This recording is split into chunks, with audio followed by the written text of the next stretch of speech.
everyone, Novels Wonderland here.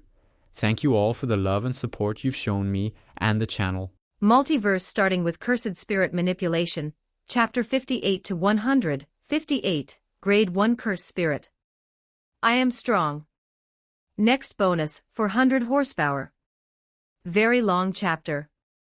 If I were to say I want to try it out, would you be willing to accommodate me, Saki? Kai continued to press. Faced with Kai's intense gaze, Sakiko unnaturally averted her eyes, her breathing growing noticeably heavier. Just this once. Her voice was so soft that if Kai didn't have enhanced hearing, he genuinely wouldn't have caught it. Having received his desired answer, Kai let out a highly satisfied laugh. Don't worry. Since it's your first time, Saki, I'll make sure you have a thoroughly satisfying experience. You're wicked. Sakiko couldn't help but lightly slap his arm. For a split second, she had actually mentally prepared herself to do that right here and now. All right, we should prioritize finding your father first. He cleared his throat. Kai's expression immediately turned serious. Only then did Sakiko remember that they actually came here on very important business. The door to the dilapidated mansion was clearly ancient. With just a slight push, it let out a loud, agonizing creak, sounding exactly as if it were about to collapse at any moment. The courtyard was overgrown with thick weeds. It was glaringly obvious that no one had lived here for a very long time. Out of absolute trust in Kai, Sakiko firmly believed that her father was somewhere inside this ruined estate. She was just about to start searching when Kai suddenly reached out and blocked her path. She turned to look at him, curiosity plain on her face. All traces of his earlier teasing demeanor had vanished, replaced by a cold seriousness. Cursed energy residue. There's a cursed spirit in here. Thanks to Kai's earlier explanation, Sakiko already knew exactly what a cursed spirit was. Did that mean her father had actually run into a literal monster? A flash of panic crossed her face. In the very next moment, Kai raised his hand and instantly released every single cursed spirit currently under his control. Search this entire mansion and find it for me. Following Kai's cold command, all of his cursed spirits rapidly dispersed throughout the ruined estate. Soon enough. Boom! A massive explosion suddenly erupted from the main house not too far away. Only to see the cursed spirits Kai had just dispatched were violently blasted backward, exactly as if they had been struck by a terrifying, overwhelmingly powerful attack. Found it. Having confirmed the exact direction, Kai immediately prepared to have Sakiko stay behind while he went straight in. However, at that exact moment, Sakiko suddenly reached out and tightly grabbed Kai's sleeve. Under Kai's questioning gaze, Sakiko hesitated for a long second before softly saying, "If it's too dangerous, you should just." Sakiko had witnessed with her own eyes the sheer force required to blast Kai's cursed spirits backward. Even if she didn't fully understand jujitsu, she knew perfectly well that the entity inside that house was insanely dangerous. Sakiko refused to let Kai risk his life. Don't worry. Knowing exactly what Sakiko was terrified of, Kai suddenly burst into laughter. I am strong. In fact, the more powerful the cursed spirit inside was, the more intensely excited and anticipatory Kai became. Even though cursed spirit manipulation was the very first supernatural ability he had ever acquired, because he had never encountered a truly powerful cursed spirit to control, its actual presence in his arsenal had been surprisingly low. Instead, Kai actually genuinely hoped that the cursed spirit inside was strong. That way, it would truly be worth devouring and assimilating. Seeing Kai look so confident, Sakiko firmly nodded her head. But then she immediately added, I'm coming with you. Even if she knew she couldn't actually help with the fighting, if Kai truly ended up dying in there, dying right alongside him wouldn't be such a terrible outcome. Seeing the depth of Sakiko's determination, Kai knew any attempt to persuade her otherwise would be pointless. He simply nodded in agreement. At the exact same time, more than a dozen cursed spirits under Kai's command tightly surrounded the main house, ensuring the target had zero chance of escaping. The very instant they stepped into the main house, Sakiko finally spotted her father. Right now, Kiyotsugu Tagawa was firmly suspended in midair, tightly bound by what appeared to be thousands of dense, black hair-like strands. Only his head was left exposed. Standing directly behind Kiyotsugu was a terrifying, grotesque biological horror resembling a massive spider. Its lower half was a massive arachnid, while its upper half took the form of a woman with incredibly thick, abnormally long black hair. It was glaringly obvious.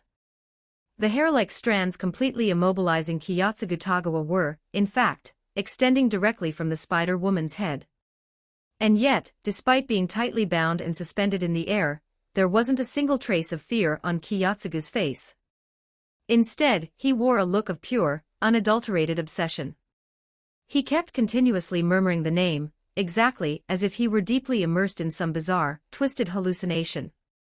Upon noticing Kai and Sakiko's sudden intrusion, a distinct glint of malicious amusement flashed across the spider woman's eyes, exactly as if she were simply evaluating a pair of new playthings.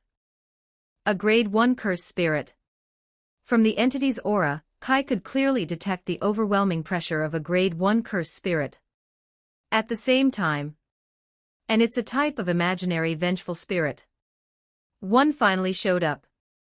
The so-called imaginary vengeful spirits were essentially entities born from the collective fear of things that fundamentally shouldn't exist. Normal cursed spirits originated from human fear of natural phenomena like the fear of the ocean, volcanoes, or dense forests. But imaginary cursed spirits were different. They were born entirely from human fear of fictional, supernatural concepts.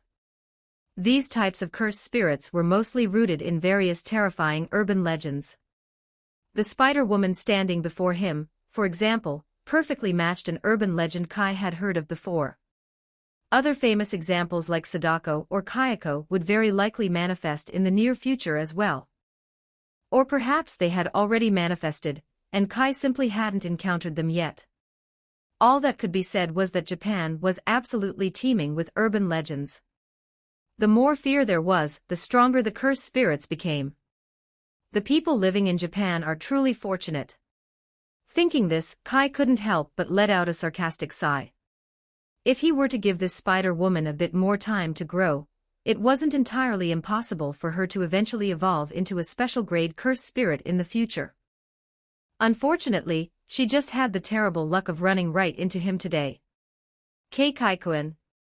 Right at that moment, Sakiko, standing slightly behind him, suddenly looked at Kai and called out in a small, trembling voice. Is it going to be dangerous? Even though she didn't explicitly ask, Kai could clearly read the question written perfectly in her eyes. He flashed a wide grin. Dangerous? Actually, I think it's just perfect. While he was speaking, the spider woman immediately launched her attack. Those dense, black strands of hair moved exactly as if they possessed a life of their own, shooting rapidly straight toward Kai. His Zanpakuto materialized instantly in his hand. It perfectly blocked the incoming barrage of hair strands for him. Even though it looked exactly like ordinary human hair, when it collided with the Zanpakuto, it produced the sharp, distinct sound of clashing metal, sending bright sparks violently flying into the air. Are you in such a desperate rush to die? Grade 1 cursed spirits possessed a considerable level of intelligence. Imaginary vengeful spirits, in particular, often had intellects on par with average humans. Seeing that her initial strike had failed, she instantly launched several more thick bundles of hair, whipping violently toward Kai from multiple angles. Attack together. As the wielder of cursed spirit manipulation, Kai's specialty was unsurprisingly overwhelming, brute force swarm tactics. Even though the strongest spirits he currently possessed were only grade 2, their sheer numbers more than made up for it. The massive centipede cursed spirit was the very first to charge forward. It roared viciously, adopting a terrifying stance that clearly indicated it fully intended to devour the spider woman whole. What genuinely surprised Kai was the spider woman actually spoke. In the next instant, her dense sharp hair strands violently shredded the massive centipede into tiny, grotesque pieces. The stronger the Spider-Woman proved to be, the more intensely Kai wanted to devour her. Lightning release, Chidori Spear. However, cursed spirit manipulation wasn't Kai's only offensive method. Taking advantage of the brief window while the Spider-Woman was distracted by his other cursed spirits, Kai rapidly closed the distance. Brilliant, violently crackling lightning began surging wildly in the palm of his hand.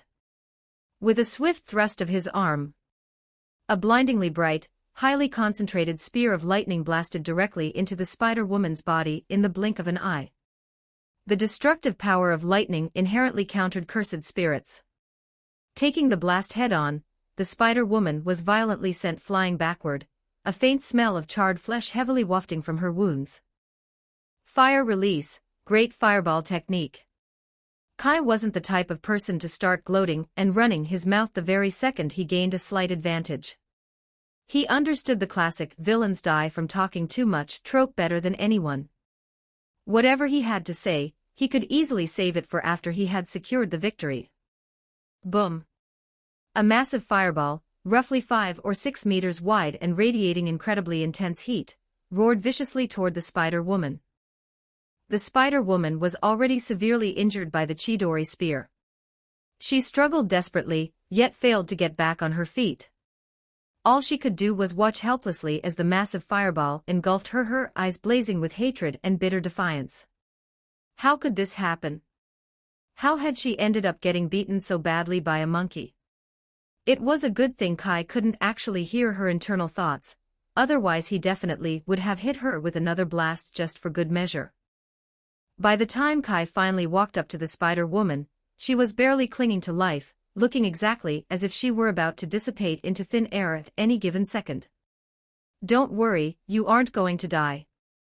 You're simply going to live on forever, in an entirely different form. As he spoke, Kai slowly raised his palm toward the Spider-Woman. Specifically, in the form of my pet. Perhaps sensing exactly what Kai was about to do, the Spider-Woman immediately began thrashing and struggling wildly. Unfortunately for her, it was completely useless. Under the overwhelming authority of cursed spirit manipulation, the Spider-Woman's massive body began to slowly distort and twist, gradually condensing until it formed a pitch-black, faintly glowing orb resting perfectly in the palm of Kai's hand. Without a single second of hesitation, Kai tossed it back and swallowed it whole. That incredibly familiar, highly intoxicating sensation of his cursed energy violently surging and expanding instantly washed over him once again. This was his very first time devouring a true Grade 1 cursed spirit. The resulting boost was astronomically stronger than any of the low-level spirits he had consumed in the past.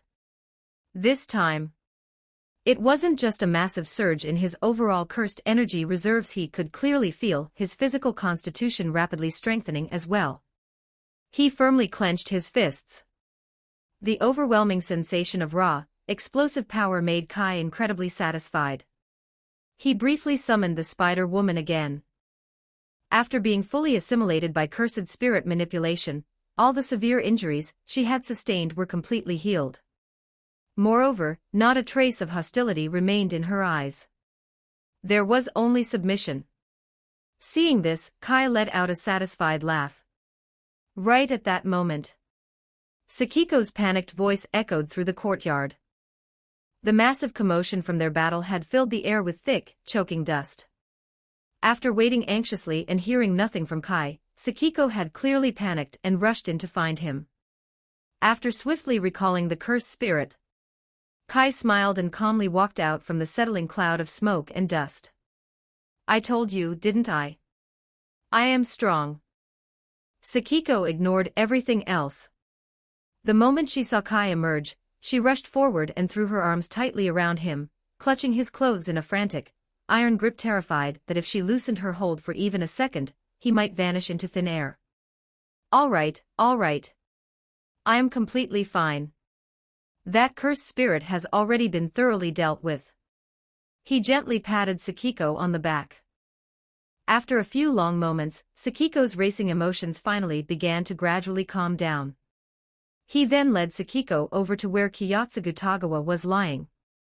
Because the Spider-Woman had been consumed, her hair strands naturally vanished along with her, causing Kiyotsugu to drop heavily to the ground. It was entirely unclear whether he had actually passed out or simply fallen asleep.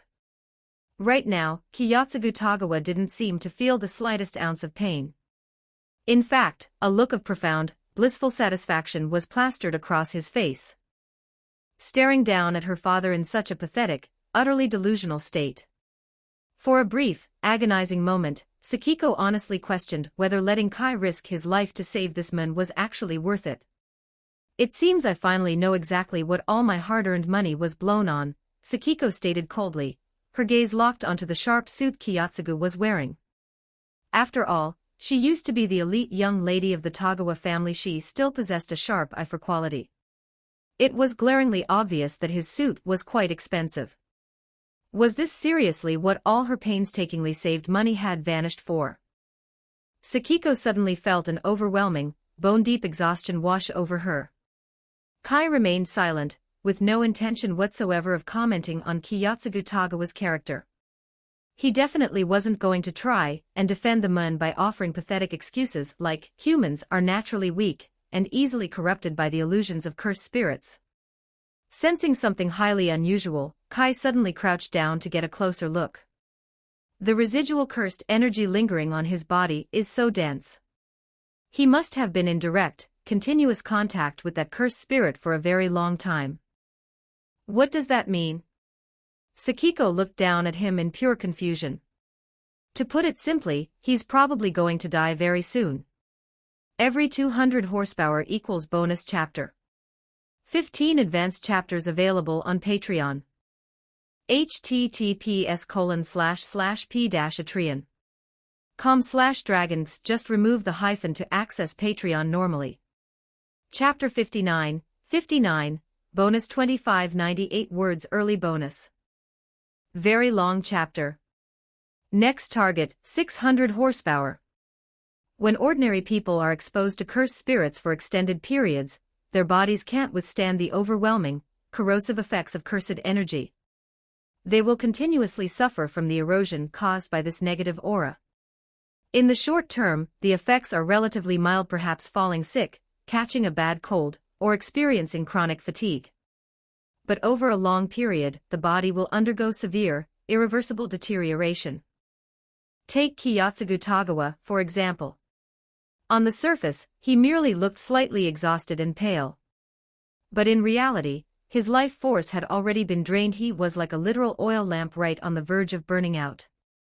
Even if he managed to survive the immediate aftermath, he probably wouldn't live for more than another year or two. He's going to die soon. Hearing Kai's blunt diagnosis, Sakiko Tagawa stared blankly ahead, her mind reeling. Hearing that her own father was going to die so soon, it was impossible for Sakiko's heart not to experience at least a slight tremor of genuine emotion. At the end of the day, he was still her father. However, he had disappointed her entirely too many times. She didn't even have any tears left to shed for him. Perhaps this is exactly what fate had in store for him. Finally, after letting out a heavy, weary sigh, Sakiko simply shook her head, and didn't say another word on the matter. Kaikun, I want to go home. I want to go back to our home. Sakiko suddenly looked up at him. The gaze she directed at Kai carried an unprecedented level of fragility. He nodded. He effortlessly grabbed Kiyotsugu Tagawa off the ground, tossing him over his shoulder. With his other hand, he firmly grasped Sakiko's hand, and led her straight out of the dilapidated mansion. Sakiko obediently leaned against Kai's side, not uttering a single word the entire way back. The very second they stepped out of the mansion's rusted gates. Sensing something unusual, Kai suddenly stopped and tilted his head up, staring intently at the night sky. What is it? Noticing his sudden pause, Sakiko curiously followed his gaze, looking up at the sky as well. But she couldn't see anything out of the ordinary. She could only look back at Kai in pure confusion. It's nothing. Kai smiled and shook his head dismissively. Given that it was the dead of night, an ordinary person's vision obviously wouldn't be able to detect it. But with his significantly enhanced perception, Kai could clearly see that for a brief, fleeting moment, the entire sky above them had grown noticeably darker. It was exactly as if a massive, pitch-black dome had suddenly dropped down to cover the area, only to vanish just as quickly. Was a curtain, wasn't it? It was a specific barrier technique utilized exclusively by the Jiu-Jitsu Society. It was designed to temporarily isolate a designated area, rendering it completely invisible and inaccessible to ordinary civilians. Jiu-Jitsu sorcerers primarily used them to avoid causing mass panic or accidentally catching innocent bystanders in the crossfire during their violent battles against cursed spirits. There was nothing particularly extraordinary about the barrier itself. In Kai's eyes, aside from keeping civilians out or slightly suppressing extremely low-level sorcerers, a curtain didn't have much practical combat utility. However, the very existence of this barrier proved one crucial point: there were indeed other Jiu-Jitsu sorcerers active in this world. Or, to put it more accurately, this multiverse anime reality officially included the brutal world of Jiu-Jitsu Kaisen. Well now, this changes things. This is going to be interesting. I just noticed something slightly interesting, but it's really no big deal. Let's head home. However, Kai didn't voice his realization. Since Sakiko wasn't a Jiu-Jitsu sorcerer, explaining the complex and dangerous politics of Jiu-Jitsu Society would be pointless and would only cause her unnecessary anxiety. So he simply smiled and brushed it off. Sakiko likely sensed that Kai was actively keeping something from her. However, she truly didn't care. As long as Kai stood beside her, that alone was more than enough. She offered a soft hum of agreement and obediently followed close to his side. Not long after Kai and Sakiko left the area, several distinct figures simultaneously arrived at the scene. Among them stood a striking girl, effortlessly resting a massive naginata over her shoulder, radiating fierce, unshakable confidence. Walking beside her was a quiet young man, the lower half of his face hidden behind the high, zipped collar of his uniform. Trailing behind the pair was a massive, literal panda standing over 2 meters tall. Any ordinary civilian who stumbled across him would be terrified out of their wits. He looked nothing like the cute, clumsy pandas you'd see in a zoo. I seriously don't understand why they had to drag us all the way out here in the middle of the night just to exorcise some random cursed spirit. Bringing up the rear, Panda let out a massive yawn, his face etched with impatience and exhaustion. Maki Zenin's expression remained unfazed. She pushed her glasses up the bridge of her nose and replied in a cold, matter-of-fact tone. It's understandable. The cursed spirits manifesting lately have become increasingly erratic and abnormal. Even Gojo-sensei barely has any free time to actually stay at Jiu-Jitsu High these days. That's a fair point. Panda couldn't help but nod in agreement. Everything was normal before, but for some inexplicable reason, all the newly manifested cursed spirits can now be seen by ordinary civilians. Under direct orders from Jiu-Jitsu High, and to prevent the situation from escalating into mass panic, we have no choice but to aggressively exorcise every single one we encounter. At this rate, our downtime's going to shrink to nothing. Panda let out another weary, heartfelt sigh. If you want to rest that badly, you can rest for all eternity once you're dead. Only through constant, relentless combat can I actually grow stronger. Unlike Panda, Maki Zenin's gaze burned with unwavering hunger for strength. As long as she could grow stronger, nothing else mattered.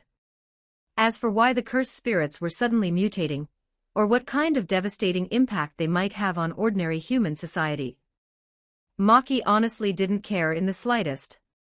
Those were massive, geopolitical headaches for the corrupt higher-ups of the Jiu-Jitsu Society to stress over.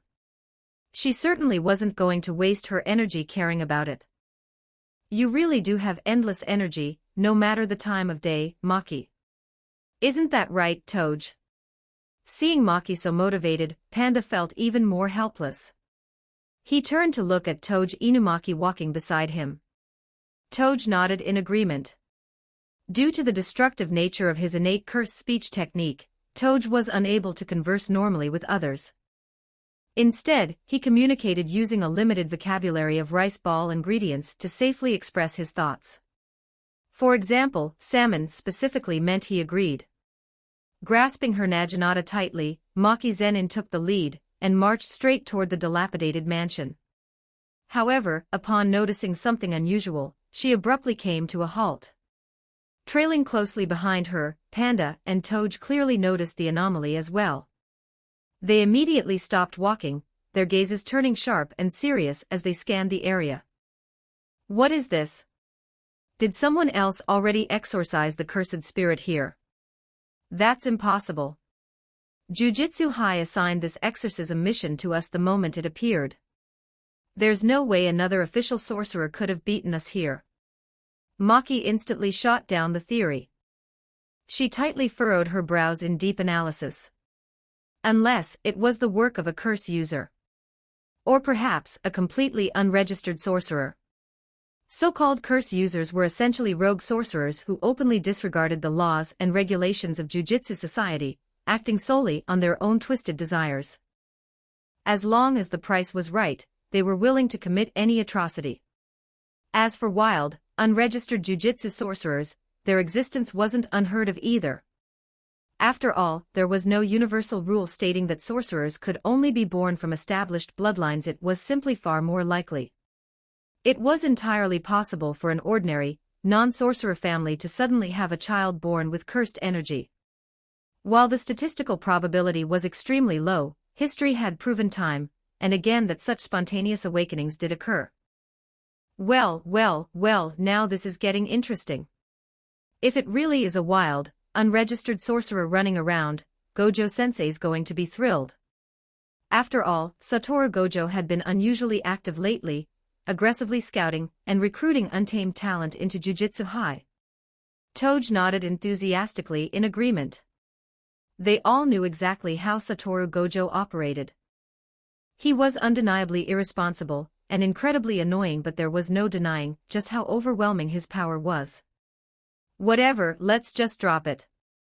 Maki didn't waste any more time stressing over the mystery. She conducted a brief, efficient sweep of the surrounding area.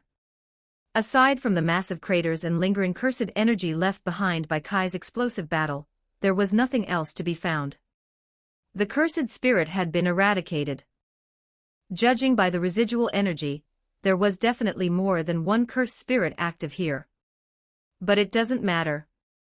Since the target has already been fully exorcised, we can pack up and head back. Tracking down rogue sorcerers isn't our job. We'll just submit our report to the higher-ups and let them deal with the headache. A completely wild, unregistered sorcerer was definitely an anomaly that required intense monitoring. At the bare minimum, the higher-ups would demand to know the individual's identity and precisely what kind of innate technique they possessed. Even if the sorcerer aggressively refused to join Jujutsu High, they still needed to be closely monitored to ensure they didn't inevitably cross the line and become a dangerous curse user. Of course, none of those bureaucratic nightmares had anything to do with them. There were specialized and incredibly annoying personnel dedicated to handling those issues. Thank God, we can finally go back and sleep. Panda instantly relaxed, his massive shoulders slumping.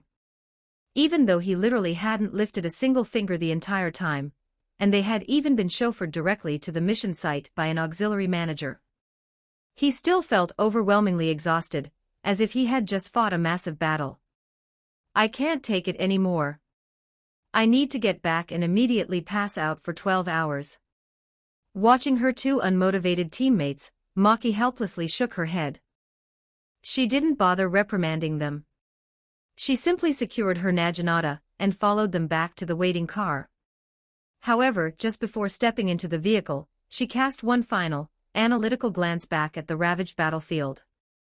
Deep down, she felt a surge of undeniable curiosity about this mysterious, unregistered sorcerer. Judging by the sheer scale of the destruction left behind, the individual's combat capabilities couldn't possibly be weak. She just honestly wondered exactly what grade this unknown sorcerer had already reached. Meanwhile, Kai had long since left the area. It didn't take them long to arrive back at his apartment. Kiyotsugu Tagawa still hadn't regained consciousness. As his daughter, Sakiko obviously couldn't just ignore him, so she briefly tended to him, ensuring he was stabilized on the floor of his own trashed apartment. Over in Kai's apartment, he had just finished briefly washing up and was yawning, fully prepared to finally get some sleep.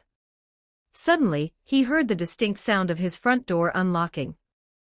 Soon after, accompanied by the soft, rustling sound of fabric, Sakiko Tagawa slipped into his bedroom and gently climbed into bed, pressing her body tightly against his side.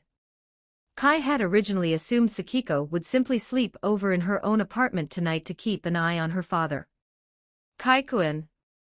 Murmuring his name, Sakiko snuggled even closer into Kai's embrace and slowly fluttered her eyes closed. He had assumed she might initiate something further. But within minutes, Sakiko's breathing gradually slowed and evened out. She had passed out. It made perfect sense. She'd just finished an incredibly grueling shift after school, only to be immediately thrust into the night's traumatic, emotionally draining events. It wasn't just physical exhaustion, her mental and emotional reserves had been completely depleted. Basically, the moment her head hit the pillow, she was out cold. You're really putting my self-control to the ultimate test here. Seeing Sakiko sleeping so peacefully, Kai couldn't help but chuckle softly. He gently pulled her slightly closer. The sweet, comforting scent of the young girl washed over him, causing Kai's own tense nerves to gradually relax.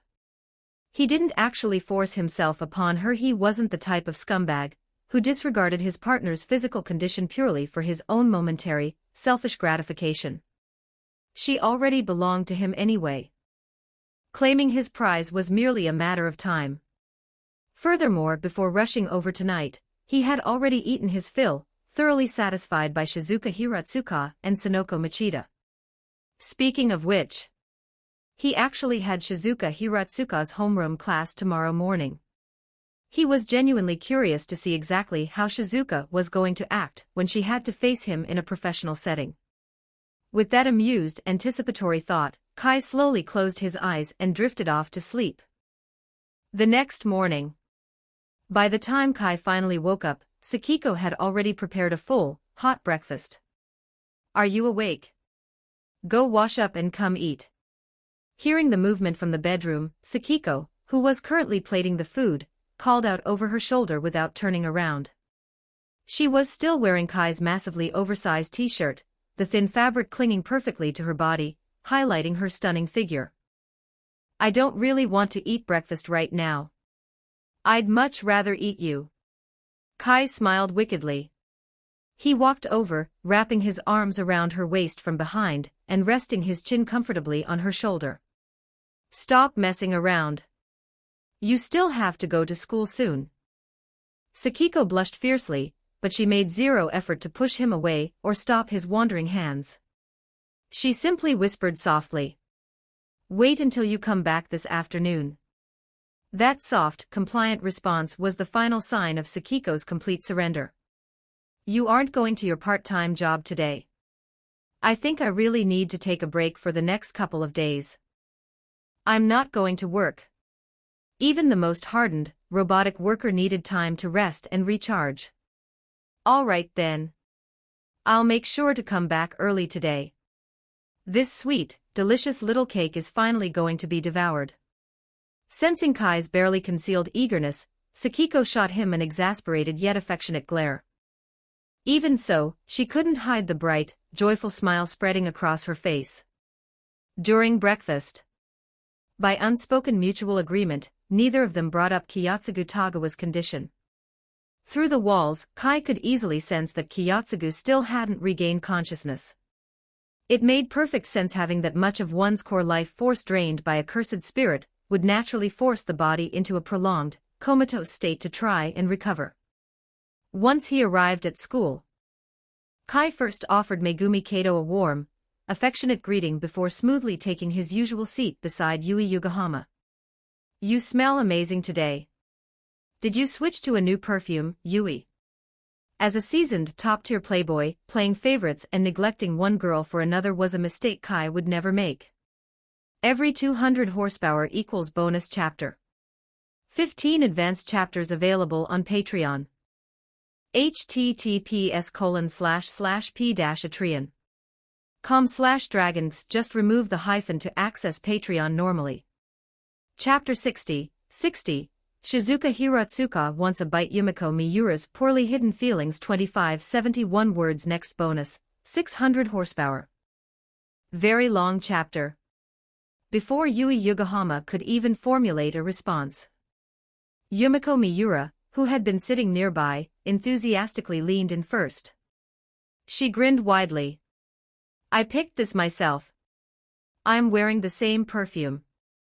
Doesn't it smell great? Let me get a smell and find out. Saying that, Kai blatantly leaned in extremely close to Yumiko.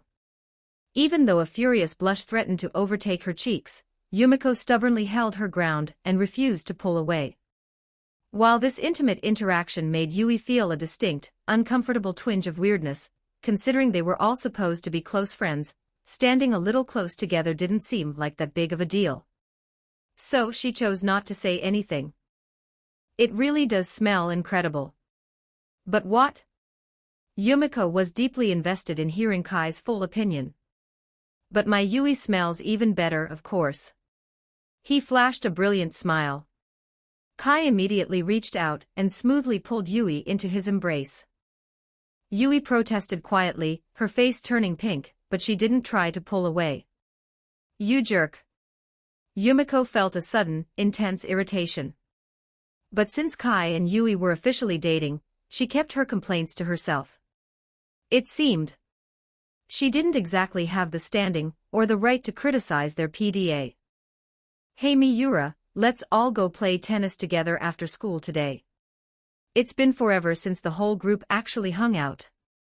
Right at that moment Kakeru Tobe, who had somehow materialized out of thin air, looked at Yumiko with eyes full of intense, eager anticipation. It was true. Over the past few weeks, the boys and girls of the popular, normie, clique have rarely hung out as a unified group. As he proposed the idea, Tobe kept shooting deliberate, unsubtle glances toward Hina Ebina. Ever since Kai had successfully secured Yui Yokohama as his girlfriend, the ambitious, romantic gears inside Tobe's head had aggressively started turning. If even Kai can successfully pull off a confession and get a girlfriend, there is no logical reason why I should fail. He figured that if he successfully invited Yumiko out, Ebina would naturally tag along with her best friend. However, I'll pass. I have to go home and study. Her mood had already plummeted to rock bottom, and hearing Tobe's annoying voice only made it worse. Yumiko's expression remained entirely flat as she delivered the cold, dismissive rejection. Didn't you literally just tell us yesterday that you didn't need to study? No buts. All right, that's enough. Stop distracting me from my studies. Having delivered her final verdict, Yumiko aggressively pulled out a textbook and began flipping through the pages. But considering Yumiko Miura's notoriously fiery, explosive temper, even though he was screaming complaints in his head, Tobe didn't dare utter a single word of protest out loud. He could only turn his deeply desperate gaze toward Hina Ebina.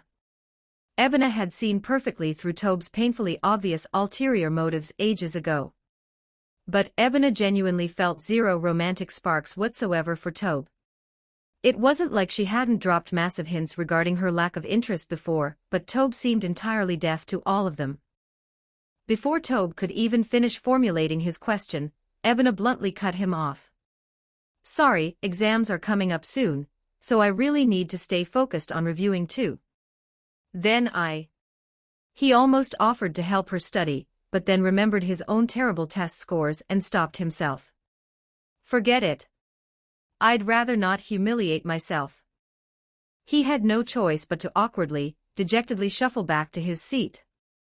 The morning classes officially began, and the very first period was taught by none other than Shizuka Hiratsuka. Anyone with eyes could easily tell that Shizuka's complexion today was vastly more vibrant and radiant than it had been in a very long time. Even the simple, mundane way she carried herself radiated a captivating feminine charm she had never possessed before. It was enough to make anyone's heart skip a beat. However, because of Shizuka Hiratsuka's tough reputation as the iron-fisted spinster, no one dared tease her about it. They just wondered about it quietly. Let's begin the lesson. Shizuka had obviously felt Kai's intense, burning gaze, thoroughly raking over her the second she walked in. She quickly cleared her throat and averted her gaze, pointedly refusing to look in his direction. In truth, Shizuka had seriously considered simply calling in sick and hiding at home today. But then she realized, even if she successfully hid for a single day, she couldn't exactly hide from him for the rest of her life. Furthermore, cowering in fear and acting timid was fundamentally against her core personality. Are you kidding me? I am Shizuka Hiratsuka. When have I ever been afraid of anyone or anything? Having successfully hyped herself up with that logic, she had ultimately forced herself to come in. But the second she laid eyes on Kai, vivid and explicit memories of last night's brutal siege forcefully flooded her mind, causing her breathing to instantly turn erratic and heavy. Fortunately, her psychological fortitude was incredibly robust, and she managed to rapidly forcibly suppress her spiraling emotions. When the bell finally rang to signal the end of class, Shizuka deliberated for a moment before suddenly calling out toward Kai's desk. Kai, come with me to the hallway for a moment. He hadn't expected Shizuka to actively seek him out right now. However, Kai didn't panic at all. He stood up casually, looking relaxed and confident. Understood. As he followed Shizuka out of the classroom, he could clearly see Tobe and the others shooting him highly amused, schadenfreude-filled looks. They obviously all assumed Kai was about to get torn apart. After all, any student who was personally summoned by Hiratsuka-sensei never returned without enduring a brutal, soul-crushing lecture. In the hallway, a few students were still roughhousing and chatting between classes. Shizuka maintained a perfectly strict, professional facade as she walked ahead, while Kai followed casually behind her, his deeply appreciative gaze continuously, blatantly trailing over the curves of her back. Perhaps his gaze was entirely too intense and burning, because Shizuka's pace noticeably accelerated by several degrees. They didn't stop until they reached her private office. Seeing that the room was empty, Shizuka finally turned and faced Kai. Listen to me, do not push your luck. When you are in my class, you need to actually pay attention to the lesson. What the hell were you staring at me the entire time for? Throughout the entire time, Kai's intense, unwavering gaze remained fixed on her. The sheer intensity of his stare was so distracting that Shizuka nearly stumbled over her lecture notes more than once. Luckily, her reflexes were sharp enough to cover the slip-ups before most of the students noticed. I was just thinking about you. Kai's response was delivered so smoothly and quickly that Shizuka failed to process it for a second. When the meaning finally sank in, she shot him an exasperated glare, her cheeks burning bright. In the very next moment, Kai reached behind him, firmly shutting the office door and throwing the deadbolt lock. He then began slowly, deliberately advancing toward Shizuka. What do you think you're doing? She subconsciously took a step backwards. Despite famously holding the terrifying moniker of the iron-fisted spinster, right now, Shizuka was acting exactly like a weak, vulnerable maiden backed into a corner. However, beneath the surface-level panic, Kai could clearly detect a potent mix of deep anticipation and lingering afterglow shining in her eyes. As expected, when dealing with an inherently dominant, forceful woman, you simply need to display an even more overwhelmingly dominant presence. Of course, the only prerequisite was that you actually possess the capital and power to back up that dominance, and fortunately, Kai possessed exactly that. Without a single second of hesitation, he closed the distance and aggressively claimed her lips. Are you insane? What if someone sees us? After what felt like an eternity, Shizuka finally managed to snap back to reality and forcefully pushed Kai away. She wasn't angry, she was just scared someone might see them. Do you seriously not want to graduate? Hearing her panic, Kai smiled confidently.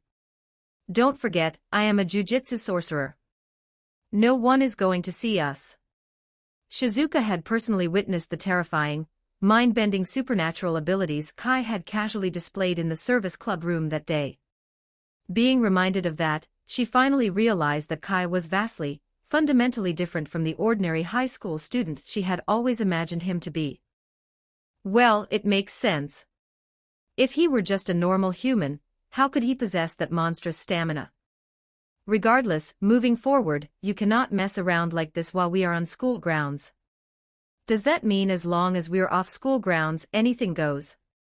Easily picking up on the glaringly obvious loophole in Shizuka's phrasing, Kai smiled wickedly and leaned in a few inches closer. Whatever. It's not like I can actually stop you anyway. She wanted to say no, but after remembering how happy she'd felt last night, she couldn't bring herself to say it. No wonder Sonoko Machida has been glowing with radiant happiness lately. So this is what she's been feasting on the entire time. And to think I actually treated that traitor like my best friend.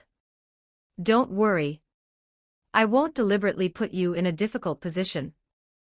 Given Shizuka's current, fragile psychological state, getting her to concede this much was already a massive victory. If he teased her any harder right now, her brain would probably short-circuit. Given enough time. After experiencing it a few more times, she would naturally grow used to the dynamic. Furthermore, Kai wasn't a selfish monster who only cared about his own pleasure while utterly disregarding everyone else's feelings. Classes are about to start again. I need to head back. The break between periods was very short to begin with. Seeing that Kai was about to walk out the door, Shizuka suddenly called out. Are you tonight? Even though Shizuka couldn't bring herself to finish the embarrassing sentence, the intense, burning hunger in her eyes made her meaning perfectly clear. She was desperate for another bite. I'm fully booked tonight. Kai certainly hadn't forgotten that a very sweet Sakiko Tagawa was waiting eagerly for him back home. He had been patiently waiting to devour this specific little cake for a very long time. There was no way he was going to miss his chance. Whatever. Don't come then. Hearing his blunt rejection, despite the intense disappointment crashing through her, Shizuka stubbornly forced out a defensive, sunder retort. Otherwise, she would look entirely too desperate and needy. Don't worry. I'm busy tonight, but my schedule should be completely open tomorrow evening. I'll make sure to take my time and feed you properly then. Having delivered his promise, Kai shot Shizuka one final suggestive look before stepping out of the office. We'll see exactly who ends up feeding who. Shizuka scoffed at his retreating back, her expression fixed in stubborn, unyielding defiance. However, perhaps because her mind immediately conjured a vivid, all too explicit image of what that feeding would entail, Shizuka's face quickly began to burn all over again. Fortunately, there was no one else around to witness the terrifying iron-fisted spinster reduced to a flushed, blushing mess. How did it go? Are you okay? As soon as Kai walked back into the classroom, Yui Yokohama was the very first to ask with deep, genuine concern. Yumiko Miura also immediately leaned over. Did you get completely screamed at? Because if you're about to cry, I actually have some tissues you can use. As expected of Yumiko Miura. She was clearly worried about him, but her tsundere delivery made it sound like she was openly mocking him. No thanks. You should definitely save those tissues for the next time you decide to hide and cry your eyes out. Yumiko rolled her eyes at him, her expression openly exasperated and faintly aggressive. But seeing that Kai genuinely didn't look the slightest bit upset or traumatized, Yumiko felt a massive, heavy weight lift off her chest. After sufficiently messing with Yumiko, Kai finally turned his attention to Yui, who was still looking at him with deep worry. He smiled warmly. Relax, it's nothing major. She just noticed I wasn't really paying attention during her lecture, and wanted to check in on my study progress. It's fine. That's a relief. His perfectly logical explanation didn't raise even the slightest suspicion from anyone. From across the room, Tobe even let out a disappointed boo, clearly let down that he hadn't gotten to watch Kai suffer a brutal public humiliation. As soon as Tobe said that, Yumiko snapped at him. What the hell is that supposed to mean? Are you seriously that desperate to watch someone else suffer? Caught off guard by the sudden, aggressive questioning, Tobe could only stare at her in confusion. No, I was just making a joke. Isn't that what we all do? Yumiko, please don't misunderstand. Tobe didn't mean any harm by it. Seeing the situation rapidly escalating, Hayato Hayama immediately stood up to defuse the tension and defend Tobe. Perhaps realizing that her reaction had been entirely too defensive and disproportionately explosive, Yumiko simply shot Tobe one final, vicious glare before shutting her mouth.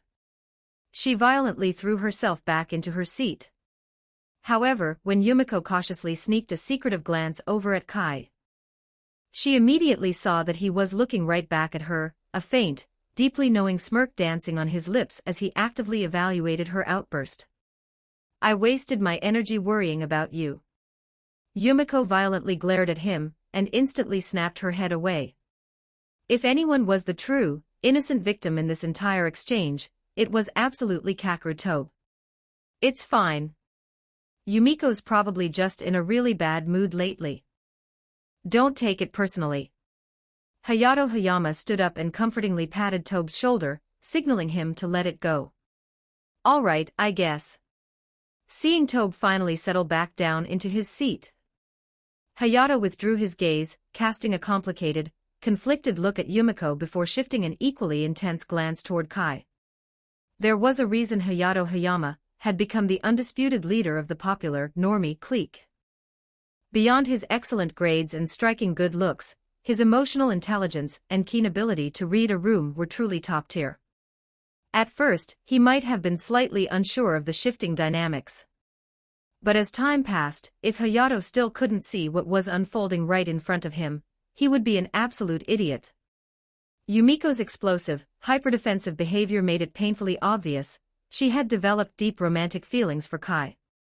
But the massive, glaring problem was that Kai was already officially dating Yui Yokohama. "I need to find a quiet moment to sit down and have a serious conversation with Yumiko about this." Even though Hayato firmly believed the person he truly loved was Haruno Yukinoshita, watching Yumiko so openly fall for another guy still stirred an inexplicable, deeply uncomfortable ache in his chest. He frantically tried to rationalize his feelings. Every 200 horsepower equals bonus chapter. 15 advanced chapters available on Patreon. https://p-atreon.com/dragons. Just remove the hyphen to access Patreon normally. Chapter 61, 61, A Surprising Marin Kitagawa Going to Bachi 2191 words next bonus, 200 horsepower. Very long chapter. During the lunch break, Kai prepared to head to the service club room as usual. However, the moment he stepped out of the academic building, he spotted Megumi Kato waiting for him. "You really are a busy man, Kai-kun." Seeing Kai approach, Megumi spoke in her usual flat, deadpan tone. "Showing up this late. Were you too immersed in Yokohama-san and Miura-san's gentle embrace?" Even though she maintained her signature expressionless face and calm tone, Kai could easily detect the biting sarcasm hidden beneath her words. He let out a relaxed laugh. Since he had chosen to be a playboy, a bit of sarcasm didn't bother him. "I understand bringing up Yui, but what's this about Yumiko? She and I are strictly friends." Hearing him say that, Megumi rolled her eyes and retorted. "Don't try to tell me you can't see that Miura-san has a massive crush on you. Plus, she's pretty. I doubt you have any interest in her." "I didn't expect Megumi-chan to be paying such close attention to me." Seeing Megumi press the issue, Kai smiled and didn't bother denying it. He closed the distance and naturally wrapped an arm around her shoulders. Megumi put up a brief, token struggle out of modesty before surrendering and letting him hold her. "It's not just me. I'm pretty sure half the class has already figured it out."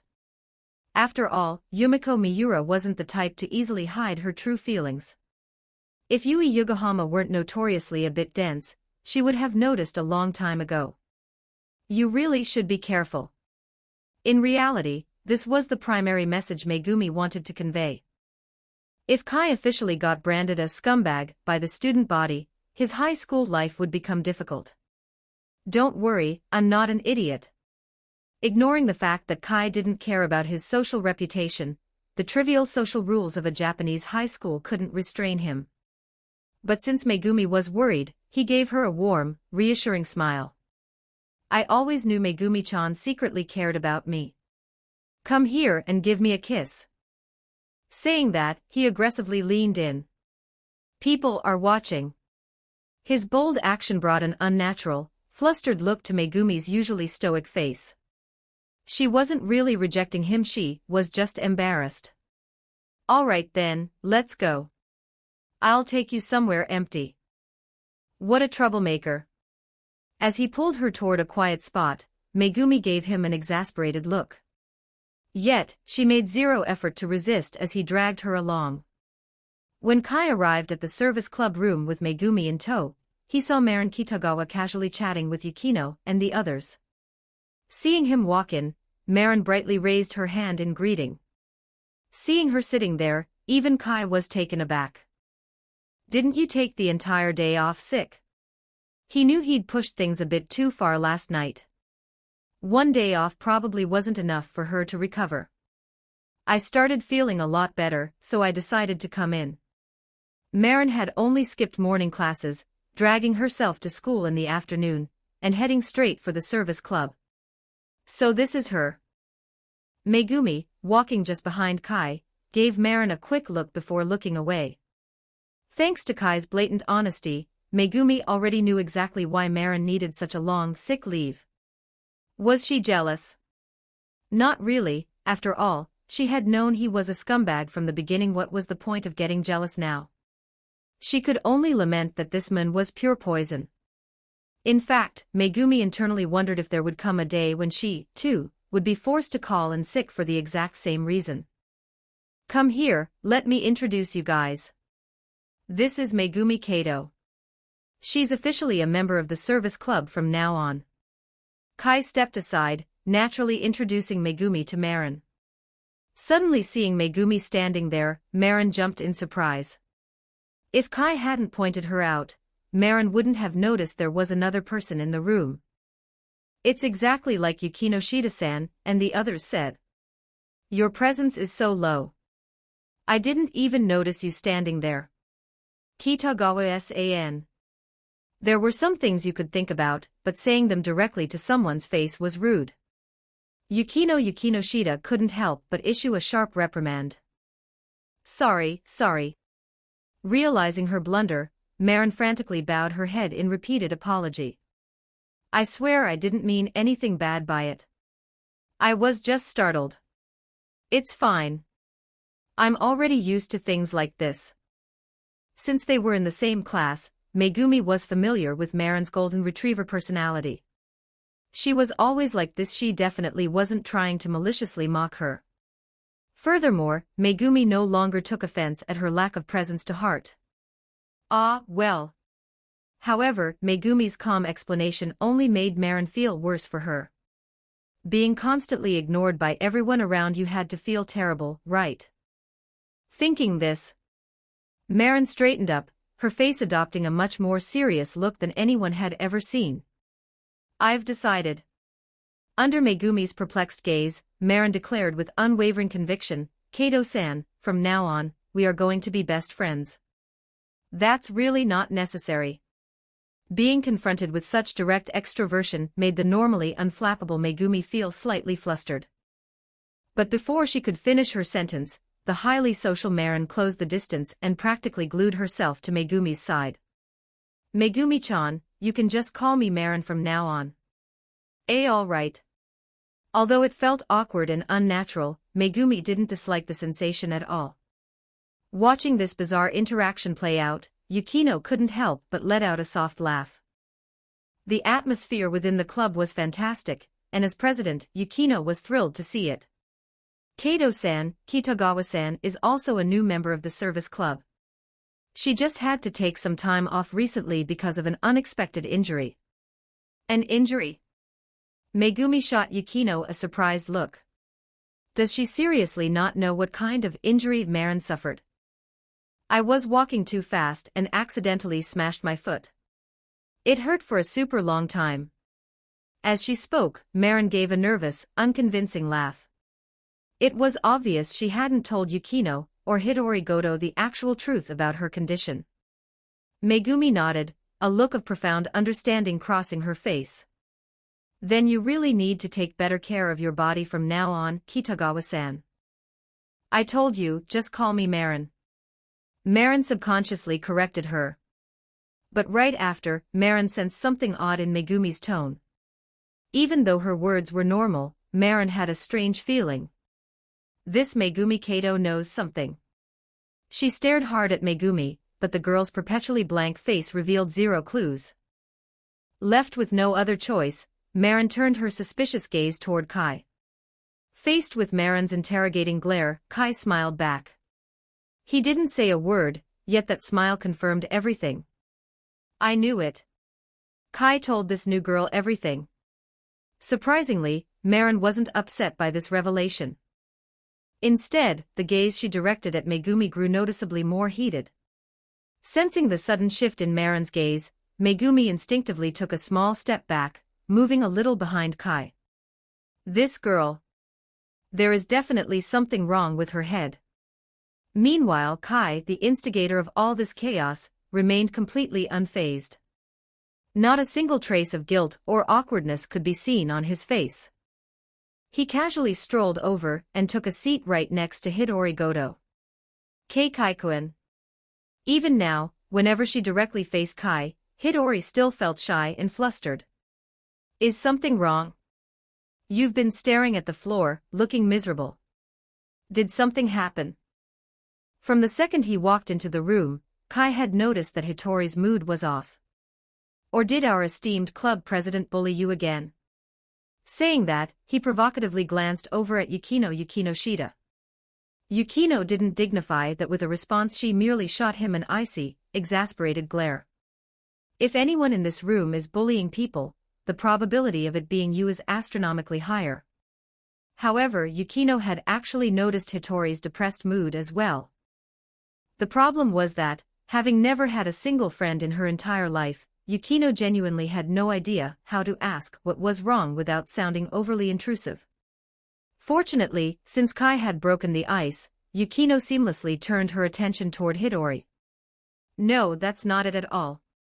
Hearing Kai's accusation, Hidori frantically shook her head, terrified that he might misunderstand the situation. It's just. Seeing that everyone in the room was now staring at her, Hidori hesitated agonizingly.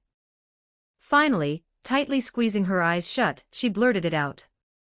I want to invite you all over to my house.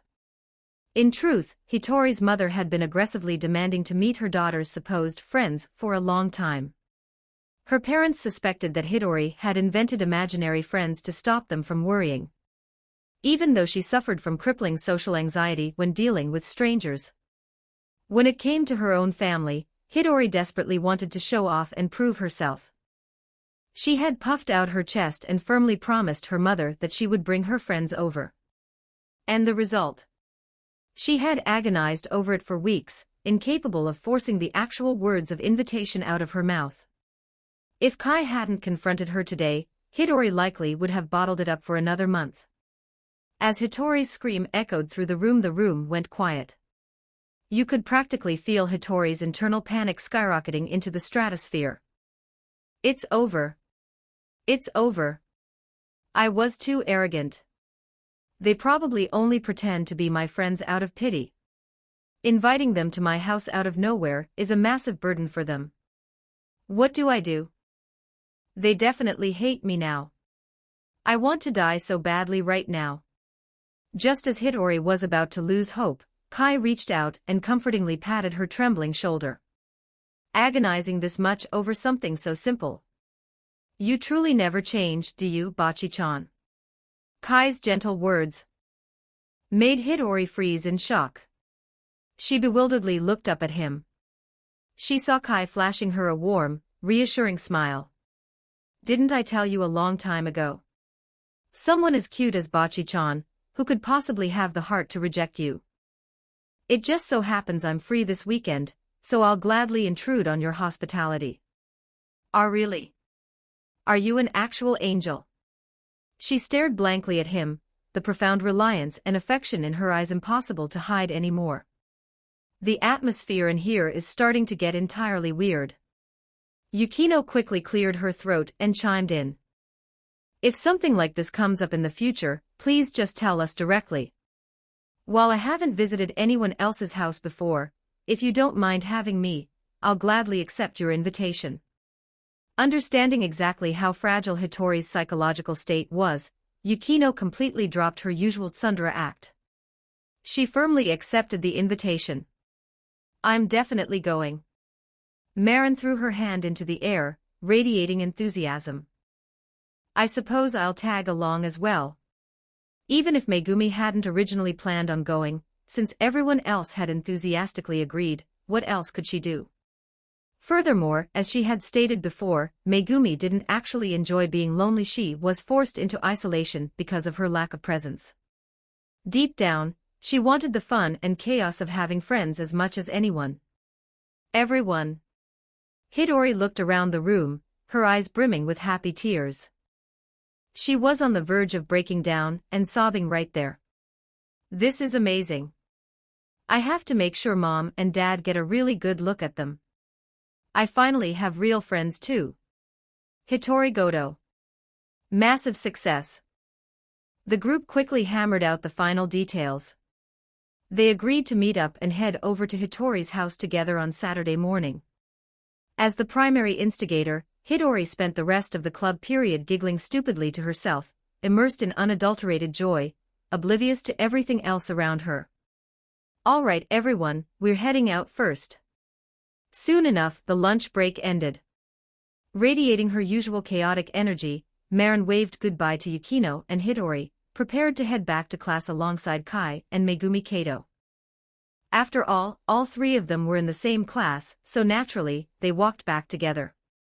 Megumi-chan already knows everything, right? Once they were safely out in the hallway away from the others, Marin dropped the innocent act. She giggled wickedly and immediately sidled right up to Megumi's side. Even Megumi, usually so composed, hadn't anticipated Marin to directly ask that out loud in the hallway. Kitagawa. She had initially planned to use her surname, but when she saw Marin staring at her with eager puppy dog eyes, Megumi relented and used her first name. Doesn't that make you feel weird, Marin?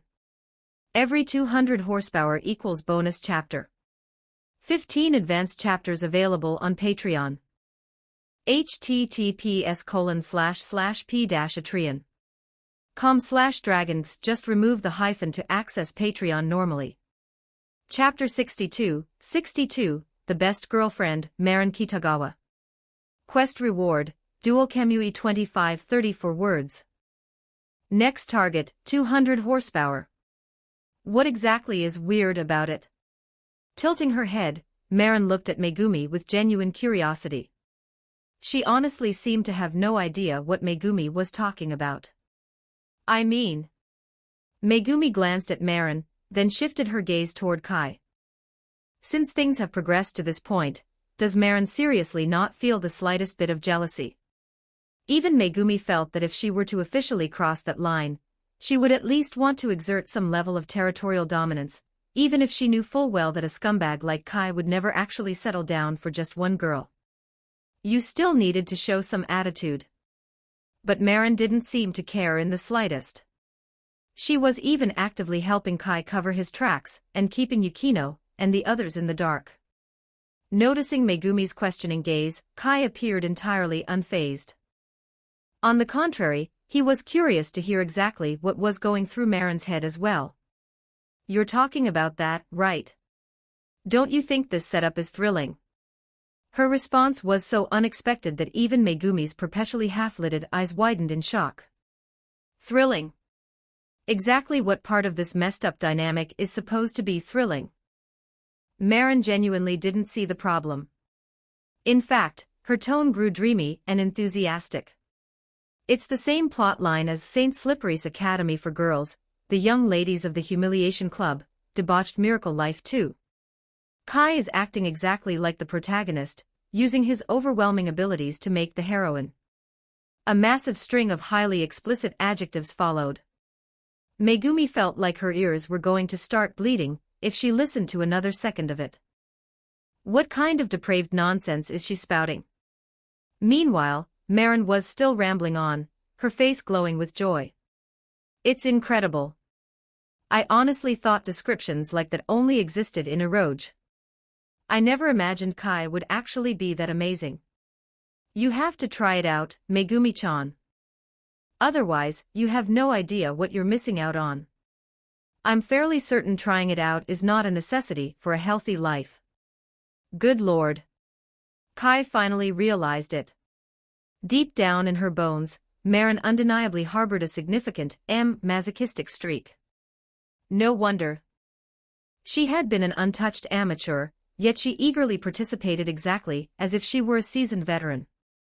Saintly slippery. That massive, incomprehensible string of words in the game's title had short-circuited Megumi's brain. It's just the title of an Eroge, Kai casually clarified from the side. After all, when he had visited Marin's house the last time, he had indeed played a bit of that exact game with her. However, they became slightly distracted partway through and focused more on practical application, rather than completing the playthrough.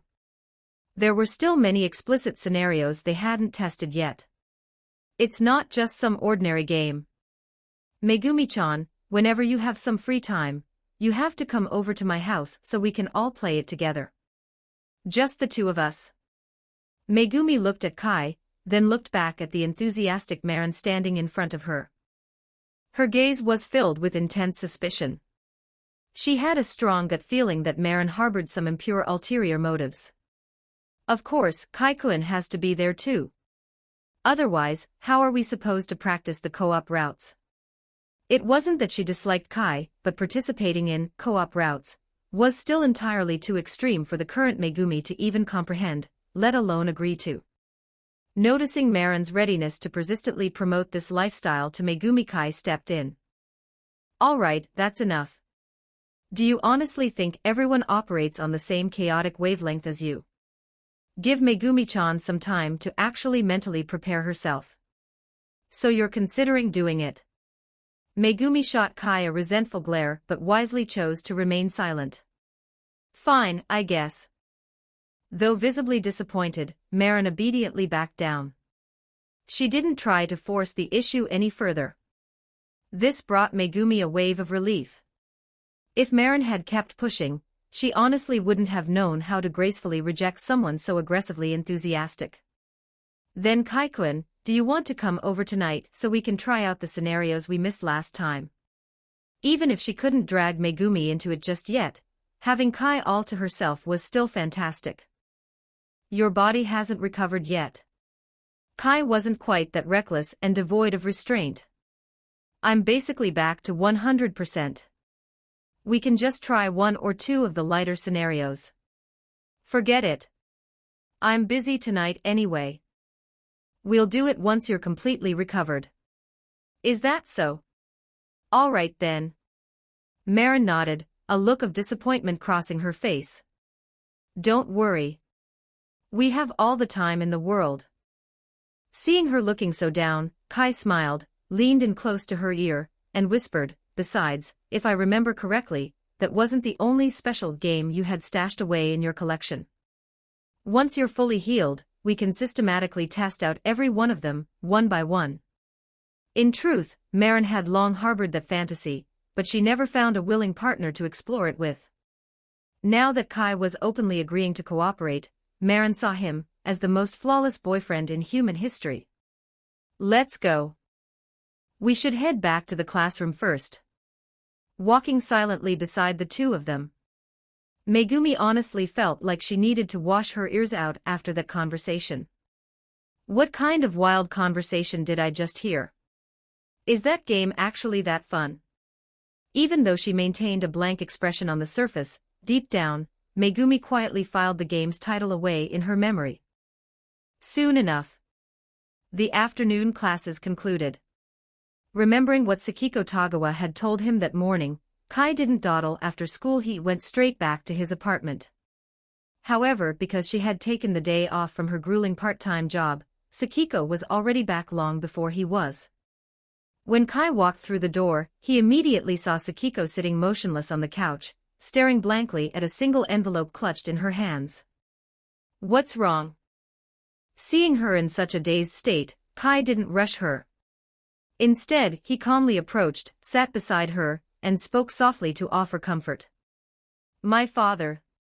She gazed up at him, her whole presence emanating a deep, heartbreaking vulnerability and sense of brokenness. Regardless of everything he had done, he was still her father. He definitely wasn't dead yet. Even though his remaining lifespan had been drastically shortened, he could easily survive for at least another year. If he took good care of himself, stretching it to 2 or 3 years wasn't impossible. Therefore, left had to literally mean he had packed up and abandoned the area. Filled with curiosity, Kai gently took the envelope from Sakiko's trembling hands. After a quick scan of the contents, he understood the situation. When a human was subjected to the mind-altering illusions of a cursed spirit, they didn't experience permanent amnesia.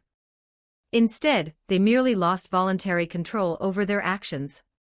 After the cursed spirit was successfully exorcised, they regained their normal consciousness. Kiyotsugu Tagawa's rationality had rapidly returned. He perfectly remembered every single twisted, pathetic thing that had transpired during his hallucination. This naturally included the humiliating moment when Kai and Sakiko had burst into the mansion and discovered him. Crushed by a suffocating sense of guilt and shame, Kiyotsugu experienced something akin to a spiritual epiphany. Realizing he was now in the twilight of his life, he decided to abandon everything and spend whatever time he had left quietly traveling the world. He explicitly ordered Sakiko not to come looking for him. The letter was filled with pages of agonizing apologies for being such an irredeemable failure of a father. And at the very end of the letter, Kiyotsugu expressed his deepest, final wish. He wanted Sakiko to return to the elite Tagawa family and reclaim her rightful place as their cherished Ojusama. After all, the foundational reason Sakiko had severed ties with the Tagawa family in the first place was to support and protect Kiyotsugu. Now that he had permanently removed himself from the equation, she had no logical reason to continue suffering alone in poverty. I suppose the saying, "A dying man's final words are always kind," holds some truth after all.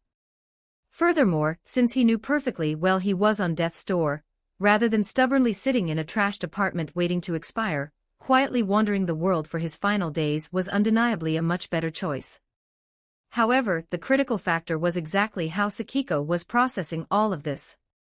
Before Kai could offer any further comfort, Sakiko gently leaned into his embrace. I know my dad was under a massive amount of pressure." She finally dropped the cold, detached father and reverted to calling him Dad. Having married into the highly influential and traditional Tagawa family, Kiyotsugu's position was always fragile and under intense scrutiny. The sudden death of Sakiko's mother further heightened the pressure on him. Desperate to hastily prove his worth and secure his standing, he had made reckless, disastrous business decisions, resulting in financial ruin. That was precisely the reason Sakiko had fiercely chosen to side with her father and abandon her luxurious life in the first place. "I'm not going to go looking for him. I'll just let him peacefully see the world during his final days." Furthermore, even if she did somehow manage to track him down, what could she possibly do? She was entirely powerless to change his fate. Pressing herself tightly against Kai's side, Sakiko's tone was filled with profound attachment.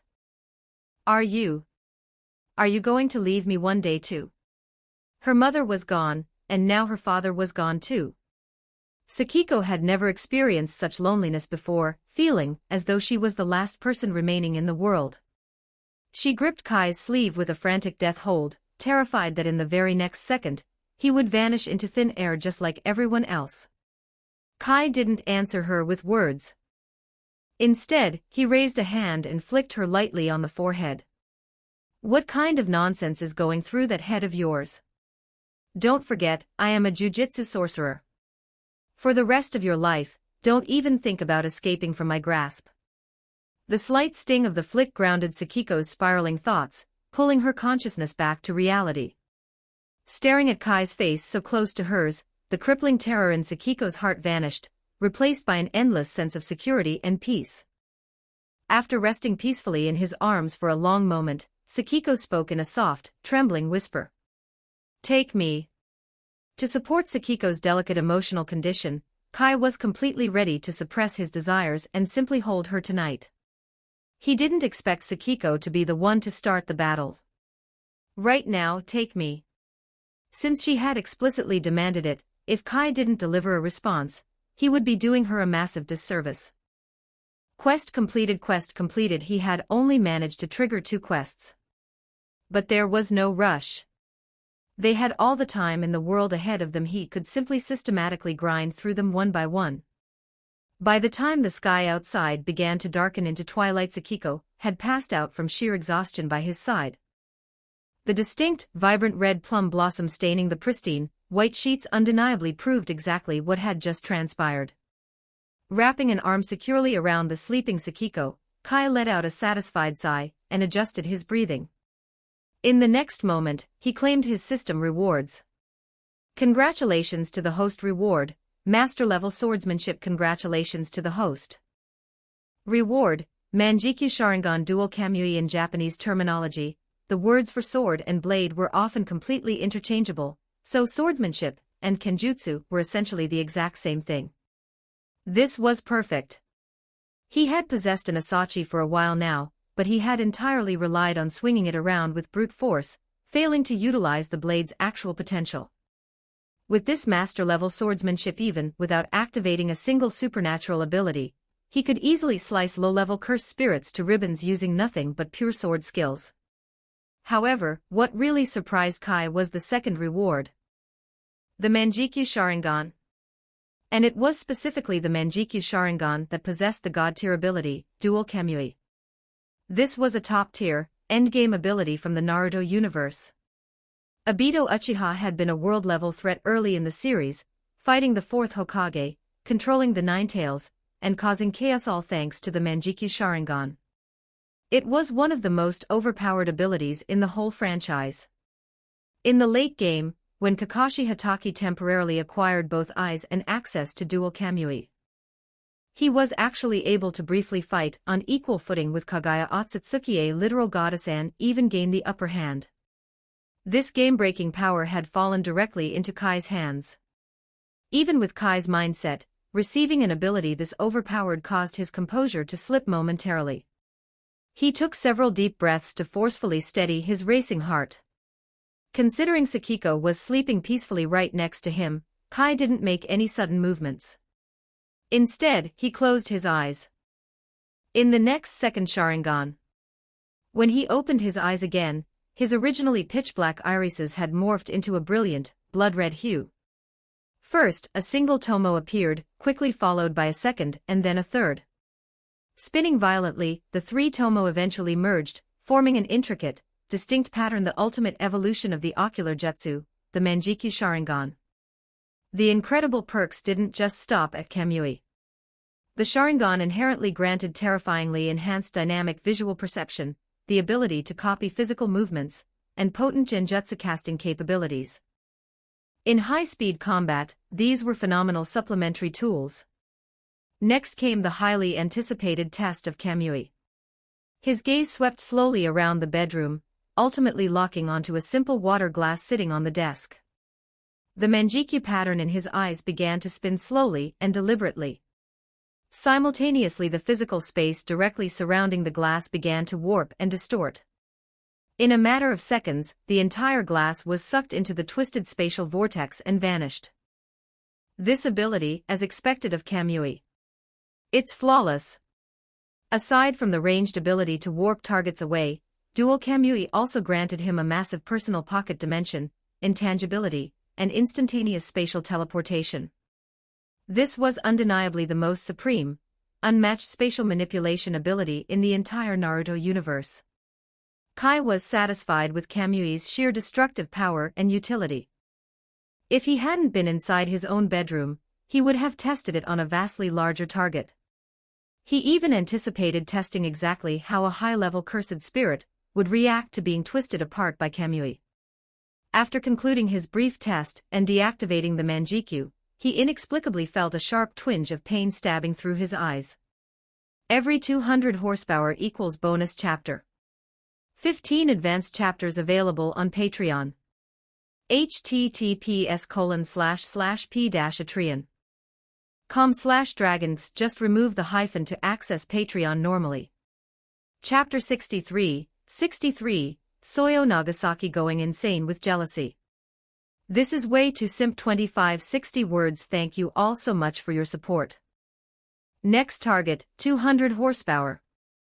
In under 3 or 4 seconds, the sharp pain disappeared entirely.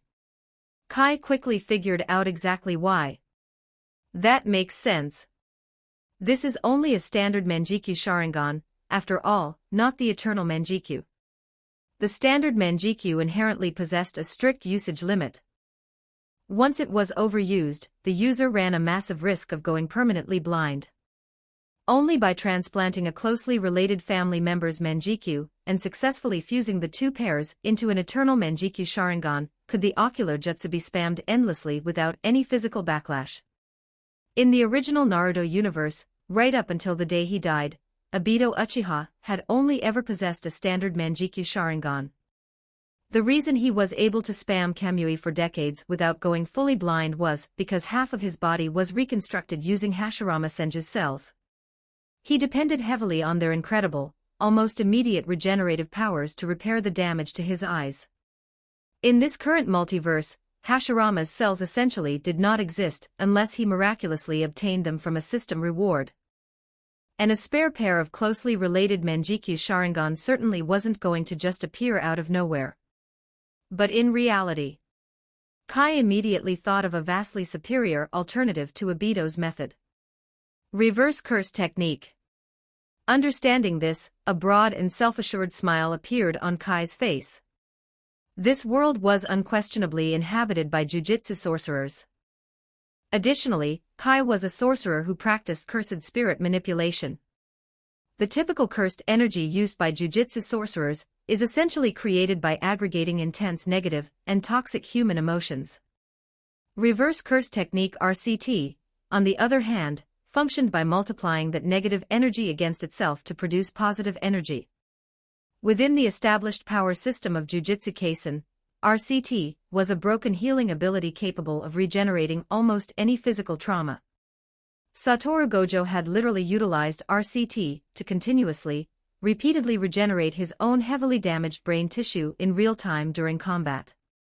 If RCT could perfectly regenerate a fully functioning human brain, what was a tiny bit of ocular nerve damage? Speaking of which, successfully awakening reverse curse technique supposedly relies heavily on sheer luck and innate talent. That doesn't really matter. As long as it was a learnable skill, Kai firmly believed he had a guaranteed chance of acquiring it. Not to mention, he was essentially equipped with a cheat-like system. As an incredibly overpowered transmigrator, was he really expected to believe he couldn't outshine the so-called geniuses of this world? Reeling his thoughts back in, Kai let out a gentle, loving chuckle as he looked down at Sakiko Tagawa sleeping next to him. You really are my ultimate lucky star. It seemed that every reward his systems granted through interactions with Sakiko was truly exceptional. This insight made Kai genuinely excited about their future together. Originally, Kai had fully intended to just go straight to sleep as well. But right at that moment, a phone resting quietly on the pillow next to them suddenly vibrated. Kai glanced over and saw that it was Sakiko's phone. He hadn't intended to check it at first, but the device kept buzzing repeatedly. Several notification chimes sounded off in quick succession. Seeing that the constant noise was actually starting to disturb Sakiko's sleep, Kai shifted onto his side and picked the phone up. The second he touched the screen, 3 more text messages instantly popped up on the lock screen. Saki, no matter what happens, I am fully willing to face it together with you. Saki, please just reply to me. Just one message, please. Saki, I seriously cannot lose you. Good Lord, as Kai scanned the rapid notifications, it was painfully clear how desperate the texts were. Additionally, beneath the pathetic and clingy words, just one English word immediately came to Kai's mind. Wasn't this level of groveling just a little too pathetic? However, the moment Kai checked the sender's name and saw Soyo Nagasaki, everything instantly clicked into place. After all, she was undeniably a major heroine known for creating one of the most iconic and heavily memed scenes in anime history, Onagai. I'll do anything. That specific scene. When Kai had first watched the anime, he had nearly died laughing at how absurdly desperate she looked. It seemed that even within this massively merged, butterfly effect-altered multiverse reality, Soyo Nagasaki was still hopelessly clinging to Sakiko Tagawa. While he was thinking, several more messages flooded the screen. This girl was seriously relentless. Kai debated for a second, then suddenly used his free hand to type out a reply quickly. She fell asleep.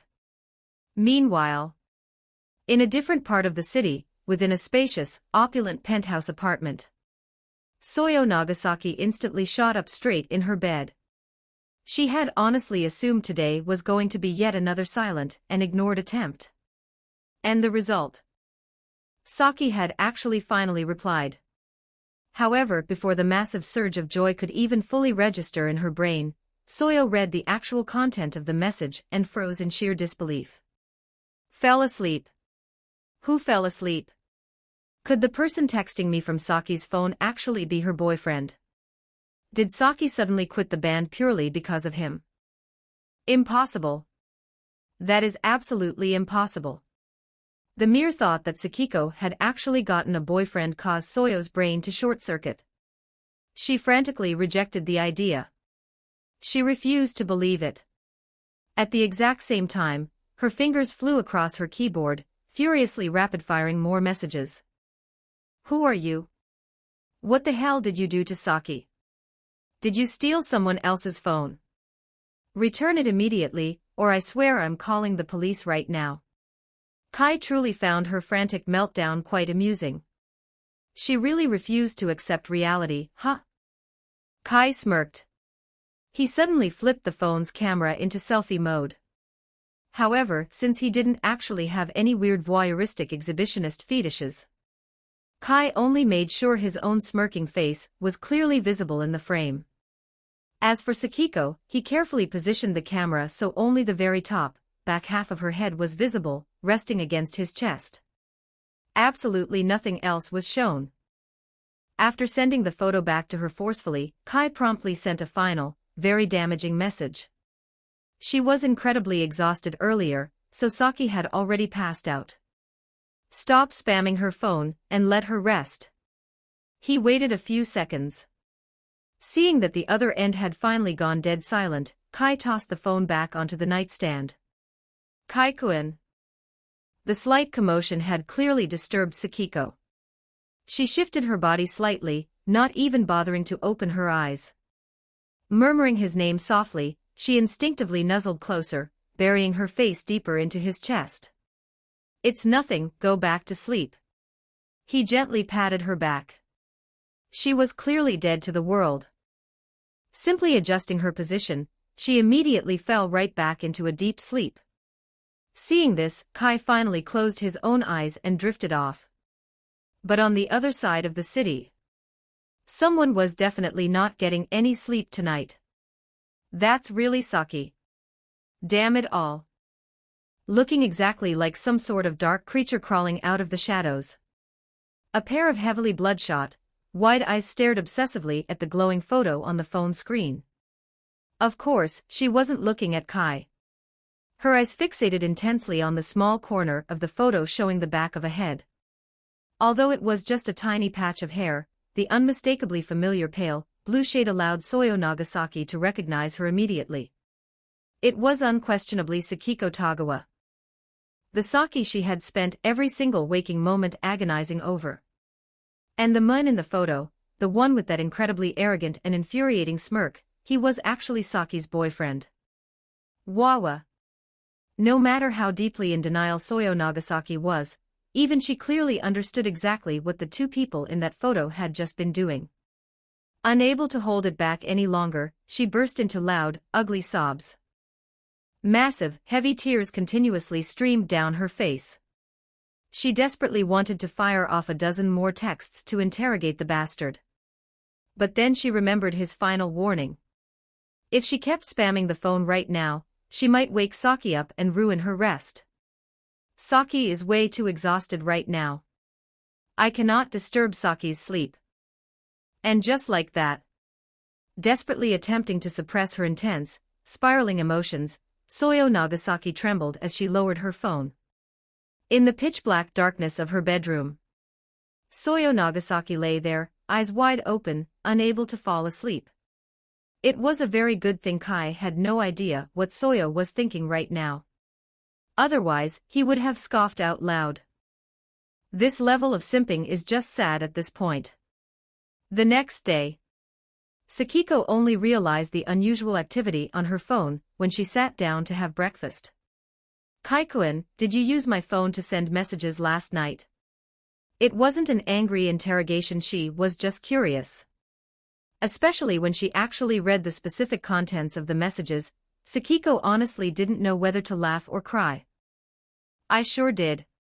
Kai admitted it freely, his face not showing a single trace of guilt or hesitation. This person kept relentlessly spamming your phone late last night. I honestly thought it was some incredibly aggressive stalker or suitor, so I fired a few messages back to permanently crush their delusions. What are you talking about? Sakiko couldn't help but burst into laughter. That's a girl. She used to be one of my bandmates in my old band.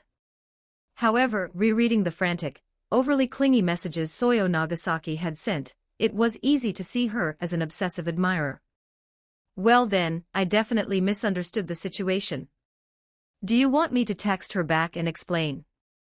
Acting as if he had just realized his massive blunder, Kai immediately offered. But regarding his offer, Sakiko simply gently shook her head. There's no need. That's all in the past now. I've let go of everything that happened back then. Ultimately, she was the one who abruptly left the band and hurt everyone. Sakiko truly felt she had no right to face her former bandmates ever again. If this extremely chaotic misunderstanding ultimately freed her from all remaining ties to her old life, it actually seemed like a wonderful result. Is that so? I thought it was some annoying guy trying to pursue you. He set his chopsticks down. Seeing Kai behave this way, Sakiko suddenly lit up with a bright smile. I honestly never thought you could feel jealous. This was the very first time Sakiko had ever seen Kai act even slightly territorial. However, she clearly loved it. Of course I did. After all, you officially belong to me now. Did I ever explicitly agree to that? Having already crossed the final line, Sakiko now greatly enjoyed this playful, flirty banter with Kai. It felt exactly as if her entire world had suddenly become incredibly sweet and vibrant. Hearing her cheeky response, Kai slightly raised an eyebrow. It seems you have zero intention of making it to school today. That blatant threat instantly made Sakiko realize exactly what he was implying. Blushing intensely, she gave Kai a very flustered and irritated glare. It's your fault. I'm definitely going to be late for morning homeroom now. Hey, you can't blame this entirely on me. You were the one who started it last, stop talking. The very explicit and embarrassing memories from last night flooded her mind. Sakiko desperately covered his mouth with her hands to prevent him from speaking again. While Kai and Sakiko were happily heading out the door. Over at Tsukinamori Girls' Academy. Having spent the entire night wide awake in sheer agony, Soyo Nagasaki arrived at school early. She marched straight to the school's agricultural garden and found Mutsumi Wakaba. Mutsumi's family was extremely wealthy, thanks to her father's success as a comedian. However, her upbringing involved relentless tutoring and extracurricular activities, which made her quite reserved. Except for her intense hobby of growing cucumbers, she struggled to share her thoughts and feelings with others. When Soyo saw Mutsumi, she skipped a typical greeting. She struggled to maintain a composed and casual tone, forcing her voice to sound relaxed.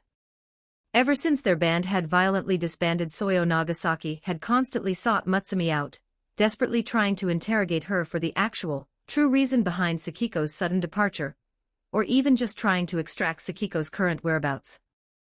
So Mutsumi wasn't the slightest bit surprised that Soyo was approaching her again.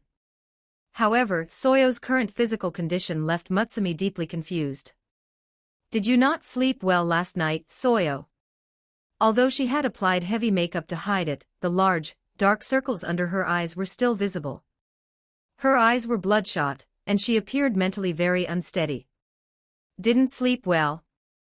I didn't sleep at all. The second she closed her eyes, her brain would violently force her to visualize that specific photo all over again. Damn it all. Hidden safely beneath the long sleeves of her uniform, Soyo's hands subconsciously clenched into tight, trembling fists. She desperately forced herself to take a deep, shaky breath before finally looking back at Mutsumi. Mutsumi. Did you actually already know the real reason why Saki abandoned the band? Mutsumi was notoriously terrible at verbal communication. She could only lower her head and remain silent. She did know the truth about Sakiko's devastating family situation. But she had explicitly firmly promised Sakiko that she would never, ever breathe a word of it to anyone. She fully expected Soyo to continue pressing the issue aggressively. You really did know all along. Soyo suddenly emitted a sharp, cold sneer. Everyone else knew the truth, and I was the only one left completely in the dark. An overwhelming, suffocating sense of intentional isolation and vicious exclusion washed over Soyo. Back then, they had all firmly promised that the band was their eternal home. This supposed home had utterly betrayed her. That odd reply left Mutsumi utterly stunned. Not only do I know exactly what happened, I actually have photographic proof. Photographic proof? What kind of photo? Mutsumi blinked in confusion, looking completely lost. She truly did not understand anything Soyo was saying. Drop the innocent act, Mutsumi. It was definitely Saki's boyfriend. He was the one who viciously forced her to quit the band, wasn't he? That bastard.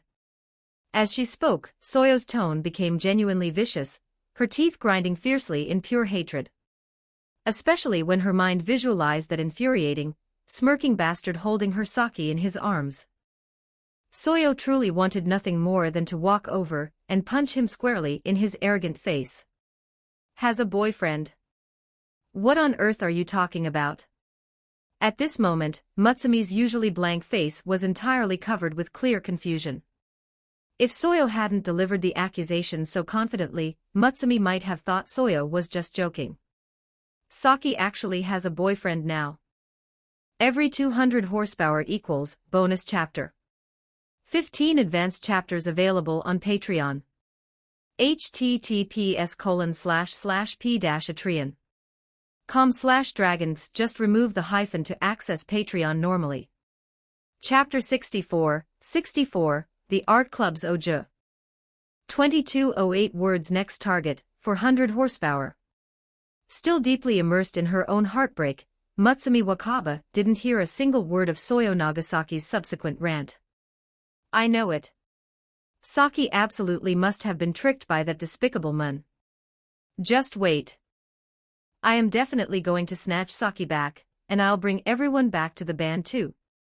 As she delivered her final declaration, an unprecedented intensity burned in Soyo's eyes. Without an instant of hesitation, she turned sharply on her heel and stormed off. It was a long time after Soyo's departure before Mutsumi finally snapped out of her daze. She slowly pulled out her phone, deliberated for several agonizing minutes, and finally sent a single message to Sakiko. Do you have a boyfriend? Meanwhile, over at Sobuhai, Sakiko Tagawa had barely sat down at her desk before she received Mutsumi's text. She frowned slightly in confusion. How on earth did Mutsumi find out? Sakiko quickly replied, Who told you? Almost immediately, Mutsumi's reply popped up, Soyo told me. She came to see me just now. Thinking back to the aggressive, relentless texts Kai had shown her that morning, Sakiko wasn't that surprised. She just hadn't expected Soyo to actively track down Mutsumi about it. Considering they used to be close bandmates, Sakiko obviously still harbored some lingering fondness for them. However, Soyo's obsessive, non-stop stalking was starting to make her feel uncomfortable. She really just won't give up. We just made things official recently, so I haven't had the chance to tell anyone yet. When I have some free time, I'll properly introduce him to you, Mutsumi.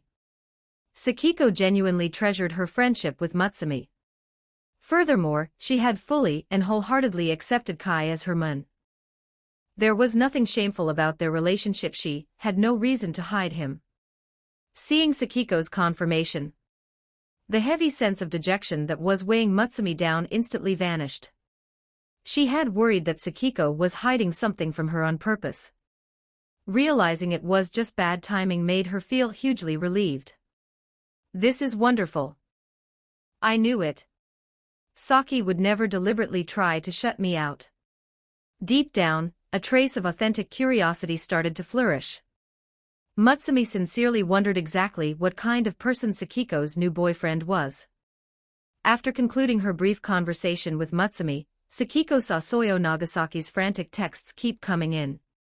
She sighed, locked her phone, and ignored them. As she shifted in her seat, hiss.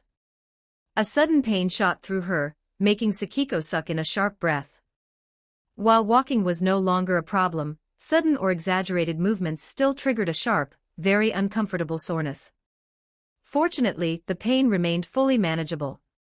Tagawa-san. Are you okay? Her deskmate noticed Sakiko wincing, and asked with genuine concern. It's nothing. I just slightly twisted my ankle on the way to school. I'm fine now. Her deskmate nodded, accepting the excuse right away. Even though Sakiko largely kept to herself, the elegant, dignified aura she constantly projected made her seem exactly like an elite, untouchable noblewoman. Consequently, even without the protection of a clique, none of the girls in the class ever had the courage to try to bully her. What a wicked guy. After giving her body a moment to adjust, Sakiko finally settled back into her chair. She couldn't stop herself from softly murmuring the complaint. However, as the vivid, chaotic memories of last night flooded her mind, she couldn't hide the bright, loving smile spreading across her face. The morning classes passed quickly in a haze. The teachers mostly just stood at the front and lectured. The students who actually cared paid attention, while the ones who didn't simply messed around or slept. As long as they weren't actively disrupting the class, the teachers rarely intervened. When the lunch bell finally rang, Kai briefly informed Marin Kitagawa and Megumi Kato that he had some pressing business to attend to, so he wouldn't be joining them in the service club today.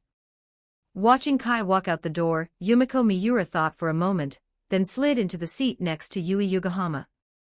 Tomorrow is the weekend. Do you want to go hang out somewhere? Usually, their specific group of girls would always plan some sort of shopping trip or hang out during the weekends. Under any other circumstances, Yui definitely wouldn't have refused. Yumiko, Kaikuin already asked me out on a date for tomorrow. How about we hang out on Sunday instead? After all, they had 2 days off. I already have plans for Sunday. Hearing that, Yui immediately felt stuck in an awkward situation. On one hand, she didn't want to cancel her date with her boyfriend. On the other hand, she was notoriously terrible at rejecting her friends, especially someone as forceful as Yumiko. Why don't the three of us just go together? Quietly eating her bento a few desks away, Hina Ebona met Yumiko's intense, desperate stare. She exhaled quietly inside and calmly offered her suggestion. Yumiko had been frantically trying to figure out how to invite herself along without sounding suspicious. But since Ebona, an objective third party, was the one proposing it, she had the perfect cover. Wouldn't that be a little weird? Yui scratched her cheek, looking deeply conflicted. During their previous date, Yuraha Kasumigakaka had essentially forcefully inserted herself as a massive third wheel. Was their second date seriously going to be hijacked by yet another third wheel? It wasn't that Yui disliked Yumiko, but the situation just felt bizarre. What's weird about it? Relax, I promise I won't third wheel your date at all. Yumiko waved her hand, adopting an expression of total nonchalance. I just really hate sitting at home all by myself. It's too boring. All right then. Since Yumiko put it that way, Yui didn't know how to say no. She just agreed. Ebona saw Yumiko's huge grin and quietly lowered her head. Do you seriously expect anyone to believe you just want to hang out with Yui? It's obvious you have your sights dead set on Kai. Hina, what about you? Are you going to come with us? Yumiko hadn't forgotten to reward Ebona for the crucial assist. Since it was already going to be a group outing, adding one more person wouldn't change anything. I'll pass. My parents are planning a trip to a neighboring city this weekend, and I'm going with them. Pushing her glasses up the bridge of her nose, Ebona calmly delivered her excuse. Helping Yumiko already made Ebona feel guilty toward Yui. If things got serious between Yumiko and Kai this weekend, Ebona wasn't sure whose side to take. The guilt seemed suffocating. All right then. Yumiko didn't push the issue. Instead, her mind was already racing, frantically trying to plan out the perfect, most stunning outfit for tomorrow. She was determined to make Kai clearly see what he was missing. He spent all his time staring exclusively at Yui, acting exactly as if Yumiko lacked any charm or appeal whatsoever. Meanwhile, Kai had no idea that his relaxing weekend plans had already been thoroughly hijacked. Excuse me, are you looking for someone? Just outside Sobuhai's art club room, Kai had just arrived when several female club members noticed him. He was tall and good-looking, and lately he carried himself with even more confidence. Even standing in a massive crowd, he easily stood out. Seeing such a handsome guy standing outside their club room, a few of the girls couldn't stop themselves from blushing. Unfortunately, unless they possessed system quests, Kai had zero interest in ordinary mob characters. Aside from perhaps the occasional casual fling, he didn't even harbor the slightest desire to conquer them. I'm looking for Sawamura-san. Would you kindly let her know I'm here? Sawamura.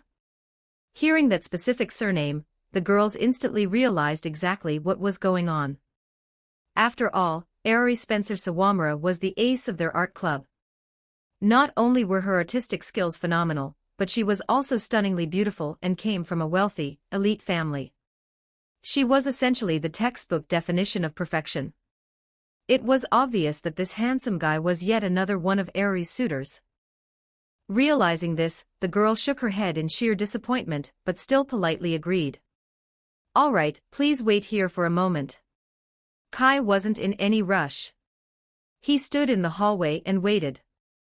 The girl entered the club room again and promptly went to Aoi, who was deeply absorbed in her artwork. Aoi, someone is outside asking for you. Hearing this, Aoi turned around in genuine surprise. Sporting her iconic golden twintails, aside from her famously lacking physical curves, she was undoubtedly a top-tier heroine. And he is so handsome. He's definitely one of your suitors, Aoi. Hearing that, the surrounding girls immediately started teasing and egging her on. You're so lucky. Of course, someone as gorgeous as Aoi has tons of guys chasing after her. I wish a guy that hot would come looking for me. Listening to their endless chatter, Aoi maintained a perfectly polite, mild smile on the surface, while inwardly rolling her eyes so hard it hurt. These girls are so unbelievably boring. What's the point of romance? I'd rather spend that time finishing a few more sketches. It's definitely just another annoying and persistent suitor. Whatever, I'll just go reject him quickly and get back to work. In reality, Aoi was not only a massive, hardcore otaku but also a very famous and controversial doujin artist known as Kashiwagi Aoi. However, she aggressively hid her true nature while at school. Having been brutally ostracized and bullied for her otaku hobbies when she was younger, Aoi had mastered the art of total deception. To her classmates, Aoi was nothing more than a flawless, refined, and entirely unapproachable Ojisama. Hurry up and go see him, Aoi. You can't keep a guy that hot waiting. I swear I'm not exaggerating, he really is gorgeous. Who cares how handsome he is? Aoi scoffed internally, but she kept her sweet smile perfectly intact. All right, all right. I'll go see what he wants. You girls just keep chatting. Saying that, Eri gracefully rose and exited the club room, sporting a flawless, well-rehearsed smile. Wow, he's so handsome. Seeing Kai standing in the hallway, Eri was slightly taken aback. She had honestly assumed her clubmates were just exaggerating, but he really was stunning. Unfortunately for him, she had zero interest in dating. Simultaneously, while Eri was mildly evaluating Kai, Kai was busy evaluating Eri as well. More specifically, he was heavily focused on the massive list of system quests hovering directly above her head. Read her doujinshi directly in front of her Eri, you wouldn't want. Grab her twin tails. Goddess to your feet. Goddess to your feet. Mother-daughter Donburi. Test out the sharpness of her snaggletooth, put a collar on her as expected of one of the most popular heroines in anime history. The immense quantity of quests attached to her was staggering. However, most of these quests were seriously unhinged and pretty degenerate. Completely oblivious to the deeply depraved thoughts running through Kai's mind, Eri took a quiet breath to steady herself and mentally apologized to him. She had no intention of dating anyone. He was destined for a harsh rejection. I'm really sorry, but I easily predicting exactly what she was about to say, Kai smirked. Before Eri could even finish her polite rejection, Kai casually dropped a destructive name. Kashiwagi Eri. Those three simple words smacked Eri like a sudden impact, instantly freezing the kind smile right off her face. The perfect, polished Ojisama image she had spent years building fell apart in an instant. What did I just hear? Kashiwagi Eri. How on earth does he know that name? So you really are Kashiwagi Eri? Seeing that he was fully prepared to say the cursed name out loud again, a panicked Eri violently threw herself forward and slapped her hand tightly over Kai's mouth to silence him. However, from the girl's perspective, watching from inside the club room, it looked exactly as if Eri Sawamura had just aggressively thrown herself into the handsome guy's arms. A series of shocked gasps and excited squeals burst out of the art club. It was pretty obvious that her clubmates were keeping an eye on the situation. Eri desperately lowered her head to hide her face. The onlookers definitely assumed she was just acting shy and embarrassed, but Kai could clearly feel the bone-crushing grip she currently had on his sleeve. Come with me right now. Knowing perfectly well that this was not the place to have this conversation under the excited cheers of her clubmates, Eri aggressively dragged Kai down the hallway toward a more secluded area. Kai didn't seem bothered at all. He looked relaxed and let Eri drag him away. He had to admit, even though she was small and had tiny hands, he could really notice how soft her skin was up close. Every 200 horsepower equals bonus chapter. 15 advanced chapters available on Patreon. https://p-atreon.com/dragons. Just remove the hyphen to access Patreon normally. Chapter 65, bonus 1845 words. Next target, 400 horsepower. They made their way to the stairwell. Seeing that it was empty, Eri slammed one hand against the wall and glared fiercely at Kai. Spit it out. How do you know? She looked exactly like an angry little puppy. Well, Kai shrugged, his smile relaxed. I ran into a guy with glasses earlier. I only found out about your identity from listening to him. It was just a guess at first, but I didn't expect it to actually be true. A guy with glasses. Eri's expression grew darker. Aside from Tomoya Aki, there was no other possibility. That was it. Whenever Tomoya got absorbed in his own world, he ignored his surroundings. He must have subconsciously blurted it out, and the guy standing in front of her happened to hear it. She never should have trusted that idiot to keep a secret. Watching Eri's rapidly shifting expressions, Kai spoke in an amusing tone. I doubt anyone would ever guess that the ace of the art club is actually a famous doujinshi artist.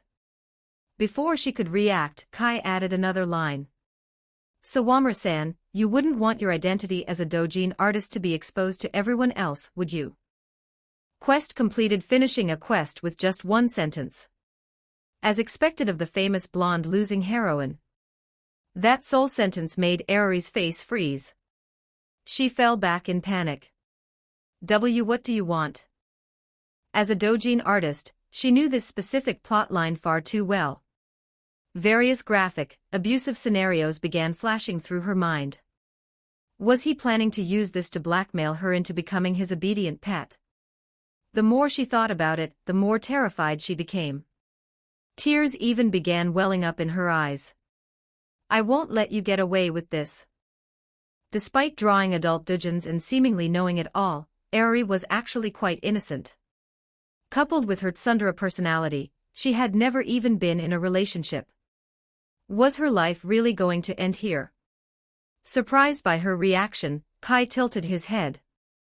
So how exactly do you plan to stop me, Sawamura-san? He had only meant to tease her, but this was turning out to be more entertaining than he thought. After a pause of hesitation, Aeri declared firmly, my father is a diplomat, and my mother is not someone you want to mess with. If it comes down to it, I'll risk mutually assured destruction. I just won't come to school anymore, but don't even think about controlling me like this. The Sawamura family was considered wealthy in Japan, practically a conglomerate. Although Aeri's mother was only from a branch family, her social status was significant, combined with her diplomat father. If they really went all out, an ordinary person couldn't stand against them. If Kai were just a normal student, he would probably be intimidated by now. Looking at Aeri, who was clearly terrified yet still managed to deliver the threat with such conviction, Kai couldn't hold back. He broke into laughter. What are you laughing at? She thought her threat would make him back off. She was stunned by his reaction. Sorry. I didn't mean to. It's just that you're too cute, I couldn't help it. Was he praising her? Normally, she would throw a tsundere fit, but under the current circumstances, she couldn't manage it. After all, he still held her weakness in his hands. What is your problem? Seeing him unable to stop laughing, she couldn't help but shout. This was making her anxious. If he had a goal, he should just say it. He cleared his throat, sensing the timing was right. Kai finally spoke seriously. While the doujin artist identity is a surprise, I actually came here to ask you to be my illustrator. Illustrator? Aeri froze. This was far different from the blackmail she had anticipated. The publisher recommended a few illustrators, but I wasn't satisfied with any of them. Then, by chance, I found out who you were. To be honest, I've read your works. Setting the plot aside, the artwork is top tier. So he was a light novel author seeking an illustrator, and after accidentally discovering her identity, he targeted her. Aeri was quite confident in her drawing skills. However, why setting the plot aside? Is there a problem with the stories in my work? Although she knew plot was her weak point, otherwise, she would have already debuted as a mainstream manga artist instead of staying in the doujin scene. Hearing it said so bluntly still annoyed her. Of course there's a problem. Take your latest release, for example. The art style is great, but the heroine's corruption seems forced. You could have. Clearly, Kai had done his homework before seeking her out, and he explained his points logically. He had read plenty of this stuff before reincarnating. Aeri's expression changed from initial disdain to slow realization, and eventually, a trace of admiration. It seemed as if a door to a new world had opened. So doujins could be drawn this way, too. You really are a... Just as she was about to call him a master, Aeri suddenly caught herself. She was actually discussing doujin plots with a guy she had just met, something she hadn't even done with Tomoya Aki. Her look instantly turned to disgust. Anyone who understood the genre this well had to be a pervert. Kai shrugged, looking unfazed. I just know about it. You're different, Sawamura-san. You actually draw it and publish it. If I'm a pervert, what does that make you? He looked at her calmly. She couldn't argue with that. Thinking of this, Aeri silently cursed Tomoya again. If it weren't for him, her identity wouldn't have been exposed to this guy, and she wouldn't be at his mercy. She had been ready for mutually assured destruction earlier, but now that she knew he didn't mean it like that, she lost her nerve. She was afraid he might actually reveal her secret. You talk a big game, but what about your work? Allow me to tell you, I don't just become an illustrator for anyone. Truthfully, Aerie had been seeking a way into the mainstream industry, and becoming a light novel illustrator was her next goal. However, her tsundere nature made it impossible for her to admit that. She even wanted to throw in a few sharp remarks. I brought the book with me. You can read it yourself and decide. Knowing she was an avid otaku, Kai doubted she had read his book. He handed the prepared light novel to her. You wrote this? Seeing the title Konosuba, God's blessing on this wonderful world. On the cover, Aerie stared in shock. Just as Kai suspected, she had read the new release that sold hundreds of thousands of copies in its first month. Fujikawa Fantastic Bunko was promoting it heavily across the board, using slogans like "a genius author seen once in a century." Out of honest curiosity, Aerie had bought a copy to see what the hype was about. It hadn't disappointed her. The first volume alone made her fall in love with the story. It was nothing like traditional isekai novels. It made all the other isekai stories she had read feel like trash, no, worse than trash. If it weren't for Fujikawa's marketing, she wouldn't have believed a rookie wrote it, let alone a high school student. She looked back up at Kai. Those promotional posters were actually telling the truth. You're not messing with me, are you? Her suspicion was justified. He simply looked too young. So you judge people by their appearances too? Facing her doubt, Kai laughed. You're the same age, and you're already the famous Kashiwagi Aerie. Why can't I write a best-selling light novel? Were those two things even comparable? Aerie wasn't sure if she should be angry. He was basically putting them on the same level. So you want me to draw the illustrations for Volume 2? You've already written it. Her eyes immediately lit up with anticipation. She thought she would have to wait months, but now she could read the plot of the next volume. It's written, but you haven't agreed to be my illustrator yet. If you say no, I can't give you the rest of the story. Of course, she wanted to agree. Breaking into the mainstream industry was her dream, and illustrating this book was the perfect first step. But just as she was about to say yes, her old tsundere habits flared up. Realizing she sounded too eager, she cleared her throat and said solemnly, since you're begging me so sincerely, I guess I'm not opposed to. I'm not begging that sincerely. Interrupted, Aerie stared blankly at him. It's just that if you refuse, I'll spread the word that you're Kashiwagi Aerie. So she liked acting tsundere. He specialized in curing tsunderes. Why are you like this? She hadn't even said no. If he threatened her for that kind of thing, she definitely had the resolve to fight him to the bitter end. But since he was only threatening her to become an illustrator, which she actually wanted to do, she lacked the confidence to argue back. Sawamura-san, you wouldn't want your identity to be known by others, right? When she was first threatened, she was afraid and angry. Hearing it again now, she felt only speechless, and even found it a little funny. She saw right through it. This guy had a terrible sense of humor. No, he was just plain terrible. You think that's enough to threaten me? Without realizing it, her manner had softened, losing the heavy guard from earlier. Kai didn't waste time.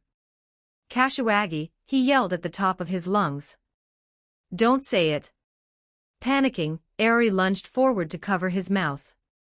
To be honest, Kai didn't feel much of a thrill from the contact. Given Aerie's famously flat figure, there wasn't much there to feel. Right at that moment, another student walked past the stairwell. What are you two? The student thought something serious was happening. But Kai just calmly replied, I'm having a fight with my girlfriend. Seeing Aerie keep her head down without denying it, the student became quiet. The student seemed like an idiot. They could have just walked past, but they had to ask. Was eating dog food supposed to be fun?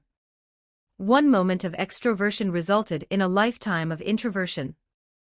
All right, they're gone. Once the student left, Kai lightly patted Ari's back, signaling her to get off. His attitude had flipped entirely. Ari had been feeling embarrassed, but seeing him act as if he were annoyed by her closeness only made her more annoyed. What's that supposed to mean? Am I not cute? Every 200 horsepower equals bonus chapter. 15 advanced chapters available on Patreon. https://p-atreon.com/dragons. Just remove the hyphen to access Patreon normally. Chapter 66, The Strongest Modern Sorcerer. Satoru Gojo appears, the strongest. I fight the strongest. 3424 words. Next target, 400 horsepower. Very long chapter. 3400 words. Is this guy blind? Cute, sure. His gaze swept over Ari's chest. A look of pity crept into his eyes. I don't know how she developed, but some middle schoolers have more to show. Offended, Ari bared her snaggletooth. She wanted to smack the awful guy standing in front of her. All right. Give me your line. I'll send you the second volume's manuscript later, and you can create a few character designs for me. I know. She looked impatient. Still, Ari pulled out her phone and added Kai's line. Make sure you send it quickly. She obviously wanted to read the second volume as soon as possible, but her tsundere nature prevented her from just speaking honestly. She always had to throw in a few sharp remarks. Fortunately, Kai came prepared. Sending it is no problem. But the second volume hasn't been published yet. If the plot leaks. Sawamura-san, you wouldn't want your identity exposed to anyone else, right? Hearing the threat again, Ari fell speechless. Is that the only thing you know how to say? Then let's word it differently. Kashiwagi Ari-sensei, you wouldn't this time. She raised a hand to cut him off before he could finish. Just don't mention that name in front of me again. Hearing the name Kashiwagi Ari out loud brought her a wave of inexplicable shame. I expect the character designs by this weekend. That soon? Ari frowned. Drawing wasn't a simple task, and it wasn't like she didn't have other commitments. But I still have. Kashiwagi Ari. I get it. I'll give them to you, all right. Seeing him invoke the cursed name again, Ari had no choice but to agree. Watching his amused expression, Ari decided she had never met someone with such a terrible personality. It was unfair. How could someone this awful write such a good novel? God must be blind. Before the afternoon classes began, Kai sent the second volume's manuscript to Ari via line. She wanted to reply with a snarky comment, but knowing he would likely just threaten her again, she silently accepted the file. On the surface, Ari was a model student. Even though she was dying to read it, she had to sit quietly and focus on her classes. Luckily, the afternoon schedule was light and would end soon. Having set up a date with Yui for Saturday, and a visit to Hidori Goto's house for Sunday, Kai packed up and headed home. However, when he arrived outside his apartment building, he saw a sleek Maybach parked on the street. What caught his attention was Sakiko Tagawa standing right next to it. As he drew closer, the sound of an argument drifted over. How long are you going to keep up this nonsense? Sitting inside the car was Sakiko's grandfather, the current head of the Tagawa family, Teiji Tagawa. Even though Teiji had allowed Sakiko to leave the family alongside Kiyotsugu, he had never stopped keeping tabs on her. As the sole heir to the Tagawa family, her youthful rebellion meant nothing to him. He assumed that after experiencing a few months of poverty, she would recognize the benefits of the Tagawa family and come crawling back. He didn't expect Sakiko to be this stubborn and actually settle down living on her own. Not long ago, Teiji received news that Kiyotsugu had left by himself. While he didn't know the exact details, he never cared for his live-in son-in-law anyway. Since the moon was gone, his granddaughter had no reason to stay out here alone.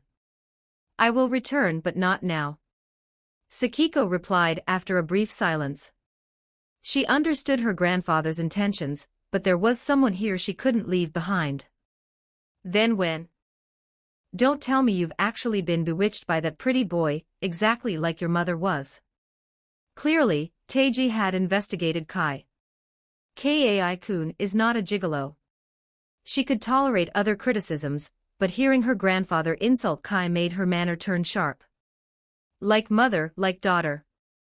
Her mother dug her heels in for Kiyotsugu back then, and now Sakiko was pulling the exact same stunt. Kai was never one to shy away from trouble. He cleared his throat and walked right over. Seeing him, Sakiko's face lit up. She hurried over and threw herself into his arms. Having just experienced the sweetness of their new intimacy, she didn't want to leave his side for a single second. Watching his defiant granddaughter act so obedient made Teiji's chest tighten. His face darkened as he glared at the boy. You actually had the nerve to show up. Teiji's men had already noticed Kai approaching, but they hadn't intervened. Teiji wanted to see if the boy his granddaughter chose had the guts to face him. Just average, I guess. Holding Sakiko with one arm, Kai looked at Teiji. You must be Saki's grandfather. Perfect timing. I'm a bit short on cash lately. Care to cough up some pocket money? His tone practically had, "I'm the scumbag stealing your girl," written all over his face. Sakiko didn't mind. Instead, she laughed and lightly smacked his chest. She knew his light novel was bringing in plenty of money. He was just saying this to vent her frustration for her. A woman in love only has eyes for her man. She didn't suspect a thing. Teiji, already up there in years, felt his heart skip a beat at the bold audacity. Boy, do you know who I am?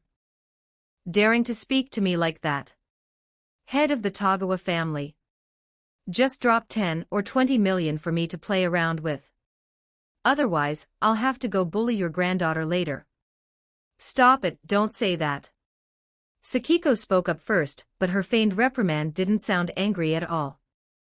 If anything, she sounded expectant.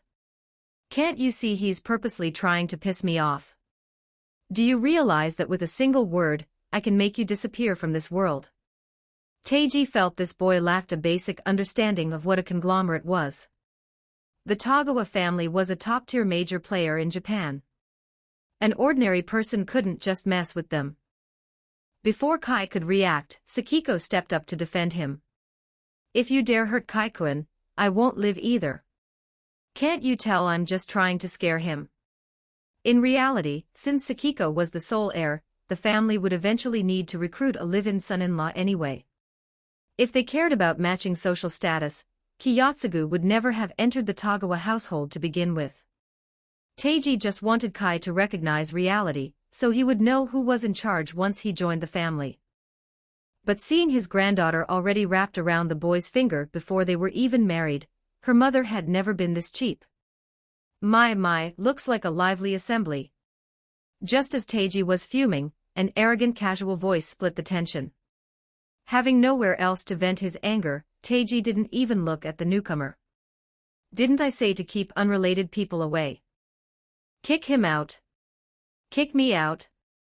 Sorry, but there isn't a single place in this world I can't go. The voice remained playful.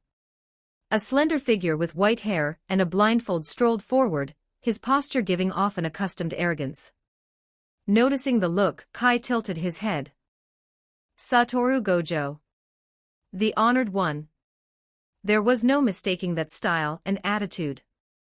The strongest sorcerer of the modern era. While surprising, it wasn't entirely unexpected. After dealing with the Spider Woman and seeing the veil appear in the sky, Kai knew this world shared the Jujutsu Kaisen setting. Gojo's existence remained a given. With Jujutsu High's intelligence network, finding him made sense. He just didn't expect Gojo to show up personally. Who are you? Seeing the moon remain entirely unfazed although surrounded by bodyguards, Teiji frowned. He had attended countless elite gatherings, but he had no memory of this young man.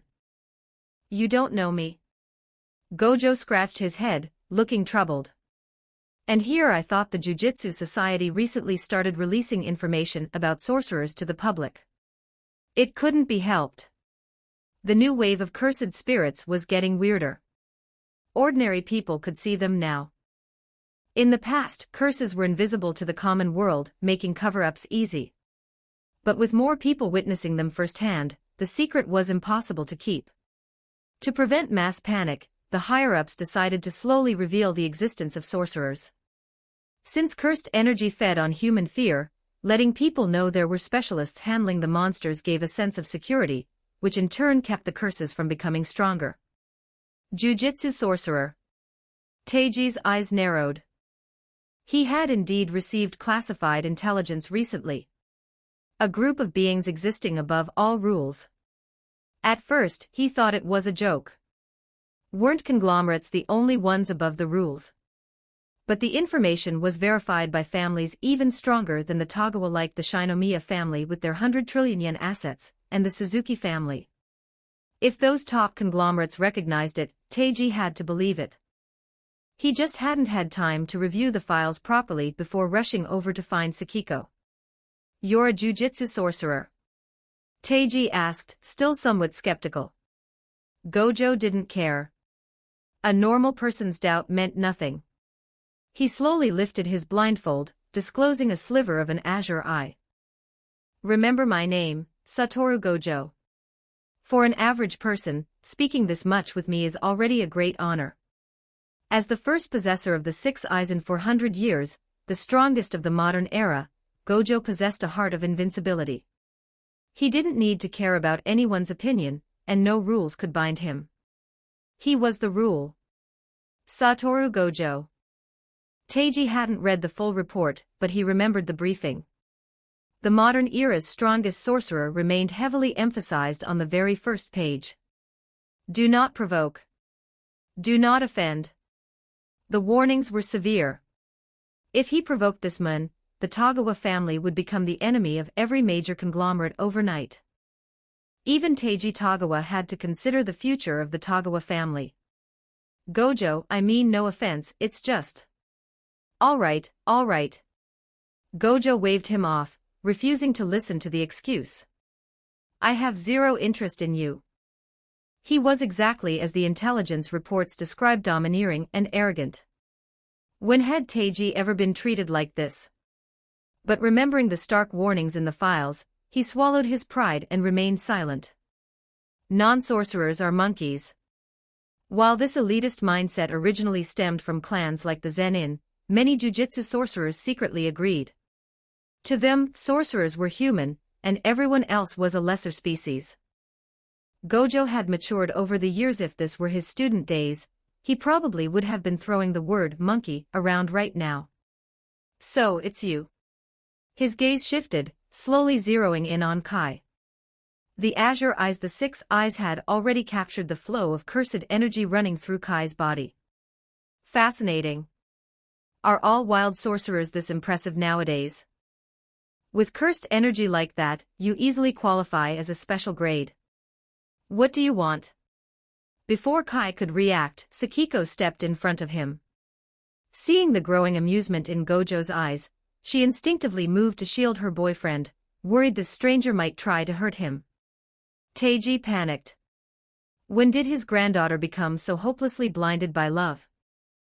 Don't worry. Kai wasn't going to stand there in silence. Even facing Satoru Gojo, the strongest sorcerer of the modern era, he was confident he could hold his own. Before today, he might have fallen short. But with the power of the dual Kamui Manjikyu Sharingan he just acquired, he had enough to stand his ground against Gojo without losing. That look. The 6 eyes granted Gojo microscopic observation skills. Even knowing his identity, this kid still had the courage to look at him like that. Did he actually think he could win? Interesting.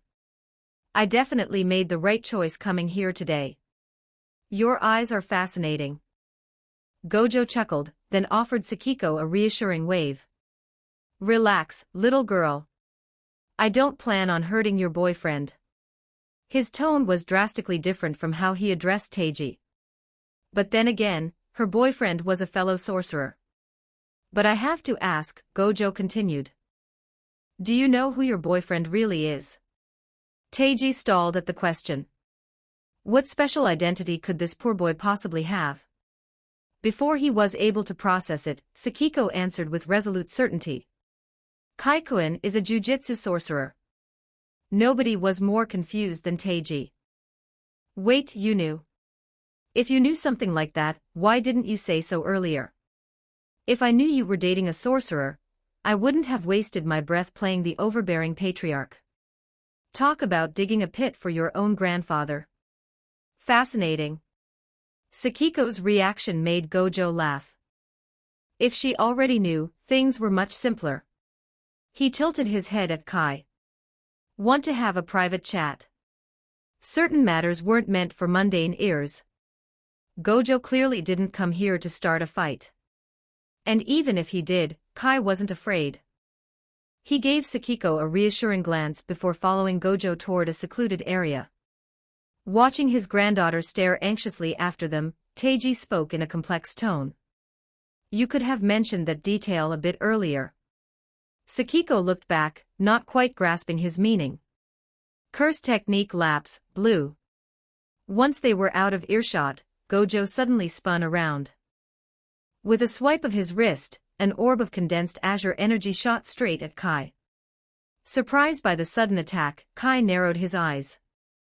The scythe-like patterns of his Manjikyu Sharingan began to spin. In the next instant, Gojo's attack phased right through Kai's body, leaving him unharmed. Intangibility. Amusement flashed in Gojo's eyes. It was just a probe, nowhere near his full strength. But a defensive ability like that meant raw power was useless against him. Noticing Kai's glare turning hostile, Gojo raised his hands in surrender. My bad, my bad. Your attitude just piqued my curiosity. I wanted to see what kind of trick gave you the nerve to stand up to me. The six eyes were unrivaled in gathering intel. Usually, a single glance was enough for Gojo to dissect an opponent's curse technique. Yet, looking at Kai, he drew a blank. Is that so? People walked over the weak. Kai was never one to take a hit without hitting back, even if the man standing across from him held the title of the modern era's strongest. In that case, I hope you don't mind if I test whether the strongest sorcerer actually lives up to the hype. The bold challenge didn't offend Gojo, it only stimulated his excitement. Be my guest. If you think you can reach me, give it a shot. Gojo spread his arms wide, inviting the attack. He had no intention of dodging. His confidence stemmed from the Gojo clan's inherited technique, the Limitless. It was a unique ability that could only be used by someone possessing the six eyes, and the primary reason Gojo was recognized as the strongest. It manipulated space at an atomic level. Any attack directed at Gojo would slow down infinitely as it approached him until it stopped completely. In theory, with Limitless active, Gojo was immune to all forms of damage. Furthermore, Limitless granted him various spatial manipulation abilities, including high-speed teleportation. Gojo maintained his teasing smirk as he watched Kai. Show me where all that confidence comes from. Watch closely, then. Kai had always known Gojo was arrogant, but seeing it in person made him want to punch that smug face even more. The Manjikyu pattern whirled slowly in his eyes. An ocular jujitsu like the six eyes. While Gojo looked relaxed, his mind was racing to analyze the threat. He didn't know the exact mechanics behind Kai's crimson eyes, but they were definitely dangerous. Kai didn't bluff. He believed in striking hard to establish dominance. Reborn into this world, he refused to bow to anyone. So what if Gojo was the strongest? Armed with Kemui, another spatial ability, Kai wasn't intimidated by the Limitless. The moment Kemui activated, Gojo sensed the shift. A thrill ran down his spine. It had been years since he last felt threatened. Even facing multiple special grade curses didn't trigger this kind of alarm. Interesting. Subarashi I. Driven by his pride as the strongest, Gojo held his ground. His grin only grew wider. The surrounding space warped. Kamui's gravitational pull twisted the fundamental fabric of reality, tearing through the infinite space generated by the limitless. Kai aimed straight for Gojo's heart. Gojo watched as his infallible defense was shredded like wet paper. The space over his chest began to spiral inward. In a fraction of a second, Gojo vanished from his spot. He reappeared a few yards behind Kai, his right sleeve hanging empty. He managed to dodge the fatal strike to his heart, but it cost him an arm. An attack that targets space itself. No wonder Limitless failed to block it. This technique was more broken than cursed tools, designed to bypass barriers. At least tool-based attacks had a trajectory. Kamui manifested instantly without warning. A moment's lapse in focus meant certain death. That was close. If that hit my heart, even I would be in trouble. Despite missing a limb, Gojo sounded as casual as ever. He activated his reverse cursed technique. Flesh and bone knit together rapidly at the stump, and within seconds, a brand new arm sprouted into existence. Gojo exhaled a breath of stale air. Regenerating an entire limb took a toll, even for him. This was the most severe injury he had sustained since claiming the title of the strongest. Sure, he had underestimated the boy, but it proved how lethal Kai's technique truly was. So, do you have to stay rooted in place when you activate that ability? Gojo asked, noticing Kai hadn't moved an inch. I can afford to miss 1,000 times, can't I? Kai replied coolly, glancing at the regenerated arm. As expected of reverse curse technique. With that kind of healing, the stamina drain from using the Manjikyu meant nothing. The Manjikyu Sharingan retained its base copying capabilities. By observing the flow of cursed energy during Gojo's regeneration, Kai mapped out the process. Even without a system reward, he could replicate the reverse curse technique with enough practice. Fair point. Gojo chuckled, unaware that his signature healing technique had just been stolen. Factoring in Kai's intangibility, he didn't need to move. He could just stand there and spam space warping attacks. Facing an opponent like that would strike fear into anyone. If given enough time to grow, even Gojo couldn't guarantee a victory without relying on domain expansion. And who was to say this kid wouldn't develop a domain of his own? Let's end the test here. He didn't come to start a war. Having satisfied his curiosity and uncovered the source of Kai's confidence, Gojo offered a proposition. Join Jujutsu High. Surrounding yourself with average people will only stunt your growth. We can provide you with proper orthodox jujutsu training. Kai didn't doubt the claim. Gojo played the fool, but he was a capable teacher. Besides, Jujutsu High had other experienced instructors. Tempting, Kai crossed his arms. But I refuse. Are you kidding? Jujutsu High was great, but the heroine density there was abysmal compared to normal high school. Transferring would cripple his system progression. Kai knew where his priorities lay. The instant rejection caught Gojo off guard. Not even going to think about it. You might not fully understand what we offer. A bird in a cage, no matter how well fed, is still just a caged bird. It will never become an eagle soaring through the sky. The response silenced Gojo. He stared at Kai for a long moment before bursting into laughter. Interesting. I finally understand why those old geezers hate me so much. So this was what confidence looked like from the outside. Looking at the boy, Gojo couldn't help but see a reflection of his younger self. Every 200 horsepower equals, bonus chapter. 15 advanced chapters available on Patreon. https://p-atreon.com/dragons. Just remove the hyphen to access Patreon normally. Chapter 67, MIA Kepman now. Shock at Jujutsu High 1935 words next target, 400 horsepower. Wasn't he just like that back in the day? confident and free. But this kid seemed like an even greater anomaly. Gojo was born into the prestigious Gojo clan, backed by endless jujitsu resources. From what Gojo's brief investigation gathered, the kid's parents were normal civilians. He had zero backing and reached this tier entirely on raw talent. Clearly, even Satoru Gojo couldn't fathom that literal cheats existed in this world. Looks like the higher-ups are in for a disappointment. Gojo knew exactly what those rotten oranges were scheming. With the existence of cursed spirits leaking to the public, the higher-ups were desperately trying to secure their own power, rapidly expanding recruitment, and even pardoning former curse users. A wild genius like Kai was definitely high on their target list. But they were destined to fail. The kid didn't even care about giving Gojo face. He certainly wouldn't give the conservative elders the time of day. Here, catch. Gojo didn't push the recruitment issue. Geniuses always deserve a little special treatment. He threw a small object over to Kai. What's this? Catching it effortlessly, Kai lifted an eyebrow at the small, ID-like card in his hand. It was a standard Jujutsu sorcerer identification card. A massive, bold character for a special was stamped across the front, clearly denoting his rank, special grade sorcerer.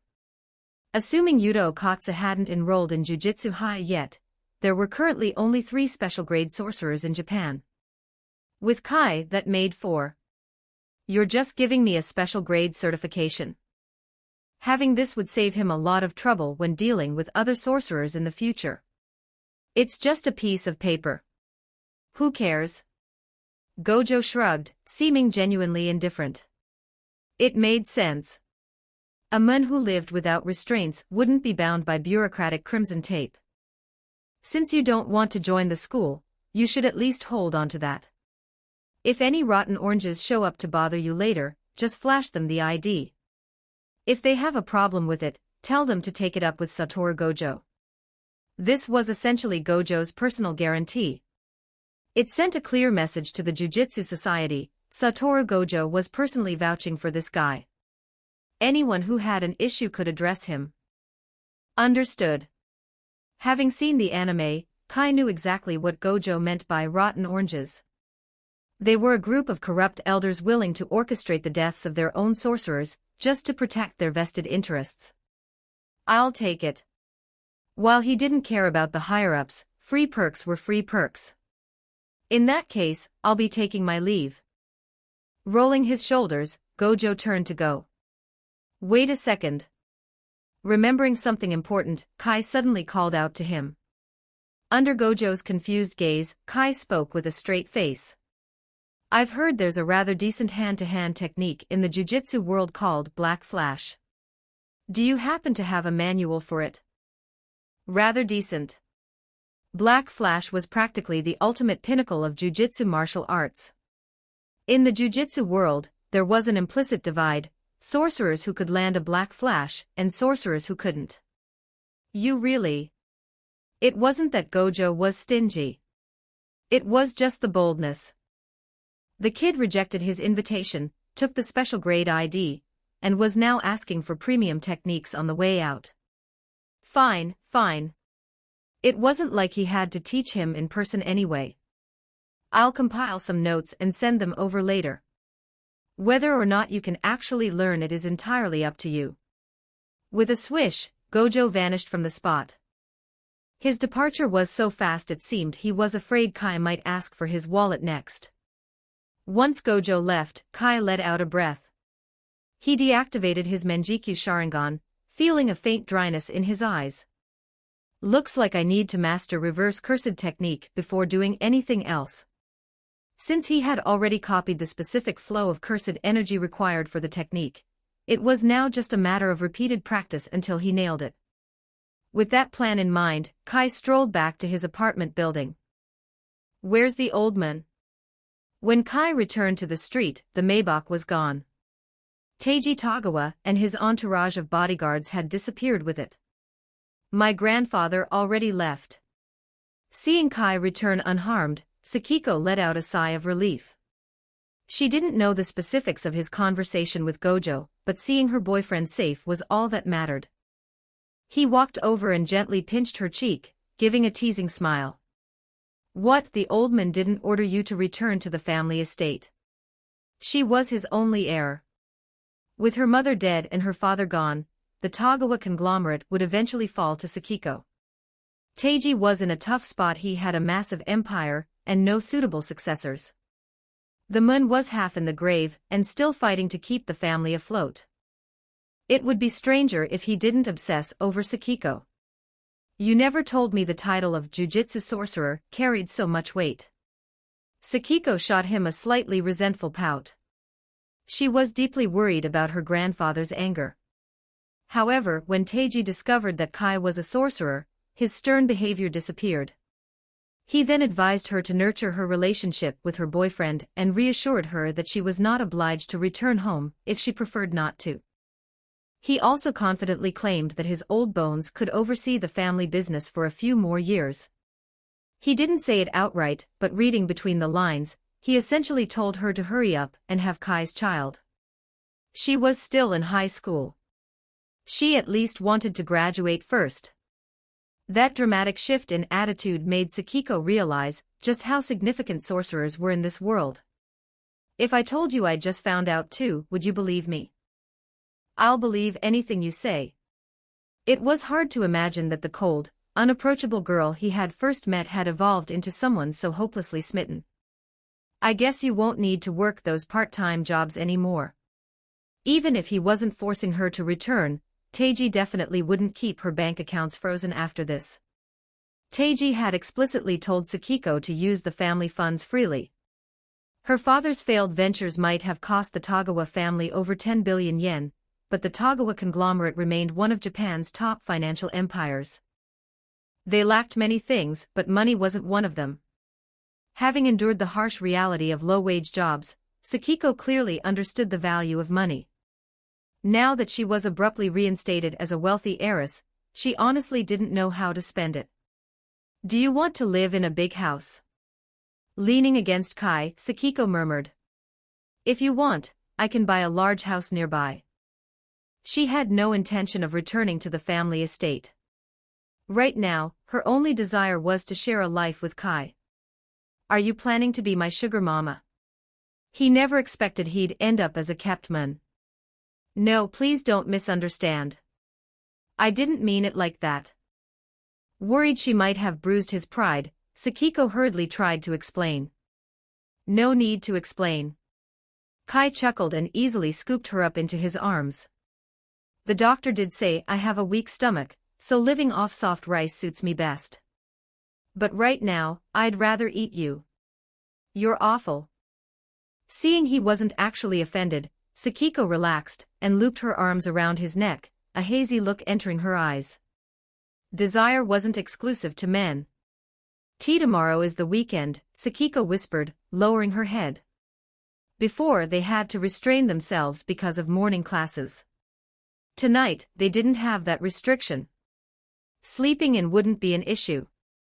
Given an invitation like that, Kai didn't need any more convincing. He carried his beauty straight back to the apartment. "Everyone's here."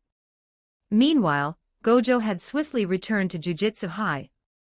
He originally went to the administrative office to find Masamichi Yaga, but upon arriving, he noticed a gathering. It wasn't just Principal Yaga. His former classmate Shoko Yeri, his junior Kento Nanami, and Grade 1 sorcerer Mei were all present. This group was essentially the backbone of the jujutsu world. "Yo, Satoru." Shoko raised a hand in greeting before lazily lighting a cigarette. Despite her pretty features, heavy dark circles bruised the skin below her eyes.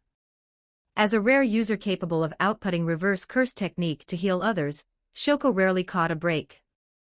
She always looked exhausted. While there were several sorcerers who could use RCT on themselves, finding someone who could heal others was remarkably rare in the Jujutsu society. "So what brings everyone together?" Returning the wave, Gojo lightly hopped onto a chair, his tone relaxed. "Don't tell me a nasty curse popped up, and you need a brainstorming session to beat it." You guys really are weak. As expected of Gojo. You still know exactly how to annoy people. Mei tilted her head, her pale blue hair shifting while she observed him with mild amusement. Ha ha ha ha ha ha ha. Gojo didn't mind. He was used to the remarks. Enough, Satoru. Keep it down. Yaga's stern voice cut through the banter. Out of respect for his former teacher, Gojo quieted down. We just received word from the higher-ups. If we cannot efficiently suppress the number of these new cursed spirits soon, we will have no choice but to release information regarding curses and sorcerers to the general public. Currently, the intelligence was restricted to high-ranking officials and prominent figures. The general populace was still in the dark. But if these visible curses continued to multiply, full disclosure would be inevitable. I know. I really don't see why such a boring issue needs a meeting. Gojo waved his hand dismissively. To him, this kind of bureaucratic maneuvering was a waste of time. No one in the room was surprised by his attitude. They knew his personality and didn't take it to heart. By the way, did you bring the new recruit back? Yaga suddenly asked, recalling the reason for Gojo's earlier absence. A wild sorcerer was a point of curiosity not just for Yaga, but for everyone else in the room. Well, I gave him a proper invitation, but he flat out rejected me. Gojo shrugged, acting as if it were out of his hands. Rejected? Yaga frowned. Gojo fooled around a lot, but Yaga knew he wouldn't joke about serious matters like this. What's his innate technique? Are we certain he won't become a curse user? Refusing to join Jujutsu High was one thing, but if the boy showed tendencies of becoming a rogue sorcerer, they needed to take preventative measures. I really don't think you need to worry about that, Principal Yaga. Seeing his serious expression, Gojo laughed. Honestly, even if he became a curse user, you wouldn't be able to stop him. I nearly died out there myself. The geniuses these days just don't make any sense. Almost died. Yaga wasn't the only one shocked. Even the usually silent Nanami tensed up. Shoko slowly stubbed out her cigarette. Mei stared at him directly. That's not the kind of joke you should make casually, Gojo. If any other sorcerer had said that, they wouldn't have cared. But this was Satoru Gojo. Every 200 horsepower equals, bonus chapter. 15 advanced chapters available on Patreon. https://p-atreon.com/dragons. Just remove the hyphen to access Patreon normally. Chapter 68, 68. Mei sets her sights on the protagonist's 1756 words next target, 600 horsepower. Despite finding Satoru Gojo's personality obnoxious, no one doubted his strength. His title as the modern era's strongest sorcerer wasn't self-proclaimed, it was a universally acknowledged fact. And yet, Gojo was now saying he had almost died. Hey. You're not joking, are you? Shoko Yeri asked. Do I look like the type to joke around? Shoko didn't answer. She just gave him a flat look, leaving him to figure it out himself. He did tend to joke around a lot. Don't get the wrong idea, I'm serious this time. If I hadn't dodged fast enough, I would have lost a lot more than just an arm. Gojo raised the arm he had just regenerated using reverse curse technique. The flesh was fully healed, but the torn fabric around his shoulder made it obvious what had happened. So he wasn't joking. What is his innate technique? Masamichi Yaga's demeanor turned serious. They had assumed this was just an ordinary wild sorcerer, but if the kid could actually wound Gojo, the situation was entirely different. I'm not entirely sure. What I do know is that he can make himself intangible to phase through physical attacks, and he has the ability to warp space. Gojo kept his tone light. Anyone listening would think he was discussing the weather. Shoko couldn't help but interject, I mean, those are terrifying abilities. Why are you saying it so casually? Either of those powers sounded like a nightmare to deal with. Isn't it interesting? Aren't you worried someone might steal your title as the strongest? Shoko looked at him with intrigue. I won't, Gojo smiled slightly, looking calmly at Shoko. Because I'm the strongest. Forget it. Having this kind of conversation with Gojo was just asking for a headache. Hearing all that, I'm actually quite interested in him, Mei chimed in with a playful look. He was strong and unaligned with any faction. They could easily team up as bounty hunters. It would definitely bring in a lot of money. Oh, but he already has a girlfriend. Gojo said, recalling Sakiko Tagawa. Come to think of it, she had a similar hair color to Mei. But in terms of figure, Mei was the clear winner. Not just anyone could pull off that mature aura. She hadn't said anything about wanting to date him. But it didn't matter. Mei just smiled. I'll simply have to show him the charm of a mature woman. While Mei didn't subscribe to the elitist sorcerer mindset, she was confident in her own appeal. When it came to charm, she feared no one. I'm looking forward to it. For some reason, Gojo was actually eager to see Mei try to chase Kai down. Of course, none of this affected Kai's good mood. Meanwhile, Aoi Spencer Sawamura couldn't wait to get home after school. She didn't even bother showing up to the art club, making up an excuse to skip. I'm home. She threw the words over her shoulder as she rushed into the house and sprinted upstairs. Welcome B.A. Sayuri Sawamura, who had been alone in the villa, started to greet her daughter. Before she could finish her sentence, Aoi breezed right past without glancing her way, rushing straight into her bedroom and slamming the door shut. That was odd. Sayuri raised an eyebrow, a playful smile touching her lips. Looks like Aoi has a secret. She waited a little while before brewing some tea and heading upstairs. Just as she was about to knock, she heard her daughter complaining through the door. That awful guy, his personality might be terrible, but he actually knows how to develop a plot. Inside the room, Aoi was reading the second volume manuscript Kai had sent her. Thinking back to how he had blackmailed her with her Kashiwagi Eri identity earlier today, she couldn't help but grumble. How could a guy like that exist? But complaints aside, she couldn't help but marvel at the writing. Why couldn't she come up with plots this interesting? Outside the door, Sayuri's expression shifted into something far more amused. Develop what? Could she mean that kind of development? Had her daughter successfully graduated to adulthood without her knowing? Just wait. The next time we meet, I'll show you what I'm made of. I'll lock you in a dark room, hee hee. A dark room.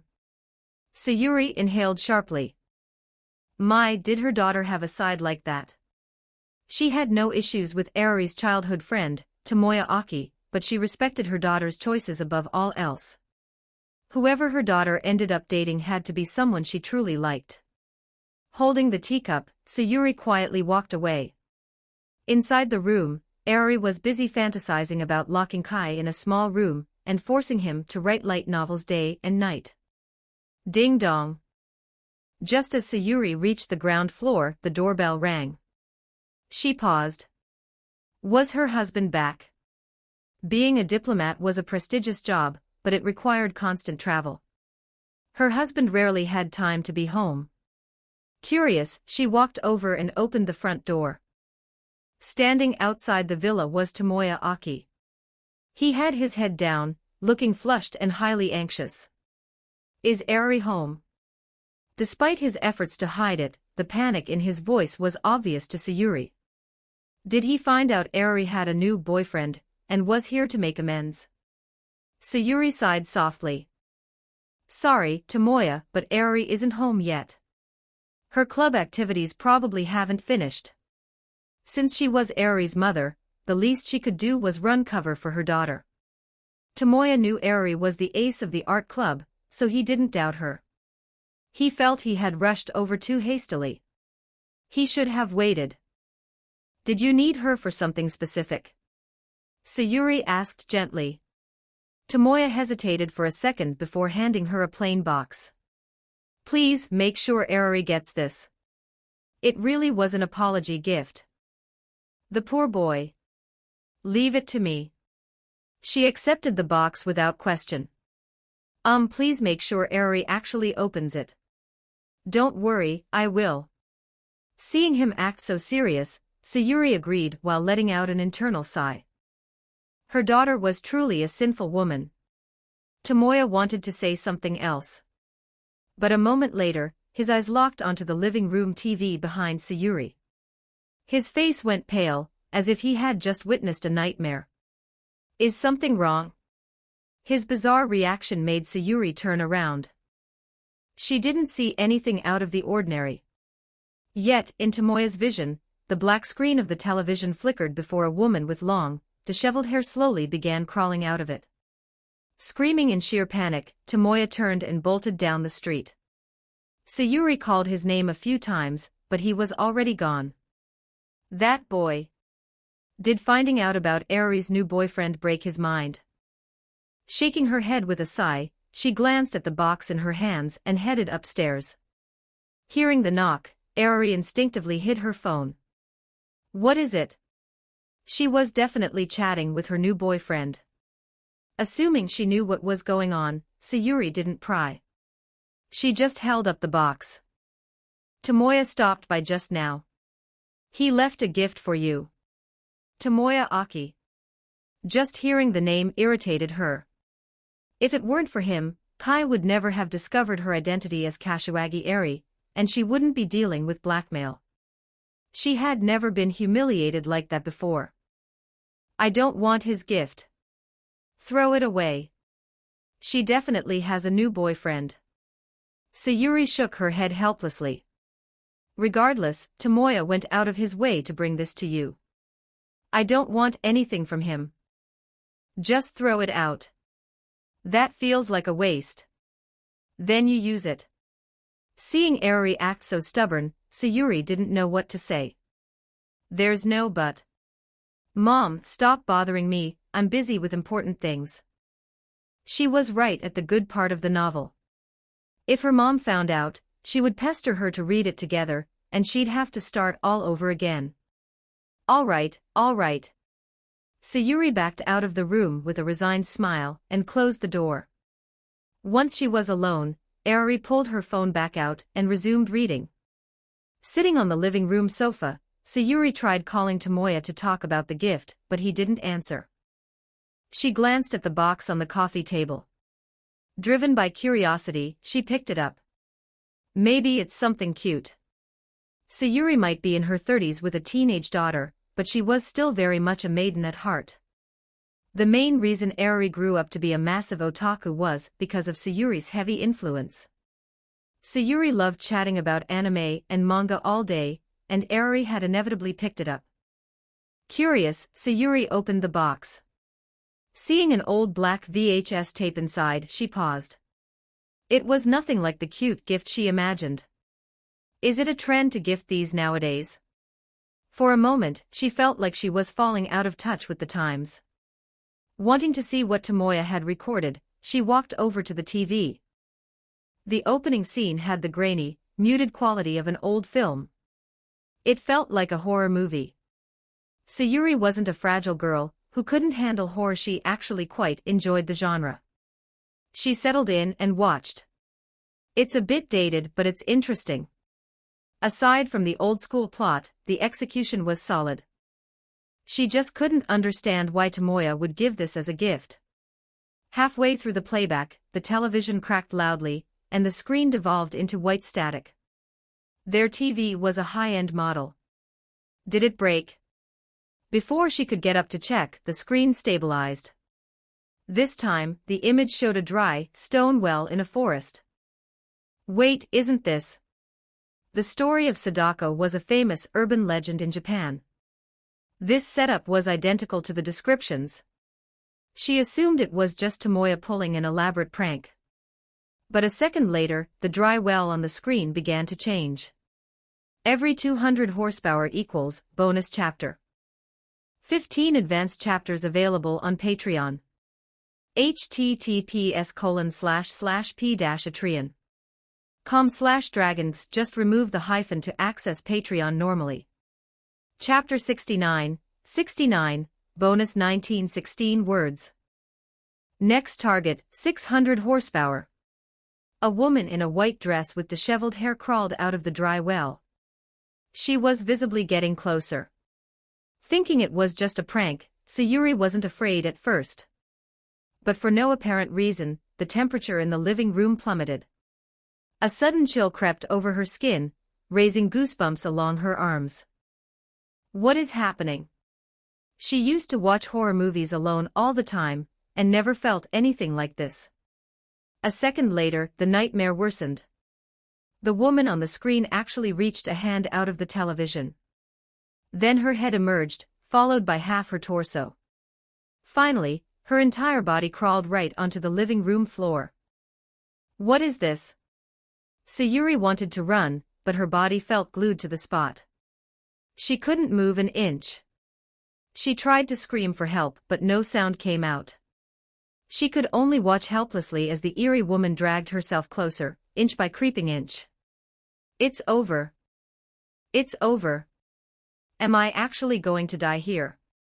Just as the terrifying figure was inches away, Ari's voice echoed from the top of the stairs. The suffocating atmosphere vanished in an instant. Sayuri gasped for air, her chest heaving as cold sweat drenched her clothes. Ari, who had just come down to get a glass of water, looked at her mother in confusion. Did you see anything just now? See what? Ari frowned. What is there to see? I just saw you staring blankly at a black TV screen. A black screen? What black screen? Wasn't I just watching a movie? But when Sayuri looked back, the television was indeed off. The box Tomoya Aki had brought was sitting quietly on the coffee table, looking exactly as if it had never been opened. It was as though everything she just experienced was a hallucination. Was it all fake? That visceral terror felt far too real to be an illusion. Are you okay? Despite her usual tsundere attitude, Ari actually cared deeply about her mother. Sensing a real danger she couldn't explain, Sayuri decided not to drag her daughter into it. She just shook her head. I'm going to take a shower. I'm just a little tired today. Without waiting for a response, Sayuri hurried off to the bathroom. Ari watched her go, thoroughly bewildered by the bizarre behavior. Still, she didn't pry. She grabbed her water and headed back upstairs. Inside the bathroom, Sayuri didn't actually shower. She waited a few minutes until she heard Ari's footsteps retreat to her bedroom. Then, she opened the door and slipped back into the living room. Something is very wrong here. She walked over to the coffee table and opened the box. The videotape was resting inside. Was her mind really playing tricks on her? She refused to believe it was just a trick of the light. Yet, science couldn't explain what had just happened. Unable to make sense of it, Sayuri dialed Tomoya's number several more times to ask about the box. The calls went straight to voicemail. Left with no other options, she had to set her fears aside for now. It was getting late, and she needed to start preparing dinner. The next morning, when Kai woke up, he was careful not to disturb Sakiko. While preparing breakfast, he remembered the uncollected quest rewards from the previous night. He had been a bit too preoccupied to check the system then. Congratulations to the host reward, 100,000 yen in cash. Congratulations to the host reward, a complete luxury skincare set. He received several standard, mundane rewards in a row. It made Kai sigh. The drop rate really was hit or miss. Still, he was used to it. He wasn't lacking anything at the moment anyway. Better than nothing. But just as he assumed he hit a dry spell, the final reward popped up and made him freeze. Congratulations to the host reward, reverse curse technique, reverse curse technique. It actually dropped. He had planned to use the Manjikyu Sharingan's copying ability to slowly figure out the mechanics himself, but the system just handed it to him on a silver platter. It saved him a massive amount of time. Now this feels like a proper cheat. As he claimed the reward, Kai felt the intricate knowledge of reverse curse technique burn into his mind. Without hesitation, he began converting the negative output of his cursed energy into positive energy. He channeled the healing energy directly toward his eyes. A cooling sensation washed over his vision. The faint, lingering dryness from overusing the Manjikyu Sharingan the day before vanished entirely. His eyesight felt sharper than ever. If I don't have to worry about the physical backlash of the Sharingan anymore. The true terror of the Manjikyu wasn't just its unique abilities. It was the ultimate defense Susanoo. His dual Kamui Mangekyo Sharingan possessed the power to manifest a full-body Susanoo, unlike Obito's single-eye handicap. That meant he could spam Susanoo whenever he wanted. If he wasn't currently standing inside a cramped apartment, he would have activated it just to test it out. Amid his excitement, Sakiko's voice called out from the bedroom. Waking up and not finding him beside her made her tone anxious. Kai set his things down and walked back in. What, afraid I ran away? He smiled and sat on the edge of the bed. Sakiko looked like a delicate, wilted flower. Seeing him, she nuzzled against his side like a clingy kitten. I just missed you. She knew he wouldn't leave. But having just crossed that threshold, she couldn't bear to be separated from him for even a second. Catching his drift, a faint blush spread across her cheeks. She looked up at him anyway. If you want, I can. All right, easy now. That exact mindset was why he accidentally went overboard last night. With her current stamina, she wouldn't be able to handle another round. Do I look like the kind of guy who doesn't care about your limits? You stay here and rest today. I have some errands to run anyway, so it's the perfect time for you to catch up on sleep. They hadn't gotten much rest last night, after all. That caught her attention. Yeah, some stuff related to the novel. Don't worry, I'll be back soon. He spoke casually, making it sound like a routine business matter. All right then. Lacking any reason to suspect him, Sakiko nodded and settled back under the covers. A little while later, exhaustion took over and Sakiko fell fast asleep. Kai quickly freshened up and headed out the door. He had agreed to meet Yui Yokohama at a station in Ginza. Stepping off the train, he immediately heard her voice. He smiled and waved. But when he noticed Yumiko Miura standing right next to her, he raised an eyebrow. He hadn't paid much attention to Yumiko's recent antics, so he genuinely hadn't expected her to show up for their date. What, surprised to see me? Yumiko was initially caught off guard by his arrival, but seeing the surprise in his eyes fueled her irritation. She couldn't help but snap. Not really. If you're volunteering to be a third wheel, I don't mind. Kai shrugged, looking unfazed. I came out to hang with Yui. If anyone is a third wheel here, it's you. Is that right? A playful smirk touched his lips. He smoothly pulled Yui by the waist and before anyone could react, leaned down and kissed her. People are watching. Yui protested weakly, her face flushing red, though her eyes were filled with deep affection. Kai didn't reply. He just shot Yumiko a pointed look. Who's the third wheel now? This guy knew exactly how to twist the knife. Yumiko clenched her fists. Luckily, she had mentally prepared herself for this before leaving the house, so she managed to keep her composure. She marched forward and grabbed Yui's arm, pulling her away. Let's go, Yui. We're going shopping today. Just ignore him. Unable to resist Yumiko's pulling, Yui cast a helpless, pleading glance back at Kai. He just chuckled and followed them at a leisurely pace. Today was supposed to be a fun outing anyway. Besides, he was curious to see exactly what Yumiko Miura was plotting. There was a reason men dreaded going shopping with girls. They could browse forever. They bounced between clothing boutiques and high-end cosmetic counters. In Japan, girls learned how to do their makeup in elementary school, so they navigated the cosmetic aisles like seasoned pros. Yui felt a bit awkward initially, but she soon relaxed and enjoyed the browsing. Kai, meanwhile, adopted a simple strategy: enter a store, find a seat, and mess around on his phone. He didn't pay much attention to what they were buying. Texting your other girlfriend? Yumiko's voice suddenly broke his focus. He looked up to see Yumiko standing right beside him. Glancing over to verify that Yui was still distracted by a salesperson, Kai pocketed his phone and looked at Yumiko with interest. Taking a break from shopping? I already have all that makeup at home. There's nothing to look at. She sat down next to him on the bench. She was sitting very close. She had clearly put effort into her perfume today. The scent was distinct and pleasant. You didn't answer my question. Were you texting your girlfriend?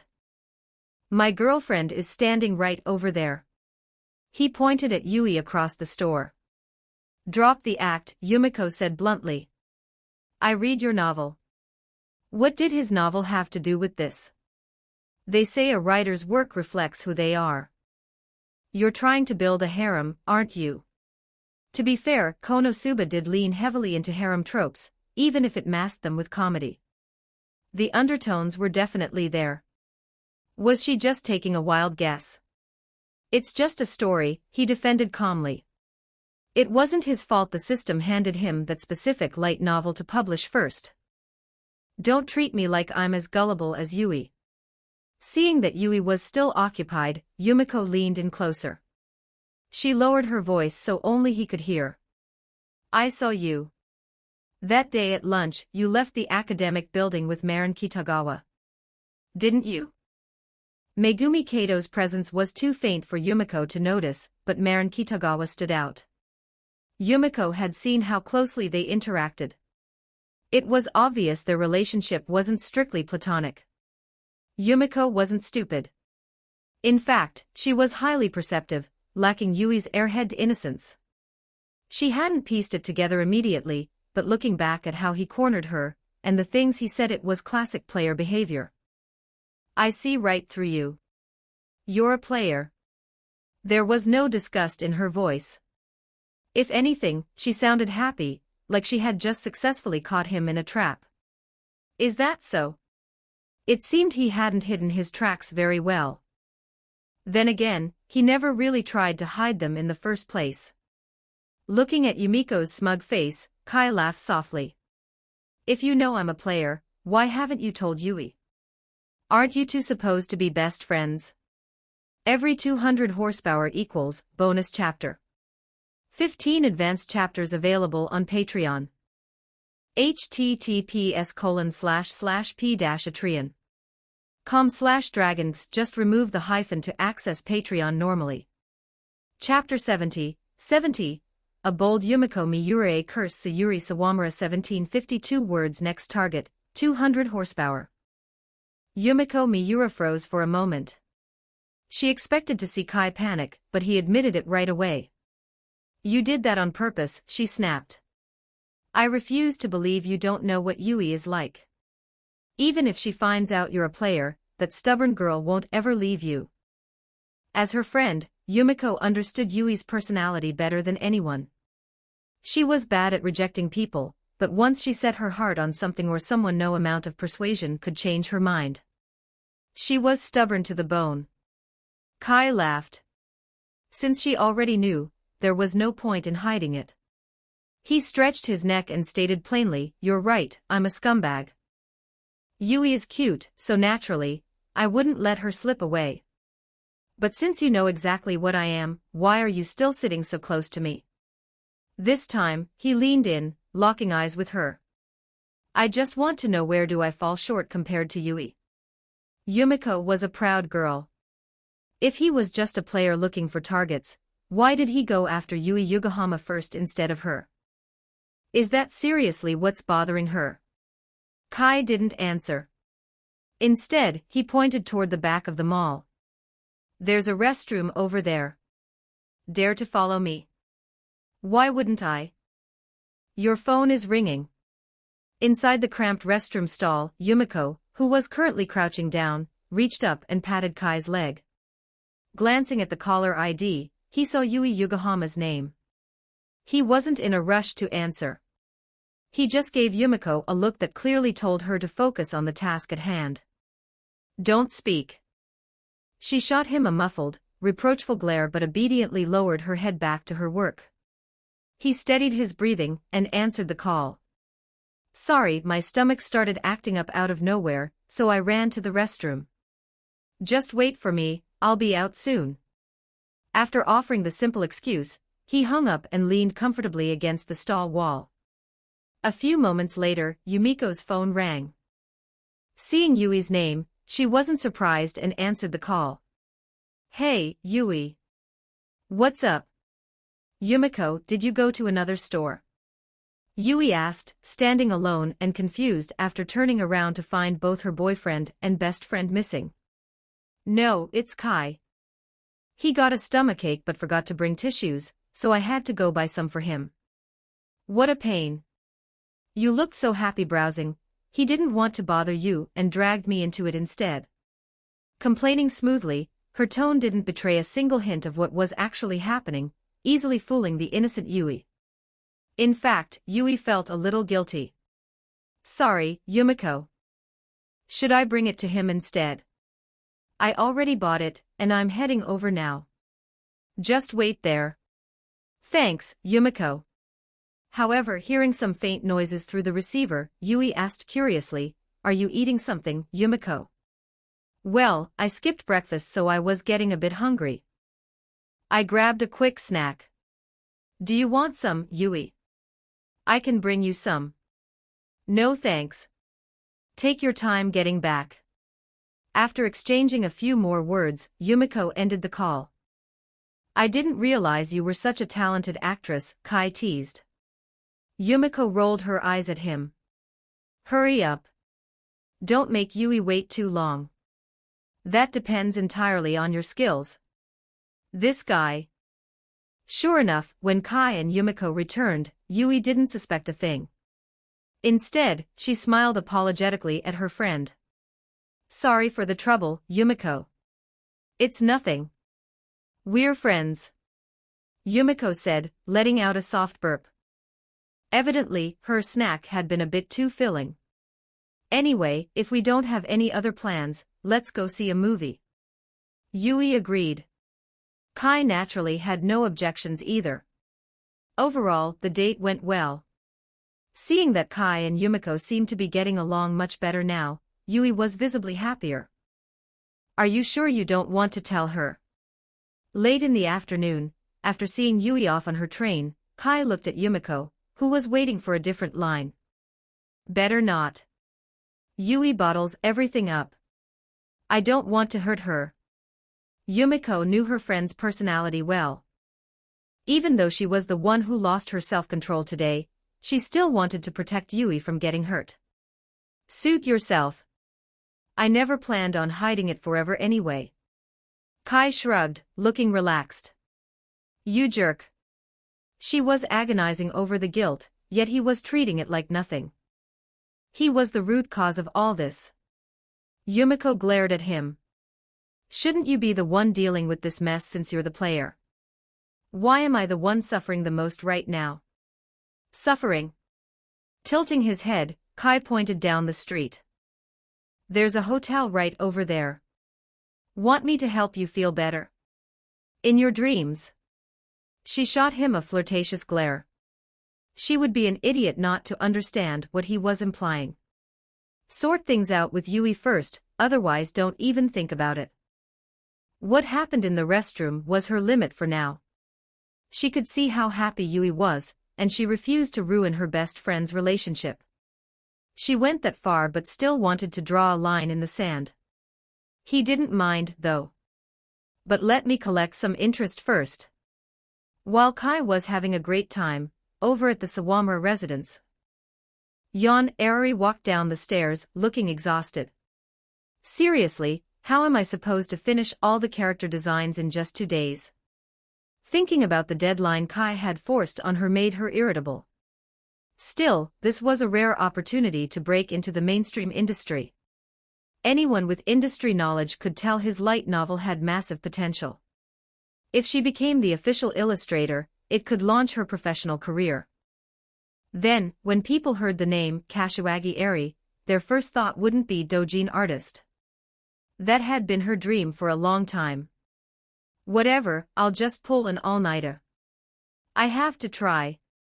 When it came to her dreams, Eri had drive. She planned to eat dinner and then stay up to finish the rough drafts. When she reached the ground floor, she saw Sayuri sitting at the dining table. Her mother's eyes were clouded with deep exhaustion. Oh, Eri. It took a few calls before Sayuri snapped out of her daze. She stumbled slightly as she stood up. Hold on, I'll bring the food out from the kitchen. No, sit down, Mom. I can bring the food out. Eri wasn't a child anymore. Seeing her mother look so drained, she quickly stopped her and jogged into the kitchen. My, Eri has really grown up. I haven't been a child for a long time. Eri grumbled, efficiently setting the dishes on the table. Did you not sleep well? Eri might be at Sundara, but she was kind-hearted. She cared deeply about her mother, even if Sayuri constantly teased her. Well, I started reading a good novel and accidentally lost track of time. Sayuri forced a smile, making up a quick excuse. She didn't reveal the real reason. It was far too bizarre, and she refused to drag her daughter into danger. Geez, and here I was actually worried. Eri didn't suspect a thing. She scolded her, "You're not young anymore, stop pulling all-nighters. The novel isn't going anywhere." Sayuri had a history of doing exactly that, which was why Eri believed the lie so easily. Is Eri calling her mother old now? Sayuri sniffled, acting as if she were on the verge of tears. No, I'm not. Even knowing it was fake, Eri still fell for it. I just want you to stop staying up late. I know. Eri is just worried about her mom. Don't worry, I'll be careful. Honestly. Seeing her mother drop the act, Eri settled down, muttering under her breath as she ate. Watching her daughter, Sayuri's gaze softened, replaced by a steely resolve. I haven't even seen her get married and have kids yet. I refuse to die now. Furthermore, she needed to know exactly what was happening to her. If anyone had the answers, it was Tomoya Aki, the boy who delivered that black videotape. Thinking about Tomoya, a dark look crossed Sayuri's eyes. After all, that cursed videotape wasn't originally meant for her, it was meant for her daughter. The next morning. Having stayed up late, Eri was still fast asleep at 8 or 9 o'clock. Sayuri knocked on her door. Eri, Mom is heading out for a bit. Stay inside and don't go wandering off. I know. Drowsy, Eri mumbled a reply, rolled over, and went right back to sleep. Sayuri didn't disturb her further. She walked downstairs, slipping on a pair of sunglasses before heading out the door. The shades were mainly to hide the heavy dark circles under her eyes. It had been another sleepless night. Whenever she closed her eyes, her mind instantly conjured the image of that disheveled woman in the white dress crawling out of the screen. Even with her eyes open, she felt a constant, creeping dread, as if something invisible was watching her from the shadows. There was no mistake. It had to be the Sadako from the urban legends. According to the lore, anyone targeted by Sadako had only 7 days to live unless they showed the videotape to someone else and passed on the curse. So, was that Tomoya's goal? Did he deliver the tape just to pass the curse on to someone else? But why Eri? Weren't they childhood friends? Even if her daughter had found a new boyfriend, that was no reason to try and kill her. When it came to her daughter's safety, Sayuri's maternal instincts flared. Her gaze sharpened into cold determination. No matter what, she was going to track Tomoya down today. They needed to have a face-to-face talk. Meanwhile, Kai had already met up with Yukino Shida, Megumi Kato, and Marin Kitagawa. Morning, everyone. Marin was as energetic as ever. She waved with a bright smile before running over. She immediately closed the distance, happily leaning against his side. Every 200 horsepower equals bonus chapter. 15 advanced chapters available on Patreon. https://p-atreon.com/dragons. Just remove the hyphen to access Patreon normally. Chapter 71, bonus, Megumi Kato wants to play a game. Heading to Bocce 1814 words next target, 200 horsepower. Come to think of it, you haven't been to my place to play games in a while. Want to come over tonight? Marin Kitagawa asked casually, leaning against Kai. Marin, we're out in public. Try to restrain yourself a bit, Yukino Shida reminded her. She didn't suspect anything deeper. Marin was naturally outgoing, so her casual closeness just seemed like a sign of good friendship. Still, seeing the two of them glued together left a faint sting of displeasure in Yukino's chest. What does it matter? We're friends anyway. Hiding it would be the real problem. Wrapping an arm around his shoulder, Marin looked entirely unbothered. It was sound logic. For a moment, Yukino didn't know how to retort. All right. Let go for now. Kai patted Marin's hand, signaling her to back off. Pouting slightly, Marin obediently pulled her hand away. Watching this unfold, Yukino felt a wave of satisfaction. As for the game, if nothing comes up, I'll be there. Calculating the days in his head, Kai figured Marin's body should be mostly recovered by now. Receiving a firm answer, Marin's face instantly lit up with joy. Unless something unexpected comes up, I should be free. It worked out perfectly. It would give Sakiko a much-needed break anyway. Marin happily threw her arms around him again, leaning in to whisper in his ear. I bought a bunch of new toys, you know. Among all the girls around him, Marin was undeniably the most playful and open-minded. Oh, right. Thinking of something else, Marin turned to look at Yukino and Megumi. Yuki, Megumi, do you guys want to join us? Tea together. Yukino was in the dark, but Megumi knew exactly what kind of game Marin and Kai were playing. Yukino, who innocently assumed they were talking about normal video games, shot the startled Megumi a confused look. It was just a game. Why the shocked reaction? As for gaming. Truthfully, the warm atmosphere of the service club had made Yukino appreciate spending time with friends. Hanging out and playing games together sounded nice. However, she shook her head with a faint sigh. Sorry, my sister is coming over to my apartment tonight, so I'll be busy. Even though she had moved out of the family estate, Haruno still dropped by occasionally, mostly just to make sure her little sister hadn't been targeted by any shady guys. Ah, what a shame. I guess we'll have to wait until next time. Marin looked disappointed but didn't push the issue. Yes, next time, Yukino agreed, mirroring the sentiment. Standing nearby, Megumi was speechless. If you actually knew what kind of game they were playing, I doubt you'd be feeling any regret right now. What about you, Megumi? Breaking the silence, Marin shifted her focus to the quiet girl. She had almost forgotten she was included in the invitation. Megumi wasn't oblivious like Yukino. But before the words of rejection could leave her mouth, Marin leaned in with a bright smile. Don't worry, we're just going to play a game. If you don't like it, I won't force you into anything. Kaikuin and I can just walk you home afterward. How does that sound? While she desperately wanted to recreate her favorite Eroge's co-op plotlines in real life, Marin had no intention of forcing the issue if Megumi was genuinely uncomfortable. It was only fun if everyone was a willing participant. If someone was resisting, it defeated the entire purpose. The offer made Megumi hesitate.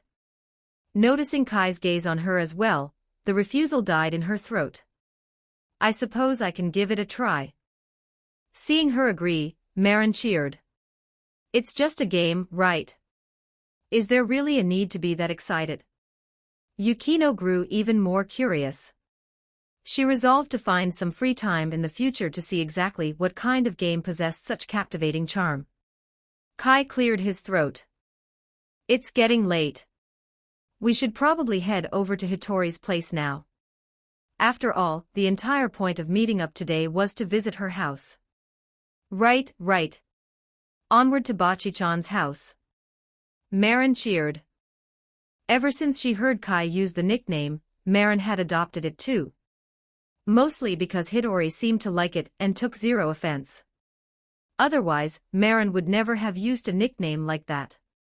Speaking of which, do any of you actually know where her house is? After riding the train for an hour and wandering into a quiet residential area, Marin suddenly realized she had no clue where they were going. Yukino and Megumi fell silent. Clearly, they were just as clueless. The three girls simultaneously turned their gaze toward Kai. He was the one who had been leading the way this entire time, after all. Well, I know the general vicinity, Kai shrugged casually from the front of the group. The general vicinity. There are dozens of houses here. That's not going to work. Let me just call her. Marin reached for her phone. Spotting something up ahead, Kai stopped her and pointed down the street. Found it. Didn't you just say you only knew the general area? How did you spot it so fast? But as the girls followed his gaze, a collective silence descended over them. Strung up directly outside one of the houses down the block was a massive, highly conspicuous banner, a warm welcome to Hitori Goto's friends. Kai had seen this exact scene play out in the anime, but witnessing it in person still made him want to burst out laughing. Even the endlessly energetic Marin was left staring in stunned silence. As expected of Bachi-chan. Now that she thought about it, this was exactly the kind of stunt Hitori would pull. Yukino and Megumi nodded in unison. Alright, let's head over. Who knows if Bachi is getting anxious waiting for us. Led by Kai, the group walked toward the Goto residence. Meanwhile, inside the Goto household, Hitori sat stiffly on the couch, fidgeting with nervous energy. Her parents exchanged a glance before her mother let out a gentle sigh. Don't be so tense, Hitori. Even if these friends of yours are imaginary, your father and I aren't going to be mad. After all, she had pulled similar stunts since she was a little girl.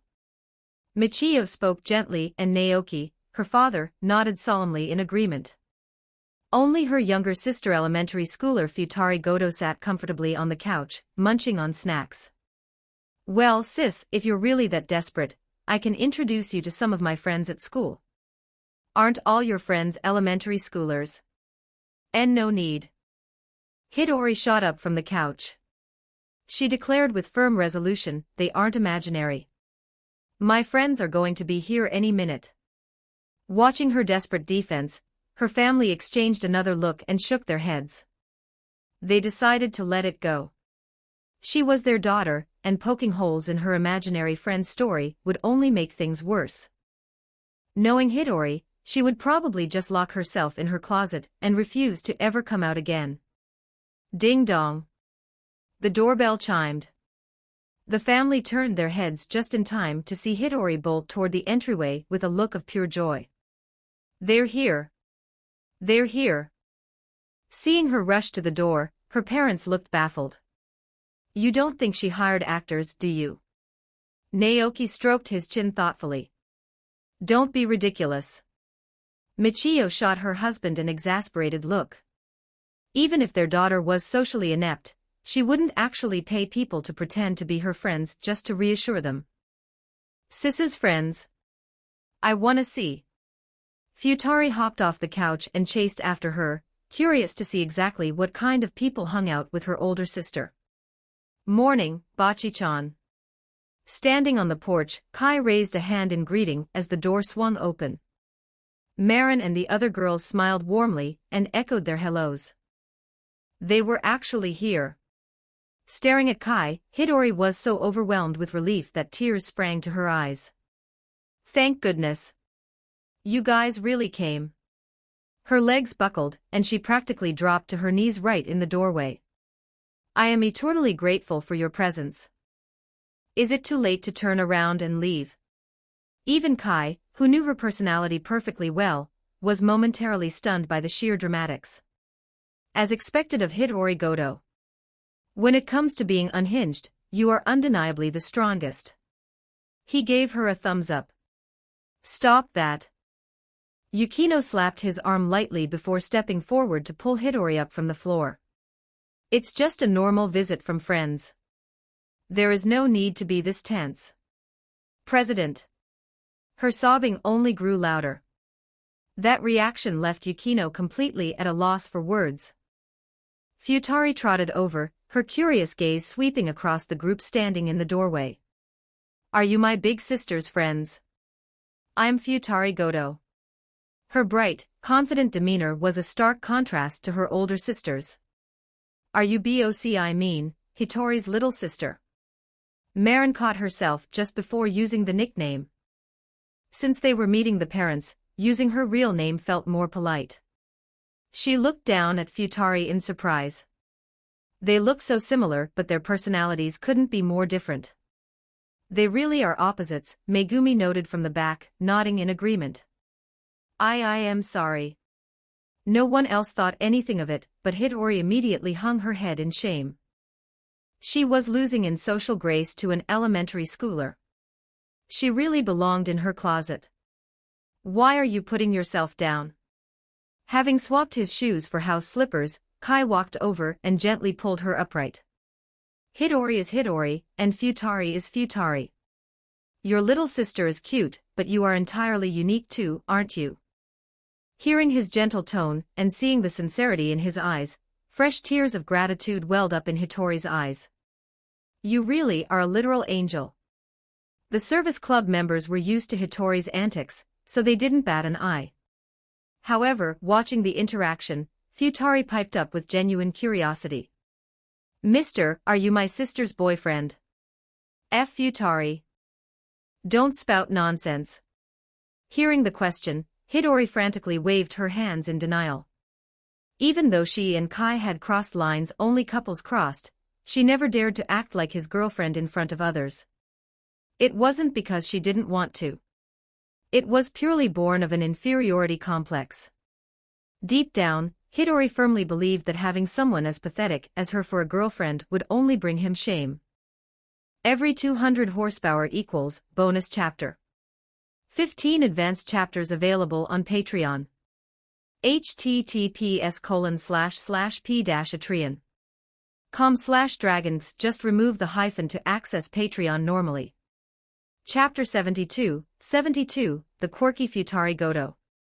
Sis actually tricked a boyfriend into coming home. 1853 words. Next target, 200 horsepower. After all, Hidori felt she wasn't pretty and lacked any real special talents. Sure, she could play the guitar. But whenever strangers were around, she couldn't relax enough to produce a single decent melody. Meanwhile, Kai was so outstanding. If people found out a guy like him had a girlfriend like her, it would definitely be a massive embarrassment for him. Futari, don't spout nonsense, Knowing exactly what was going through her head, Kai didn't let Hidori finish. He casually wrapped an arm around her shoulder and smiled down at the little girl. So, Futari, do you think your sister and I make a good match? Hidori froze entirely. It was one thing when they were alone, but having so many eyes on her made her brain short-circuit. He was only teasing, but the gesture left Futari genuinely shocked. She spun around and bolted back down the hallway, yelling at the top of her lungs, Sis actually tricked a guy into being her boyfriend. A blushing Hidori tried to stop her, but it was far too late.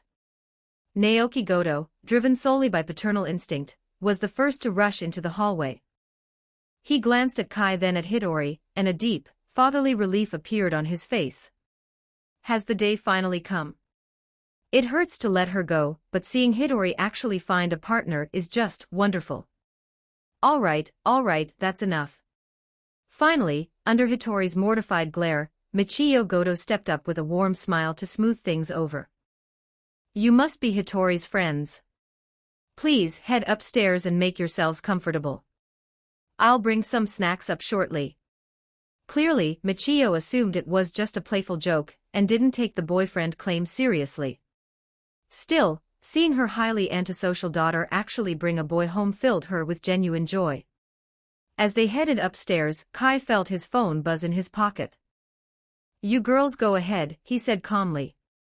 "I need to use the restroom real quick." The girls didn't think much of it and filed into Hitori's bedroom. The room was quite spacious, yet it felt strangely barren, lacking much furniture or decoration. "Wow, this room is kind of gloomy. Why don't you open the curtains?" Marin asked, looking curiously at the heavy drapes blocking out all the sunlight. "I just prefer dark places, so." Hitori's social anxiety was so severe she practically treated sunlight like a lethal weapon. Her favorite pastime was hiding inside her cramped closet, which gave her an inexplicable sense of security. Seeing Hitori apologize so formally, Marin felt a bit awkward. "No, it's fine. I was just asking. Don't be so stiff, we're all friends here." They were the guests, yet Hitori the host was acting like the most out-of-place person in the room. Yukino didn't know what to say. It seemed curing Hitori's crippling social anxiety was going to be a very long, arduous journey. Meanwhile, inside the restroom, Kai pulled out his phone. He had received a message and several photos from Arari. "The character drafts are done. Tell me what you think. If you only have praise, keep it to yourself." Classic Arari. Even through a text message, her stubborn tsundere energy practically leaped off the screen. Ignoring the text, Kai opened the attached images. He had to admit, Arari's technical drawing skills were top tier. The longer he looked at them, the deeper his frown became. "He's probably so stunned by my masterpiece, he doesn't know what to say." Back at the Sawamura villa, Arari had woken up not too long ago, and immediately snapped photos of her late-night sketches to send to Kai. She noticed the house was empty, but her parents being out was a common occurrence, so she didn't mind. She grabbed some snacks and waited for his reply. Soon enough, her phone chimed. "Don't worry, I won't praise you. Because there's no need." Reading that response, Arari's temper flared instantly. Her fingers flew across the screen. "What is that supposed to mean? Is there a problem with the drawings? Or are you just nitpicking on purpose?" She had stayed up all night pouring her heart into these sketches. If he couldn't give her a valid reason, she was going to explode. Anticipating this exact reaction, Kai casually typed back, "Are you drawing light novel illustrations, or are you drawing a doujinshi?" That single question instantly extinguished Arari's rising anger. As a veteran doujin artist, her technical skills were flawless, but certain deeply ingrained habits were hard to break. The character drafts undeniably carried a heavy, adult vibe. The heroines all looked far too alluring. Also, why are all the heroines flat? Are you using yourself as a reference? Read the manuscript again. My heroines are D-cups. All of them. Redraw it. What do you know? Flat is a unique charm. What's the point of big ones? It was glaringly obvious that Arari harbored some deep-seated resentment regarding chest sizes. Kai's reply was ruthless. "If you can't do it, I'll find another illustrator." She immediately surrendered. "I'll send the revisions later."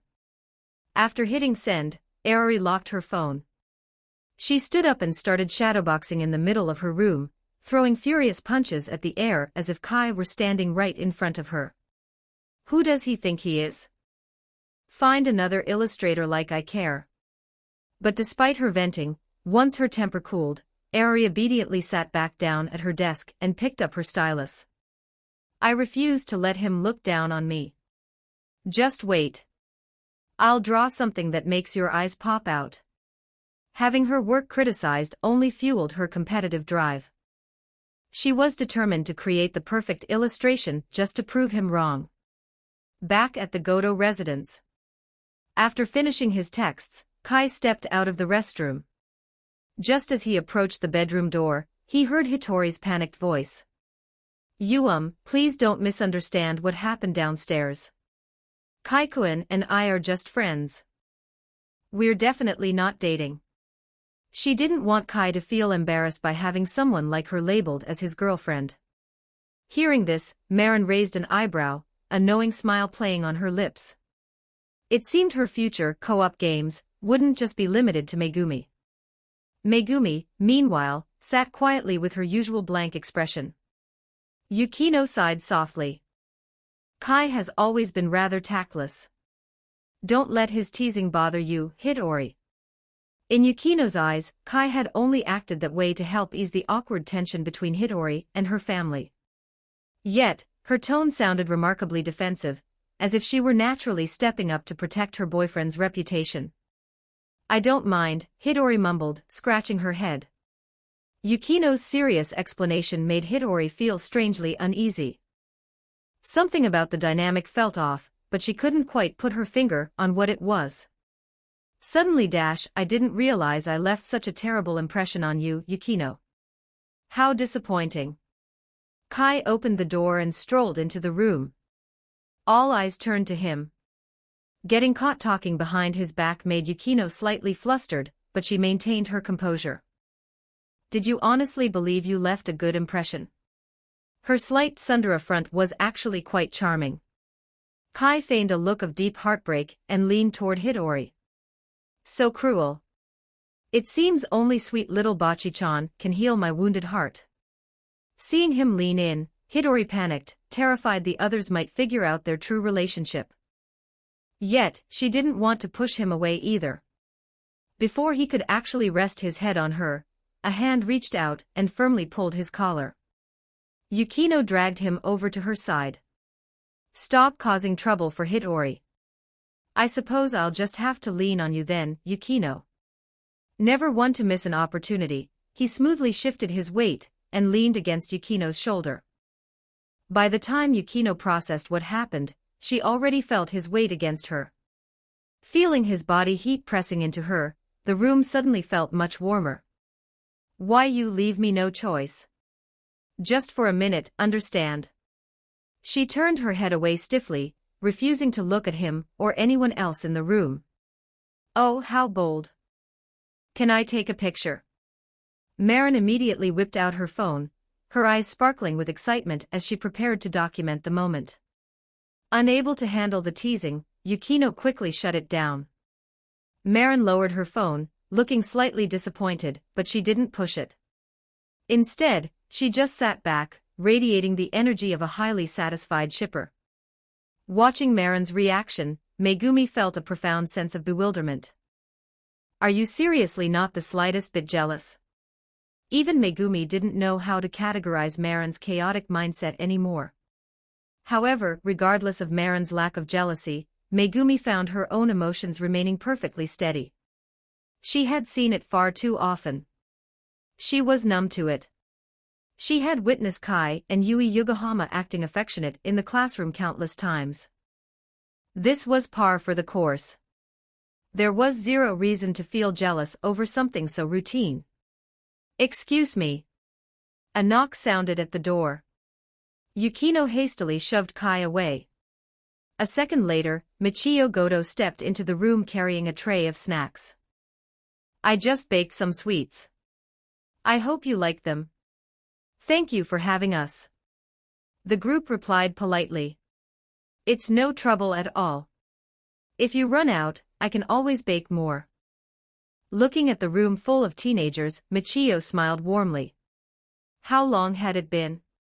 She couldn't even remember when her eldest daughter started isolating herself, refusing to socialize and pushing everyone away. She had genuinely feared Hitori would spend the rest of her life entirely alone. But things had turned around. Her daughter finally had friends. While she didn't know them well, Michio could tell they were good kids. Hitori actually had a decent eye for people.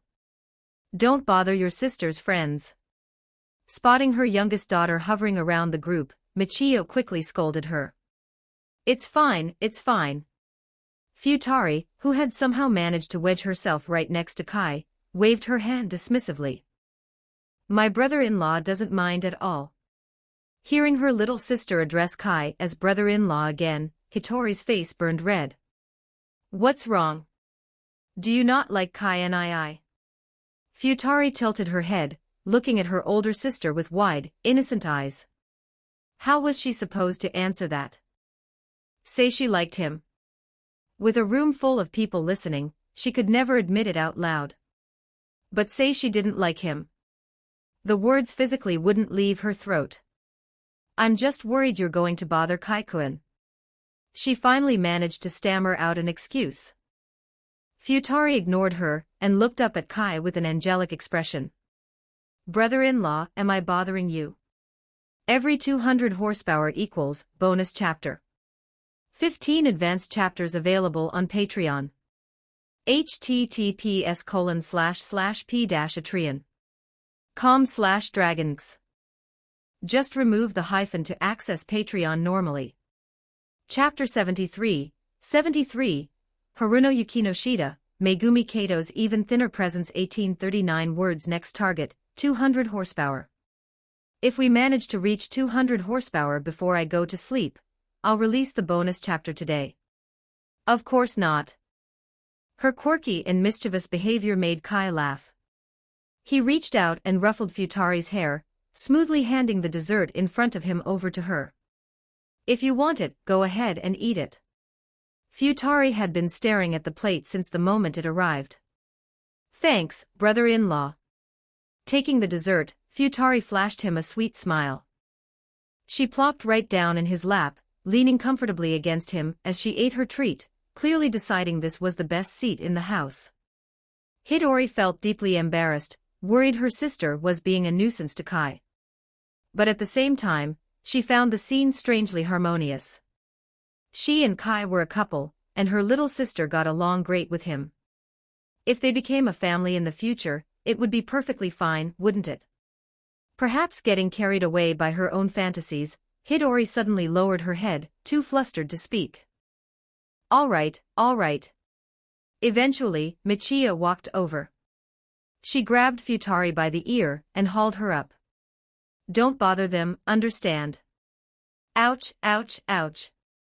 Even while crying out in pain, her grip on the dessert remained ironclad. Save me, brother-in-law. How was he supposed to save her here? It wasn't like he could fight her mom. In the end, Michiyo dragged Futari away. All right, go eat in your room. Grumbling in dissatisfaction, Futari looked at the dessert in her hands and happily trotted off to her room anyway. How is it? Downstairs, Naoki looked at his wife with eager anticipation. Knowing exactly what he meant, Michiyo smiled. Confirmed. They aren't paid actors. When she brought the sweets up earlier, her main goal was to figure out if her daughter had hired these kids. But looking at them now, there was no doubt they were Hitori's genuine friends. Thank goodness.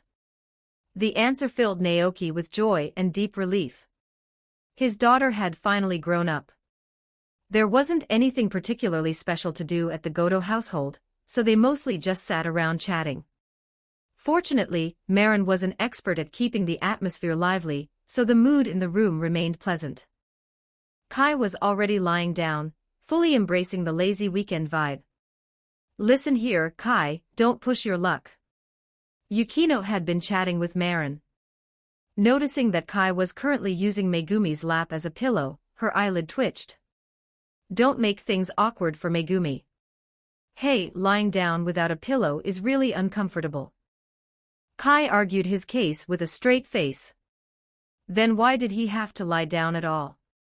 Couldn't he just sit up? Before Yukino could press the issue, Kai looked up at Megumi. From this angle, it was obvious that Megumi possessed an excellent figure. Are you feeling awkward, Megumi? Catching Yukino's concerned gaze, Megumi simply shook her head. Not really awkward. It's a little strange, maybe, but it's fine. It was definitely strange. After all, this was her first time giving anyone a lap pillow. Yet, she didn't feel uncomfortable perhaps because the person resting on her was Kai. She even adjusted her posture to make him more comfortable. You're just taking advantage of the fact that Megumi is too nice to get mad. Not expecting Megumi's response, Yukino had to find a different angle. Anyway, get up. What a pain. If I can't use Megumi, can I use your lap, Yukino? Yukino rejected him without a second thought. If it were just the two of them, maybe. But with a room full of people. It would be a miracle if she agreed. Then I'm not moving. With that, Kai simply rolled over, burying his face toward Megumi. Feeling his breath against her, Megumi awkwardly turned her head away, but she made no move to push him off. Watching this play out, Yukino found the situation increasingly intolerable. Finally, she marched right over. A moment later, Kai felt his head being lifted from one lap and placed onto another. Looking up, he found Yukino's face mere inches from his own. Don't get the wrong idea. As the club president, it's my duty to look after the members. Despite her words, Yukino stiffly turned her head, refusing to meet his eyes. Is that so? I won't hold back then. Saying that, he prepared to roll over and face her. But he was stopped before he could even move. Don't even think about it. She shot him a harsh glare. Did he think she was as easy to bully as Megumi?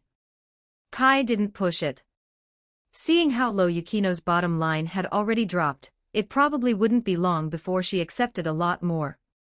Marin started hooting and teasing them. Though she tried to maintain her dignified club president persona, Yukino's flushed face gave her away. It wasn't until the sky began to dim that Kai and the group finally left the Goto residence. Originally, Yukino planned to take the train back with them. But right then, a sleek sports coupe suddenly pulled up in front of them. The window rolled down, revealing a woman in the driver's seat who bore a striking resemblance to Yukino. However, unlike Yukino, she possessed an outgoing, familiar personality, much like Marin's. She waved at them cheerfully. Seeing her older sister, Haruno Yukinoshita, Yukino felt no joy, only the creeping sensation of being monitored. What are you doing here? Her tone made it obvious she suspected her sister of stalking her. I was just passing by. I saw my little sister and wanted to say hi, but you treat me like this. Haruno put on a deeply wronged expression, looking at her sister with puppy dog eyes. Having dealt with Haruno her entire life, Yukino knew exactly what her sister was like. Her expression remained flat as she stared her down. Sure enough, a second later, the wounded act vanished without a trace.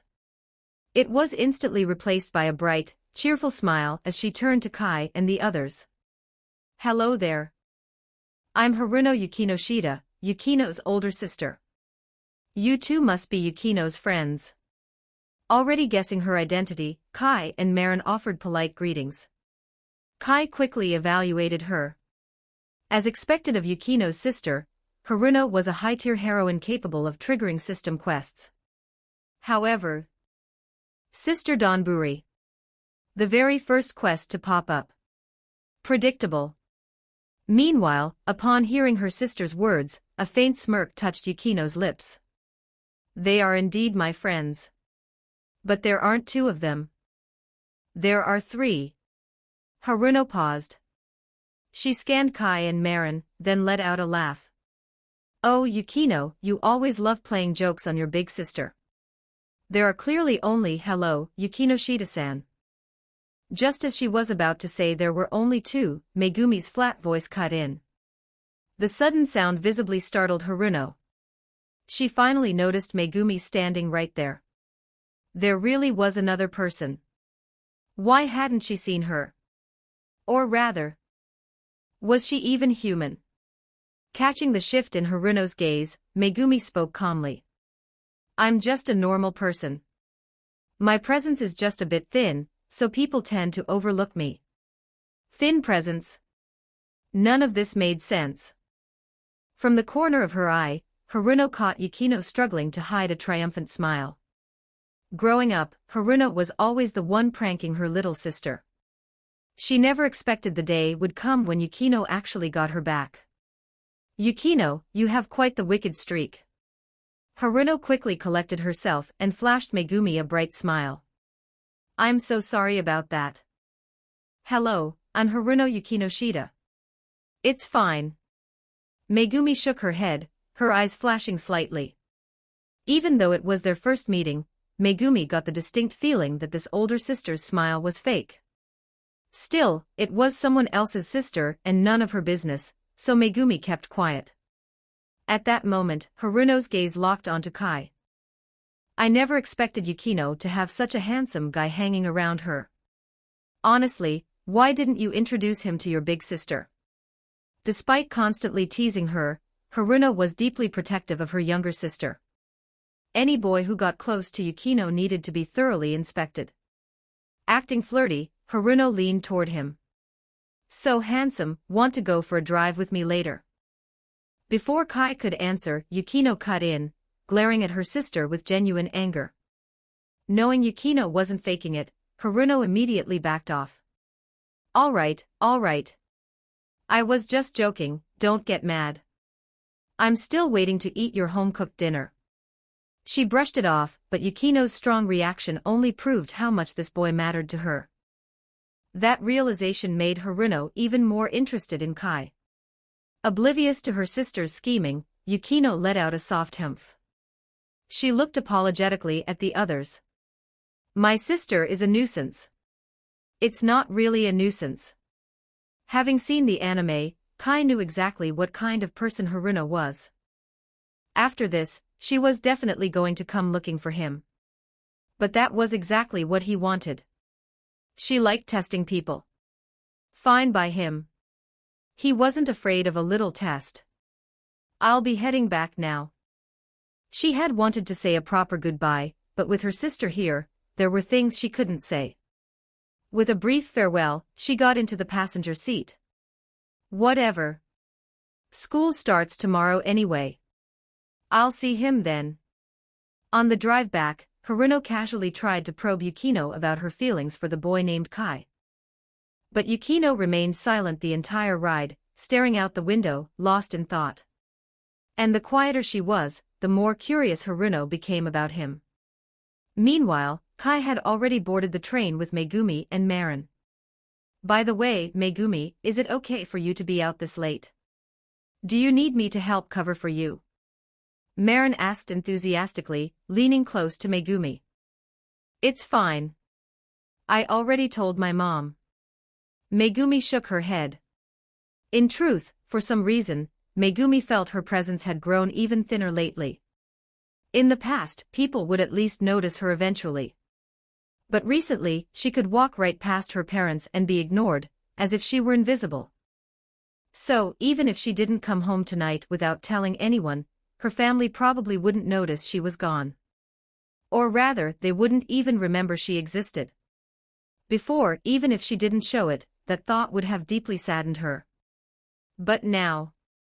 Thinking of something, Megumi looked up at Kai standing next to her, a faint smile touching her lips. It didn't matter. At least there was one person who always noticed her. And that was enough. Every 200 horsepower equals, bonus chapter. 15 advanced chapters available on Patreon. https://p-atreon.com/dragons. Just remove the hyphen to access Patreon normally. Chapter 74, Another Surprise. Heading to the Sawamura residence. 2067 words next target, 400 horsepower. Looking at Megumi Kato's expression, Marin Kitagawa suddenly let out a sly giggle. She leaned in close to Megumi's ear and whispered, "There's no need to rush, Megumi." Under Megumi's slightly surprised gaze, Marin murmured softly, "Having you here is going to be a huge help." Help with what? However, seeing the meaningful look in Marin's eyes, Megumi instantly understood what she meant. Even though she was long accustomed to Marin's personality, there were still times when her boldness left Megumi feeling entirely overwhelmed. Right at that moment, Kai's phone chimed. Glancing at the screen, he saw another message from Aori Spencer Sawamura. He hadn't expected her to work this hard just to become an official illustrator. How are these? Compared to her initial attitude, Aeri's current mood was clearly lacking confidence. After all, she only had one night left before Kai's deadline. Damn it, if he dares to say they're bad, I'll definitely. Back in her room, Aeri bared her snaggletooth, ready to curse him out. But then she remembered she had no leverage over him. On the contrary, he held her biggest secret in the palm of his hand. A wave of powerlessness washed over her. Her usual tsundere routine had zero effect on him. It made her feel as if she had finally met her natural enemy. Why hasn't he replied yet? Is there a problem? She had only sent the message a moment ago, but the lack of an immediate response from Kai made her anxious. She stared intently at her phone screen. He really didn't mean to tease her. Looking at the illustrations on his phone, Kai skimmed through them and let out a helpless sigh. He had taken things a bit for granted. Although she was a famous artist in the doujin world with top-tier technical skills, expecting her to instantly produce illustrations that perfectly matched his vision after such a brief interaction was wishful thinking. The character outlines are fine, but the clothing colors are off. Never mind. I'll talk to you about it in person tomorrow at school. He didn't want to make things difficult for her by forcing her to pull another all-nighter. However, finally receiving a reply, Aeri instantly fired back. What do you mean off? Why wait until tomorrow? I'll send you my address, come over right now. Forget it, where are you? I'll have my driver pick you up. The rapid-fire barrage of messages caught Kai off guard. In reality, what he didn't know was that these illustrations had practically become Aeri's obsession. She felt like if she couldn't get them right, she wouldn't be able to sleep a wink tonight. Right now, Aeri just wanted Kai to tell her exactly what was wrong, face to face. I'm busy right now. He shot back a quick reply. And just like that, Aeri began to bombard him again. Is it that important? More important than this light novel? Seriously, I draw fast. I promise I won't take up much of your time. Reading that, Kai fell silent. Of course his current plans were more important. Are you kidding? This was Megumi Kato. Is something wrong, Kai-kun? Marin, who had been keeping an eye on him, noticed the shift in his expression and asked curiously. It's just a minor issue. He was about to brush it off as nothing important, but Marin beat him to the punch. If you have something to take care of, you can go handle it first. It's fine if you come over a little later. You already know where my house is, anyway. He hadn't expected Marin to be so accommodating. Kai looked at her in surprise. She let out a cheerful laugh, then wrapped an arm around Megumi's shoulders and winked at him. Well, we have to give Megumi some time to adjust and prepare herself. By the time you get there, we'll have a wonderful surprise waiting for you. A surprise? Thinking back to the pleasant surprise Sonoko Machida had given him not too long ago, he had to admit he really likes surprises nowadays. What about you, Megumi? Kai looked at her, wanting to know her thoughts on the matter. If you have something to do, it's fine if you go take care of it first. Megumi maintained her flawless, perfect girlfriend aura. Besides, I also want to see what kind of games Marin was talking about. Not only did she not want to delay his errands, but she also wanted some time to mentally prepare herself. After all, any girl would feel at least a little nervous and out of their depth when facing this sort of thing for the first time. Understood. Looking at the two of them, Kai nodded. I'll be looking forward to this surprise. His intense gaze made Megumi feel slightly embarrassed, prompting her to look away. A flurry of emotions began to crack her usually stoic, expressionless facade. Marin, meanwhile, stayed glued to Megumi's side, chattering non-stop and sharing various gaming tips. Many of her bold remarks left Megumi completely at a loss for words. Kai quickly texted Aeri, asking her to send him her home address. Are you sure you don't need my driver to pick you up? No matter how fast a driver was, could they beat teleportation? Kai had no intention of wasting time in transit. Honestly, the only reason he was even bothering was because Eri was a cute girl. If it had been a guy, he wouldn't have cared if they lived or died. Barely a moment after she hit send on her address, Eri suddenly heard the sound of the front door unlocking downstairs. That fast? She froze for a split second before her brain caught up. Even if Kai was practically a speedster, there was no way he would have the key to her house. Stepping out of her room, she looked down from the landing to see Sayuri Sawamura walking into the villa. Have you been out this whole time? Eri had assumed her mother had been home for a while. She glanced at the windows. The sky outside was already growing dark. This was the first time her mother had stayed out this late. I can't believe my own daughter doesn't even pay attention to where her mother is. I'm heartbroken. Despite being thoroughly mentally exhausted, Sayuri forced a smile and cracked a joke before sinking into the living room sofa. She massaged her throbbing temples. She had spent the entire day searching for Tomoya Aki, but to no avail. She had even visited his house, but he was nowhere to be found. Before returning home, Sayuri had leveraged some of the Sawamura family's connections. Now, all she could do was wait for news. What do you mean? Hearing her mother's words, Eri felt a bit guilty. I just slept in too long today, that's all. Why are you wearing sunglasses inside the house?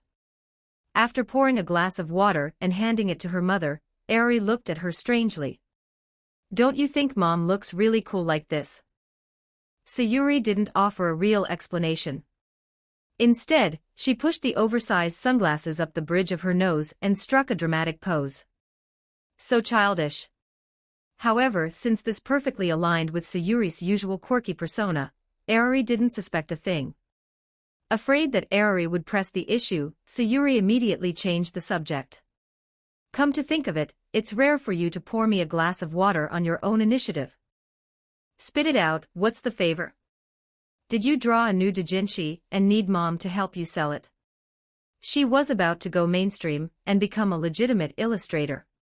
She wasn't just a doujin artist anymore. And what do you mean I rarely do this? I've poured water for you plenty of times before. Her mother made it sound like she was a useless daughter. All right, all right. Sayuri waved her hand dismissively, not arguing further, and took a sip from the glass. After walking around outside all day, she was indeed quite thirsty. So you really don't have anything to tell me? Well, not exactly. There is something. Eri scratched her cheek and looked away, suddenly feeling embarrassed.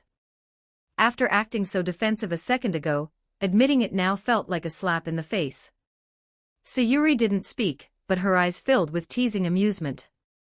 Seeing her daughter act so cute made Sayuri realize once again just how wonderful it was to be alive. For her daughter's sake, she refused to let some supernatural accident claim her life early. Actually, it's just a minor thing. Remembering she had already given Kai the address, Eri squeezed her eyes shut and blurted out, well, someone is coming over to the house soon, so Mom, please don't say anything weird. After all, Kai was the kind of jerk who would use her Kashiwagi Eri identity to blackmail her. If it was just a friend coming over, she wouldn't be this tense, would she? After studying Eri's flustered expression for a moment, realization dawned on Sayuri. Ah, I get it now. It's your boyfriend. I mean, sure, the guy is pretty handsome and he's somewhat talented, but he's super obnoxious. There's no way he could be. Thinking back to how he blackmailed her the moment they met, Eri denied it without a second thought. But halfway through her sentence, she realized what she was saying. Seeing her mother's smile grow even more suggestive, Eri felt entirely mortified. All right, all right. Mom understands. Don't worry, I won't interrupt you and your friend. Sayuri cleared her throat and spoke seriously, deciding not to push the teasing any further. On any other day, she would have poked fun at her for hours. But right now, she was truly exhausted. Just maintaining this brief conversation took a massive amount of effort. She simply didn't have the energy to keep going. Being mother and daughter, Aerie easily picked up on her mother's strange behavior. But before she could ask about it, the doorbell rang. At the same time, her phone buzzed. Open the door. Seeing the message was from Kai, Aerie was stunned. He's here. Throwing those words over her shoulder, she quickly jogged over to the front door. You're here already. Staring at Kai standing on the porch, Aerie's face was filled with utter disbelief. Don't tell me you. Did he want to see her so badly that he rushed over the literal second he got the address?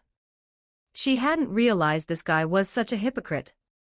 He acted all aloof over text, claiming he was busy with other things, but the moment he got her address, he sprinted right over. Was his initial blackmailing just a desperate ploy to get her attention? Come to think of it, aside from throwing out a few verbal threats, he hadn't actually done anything bad to her. Tropes from pure romance doujinshi flashed through her mind. The more she thought about it, the more convinced she became. Completely oblivious to the wild delusions running through Aerie's head, Kai nodded. You were bombarding me with messages like the world was ending. I had to get here quickly. You jerk. She shot him an exasperated glare. Keep playing hard to get. Even though she knew she wasn't tsundere herself, Aerie inexplicably felt that the guy standing in front of her was a massive tsundere too. Despite her grumbling, Aerie dutifully fetched him a pair of guest slippers. Kai wasn't the type to observe the polite, pardon the intrusion pleasantries. He slipped on the footwear and followed her into the living room. Where's your room? Aren't you being a bit too eager? Weren't you the one rushing me? Faced with his airtight logic, Aerie couldn't find a single word of rebuttal. So, is this Aerie's boy? He certainly is a handsome young man. At that moment, Sayuri, who had been watching them from the couch, chimed in with a teasing smile. She deliberately dragged out the pause in the word boyfriend. Every 200 horsepower equals bonus chapter. 15 advanced chapters available on Patreon. https://p-atreon.com/dragons. Just remove the hyphen to access Patreon normally. Chapter 75, bonus 2056 words. Next target, 400 horsepower. Hearing these words, Kai looked over as well. Mother-daughter Donburi put a collar on Sayuri Sawamura. Experiment with the art of bondage on Sayuri Sawamura. Make her call you daddy. Have Sayuri Sawamura take a walk outside in a maid outfit. Goddess to your feet. Goddess to your feet. Before he even fully processed the person, a barrage of system quest prompts popped up. Just looking at these tasks, Kai instantly knew her identity. Aerie's mother, Sayuri Sawamura, was one of the few highly popular young mothers in the anime world. Hello there. Noticing Kai's gaze, Sayuri smiled and waved. I'm Aerie's older sister, Sayuri Sawamura. Aerie blushed in frustration as she heard her mother introduce herself as her older sister, despite her promise not to say anything strange. All right. Seeing her reaction, Sayuri simply waved her hand. You two go ahead and chat. I won't bother you. I need to head back to my room to rest anyway. With that, Sayuri dragged her exhausted body up from the sofa, preparing to retreat to her room. Even if she couldn't sleep, just lying down would be nice. Aerie breathed a sigh of relief. She was just about to explain to Kai that her mother's boyfriend comment was just a joke, not wanting him to get the wrong idea. Even if Kai really was interested in her, accepting it just like that would make her look way too easy. However, at this moment, Kai's attention was entirely focused on Sayuri Sawamura. On one hand, when there was a plus version right in front of him, who would care about the smaller one? On the other hand, Kai sensed something very interesting clinging to Sayuri. So before Aerie could say a word, Kai spoke up, stopping Sayuri just as she was about to leave. Not just Aerie, but even Sayuri, who was halfway to her room, stopped in her tracks, and looked back with a confused expression. She then teased, don't tell me you're not interested in Aerie, but actually have your eyes on her mother instead. Although it was a joke, there was a hint of probing in her gaze. When it came to her daughter's partner, Sayuri didn't care about matching social status. Even if he was just an ordinary person, as long as her daughter liked him, she wouldn't try to tear them apart. But if the guy had a flawed character, that was an entirely different story. You jerk, don't tell me you really. Even Arari was starting to get suspicious. But before she could finish, Kai casually raised his hand and flicked Arari right on her forehead. Watch your tone when speaking to me, Kashiwagi Ari. Not this again. At school, she could tolerate it, but this was her house. Her mother was standing right there. Hearing Kai's threatening tone, Arari bared her snaggletooth in anger, though she didn't dare actually throw a tantrum.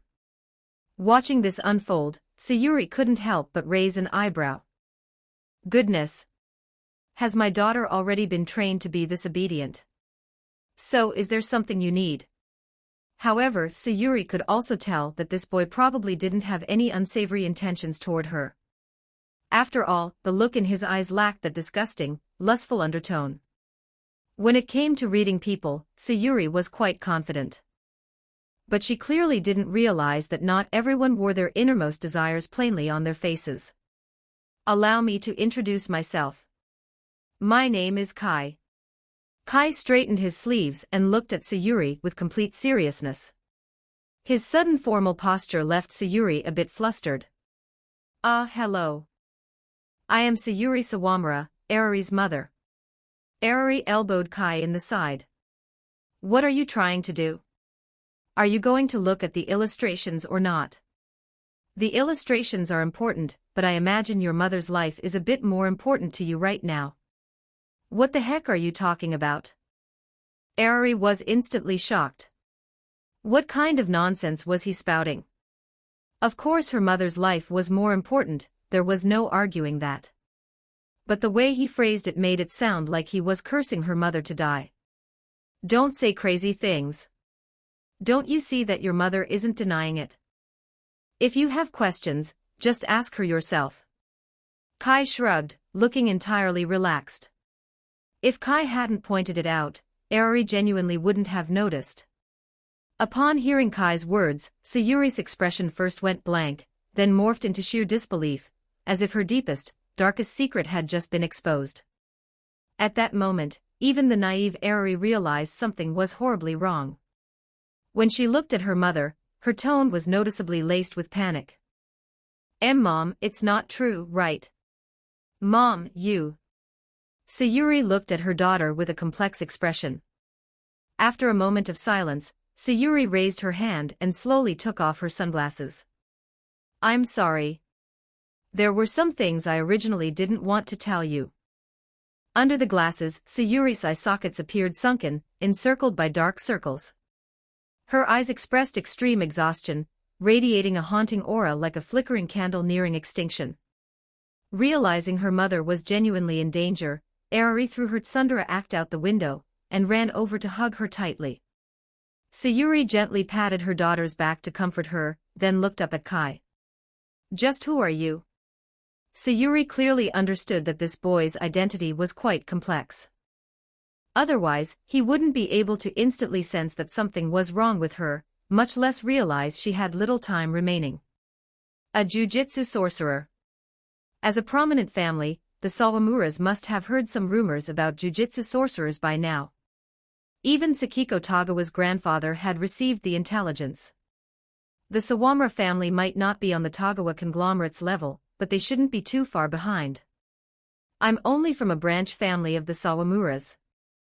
Clearly, even if the main family had been informed, she as a branch member would be the last to hear.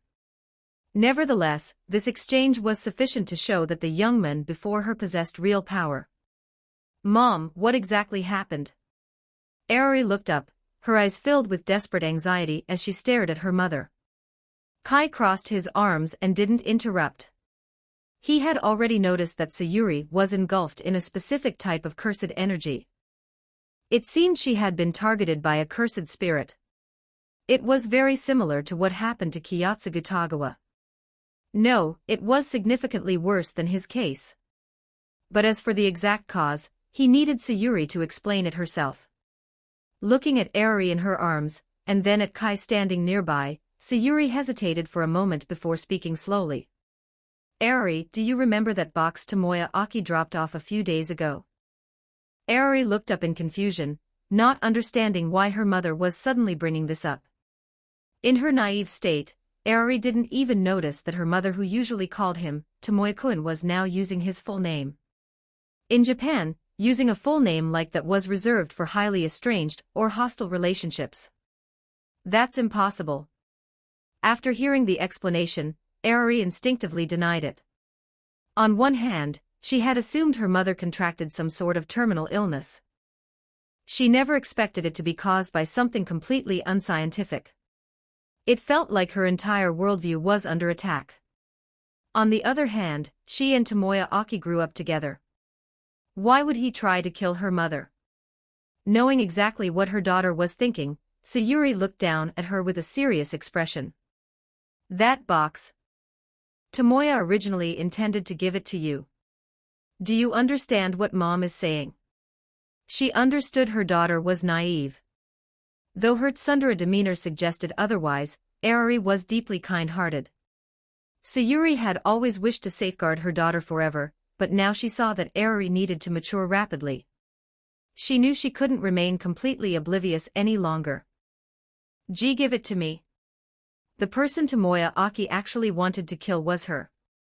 Suddenly, the events of that day replayed in Aoi's mind.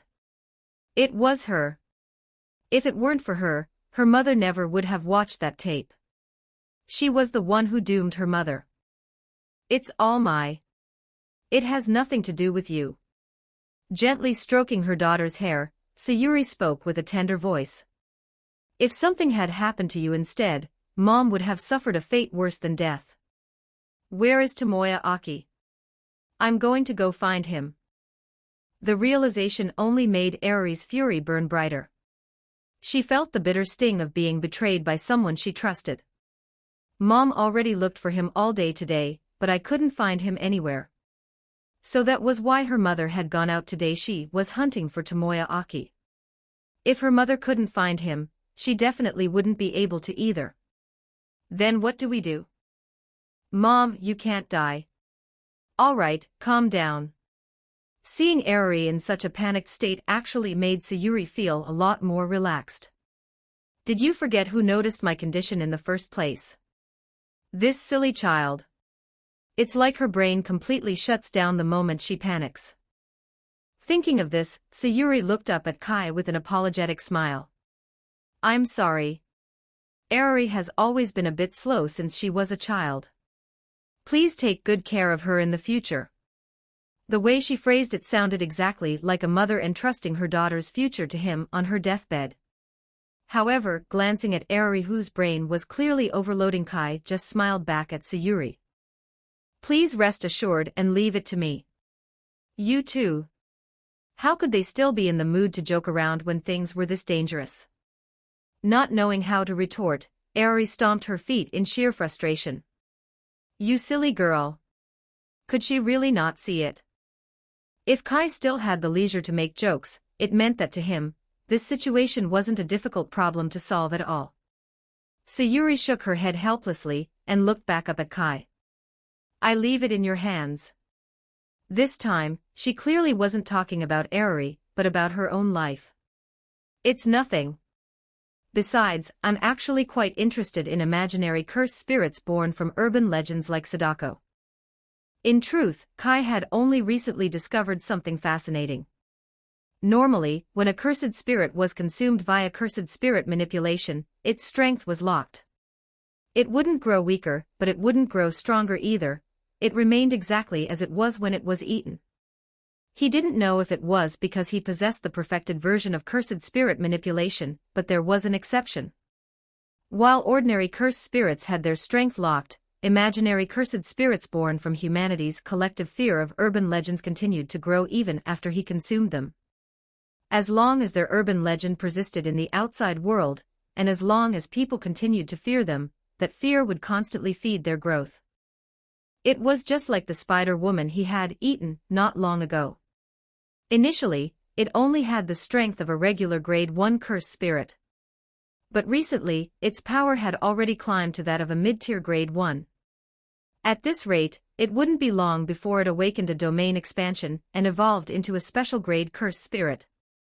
At that moment, Aerie finally grasped the situation. Ignoring her embarrassment, she looked at Kai with hesitation. Is this problem difficult to fix? This entire situation completely shattered her understanding of reality. Having zero knowledge of cursed spirits or jujitsu sorcerers, she genuinely had no idea just how dangerous this was. It's not really a hassle.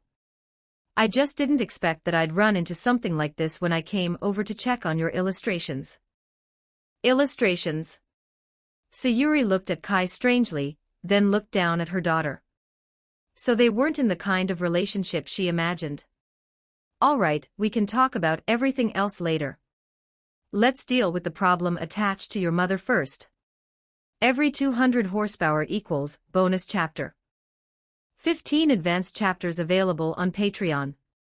https://p-atreon.com/dragons. Just remove the hyphen to access Patreon normally.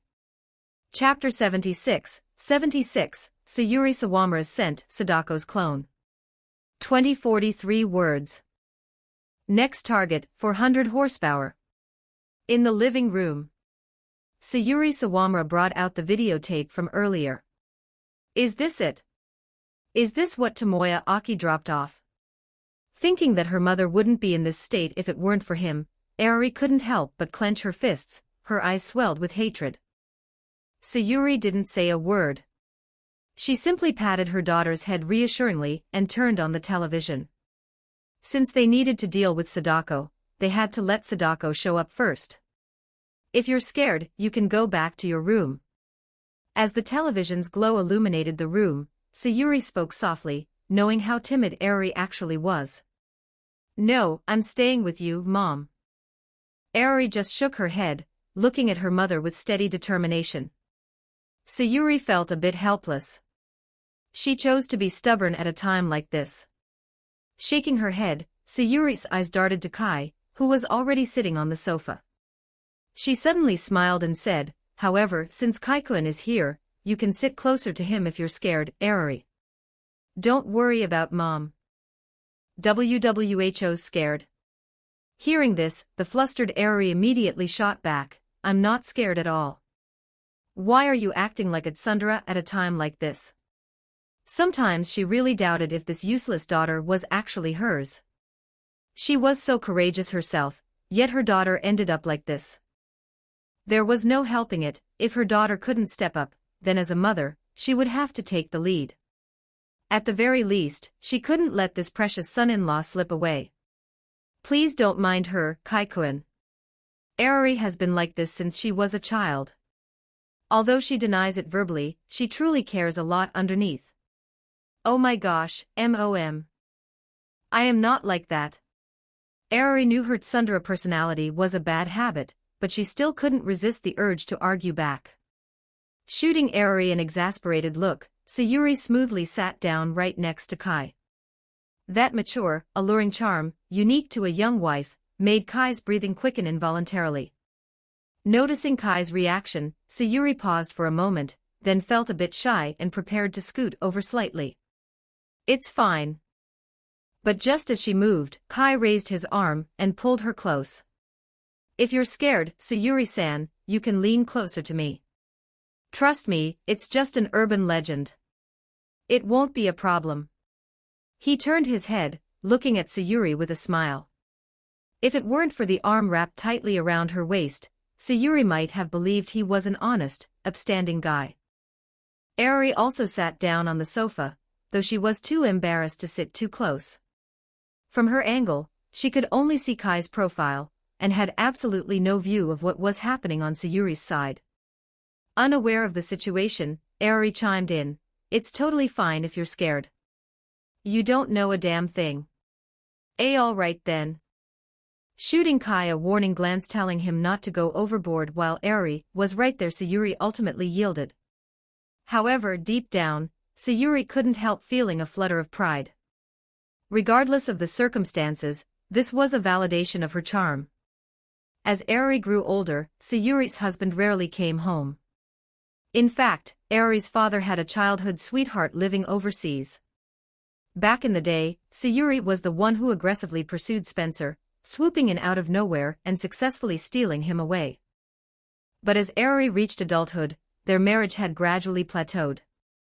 During his years as a diplomat, Spencer had actually been visiting his childhood friend. Sayuri knew about it all along. She just never exposed him. After all, what was the point? Was she supposed to escalate things to a divorce? Sayuri had even begun to doubt her own attractiveness. However, Kai's interest in her bolstered her confidence in her own attractiveness. Suddenly sensing a movement, Sayuri let out an involuntary gasp before immediately stifling it. "What's wrong?" However, Airi still caught the sound and looked at Sayuri in confusion. "And nothing. It's just that this movie is quite immersive." On the TV, the first half of the film was still playing. "I didn't expect you to be such a scaredy cat, Mom." Perhaps Kai's presence had dispelled much of her anxiety. Airi was now relaxed enough to tease her mother. This silly girl.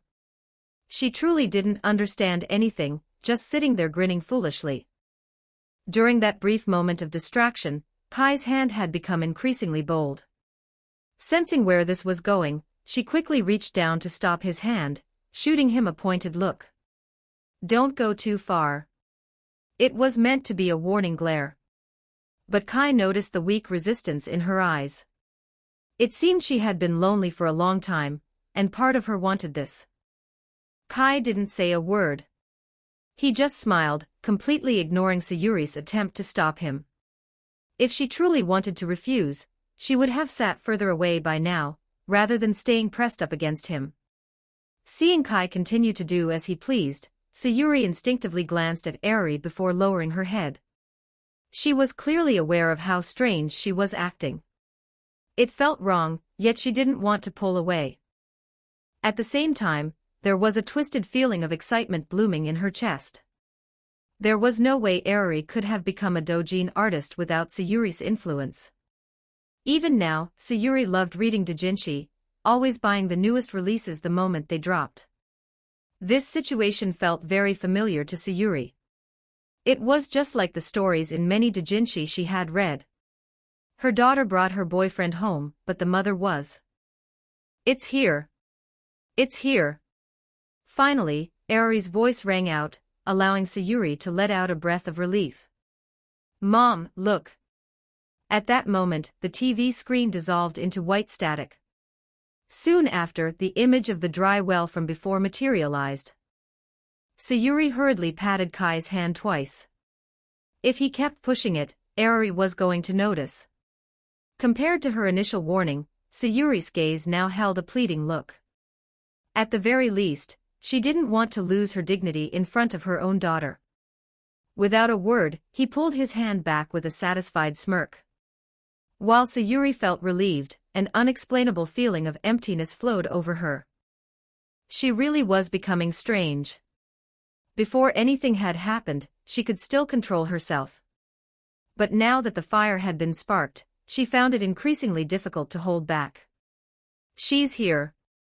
Fun was fun, but Kai never forgot his actual business. He sat up slightly, staring at the TV, as Sadako slowly crawled out of the screen.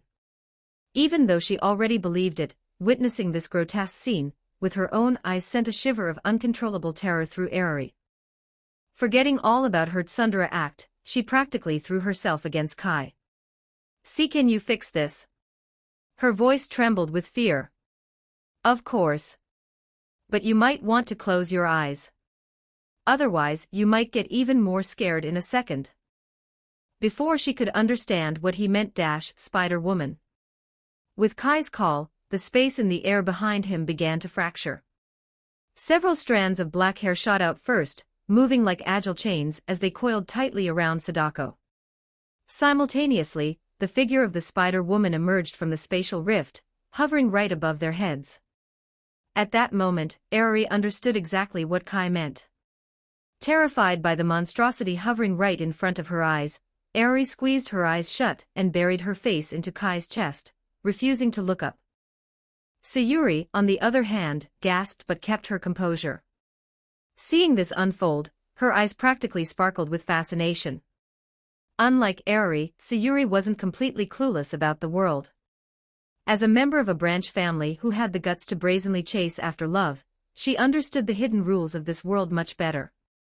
It seemed that after this, she really needed to make a trip back to the main family estate.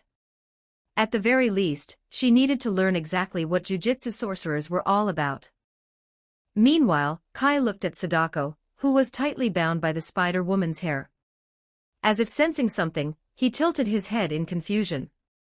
He originally intended to absorb it using cursed spirit manipulation. But the strength this Sadako displayed was far weaker than he had anticipated. It felt like a mere grade 4 cursed spirit. There was no way this was Sadako's true power. His eyes sharpened. He instantly figured out the reason. Because it was just a clone, it only possessed this pathetic level of strength. Destroy it. Since it was a clone, there was no value in using cursed spirit manipulation on it. Following Kai's command, the hair-binding Sadako violently constricted. The next moment, like a popped bubble, Sadako's entire body simply exploded into nothingness. The strands of hair retracted, and the spider woman stood quietly behind Kai like the most loyal bodyguard. Is it over?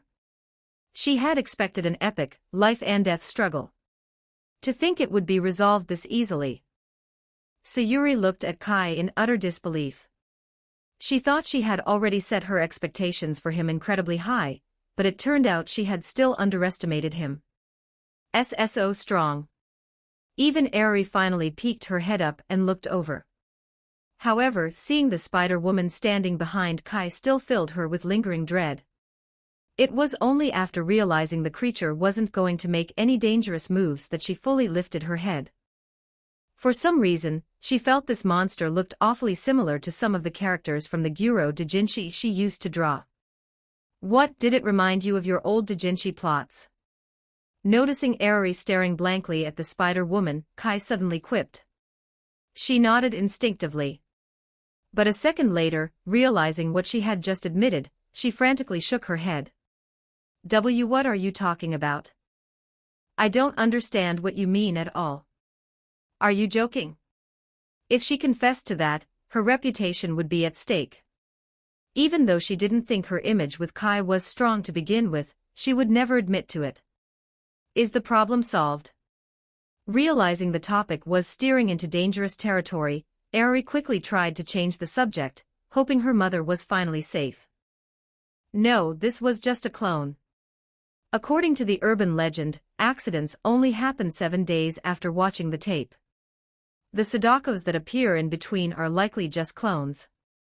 To truly solve this, we have to find Sadako's main body. Then what do we do? Hearing her mother was still in danger, Eri immediately started to panic again. She looked up at Kai. You definitely have a way, right?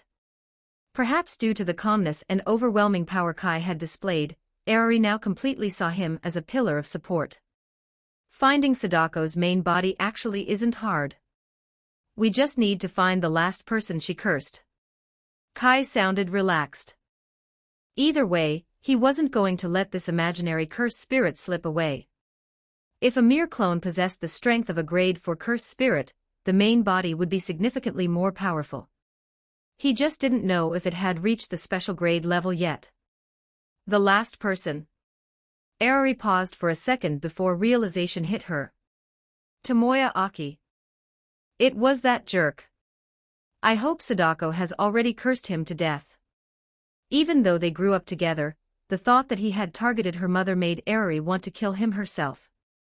It's probably going to be hard to find him. If her mother couldn't track him down, it would be even harder for them. Using normal methods can be difficult.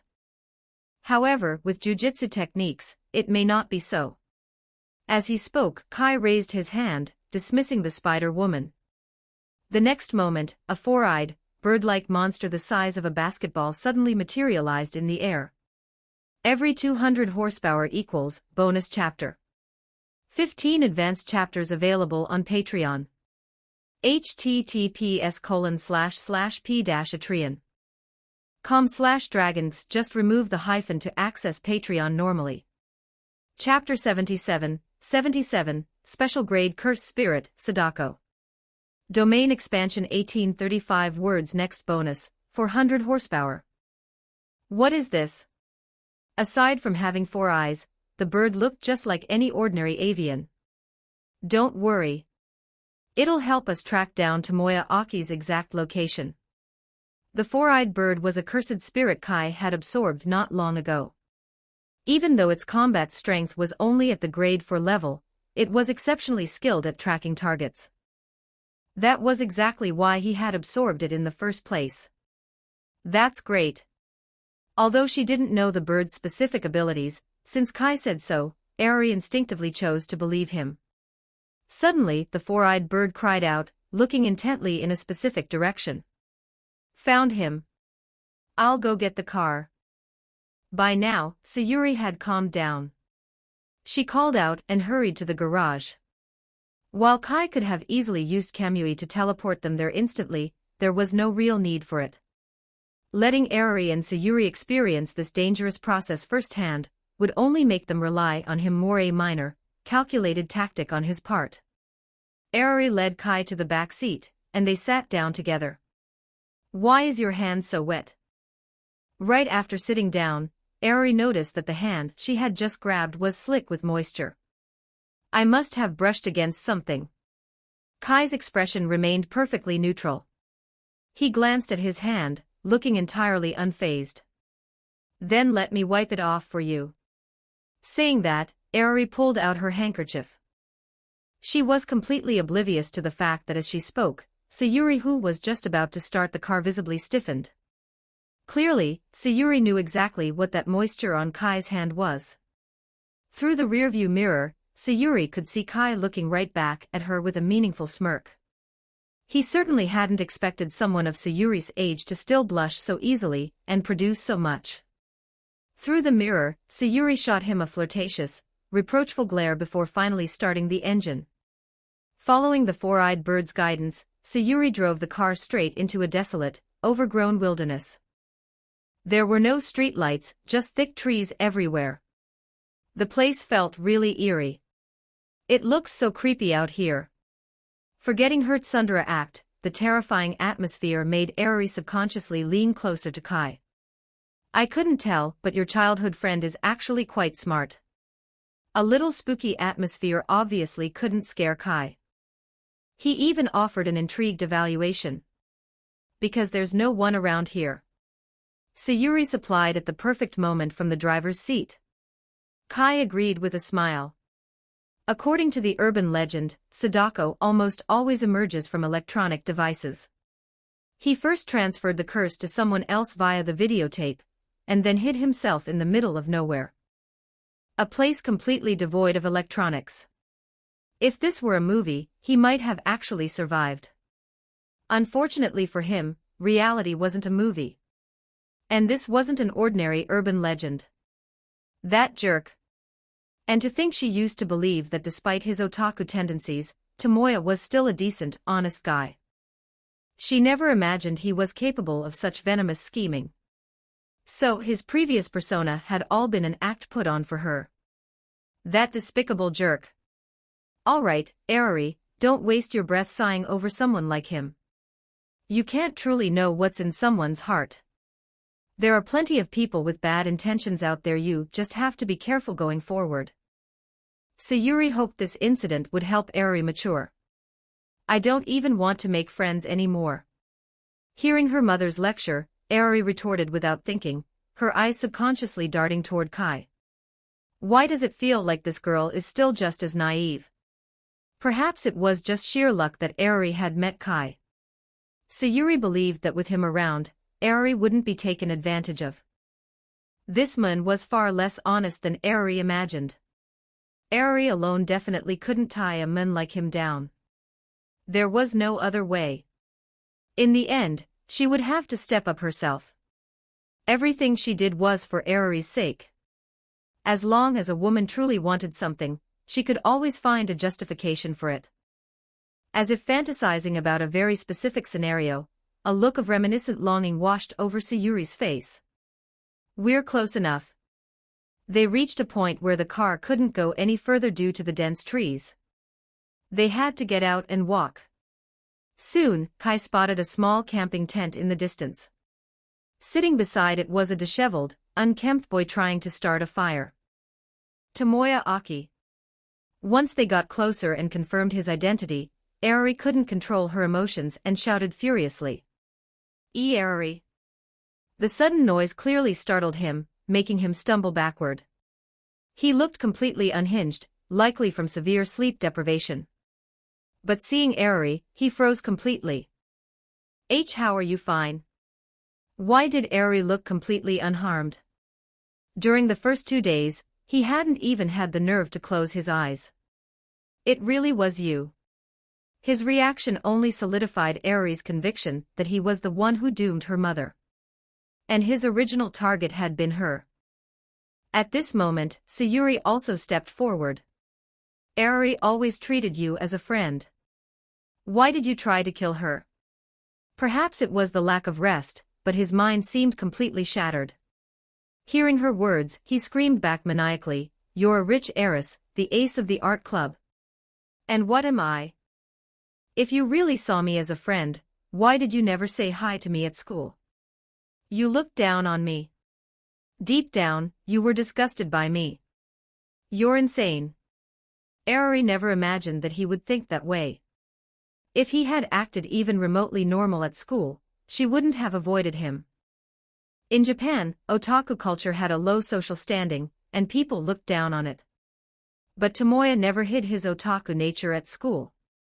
He openly discussed anime with anyone and practically had no friends because of it. Then why choose me? I can't believe there was no one else to pass the tape to. That was what she couldn't figure out. If he wanted revenge, there were plenty of people who disliked him at school. There was no reason it had to be her. He hesitated for a second before saying, "Because you're the one I'm closest to." What kind of twisted answer was that? I read up on the urban legend. You can only successfully transfer the curse if you give the tape to the person you have the strongest relationship with. He squeezed his eyes shut and blurted it out. So you knew we were close. And yet, you still chose to kill me. Erori didn't say another word.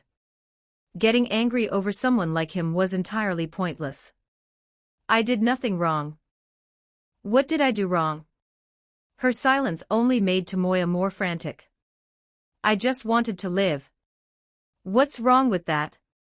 You're a rich girl anyway, you've lived a good enough life. If you die, you die, but I still have to live. Today is the 7th day.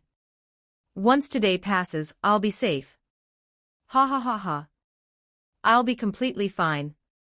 As if imagining a future free from danger, he burst into maniacal laughter. The sound echoed hauntingly through the lonely forest. Erori didn't look at Tomoya anymore. Her eyes filled with a deep sorrow as she leaned gently against Kai. She suddenly felt incredibly exhausted. Who are you? Before Kai could speak, Tomoya glared at him with cannibalistic eyes, as if someone had just stolen his most prized possession. You don't need to know who I am. Kai had no intention of wasting time on scum like this. Because it doesn't matter. You're going to die soon anyway. Did you really think reading a few books and searching up some trivia would actually let you transfer the curse? Those words made Tomoya forget all about Kai and Erori's relationship. Panic instantly seized his face. What do you mean? Impossible. The curse has already been transferred. Once tonight passes, I'll be fine. You're lying to me. You're just lying to me. Even though he didn't know why Erori looked fine, their conversation earlier proved the black tape had been watched. Therefore, the curse should have been lifted from him. They were definitely just trying to scare him. That had to be it. Clicking his tongue, Kai didn't bother speaking anymore. A person in this state wouldn't listen to reason, they only believed what they wanted to believe. Since that was the case, there was no point in arguing. She's here. Suddenly feeling something, Kai looked around. Sadako's sinister aura had descended. Get behind me. He didn't even need to say it. Airi and Sayuri immediately ducked behind him. His seemingly slender figure provided them with an infinite sense of security, as if as long as he was there, no harm could ever reach them. You're lying. You must be lying. Tomoya was still fully absorbed in his delusion, shaking his head in desperate denial. Suddenly, the surrounding space abruptly distorted. The dense forest seemed to instantly expand, becoming vast and unervingly empty. Not far away, a dry stone well materialized out of nowhere. Spotting it, Airi quickly pointed at the well. A pale, ghastly hand reached out from within. Slowly, Sadako's figure crawled out of the dry well. The scene was identical to the movie. A domain. In an instant, Kai understood what was happening, an excited gleam lighting up his eyes. Domain expansion was an incredibly rare and special ability, whether among jujitsu sorcerers or cursed spirits. It was a pinnacle technique realized only when one's innate technique reached its absolute limit. He hadn't expected Sadako to possess a domain. What was previously just a guess was now confirmed. Sadako's strength had undeniably reached the special grade. His very first special grade cursed spirit was right in front of him. How could he not be thrilled? How is this happening? How is this happening? Seeing the nightmare manifest, Tomoya completely lost his mind, falling backward in horror. However, no matter how frantically he pedaled his legs backward, it was as if he were walking on a treadmill. He didn't move a single inch from his spot. What's going on? The bizarre phenomenon filled Airi and Sayuri with dread. This was a terror beyond their wildest imaginations. Is this the domain's guaranteed hit effect? Kai naturally wasn't going to waste time saving a dead man walking. Instead of doing something so thankless, he might as well use this opportunity to closely observe the specific mechanics of Sadako's domain. The so-called guaranteed hit, or sure hit, effect was the signature trait of a domain. The reason domains were considered absolute and overwhelmingly powerful was largely due to this very effect. Every 200 horsepower equals, bonus chapter.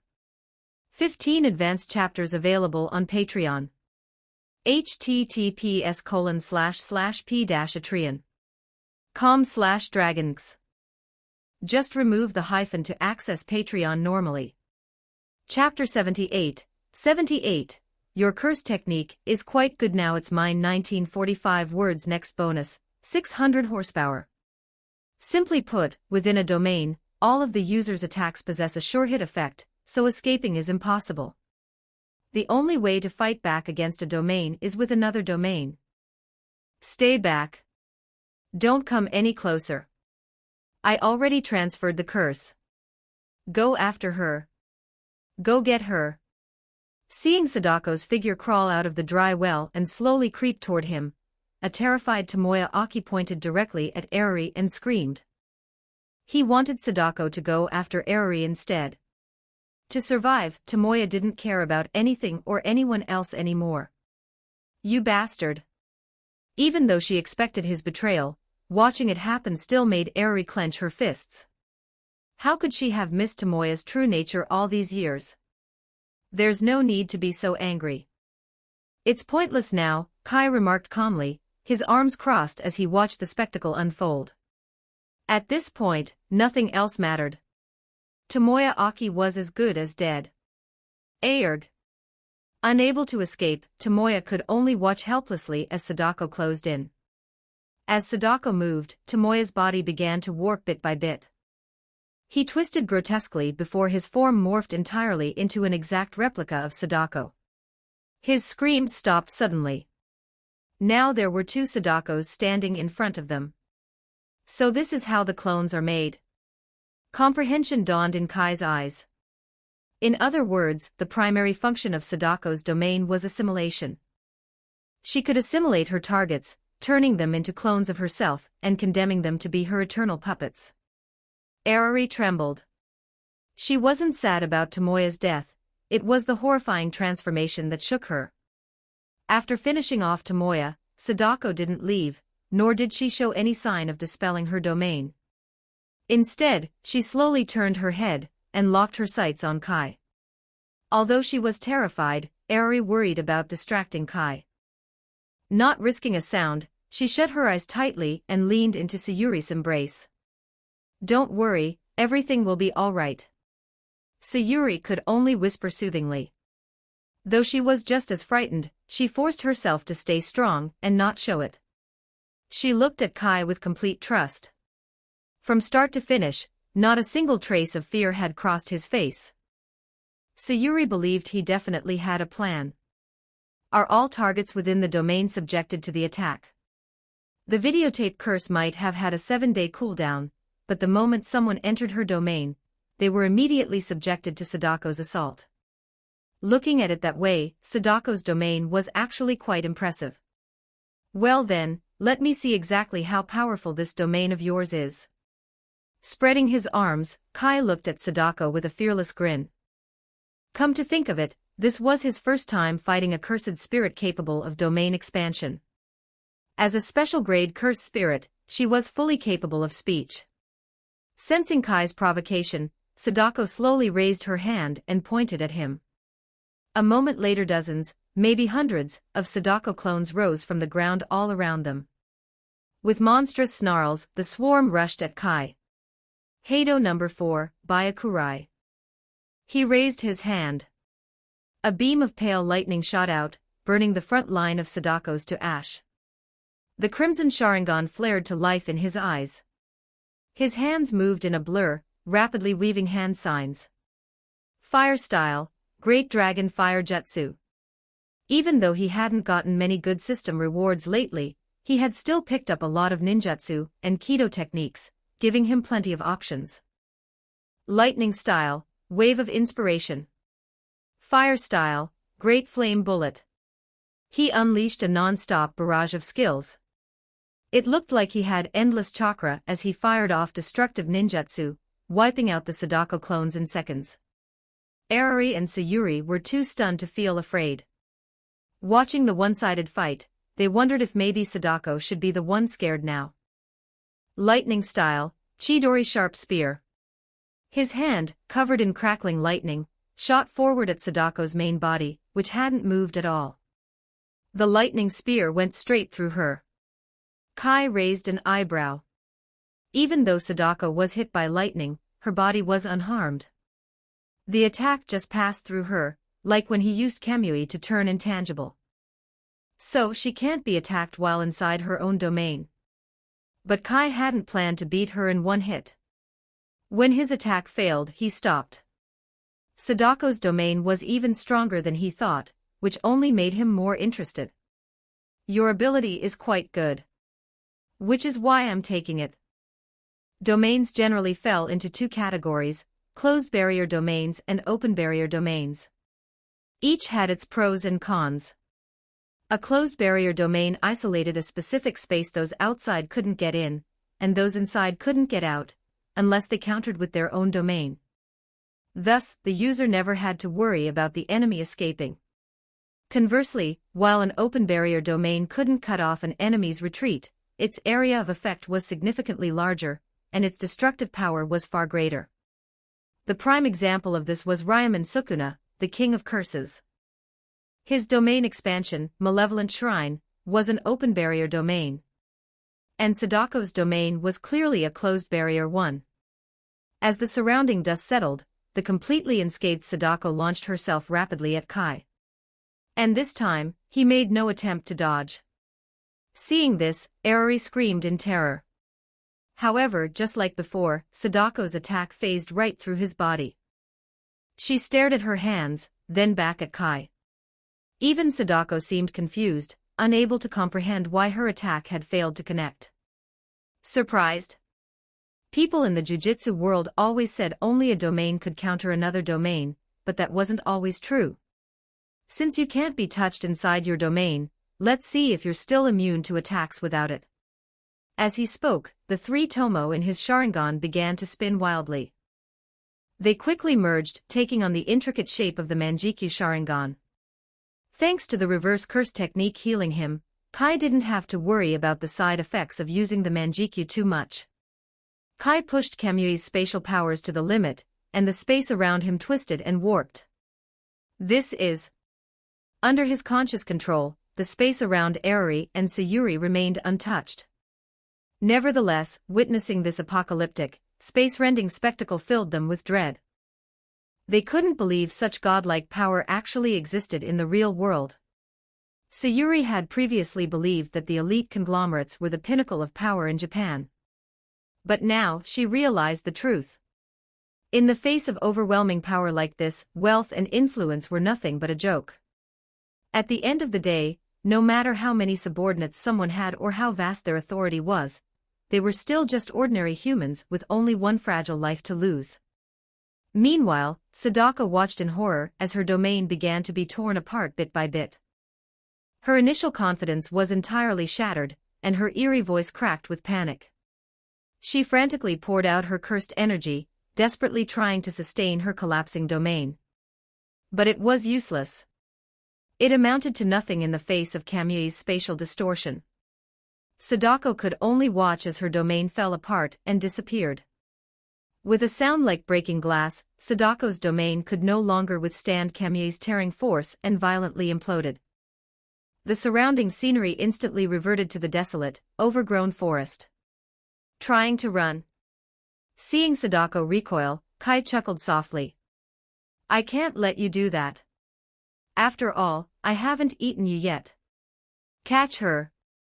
As soon as he spoke, the Spider-Woman's hair shot out from behind him, wrapping tightly around Sadako. While the Grade 1 Spider-Woman couldn't compare to a special grade like Sadako, she wasn't the only cursed spirit Kai had at his disposal. Just as Sadako attempted to evade the grasping hair, a massive cursed spirit fist smashed down toward her from the space directly behind her. At the exact same time, the ground caved in.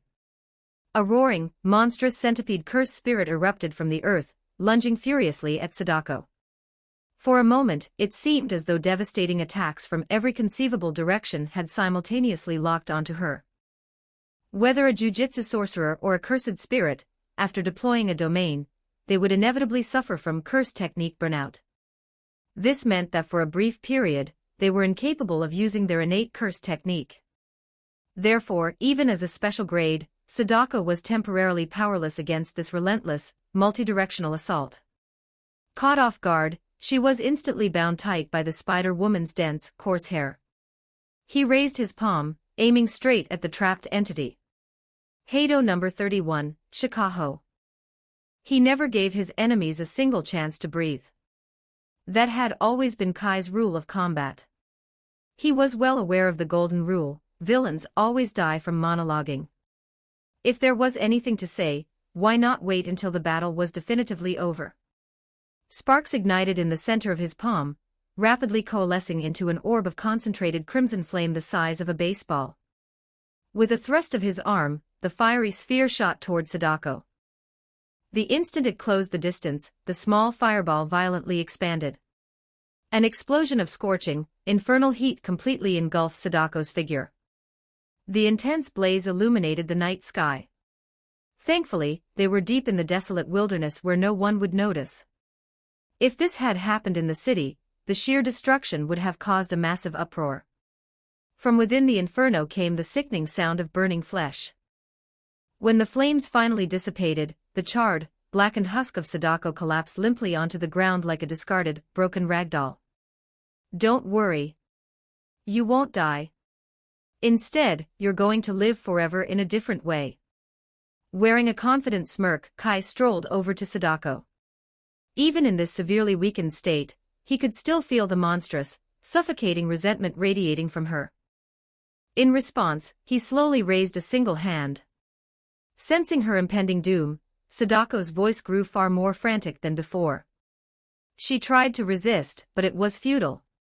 She could only watch helplessly as her body began to twist and condense, warping until it collapsed entirely into a pitch-black orb of cursed energy resting in the palm of Kai's hand. A special grade cursed spirit. It's mine. Without a hint of hesitation, Kai tossed the orb into his mouth and swallowed. Just like before, it was tasteless.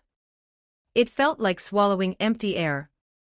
But that was a blessing in disguise. At least he didn't have to suffer like Suguru Geto, who was forced to endure the vile taste of vomit and soiled rags every time he consumed a cursed spirit. The moment Sadako was fully absorbed, the familiar, exhilarating rush of a massive cursed energy spike surged through his veins. Simultaneously, the intricate knowledge of Sadako's abilities and her domain expansion flooded into his mind. A cursing technique. That was the official name of Sadako's innate technique. Even her domain expansion was a direct extension of this ability. In truth, to Kai, the most terrifying aspect of cursed spirit manipulation wasn't just the ability to endlessly stockpile and command cursed spirits. It was the fact that through the power of Maximum Uzumaki, he could extract the innate curse techniques of the spirits he consumed and wield them as his own. Every 200 horsepower equals bonus chapter. 15 advanced chapters available on Patreon. https://p-atreon.com/dragons. Just remove the hyphen to access Patreon normally. Chapter 79, bonus 2003 words. Next bonus, 600 horsepower. According to the anime's canon, the Maximum Uzumaki of cursed spirit manipulation could, on one hand, combine one or several cursed spirits and detonate them to unleash a devastating attack. The more cursed spirits added, the stronger the resulting explosion. The other ability was to extract the innate techniques of the consumed cursed spirits and claim them as his own. After all, theoretically, whether it was a cursed spirit or a jujitsu sorcerer, an individual could only possess a single innate technique. But with this ability, the user of cursed spirit manipulation could possess multiple techniques. Of course, there was a drawback: absorbed techniques couldn't grow or improve through training.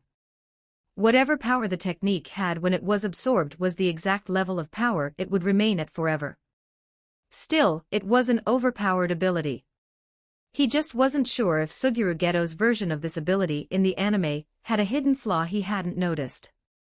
If not, why has Geto never been seen using a second technique? Regardless of why Geto never used it, Kai was confident in his perfected version of cursed spirit manipulation.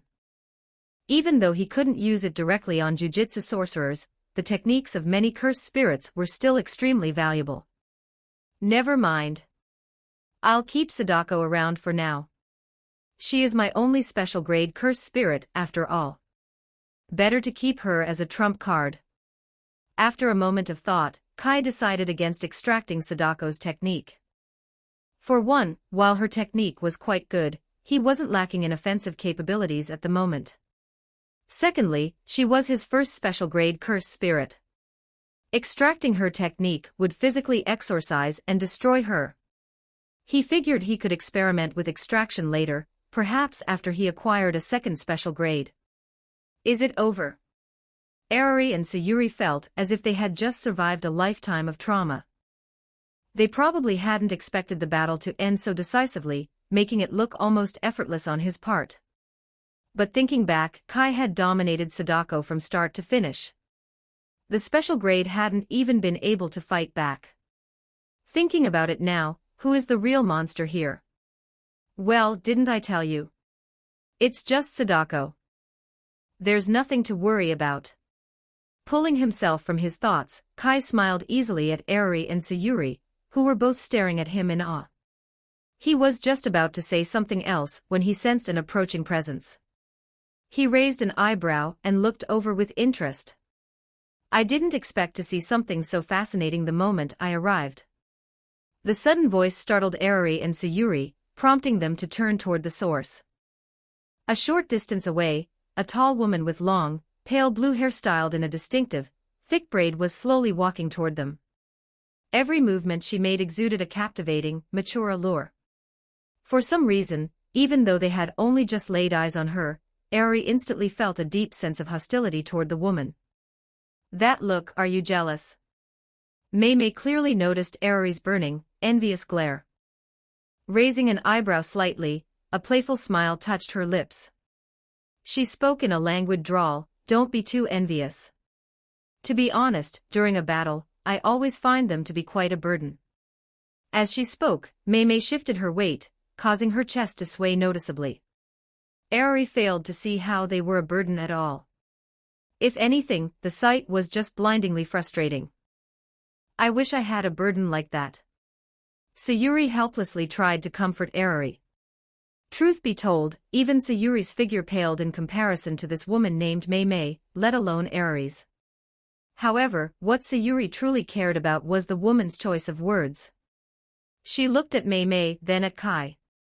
"So is she a jujitsu sorcerer like Kai-kun? You must be the Kai that Satoru Gojo mentioned. Allow me to introduce myself. I am Mei Mei, currently a grade 1 jujitsu sorcerer." She had originally taken a mission to exorcise a cursed spirit here, hoping to make a quick buck, only to stumble upon this incredible scene. Even though she was affiliated with Jujutsu High, Mei Mei's true religion was money. She wouldn't lift a finger for a school-assigned exorcism mission, unless there was a proper payout involved. Kai remained silent, just watching her with curiosity. Grade 1 Jujutsu sorcerer Mei Mei. She was undeniably one of the most distinctive female characters in Jujutsu Kaisen. She also had quite a few system quests tied to her. But Kai wasn't too focused on that right now. Instead, he recalled his knowledge about her. Even though her innate technique, Blackbird manipulation, was entirely ordinary and lacked any inherent combat power, her sheer talent had allowed her to push its limits. She had developed a strike capable of one-shotting special-grade cursed spirits. Similarly, her physical combat prowess was outstanding even among grade 1 sorcerers. Satoru Gojo himself had admitted that Mei Mei was the strongest female sorcerer he knew when it came to close-quarters combat. "Well, I know it's rude to ask about someone else's innate technique so directly, but I have to ask. The technique you just used was cursed spirit manipulation, wasn't it?" As she spoke, Mei Mei's eyes burned with curiosity. This entirely contradicted the intelligence Satoru Gojo had provided. Did Gojo not mention it was a space warping ability? Yet, upon arriving, she had clearly witnessed Kai turn the special-grade Sadako into a sphere of cursed energy and devour it. This exact process was identical to how Suguru Geto utilized cursed spirit manipulation. Although Geto was now a traitor to Jujutsu High, they used to be classmates, so she was intimately familiar with his technique. Could two identical techniques exist in the same era? It wasn't entirely impossible. But then, what about the spatial technique Gojo had described? While maintaining a casual exterior, Mei Mei's mind was racing. Gojo might be an eccentric fool most of the time, but he never joked about intel like this. Either Kai's ability just resembled cursed spirit manipulation or he possessed two or perhaps even more innate techniques. But I'm not telling you. Faced with her probing, Kai pondered for a second before giving his blunt reply. She hadn't expected that response. After a brief moment of surprise, Mei Mei let out a soft laugh. She didn't mind rejection. What she hated was silence, as that made negotiating impossible. "Are you sure you can't tell me? I'm very curious, you know." She took a few deliberate steps toward him. Lowering her voice suggestively, she purred, "If you tell me the secret of your technique, I'll go on a date with you. How does that sound?" He had to admit, Mei Mei really knew how to leverage her natural assets. "Don't even think about it." Before Kai could reply, Erori darted in front of him, crossing her arms defensively and glaring fiercely at Mei Mei. "Kai would never agree to go on a date with you. Erori might be a bit slow on the uptake, but she wasn't an idiot." From their conversation, she understood this woman was a jujitsu sorcerer like Kai. She had intended to stay quiet on the sidelines, but hearing Mei Mei blatantly hit on him pushed her over the edge. This shameless woman is using her body to seduce him. Erori refused to allow it. Mei Mei looked at the girl blocking her path in surprise. She wasn't angry. Instead, a cryptic smile formed on her lips. If I'm not mistaken, little girl, you're just an ordinary human, aren't you? Since she had only just learned about jujitsu sorcerers, Aoi thought they were really strong people. She didn't grasp the insurmountable chasm between ordinary humans and sorcerers. Even though Mei Mei's question made her feel inexplicably inferior, Aoi stood her ground and glared back defiantly. It's nothing, it's nothing. It's been a long time since I've met such an amusing little girl. Mei Mei suddenly burst into laughter at Aoi's bravado. Well, it seems today isn't the best time for a chat. Mei Mei looked up at Kai with a hint of regret. Until next time, then. I'll be looking forward to our date. Kai hadn't said a word the entire time. He simply watched her leave. Mei Mei's appearance was certainly a surprise, but nothing more than that. Besides, he knew she wasn't actually an easy woman, she was just trying to leverage her sex appeal to satisfy her curiosity about his technique. If he had actually tried to take her up on the offer, she would have vanished in an instant. She was by no means a helpless damsel. Kai didn't care either way, there would be plenty of opportunities to cross paths with her again. Once Mei Mei was gone, Aoi suddenly became hesitant again. Don't get the wrong idea. Just now, I was only... The tsundere Aoi desperately wanted to ensure Kai didn't misinterpret her jealousy. This silly daughter of mine. Can't she read the room before acting like a tsundere? Before Aoi could finish her excuse, Sayuri stepped in, cutting her off. She smiled at Kai. It seems our Aoi has finally grown up. Aoi glared at her mother in flustered embarrassment. Unfortunately, Sayuri ignored her. My daughter's skill level is far too low. I'll have to take matters into my own hands. It's getting late. We should head back. Kai hadn't forgotten that Marin Kitagawa and Megumi Kato were still waiting for him. Originally, Kai planned to say his goodbyes and leave the moment they returned to the Sawamura villa. However, Aoi had ended up falling asleep while leaning against him on the ride back. This child. Looking at Aoi, who was still fast asleep in her bed, Sayuri felt a mix of helplessness and deep affection. After the traumatic roller coaster she had endured today, it was only natural for her to be exhausted. Thank you so much for everything you did today, Sayuri said, her gaze turning soft and warm as she looked at Kai after closing Aoi's bedroom door. If it hadn't been for him, she likely would have met a gruesome end.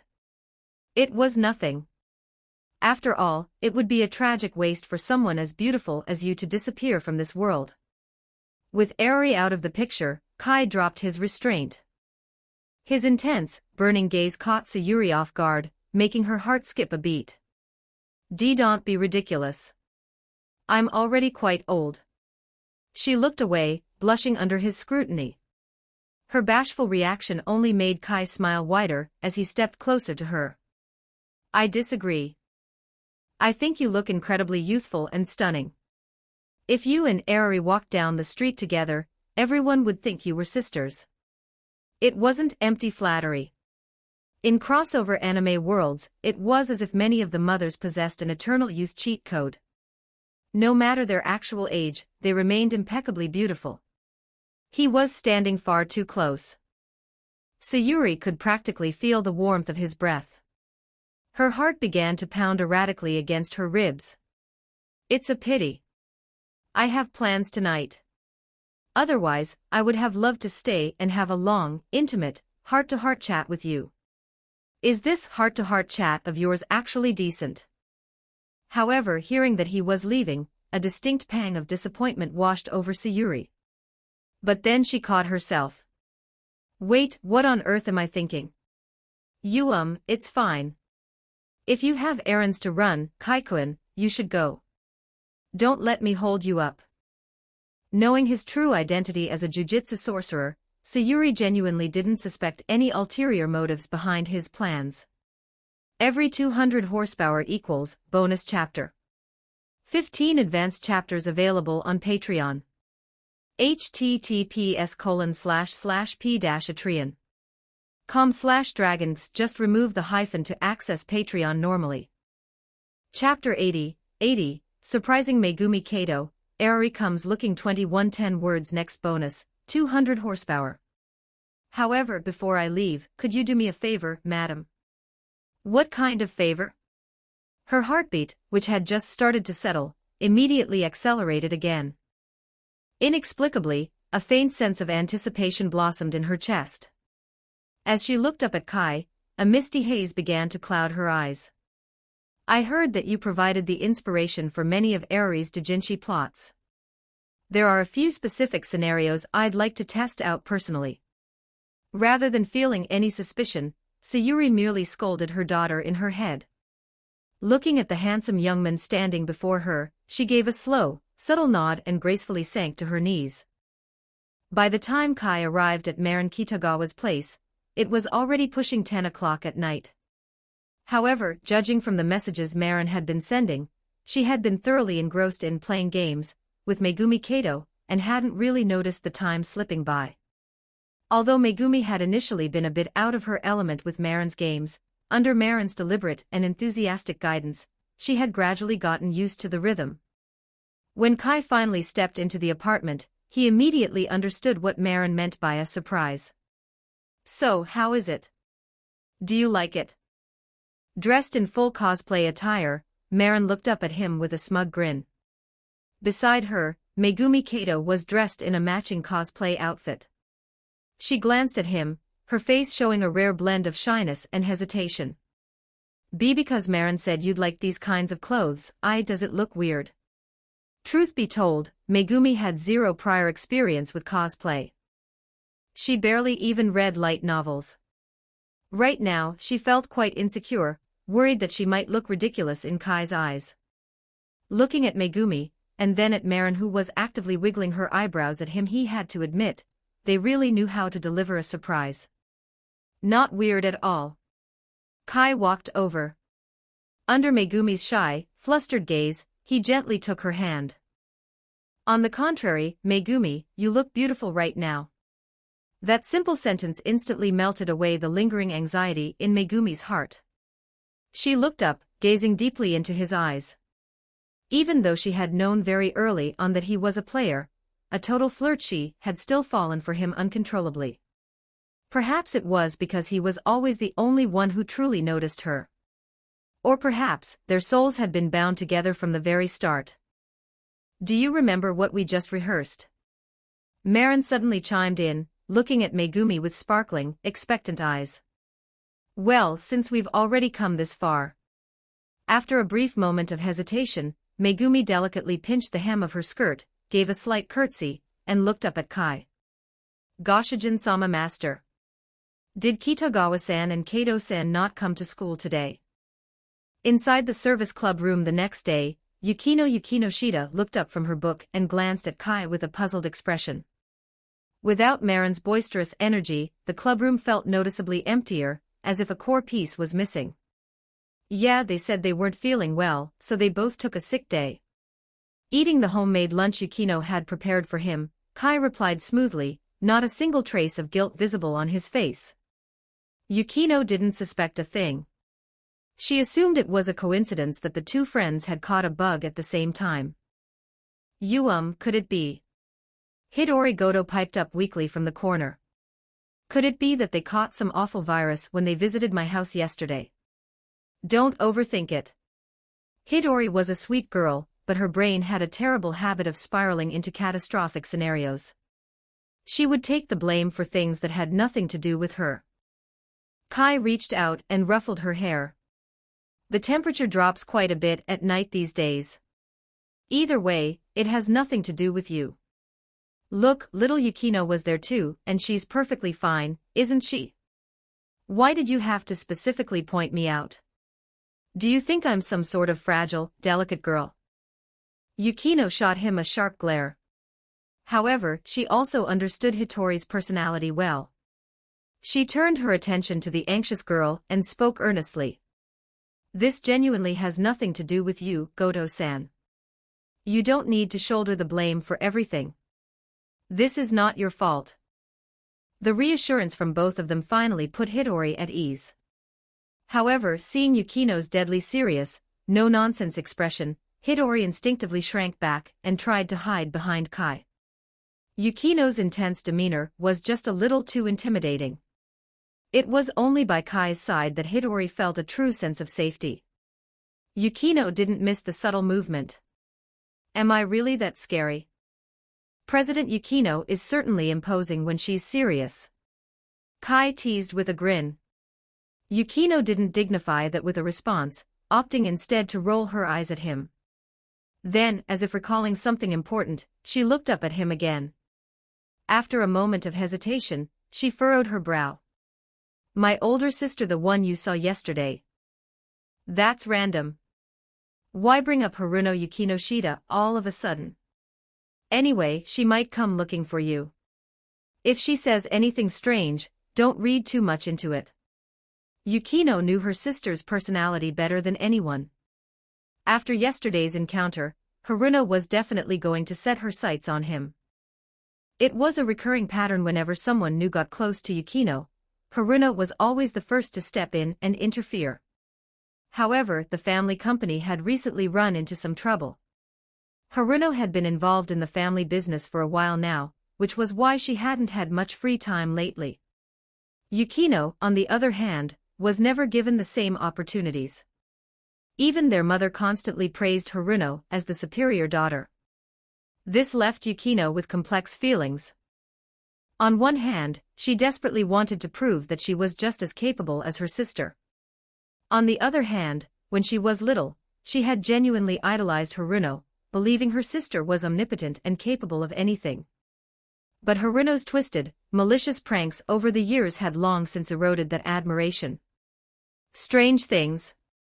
Tilting his head, Kai looked at Yukino and suddenly chuckled. Like what? Telling me that you have been secretly harboring a massive crush on me. Snapping out of her thoughts, Yukino shot him a deadpan look. Please refrain from entertaining such impossible delusions.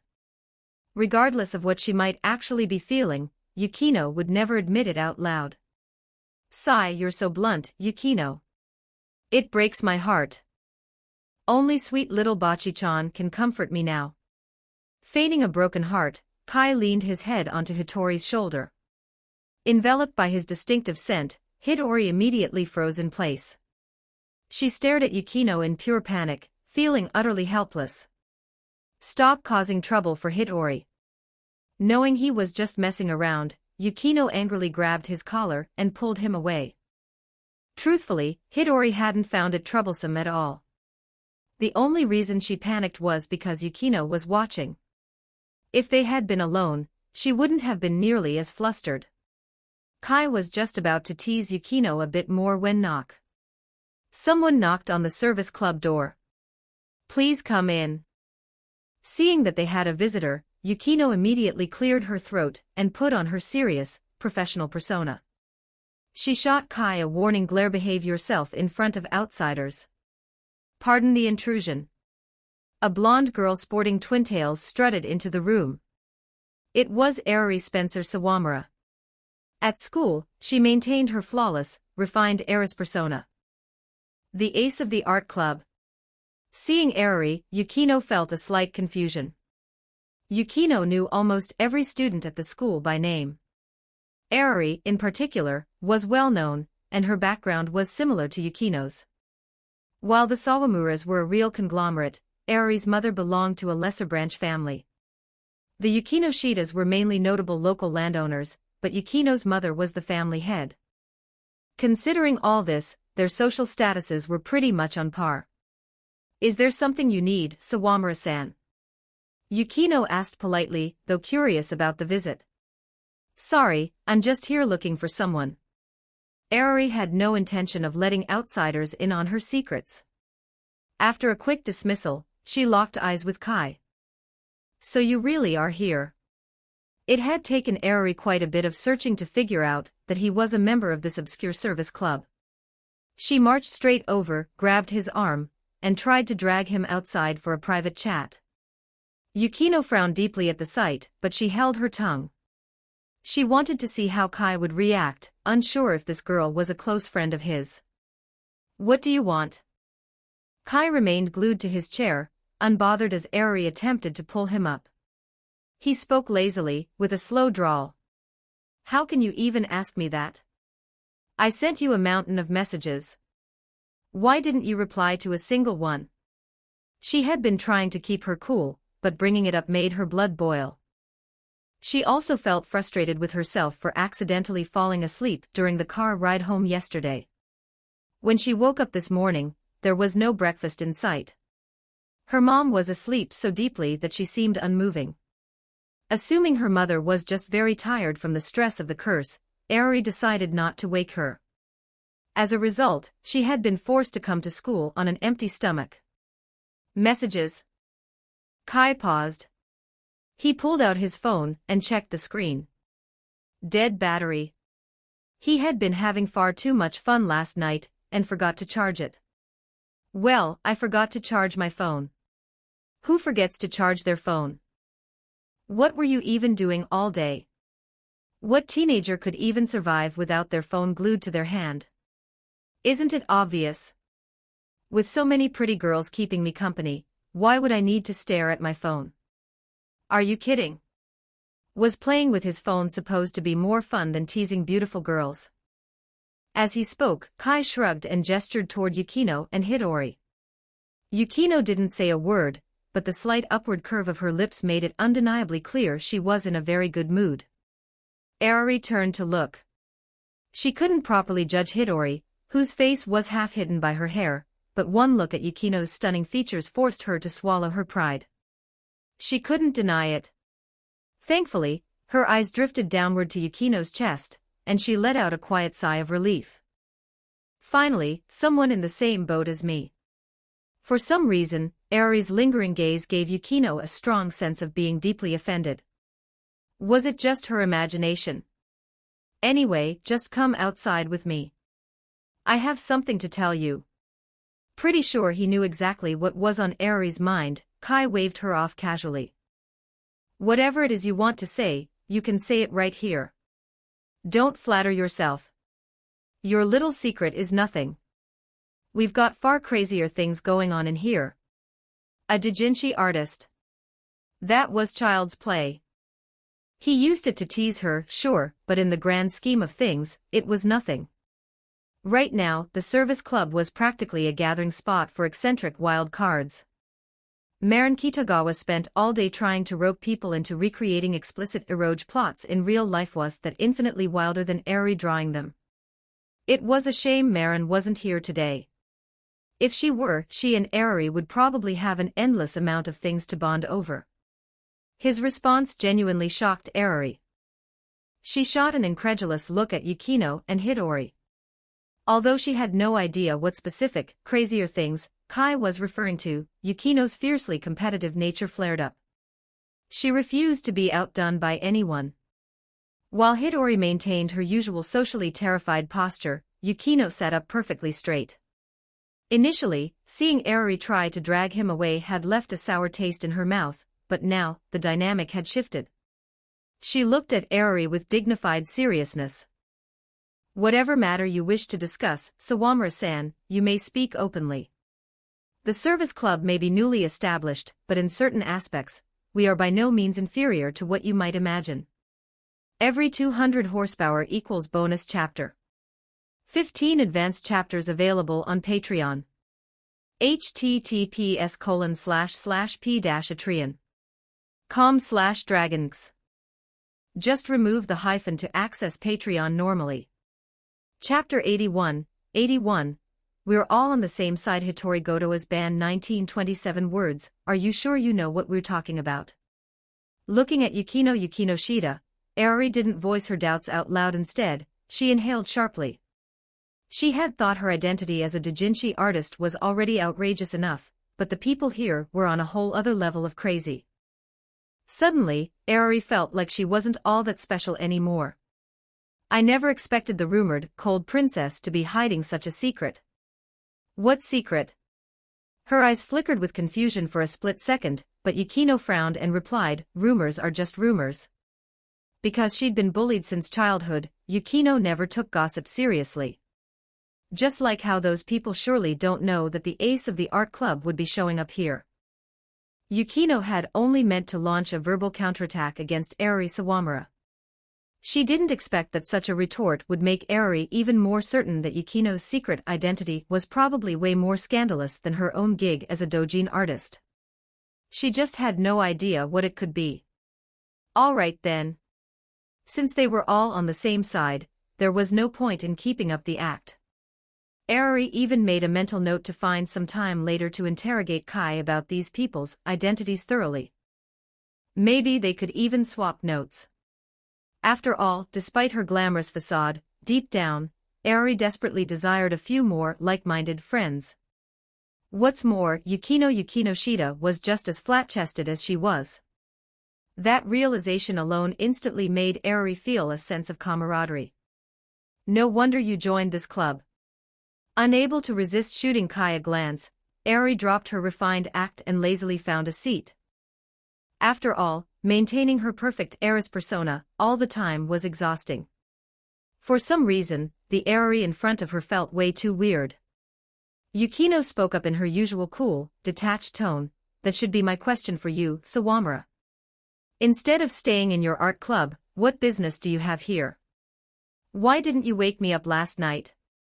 You made me forget the most important thing. The moment that complaint left her mouth, Yukino and Hidori Goto couldn't help but look over, clearly catching the key words. Wake me up. Last night. So Kai was with Eri last night. It's your own fault for sleeping like a log. Kai shrugged, looking entirely unbothered. Even with Yukino and Hidori staring daggers at him, he didn't show a single ounce of guilt. Are you kidding? If he had the guts to be a player, he was never going to sweat over a little love triangle drama. Well, Eri's mom ran into a cursed spirit, so I helped take care of it, he explained calmly. Understanding dawned in both their eyes. After all, Kai had recently dealt with a cursed spirit targeting Marin Kitagawa right in front of them, so they had a firm grasp of the situation. So she encountered a cursed spirit. It made sense normal people were practically helpless against those things. I haven't had the chance to thank you for last night properly. Eri said, looking a bit sheepish. Even though she was at Sundara, this involved her mother's life. There was no way she could let her pride get in the way of that. It's nothing. Big sis Sayuri already thanked me last night. Yep, she thanked me personally. Very passionately too. What big sis? That's my mom. Completely oblivious, Eri just rolled her eyes at him. Her mom loved acting younger than her age anyway, so Eri didn't suspect a thing. Mom is mom. Anyway, the point is, thank you. With Eri's personality, she really didn't know how to express sincere gratitude, making her words sound awkward and fidgety. Also, did you forget something? Like what? Prompted by Eri, Kai looked genuinely puzzled. Noticing that he had really forgotten, Eri couldn't help but stomp her foot. The illustrator gig, obviously. Don't tell me you found someone else. She believed he forgot because he had already replaced her. Eri was almost on the brink of tears. For one thing, this was her only shot at breaking into the mainstream, and transitioning from a doujin artist to an official illustrator in such a short time frame. For another, if Kai found a new illustrator, wouldn't that mean he was rejecting her abilities? It would be weirder if she wasn't panicking. Oh, that. He had wondered what the big deal was. Seeing Eri looking like she was about to cry from anxiety, Kai just found it amusing. Relax, we still have a few days. Are you sure that's enough time for you to finish the illustrations? As long as you tell me what the problem is, I can definitely do it.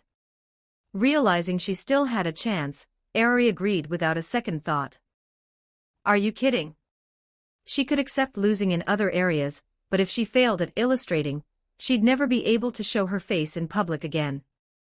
All right then. Are you free tonight? Bringing this up made Eri shy all over again. Hearing that they were just discussing business, Yukino had relaxed considerably. But seeing Eri's sudden bashful reaction, her guard instantly shot right back up. I think I have some. Come to think of it, Sakiko Tagawa had been busy looking for a new apartment for the past 2 days, and didn't have much free time. Since it would be the first proper place she lived in with Kai, Sakiko wanted to pick a really nice one.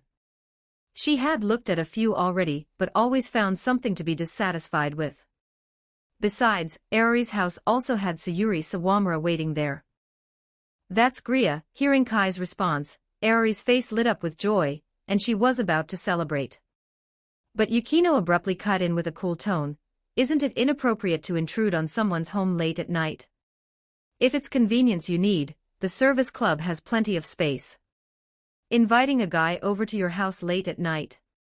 Just what exactly are you planning? Yukino moved to block it without a second thought. Aori's smile vanished instantly. She shot Yukino a suspicious glare. And here I was treating you like an ally. Turns out you're an enemy too. Giving her a fake, strained smile, Aori fired back, this shouldn't have anything to do with you, Yukino Shida-san. Kai is a member of the service club, and as the club president, how could I say it has nothing to do with me? It's just a school club. You can't possibly police what happens after school hours. This was a first. Turns out Aori Sawamura was quite aggressively territorial. Kai didn't say a word, he merely lifted an eyebrow, and casually sat down right next to Hitori Goto. Keikaikuen. With Hitori's distinct way of thinking, she sensed Yukino and Aori were arguing but couldn't pinpoint the reason. The only thing she noticed was Kai sitting very close to her. Instinctively, she lowered her head. Leaning in to whisper softly into her ear, Kai chuckled, "What's wrong, Bachi-chan? Do you not like me sitting this close?" Her face flushed an even deeper shade of red. How was she supposed to answer that? Saying she didn't like it was impossible, but if she said she did, she was worried Yukino and the others might notice and get the wrong idea. Poor little Bachi.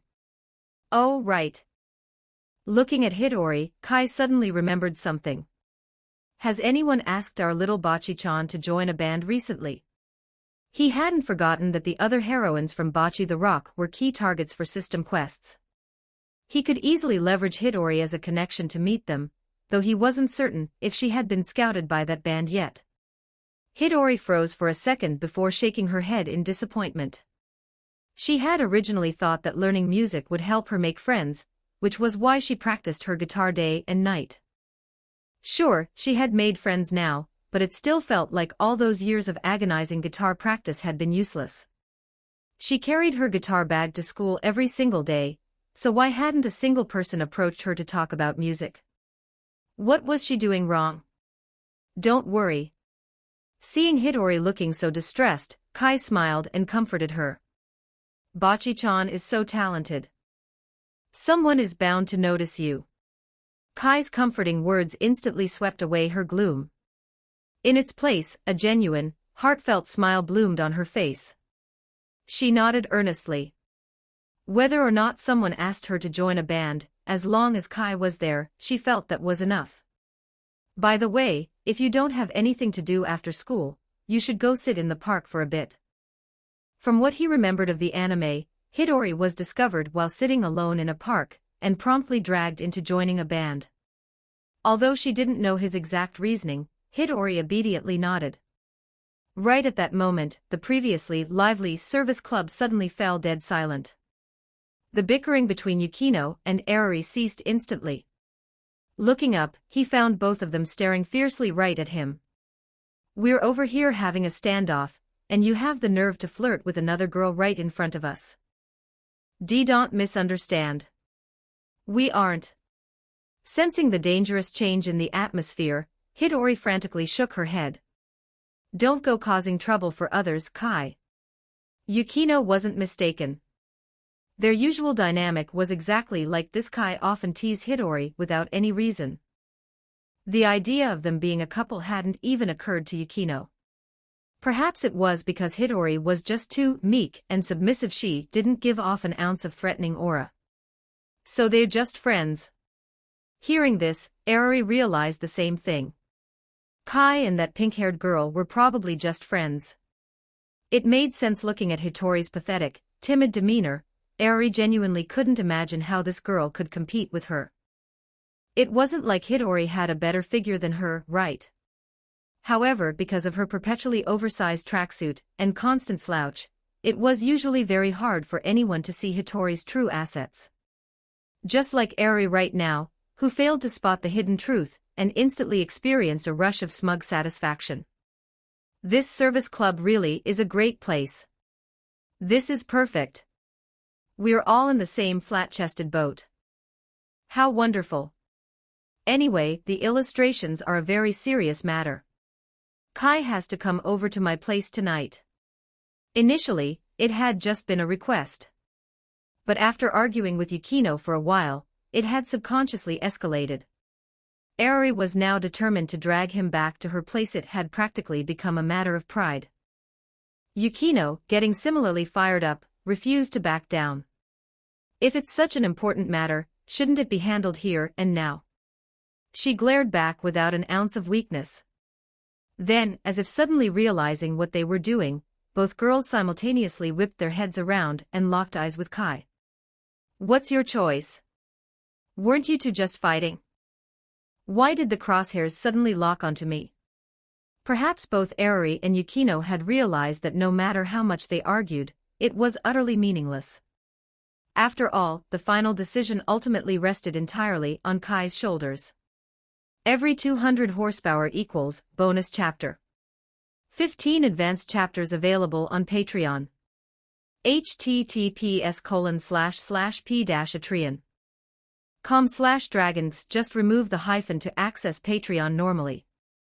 Chapter 82, 30 and voracious. That flame is burning a bit too brightly. 2200 words. Next target, 200 horsepower. Kai really hadn't expected this. He never thought the day would come when he'd find himself caught in an actual love triangle crossfire. He could only attribute it to the saying, if you walk by the river long enough, your shoes are bound to get wet. Well, about that. Facing the intense, burning gazes of both Yukino Shida and Eri Sawamura, Kai was desperately trying to come up with a compromise that might satisfy both. But the next moment he's not free. The door to the service club abruptly swung open, and Shizuka Hiratsuka strode into the room. She marched right up to Kai, clapping him heavily on the shoulder as she declared casually, because I have some business with this kid tonight, I'm afraid he won't be going anywhere. Who is this now?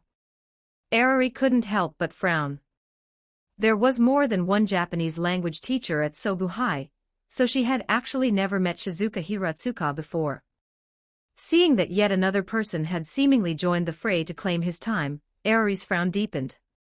Fortunately, Yukino's response quickly set Eri's mind at ease. Hiratsuka-sensei, I believe I've mentioned this before. You should knock before entering. Furthermore, eavesdropping on your students' conversations is hardly appropriate behavior for a teacher. Oh, who cares about the details? This wasn't exactly the first or second time anyway. With how thick-skinned Shizuka was nowadays, she didn't feel the slightest bit embarrassed. Instead, she waved her hand casually and said indifferently, we're all on the same side here, right? Having someone like you on our side is honestly just embarrassing. Yukino silently muttered to herself. Eri, on the other hand, felt a massive burden lift off her shoulders. So she's just a teacher. But I really do have some urgent business with Kai. For Eri, the illustrations were a matter of vital importance. Just like Yukino Shida said, if it's that important, you can just work on it right here in the service club. My business with this kid is no small matter either. I have someone who desperately needs his help. She intentionally stressed the last part. Others might not catch the implication, but Kai instantly knew that the someone who desperately needs help was almost certainly Shizuka herself. And probably Sonoko Machida, too. However, not knowing the entire context, both Yukino and Eri visibly relaxed. Clearly, they both knew about Kai's capabilities. Therefore, they naturally assumed that whatever business Shizuka had with him had to be related to cursed spirits. Since it was a matter of saving lives, they obviously couldn't delay him. All right, I understand. Failing to invite him to her house left Aerie slightly disappointed, but given her inherently kind nature, she nodded in understanding. She couldn't exactly prioritize her own matters over someone else's safety. Even Yukino nodded in agreement. After all, her original goal was simply to stop Kai from going to Aerie's house. As for Shizuka Hiratsuka, just like Aerie, Yukino hadn't worried for a single second that anything untoward could happen between a student and a teacher. "Let's go, kid. I have a few things I need to discuss with you privately." Seeing that both Aerie and Yukino had accepted her excuse fully, Shizuka felt a wave of relief. "I don't recall agreeing to this." Hearing that, Shizuka lifted an eyebrow and shot him a sharp glare. "Don't tell me you have another appointment you need to keep." Initially, Shizuka had felt too embarrassed to face Kai after what had happened. But as the day went on and he hadn't contacted her even once, her patience quickly wore thin. What's the meaning of this? Is he dissatisfied with me or something? As a woman pushing 30, she was in her prime, voracious and fiery. She had been holding it back for a while, and it seemed she genuinely couldn't hold it in any longer. That was why she had come looking for him, coincidentally stumbling upon his current predicament. In a way, she had just saved him from a massive headache. How could I? That pent-up fire must be burning a hole right through her throat. Seeing Shizuka's intense reaction, Kai held up both hands in surrender and smiled. "Even if someone else needed me, your business is obviously much more important. Glad you know your place." She let out a soft humph. Perhaps realizing that such an exchange could easily cause misunderstandings, Shizuka quickly added, "Hurry up and follow me outside." With that, she took the lead and marched out. Kai followed right behind her. Watching the two of them leave, Aerie suddenly frowned. "Isn't your teacher a bit too young?" Yukino might not have noticed, but Aerie was different. Though she might lack practical experience as a doujinshi artist, her theoretical knowledge was extensive. As a teacher, she had created plots much more scandalous than that. "She only looks young. She's actually almost 30. Yukino replied coolly. "Oh, I see." Aerie's eyes lit up with understanding. Then there was definitely nothing to worry about. If she was almost 30, she was only slightly younger than her own mother. There was no way anything could happen. However, neither of them had noticed one crucial detail. Ever since Shizuka had walked into the room, Kai hadn't referred to her as sensei even once. It wasn't because he refused to. It was purely because Shizuka herself had forbidden it, having him call her sensei, after what they did made her feel incredibly weird, so she refused to let him use the title anymore. Once fully relaxed, the two girls exchanged a glance and then looked away at the same time. The tension from earlier still lingered. "Listen here, you brat. Did you seriously forget about me?" Finally arriving at a quiet place, Shizuka dropped all pretenses. She grabbed him by the collar and glared at him viciously. She looked as though if he had the courage to nod, she wouldn't hesitate to throw a punch. Of course not. With his current strength, Kai obviously didn't care about her physical threats. However, when dealing with women, one had to cater to their emotional needs sometimes. Especially a woman pushing 30 who was currently bursting with pent-up energy. He smoothly grabbed her hand. Without even using much force, a soft pull was all it took for Shizuka to stumble forward and fall right into his embrace. "I was just trying to be considerate of your feelings, Shizuka. If I reached out and you rejected me, wouldn't I lose face? With how thick-skinned you are, you don't even know the meaning of the word face." Shizuka shot back, clearly not believing a word he said. However, having received a plausible explanation, her tone softened significantly. "Don't worry. I'll make sure you're full tonight." Hearing his soft promise right against her ear, Shizuka felt her knees go weak. She looked away, a faint blush dusting her cheeks. "Don't get the wrong idea. It's just that Machida was getting impatient, so she begged me to come talk to you." Her weak attempt at an excuse only made Kai's eyes light up. You two are teaming up again tonight. He had to admit, their previous session had been an incredibly memorable experience. If you aren't afraid of dying from exhaustion, then bring it on. As the saying goes, some things only happen 0 times or infinite times. Since they had already crossed the line once, what did it matter if they did it again? Right now, Shizuka only wanted to see if he actually had the stamina to back up his talk. You don't need to worry about my stamina. Have you forgotten? Last time you were virtually begging and calling me da. Before he could finish, a thoroughly flustered Shizuka quickly clamped a hand over his mouth to silence him. Clearly, his words had brought back some embarrassing memories. Last time was just an accident. Just you wait for tonight. She had never felt so humiliated in her entire life. Tonight, she was going to reclaim her dignity. All right, I'll be waiting. Kai didn't argue. When the time came for the real battle, they'd both see exactly who would be calling whom daddy. With a soft snort and a final glare, Shizuka turned around, ready to leave. But Kai grabbed her arm. What are you doing? Noticing the shift in his gaze, Shizuka instantly realized what he wanted. She panicked slightly. Are you crazy? The lunch break is almost over. She knew firsthand exactly how long he took. There was no way they had enough time. Don't worry, I just want a little advance interest. She was confused for a second. But upon seeing the meaningful tilt of his head, she immediately understood what he meant. Shooting him a reproachful, blushing glare, she nevertheless obediently sank to her knees. When a refreshed Kai returned to the service club, the room was perfectly quiet. Yukino and Arari were sitting in silence, not exchanging a single word. Seeing him return, they both turned to look at him. You were gone for quite a while. Is whatever's happening tonight dangerous? They believed the long private conversation indicated that the situation was very dangerous. It is quite dangerous, yes. Kai thoughtfully nodded with honesty. 2 women as voracious as starving wolves. How could that not be considered dangerous? But don't worry. I can handle it. He could handle it back then, let alone now that he had grown significantly stronger. That's a relief. Hearing his assurance, both Arari and Yukino breathed a sigh of relief. All right, look at the time. We should head back to class.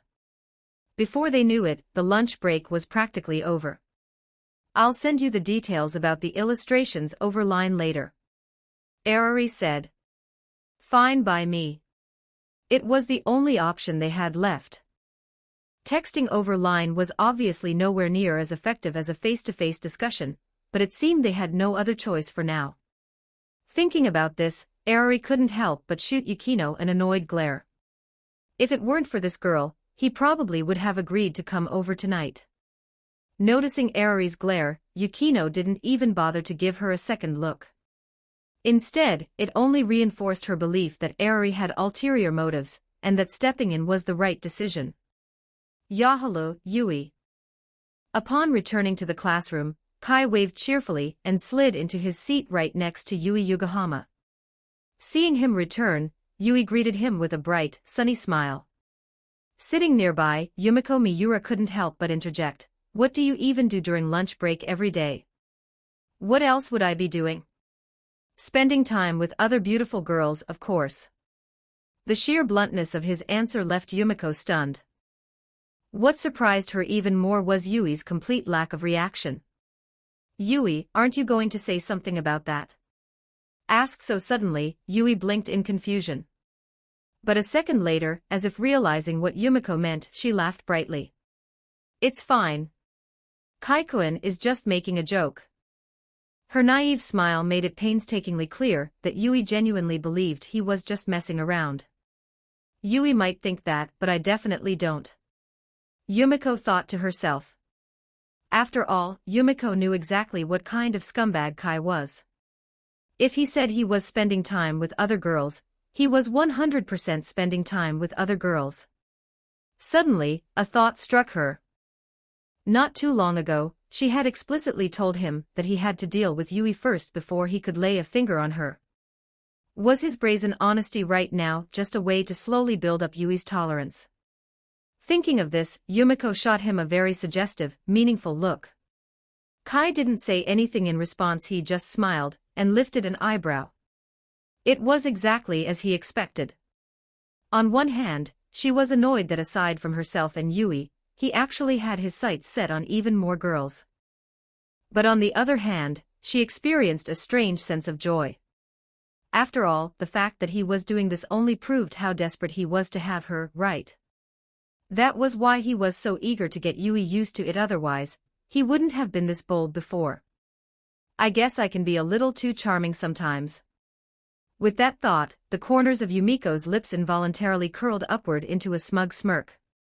Sitting quietly nearby and observing the entire exchange, Hina Ebona silently lowered her head. For the very first time in her life, she felt that having low emotional intelligence might actually be a blessing. At the very least, if you couldn't read the atmosphere, you wouldn't be plagued by this agonizing dilemma. Both of them were her close friends. She had no idea whose side she was supposed to be on. Every 200 horsepower equals bonus chapter. 15 advanced chapters available on Patreon. https://p-atreon.com/dragons. Just remove the hyphen to access Patreon normally. Chapter 83, Online Dating. 1575 words. Next bonus, 200 horsepower. Speaking of which, what's up with Tobe? Noticing something unusual, Kai suddenly looked over with a curious expression. Kakeru Tobe, who was usually bouncing off the walls, was currently sitting at his desk, glued to his phone and smiling like a fool. Judging by his expression, anyone would think he had just fallen in love. And speaking of love, Kai inexplicably thought of Hina Ebona. After all, it was common knowledge that Tobe had a massive crush on her. With that thought, Kai instinctively turned his head and glanced at Hina. As he looked over, he realized that Hina was also secretly watching him. When their eyes met, Hina was the first to react, hastily looking down. She had merely been curious about what kind of irresistible charm this guy possessed to make both Yui Yokohama and Yumiko Miura fall for him at the same time. She hadn't expected him to suddenly turn around and catch her staring. That look. Kai arched an eyebrow slightly, a faint, knowing smile dawning on his lips. He had never really paid much notice to this girl with the thick-rimmed glasses before. He certainly wasn't narcissistic enough to believe that every woman who looked at him was secretly in love with him. Especially with that probing, analytical gaze she just had. So she knows about my relationship with Yui and Yumiko. She's quite sharp. However, Kai wasn't worried. Since she hadn't immediately blabbed about it, it meant Hina wasn't the gossiping type. He figured he'd find some time to test the waters with her later. What else could it be? Over by Yumiko's desk, hearing Kai's question, she replied with a casual shrug. He's in love. Kai was momentarily surprised and couldn't help but look back at Hina. It's not Hina. Seeing him look at Hina, Yumiko knew exactly what he was thinking. After all, Tobe's crush on Hina was practically an open secret within their popular clique, even if Tobe himself thought he was hiding it perfectly. As expected, men are all fickle and unfaithful. That's a pretty aggressive statement coming from you. Catching Kai's look, Yumiko didn't back down. Instead, she rolled her eyes at him. Am I wrong? You're exactly the same. You're the last person who has any right to complain. So, do you guys know who Tobe is dating? Truth be told, Kai was genuinely curious. He wondered if this was another domino effect caused by the crossover anime world. It seems like it's just online dating. I really don't get it. Why ignore the real people around you and go for an online romance? What's the point? Yumiko, for one, did not believe in online dating. Who knew who was actually on the other end of the screen? It could be some massive catfish for all they knew. Online dating? Well, that was something Kai hadn't expected. In reality, Kai held a bit of a persistent fear toward the term online dating. Don't ask why, he just had history. However, that was all from his past life, before he transmigrated. Nowadays, Kai firmly believes in the authenticity of physical, real-world connections. Do you know what she looks like? Who knows? When we asked for a picture, he refused to show us. He guards his phone like it's some precious treasure. Speaking of this, Yumiko actually experienced a surge of relief. Thank goodness Hina hadn't gotten together with Tobe. Otherwise, if he could be sweet-talked away by a few text messages from a stranger online, who knew what kind of disastrous boyfriend he would be in real life? In comparison, Kai was pretty great. Sure, he was a massive player, but at least he took responsibility. He didn't just sleep around and abandon people. It really was a case of beauty being in the eye of the beholder. Glancing one last time at Tobe, who was still giggling foolishly at his phone, completely submerged in the river of love, Kai just shrugged and dropped the subject. If he wants to date online, let him. I just hope the girl on the other end doesn't turn out to have an unexpected extra appendage. Now that would be tragic. By the way, I've noticed Hayama paying a lot of attention to you lately. Don't tell me he's planning to ask you out. Hayato Hayama, as the top-tier normie of their popular clique, always commanded a massive amount of attention in the class. Kai didn't even need to actively keep an eye on him. Furthermore, Hayama wasn't a hypocrite. His actions and intentions were usually displayed openly and candidly. The current Yumiko couldn't care less about what Hayato Hayama was doing. On the contrary, after experiencing Kai's dominant, forceful nature, she began to find Hayama's constant hesitation and indecisiveness rather unmanly and frustrating. What's wrong? Are you jealous? However, Yumiko was more than happy to use this to tease Kai. She leaned in close and whispered, "You should hurry and act soon, or I might one day decide I've waited long enough." It sounded like a threat, but her manner made it clear she was just flirting. Kai wasn't annoyed in the slightest. Instead, he smiled and countered, "It seems you're begging to be disciplined. Wait for me in the woods behind the school after class. I spent a lot of time on my makeup today. I want to go shopping after school." "It's fine. I'll help you apply a facial mask." However, Yumiko didn't refuse. She just shot him a coy, blushing glare before turning back to her seat. Sometimes saying nothing was the best answer of all. After school, Yui Yokohama and Hina Ebina were waiting by the school gates. Seeing Yumiko approaching, they smiled and waved. "Yui, Hina." Spotting the two of them, Yumiko quickly smoothed down her hair and neatened her uniform before walking over. "Hey, Yumiko, did you redo your makeup?" Girls were naturally far more observant than boys when it came to makeup. Yui could tell at a glance that Yumiko had just reapplied it. And perhaps because she had been in a rush, the corners of her eyes were still slightly smudged. "You noticed, huh?" Having already prepared an excuse, Yumiko laughed it off casually. "Well, I was helping the teacher with some heavy lifting earlier. It was exhausting, and I sweat a lot, so my makeup got ruined." As for the real reason, well, Kai really hadn't lied. He genuinely did help Yumiko apply a facial mask. She had no choice but to redo her makeup afterward. Thinking back on it, Yumiko couldn't help but curse him in her head. That jerk did it on purpose. She specifically told him to be careful, but he didn't listen. Yet, frustratingly enough, she found she couldn't hate his dominant attitude. In fact, she loved it. As expected, Yui didn't suspect a thing. Hina, on the other hand, looked at Yumiko, then at Yui, and quietly asked, "By the way, Yui, aren't you going on a date with Kai today? Kai-kun said he had some errands to run today, so we're not hanging out.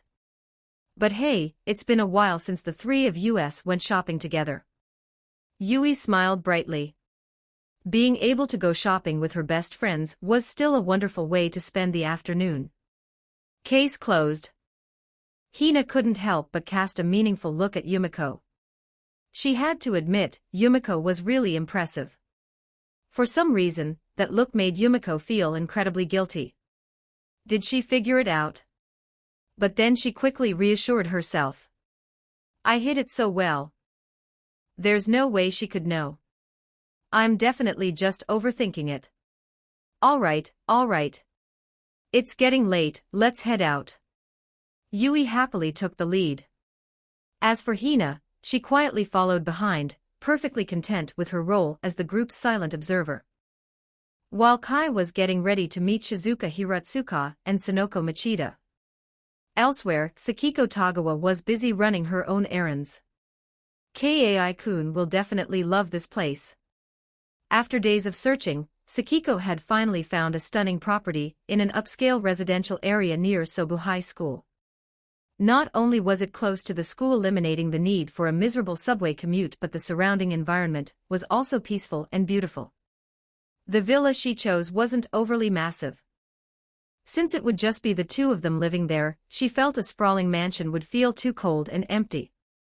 This size was perfect. Imagining the future in which she and Kai lived together in this house, Sakiko couldn't help but break into an excited, joyful smile. With that happy thought, she moved out of the villa, intending to officially sign the papers and secure the property before someone else snatched it up. The moment she walked outside, an eerily familiar voice called out to her. Nagasaki. Sakiko immediately froze upon realizing it was Soyo Nagasaki. Good grief. She's like a persistent ghost. Did she really follow me all the way here? Perhaps due to severe sleep deprivation, Soyo's eyes were shadowed by heavy, dark circles. However, upon seeing Sakiko again, Soyo seemed extremely frantic and overwhelmed with emotion. Thank goodness. Sakiko, I finally found you. 15 advanced chapters available on Patreon, https://p-atreon.com/dragons. Just remove the hyphen to access Patreon normally. Chapter 84, The Hauntingly Persistent Soyo Nagasaki. Sakiko, I will definitely save you 1442 words. Next bonus, 400 horsepower. Regardless of the situation, she was still a former bandmate. Even though she was speechless, Sakiko Tagawa quickly composed herself. However, just as she was about to speak, Soyo Nagasaki beat her to it. Sakiko, I know everything. You must have been deceived by that man. Look, I've already found proof of his cheating. He's nothing but a playboy. You cannot let him keep fooling you. Before Sakiko could even process what she was saying, Soyo whipped out a massive stack of photographs. They were all pictures of Kai out on dates or shopping with Marin Kitagawa, Yui Yokohama, and the others. You had to hand it to her. Soyo's stalking and surveillance skills were legitimately terrifying. To have secretly snapped this many photos without even Kai noticing was quite a feat, and the angle of every single shot was impeccable. Anyone looking at them could tell that Kai's relationship with the girls in the photos was extremely intimate. These are... Seeing the photos, Sakiko was briefly stunned. Seizing the opening, Soyo hurriedly pressed on, Look, Sakiko. I took all these photos myself, so they're definitely real. That man is deceiving you. He's not sincere about you. Only I care about you. The first half of her argument sounded like she was fighting for justice. But that second half... The more Sakiko listened, the weirder she felt. Nagasaki. Sakiko was also surprised to see Soyo had pushed herself so hard over this. She had clearly lost weight, and the dark circles under her eyes showed she hadn't been sleeping. It was clear she had given her all. However, holding the photos, Sakiko looked at Soyo with utmost seriousness. Go ahead, say it. Soyo looked back with eager anticipation. She believed these photos had finally opened Sakiko's eyes to that man's true colors. Now, Sakiko would definitely return to her side. And once that happened, everyone else in the band would surely come back too. Everyone would be together again, just like before. With that thought, Soyo's gaze toward Sakiko grew even more expectant. That look. For a moment, Sakiko genuinely didn't know what to say. Perhaps even Sakiko hadn't fully realized just how much the band's disbandment meant to Soyo. Taking a long breath to steady herself, Sakiko finally looked back at Soyo. There are some things you don't understand. Kaikuin isn't that kind of person. Soyo had anticipated many responses. She had even prepared herself for Sakiko to break down in agonizing tears upon learning the truth. But she never, ever expected Sakiko to say that. This was different from how she imagined it. She stared blankly at Sakiko. For a split second, Soyo wanted to scream at her, "Have you been brainwashed? You don't understand." Sakiko smiled, gently returning the stack of photos to Soyo. She spoke softly, "I understand Kaikuin's situation perfectly well. No matter what he does outside, as long as he comes home to me, that's enough."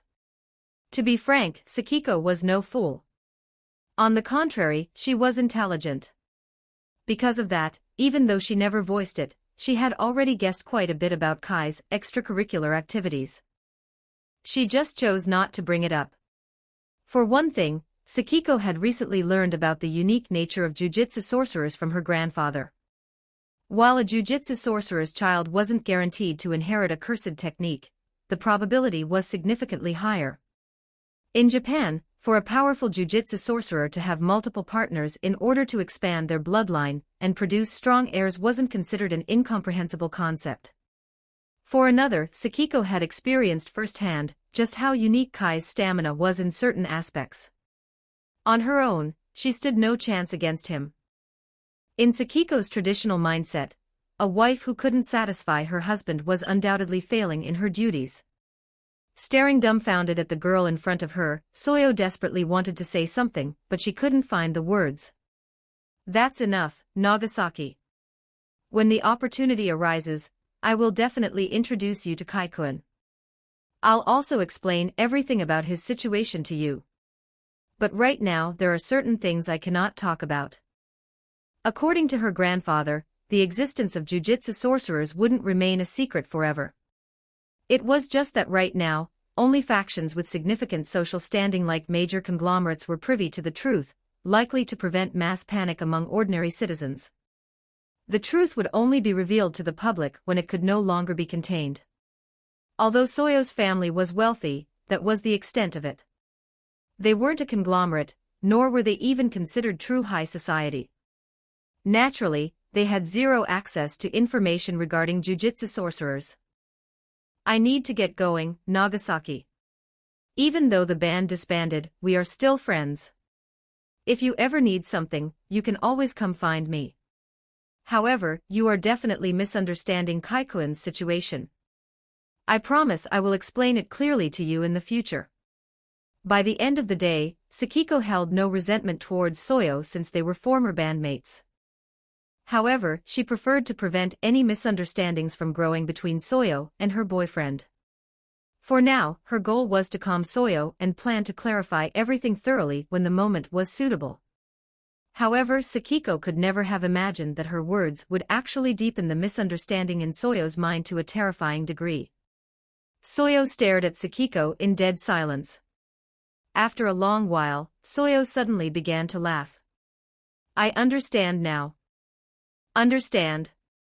Understand what?" For some reason, seeing Soyo smile like that gave Sakiko an incredibly bad feeling. "Don't worry, Sakiko. I will definitely save you." "Save me? What was that supposed to mean?" Frozen for a moment, Sakiko immediately tried to clarify. "Wait, are you? Is she truly misunderstanding something?" But before Sakiko could say anything, Soyo's eyes became firm with a clear determination. It seemed as if she had just made a decision that might change her life. "Just wait, Sakiko. I will definitely save you." Looking deeply at Sakiko, she made the solemn vow in her heart, then turned and walked away without a moment's hesitation. Nagasaki. Sakiko called out to her several times, but Soyo acted as if she hadn't heard a thing. Her pace didn't slow down in the slightest. Ultimately, Sakiko could only watch in silence as Soyo disappeared down the street. Something feels really wrong here. It should be fine, right? After all, Soya was just an ordinary high school girl, while Kai was something else entirely. What was she blindly worrying about? Could Soyo Nagasaki really cause any actual trouble for him? Whatever. She shook her head with a self-deprecating smile, deciding not to dwell on it. Thinking about the photos she had just seen, she hesitated for a second before pulling out her phone and calling Kai. Hearing his familiar voice on the other end of the line instantly settled Sakiko's heart. She couldn't stop her tone from becoming light and cheerful. I've found a house. I'm about to go pay the deposit. If Sakiko likes it, I'm sure I'll love it too. Kai honestly didn't care about the details. It was just a place to live. To him, anywhere was fine. Hearing his response, Sakiko smiled happily. However, after a brief pause, she inquired cautiously, "So, are you still coming home tonight?" The careful, almost tentative tone of her question made Kai raise an eyebrow. So she knows. Otherwise, the old Sakiko would never have asked him a question in such a careful manner. However, Kai wasn't panicked. It was like he always said, he might be a player, but he was a responsible player. Besides, he never intended to hide it from her forever. If she knew, she knew.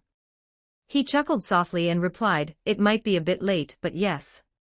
Just send me the new address later, Sakiko." His answer brought the glowing smile back to Sakiko's face. As long as he was coming home to her, nothing else mattered. There's no rush. I'll wait for you. No matter how late it got, she would wait for him to come home. After exchanging a few more affectionate words, they ended the call.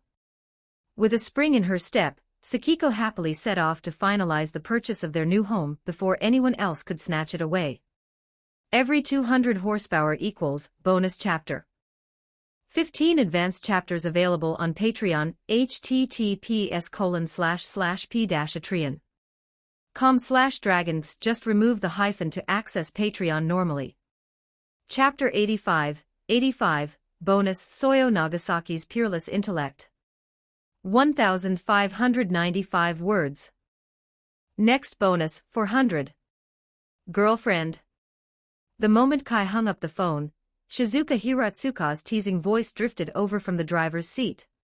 Turning his head, he met her amused, mocking gaze. She already knew he was a relentless playboy, so the fact that he was chatting up one of his girlfriends right next to her didn't bother her in the slightest. On the contrary, she was actually quite looking forward to the eventual fallout, when all those girlfriends finally found out about each other. One of them. Kai tossed his phone aside and answered in a relaxed tone, showing no sign of shame or embarrassment. His thick skin made Shizuka click her tongue. You'd better rein it in a little. I covered for you today at noon, but aren't you afraid of ending up with a knife in your back one of these days? If she hadn't stepped in earlier, a huge love triangle fight would have broken out on the spot. Come to think of it, what on earth possessed her to cover for him anyway? She definitely would have preferred watching him suffer the consequences of his own actions. That's never going to happen. He waved off her concern dismissively. Instead of worrying about my love life, you should be figuring out how you're going to beg and call me daddy tonight. Hearing that, a furious blush crept up Shizuka's neck. Keeping one hand on the steering wheel, she used the other to slap away his wandering hand. I'm driving. Can't you behave for 5 minutes? This supercar was moving fast. Wasn't he afraid of causing a fatal accident? Whatever you say. Kai shrugged. He wasn't afraid of any physical accidents, but he figured he should at least accommodate her current mood. Retracting his hand, he settled back into his seat with a casual shrug. I don't care either way. I won't be the one crying and begging for mercy later anyway. Oh, by the way, did you let Sonoko know about tonight? I told her. Stop worrying about it. Her voice pitched up slightly as she guiltily averted her eyes, refusing to look at him. It was obvious she was lying. She hadn't told Sonoko Machida anything. After all, even knowing he was a shameless player, Shizuka wanted to be selfish sometimes. If she could have him all to herself, why invite someone else? Even if she couldn't handle it, she still wanted to keep him to herself. Kai nodded, seeing right through her. He realized Shizuka probably didn't even know how bad she was at lying. Still, he didn't mind.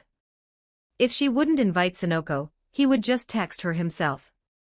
While Kai was relaxed and enjoying the ride, things were entirely different elsewhere. Not long after leaving Sakiko Tagawa, Soyo Nagasaki's face turned dark and serious. The gentle, caring smile she'd shown Sakiko was gone. I know it. Sakiko has definitely been brainwashed. That man must have used some twisted method to mind control her. My Sakiko, my pure and innocent Sakiko. Just wait for me. I will definitely save you. The more she talked to herself, the more intense and unstable her expression grew. If she wasn't being mind-controlled, how could Sakiko say those things? Truthfully, Soyo viewed Sakiko through a ridiculously thick filter. In her mind, everything was always someone else's fault. Her Sakiko was flawless and untainted. That despicable man. Suddenly struck by an idea, Soyo let out a cold scoff. She had already formulated a master plan to deal with Kai. He likes pretty girls, does he? Just wait. I'll make him fall to his knees and worship me, and I'll make Sakiko watch it happen. Then, she'll finally see his true colors. Clearly, her grand scheme was to use herself as bait to lure him in. As for whether she would succeed or if there was any chance of failure, Soya was supremely confident in her own looks. If this guy really was a hopeless womanizer, there was no reason he wouldn't fall for her. Perhaps she could turn the tables. She would make this man hopelessly, madly obsessed with her, and when that happened, the spell would break, and Sakiko would finally snap back to reality. The more she mapped it out, the more exhilarated she became. This is perfect. I've finally figured out how to save Sakiko. She took a deep breath, trying desperately to suppress her bubbling emotions, so she wouldn't start laughing maniacally in the middle of the street. The next step was simple: find an opportunity to accidentally cross paths with this Kai. If Kai had been privy to Soyo's inner monologue, he likely would have given her a standing ovation. Was she actually a comedic genius? As expected of Soyo Nagasaki and her peerless, galaxy brain intellect. Meanwhile, back at the Sawamura residence. Upon returning home, Aoi couldn't even be bothered to go up to her room. She face-planted directly onto the living room sofa, exuding the distinct, lazy aura of a terminal otaku. Now that she was home, there was zero need to maintain her refined heiress persona. Sayuri Sawamura had already woken up, and was busy washing the bedsheets. Seeing Aoi slouched on the couch, she looked over curiously. Is something wrong? It's just that Kai was busy tonight, and didn't invite me over. Aoi grumbled, her tone laced with a heavy dose of resentment. However, since he was doing important business, she couldn't really complain too much. Instead, she curiously eyed her mother, or rather, the laundry basket in her mother's hands. Didn't we just change those bed sheets recently? Why are you washing them already? Sayuri coughed awkwardly. She could hardly admit that last night's activities had been so intensely messy that the sheets were unrecoverable without a deep wash. Well, Mom didn't have anything else to do around the house, so I figured I might as well wash them. Oh, okay. Aoi nodded, accepting the excuse. Terrified that Aoi might ask more questions, Sayuri immediately pivoted the conversation. Kaikuin isn't an ordinary person. As a jujitsu sorcerer, I'm sure there are many places in this world that desperately need his power. I know that. Aoi pouted, annoyed that her mother was speaking to her like a clueless child. Of course she understood the weight of his responsibilities. Evidently, in both Aoi and Sayuri's eyes, Kai was a selfless, kind-hearted soul. To them, he was like a superhero straight out of a comic book, venturing out every night into the shadows to save the world from evil. Thinking about it that way, a proud smile actually blossomed on Aeri's face. Oh right. But then, she suddenly remembered something. Where's Dad? Didn't he say he was coming back today? Although her father, Mr. Spencer, was frequently away due to his work as a diplomat, there were a few fixed days every month when he would return home. After all, he still cared deeply for Aeri. Usually, by this time of the month, her father would already be sitting in the living room waiting for her. As soon as Aeri mentioned it, Sayuri's face went pale, and her eyes darkened. Previously, she had actually harbored a sliver of guilt toward her husband because of what she did with Kai last night. But looking at the situation now, they were cut from the exact same cloth. Back in the day, Sayuri had been the girl who swooped in out of nowhere and aggressively stole Spencer away from his childhood friend. But even after all these years of marriage, that childhood friend remained his ultimate white moonlight. He was probably so caught up keeping his precious childhood friend company that he completely forgot to come home. However, Sayuri obviously couldn't dump that kind of trauma onto Aeri. Some things were better kept from her daughter for now. Your father has some urgent business to attend to. He might be back a bit later. Oh, I see. Hearing it was work-related, Aeri couldn't really argue. Noticing her daughter's deflated mood, Sayuri smiled and teased, "What's the matter? Is Aeri tired of her mom now? Are you unhappy spending time with me?" Even knowing it was a joke, Aeri couldn't help but defend herself. "Anyway, I'm going upstairs." But asking a textbook tsundere like Aeri to say something genuinely warm and affectionate was practically an impossible task. Muttering under her breath, she grabbed her bag and bolted up the stairs. "Slow down." Watching her flee, Sayuri couldn't help but smile and call out after her. It wasn't until Aeri safely vanished into her room that the smile slowly melted off Sayuri's face. She calmly pulled out her phone. The screen was still displaying the last text message she had received from Spencer.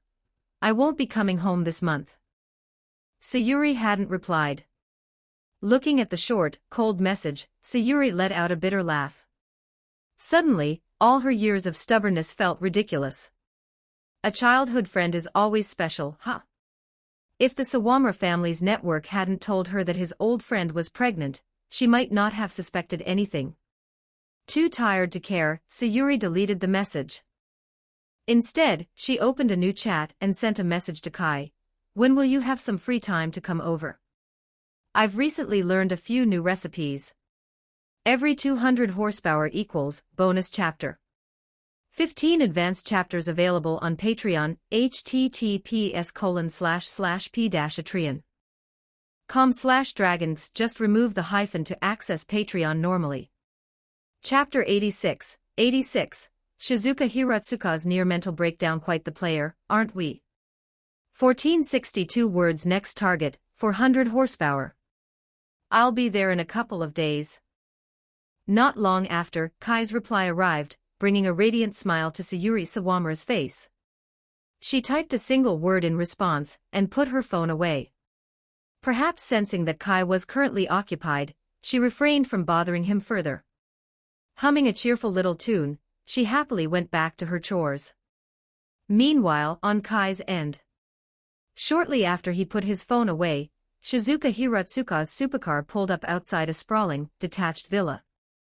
Although she wasn't a corporate heiress, Shizuka's father was the fearsome boss of the Hiratsuka Gumie renowned Yakuza syndicate. In a very real sense, Shizuka was a real Yakuza princess. Not only did she drive a supercar, but the neighborhood she lived in was a high-end, very expensive villa district. "Didn't we agree to go to a hotel?" Looking at the villa, Kai turned to Shizuka with mild curiosity.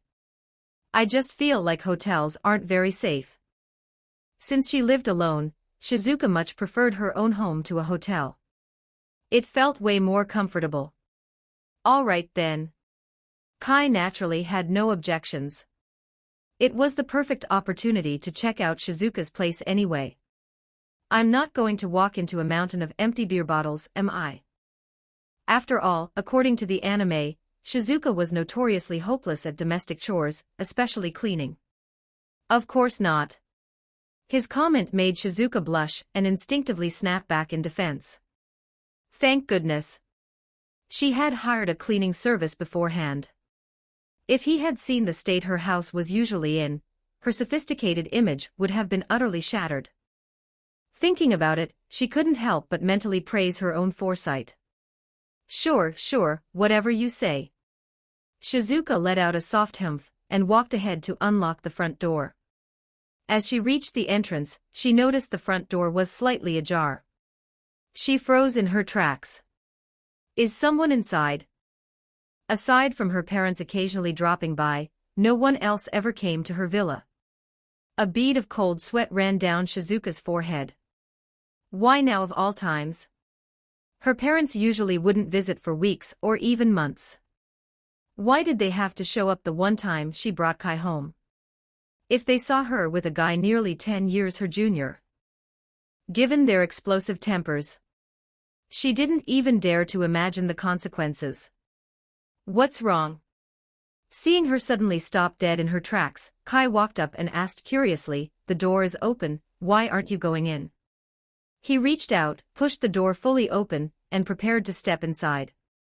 Seeing this, Shizuka's eyes widened in panic, but it was already too late. Whatever, if I die, I die. She squeezed her eyes shut, bracing herself for the Grim Reaper's scythe to fall. As soon as the door swung open, a familiar cheerful voice called out, full of excitement.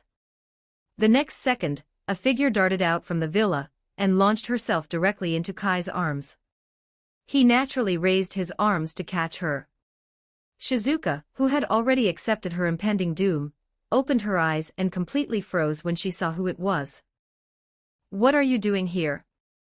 Why shouldn't I be here? Shizuka was bewildered and Sonoko Machida seemed equally confused. Still wrapping her arms around Kai's neck, Sonoko tilted her head and looked at Shizuka with an inquisitive stare. It was as if she were wondering who else Shizuka had been expecting to see.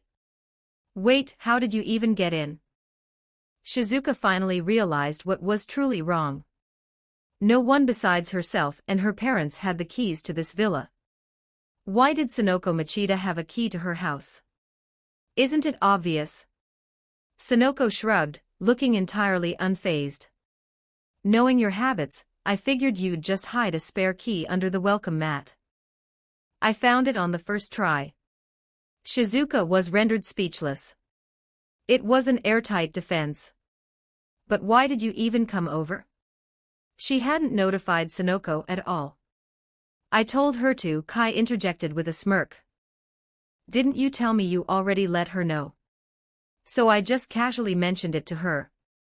I only intended to ask her to bring some props, but I never expected this. Hearing this, Shizuka's face grew increasingly tense. She knew she'd messed up. She'd lied to both Sonoko and Kai. Well, she's here now, isn't she? Shizuka muttered, her voice tinged with resentment. You actually have the nerve to complain. Seeing Shizuka try to play the victim, Sonoko's temper flared. If it weren't for me, you never would have reconnected with Kaikuin in the first place. It's all thanks to me. And how do you repay me? You try to hoard him all to yourself. Are we still best friends or not? Have you forgotten who comforted you after all those failed blind dates? Initially, Shizuka had felt quite guilty. But hearing Sonoko bring up her traumatic history of failed blind dates made her instantly annoyed. Don't act like I haven't spent countless nights drinking with you when you were sad. Shizuka retorted. And since we are best friends, what's wrong with letting me have him all to myself just once? You've had him to yourself so many times already. I've never had a solo turn. Her guilt disappeared. The more she talked, the more justified she felt. Confronted with such blatant shamelessness, Sonoko was at a loss for words. Fortunately, she knew Shizuka well, or she might have truly lost her temper. You're just too inexperienced. You clearly don't understand that true joy is only found when everyone plays together. I'm sorry, but that is not something I want to understand. Speaking of which, Kaikuin mentioned you brought some props. What kind of props? Please don't let it be like the stuff she brought to the hotel last time. Shizuka never would have imagined that a woman like Sonoko Machida would be into such flashy, wild toys. Don't worry. They are definitely things that will make you very, very happy. Sonoko flashed a mysterious smile and wiggled her eyebrows at Shizuka. Shizuka didn't say a word, but a deep, ominous sense of foreboding washed over her. And very quickly, all her worst fears were realized. You maniac! I am going to kill you. Seeing Sonoko pull out a toy that looked very realistic and aim it at her. On the other side, Shizuka truly sensed murderous intent. Oh, come on, you can join in too in a minute. Get away from me. Even Kai looked at Sonoko with a hint of mild surprise. He wasn't certain if this was her real character, but it was clear that Sonoko was becoming a very experienced and shameless veteran. Nearly 2 hours later, the fires of war finally began to subside. Having a large villa definitely had its perks, particularly the massive, custom-built bathtub. Kai leaned back against the edge, looking entirely relaxed and content. As for Shizuka and Sonoko, they were completely drained of energy, slumping bonelessly against his sides. They barely had the strength to twitch a finger. Kai-kun, do you remember Yutako Kasumi? Sonoko suddenly asked, as if recalling something important. Yutako Kasumi. You mean Yutaha Kasumigakaka? Yutako Kasumi was Yutaha Kasumigakaka's pen name. Come to think of it, he hadn't contacted Yutaha in a while. He couldn't help it, there were just far too many beautiful girls surrounding him right now. But thinking back, while Yutaha might not be the most conventionally beautiful among the heroines, she was undoubtedly one of the most uniquely captivating. I almost forgot you two have a senpai-kohai relationship. Sonoko nodded. Did something happen to her? Nothing happened to her personally, but her book is in trouble. Sonoko let out a frustrated sigh. Honestly, Yutaha's prose was phenomenal. She was undeniably top tier among rookie authors. However, the genre of Kwasura metronome was too niche, and combined with her rookie status, it was struggling to find an audience. After all this time, its sales had barely scraped past the 1,000-copy mark. At this rate, the cancellation of the second volume was virtually guaranteed. Sonoko had tried her hardest to push it, but it hadn't made much of a difference. Kai nodded in understanding. It made perfect sense. In the anime, Yutaha's book only succeeded because it was carried by Tomoya Aki's protagonist Aura. Tomoya Aki was long gone, and without him, Yutaha's novel was probably doomed to cancellation. Every 200 horsepower equals bonus chapter. 15 advanced chapters available on Patreon, https://p-atreon.com/dragons. Just remove the hyphen to access Patreon normally. Chapter 87, 87, Seize the Daisoyo Nagasaki blocks the school gate 1590 words next target, 400 horsepower. So, you want me to help drive some traffic to her book, right? Since Sonoko Machida was bringing it up now, there really couldn't be any other reason. Honestly, your current fame and influence online are already on par with, if not greater than, many veteran light novelists. In fact, it was significantly higher. This was something even Sonoko hadn't anticipated. While she had initially recognized the exceptional quality of Kai's book, and knew its sales would be strong, the sheer popularity of a debut volume was staggering. However, if you feel it's too much of a hassle, you don't have to do it. I can try reaching out to other authors. Having worked as an editor for so long, Sonoko had at least passing acquaintances with several established authors, even if they weren't particularly close. Asking them for a small favor or a shout-out wouldn't be impossible. While she desperately wanted to help Yutaha Kasumigakaka, she didn't want to cause any trouble or annoyance for Kai over it. Why are you acting so formal with me? Pulling his thoughts back to the present, Kai looked at her and chuckled. Don't worry about it. It's just a matter of saying a few words online. Consider it done. Even though it wasn't a monumental favor, seeing Kai agree so readily made Sonoko nod happily.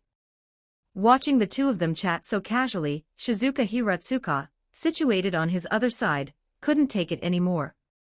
Are you two out of your minds? Why are you talking about serious business now? Couldn't you wait to discuss this later? Bringing up normal and professional topics at a time like this, it just felt so wrong. It seems Shizuka has recovered her energy. Sonoko turned her head, her eyes brimming with mischievous teasing as she looked at Shizuka. Then, she wiggled her eyebrows at Kai. Look, Shizuka really has the strength to talk again. She must be fully recovered. So, how about? Sonoko didn't finish the sentence, but her wide, suggestive grin made her intentions crystal clear. You guys. Don't push it. Shizuka tried to protest, but it was already too late. And besides, deep down, she didn't really want to stop them anyway. Later that night, Kai still left the villa. After all, he had promised Sakiko Tagawa he would come home. Seeing Shizuka sprawled out, drained of every last ounce of strength, Sonoko suddenly laughed out loud. I told you. You couldn't handle him all by yourself. Let's see if you dare try to exclude me next time. Look how much fun we had together. She honestly couldn't understand why Shizuka had thought she could take on Kai solo. It was a complete overestimation of her own abilities. And whose fault do you think that is? Shizuka didn't want to move a single muscle, but she still managed to shoot Sonoko a weak glare. Truthfully, the reason she was so exhausted was largely due to Sonoko's creative contributions. She had never realized it before, but Sonoko Machida was very freaky when she wanted to be. Didn't you think it was fun? Sonoko didn't feel an ounce of guilt. In fact, she asked the question with matter-of-fact confidence. After all, she genuinely found it exhilarating. You're insane. Well, I've figured it out. For leftover women our age, getting married is going to be difficult. And even if we do find someone, they'll either be after our money or something else just as shallow. Because she navigated the corporate world every day, Sonoko understood better than anyone just how unforgiving Japanese society was toward women. She had been working at Fujikawa Fantastic Bunko ever since she graduated from university. Normally, just based on seniority, anyone else would have been promoted by now. But for her, she had to produce undeniable, outstanding results to even be considered. Combine that with the deeply ingrained chauvinism in the culture, a woman who wasn't married by 30 basically had zero chance of finding a decent partner. Your light novels can help me secure my promotion. And as for your stamina, well, I am exceedingly satisfied with that as well. So, this is how it's going to be. I'm fine with spending the rest of my life like this. Or do you have a different perspective, Shizuka? Faced with Sonoko's piercing gaze, Shizuka ultimately said nothing, uncomfortably averting her eyes. Clearly, Shizuka understood this reality just as well. It was undoubtedly one of the reasons she had allowed herself to get swept up in this in the first place. Relax, Shizuka. You just overthink things too much. Look at me, I'm perfectly happy. But don't worry, once you get used to this arrangement a few more times, you'll definitely understand. You still want there to be a next time. Good grief. It was already absurdly intense this time. Would it be even more out of control next time? Worst case scenario, I'll let you take the lead next time. So that was your true goal all along. I really made a mistake befriending you. The next day, Kai walked to school with Sakiko Tagawa, just like usual. However, since she had moved to the new house, they no longer had to wake up at the crack of dawn to catch the crowded subway. Since they attended different schools, they eventually had to part ways. Although Sakiko had been reinstated into the Tagawa family, meaning the family could easily transfer her to Sobuhai with a snap of their fingers, she hadn't done so. She wanted to give Kai enough personal space. While she knew about his other activities, and was perfectly fine with it as long as he came home to her every night, actually watching him interact with other girls at school was still a bit too much for her to handle right now. She needed more time to mentally adjust before taking that step. Kai didn't force the issue. Maintaining their current routine was perfectly fine with him. Before he could even step through the school gates, a slender figure suddenly blocked his path. Under Kai's surprised gaze, Soyo Nagasaki smiled at him with practiced, elegant grace. "Good morning. You must be Kai-kun, correct?" Seeing her gentle, perfectly crafted smile, Kai instantly recognized her. It was Soyo Nagasaki. As a heroine famous for generating numerous iconic, dramatic scenes, how could he not recognize her? Sure enough, the moment she appeared, several system quests popped up. Skimming through them, he even noticed one that tasked him with perfectly recreating one of her iconic meltdown scenes right in front of her. As expected of one of the heroines. "You probably don't know me yet. My name is Soyo Nagasaki. I am Sakiko's friend. You can just call me Soyo." Without telepathy, Soyo had no way of knowing what he was thinking. She kept her friendly, warm smile perfectly in place. Anyone seeing her would truly think she was a very kind and gentle girl. But in reality, Soyo was overwhelmingly lonely. She had made Sakiko her emotional crutch and treated their band as her one true family. That was why her current mental state was starting to twist and warp. "Nagasaki. So, are you here looking for Sakiko?" Tilting his head, Kai studied the girl in front of him with a curious gaze. She was still wearing the Tsukinamori Girls' Academy uniform, and her refined, elegant aura made her stand out sharply from the other students milling about. His probing gaze made Soyo subconsciously furrow her brow. As expected, he's just a filthy playboy. He has zero resistance when he sees a pretty girl. How could her Sakiko love someone like this? It was certain that this despicable guy had used some repulsive method to control her. "Just you wait. Once I make you infatuated with my charm, it will be the perfect moment to save Sakiko. Wait for me, Sakiko. I'm coming to save you right now." After silently reaffirming her vow, Soyo quickly adjusted her emotions and looked back at Kai, her smile returning in full force. "Not at all. Actually, I came here specifically to find you, Kai-kun." Although Soyo thought she had masked her disgust perfectly, as a jujitsu sorcerer, Kai's 5 senses and observational skills far surpassed those of normal humans. He caught the fleeting flicker of her true emotions effortlessly. He wasn't angry. On the contrary, he found it amusing.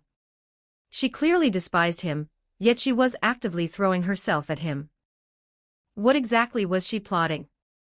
He didn't rush to expose her. Instead, he played along, feigning ignorance and looking at her with wide-eyed curiosity. "Looking for me? May I ask what you need from me, Nagasaki-san?" "It's like this, are you free this weekend, Kai-kun? I was hoping to ask you out on a date." "No, I can't." "Then we can go to..." She had been just about to suggest a location. But as his words registered, Soyo stared at him in bewilderment.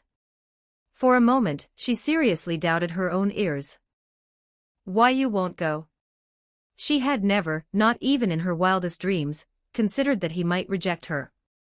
After all, when a beautiful girl like her asked him out, a playboy like him had no reason to say no. Every 200 horsepower equals bonus chapter.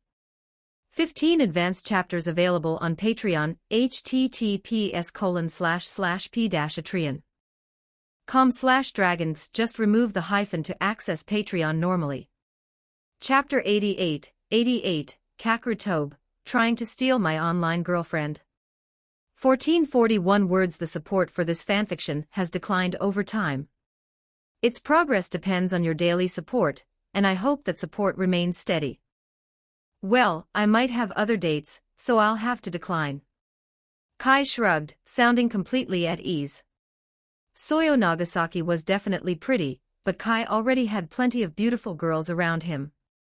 So why should he say yes to her? Is it with Sakiko? Hearing this, Soyo's tone noticeably spiked with urgency. She had to put a stop to that.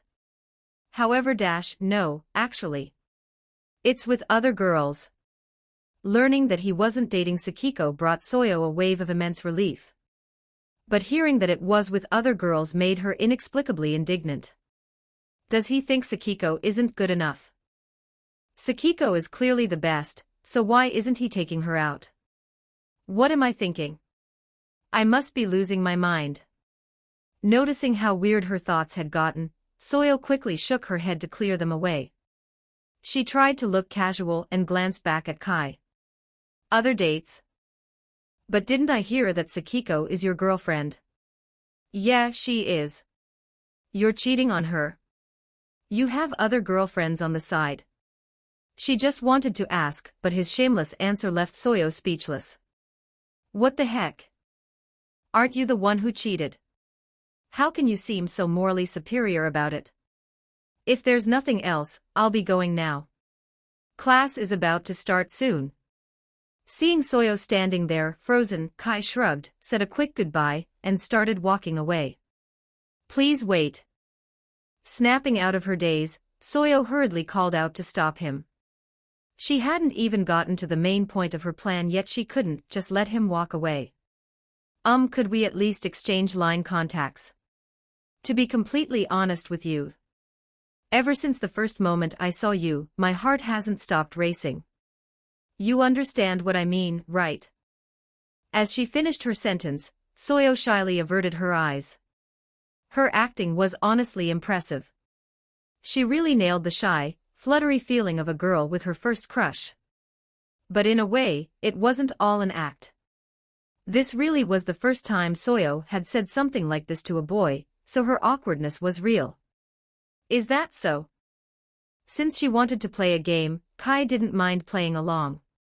He rubbed his chin, trailing his gaze slowly up and down her figure. His scrutinizing look made Soyo subconsciously stiffen. All right then. After evaluating her for a moment, Kai finally nodded, looking incredibly reluctant, and pulled out his phone. Even though she got his line contact, Soyo felt strangely annoyed. Something just felt off. Are you blind? A beauty like me throws herself at you, and you act like it's a massive chore. Am I really that bad? For a brief moment, Soyo genuinely started to doubt her own attractiveness. I'm leaving now. Kai didn't bother with her inner struggle. He just said goodbye and walked off without looking back. His indifference left Soyo speechless again. She clenched her small fists tightly. She could only silently console herself in her head, don't get angry, don't get angry. No matter what, I got his contact info. The next step was simple.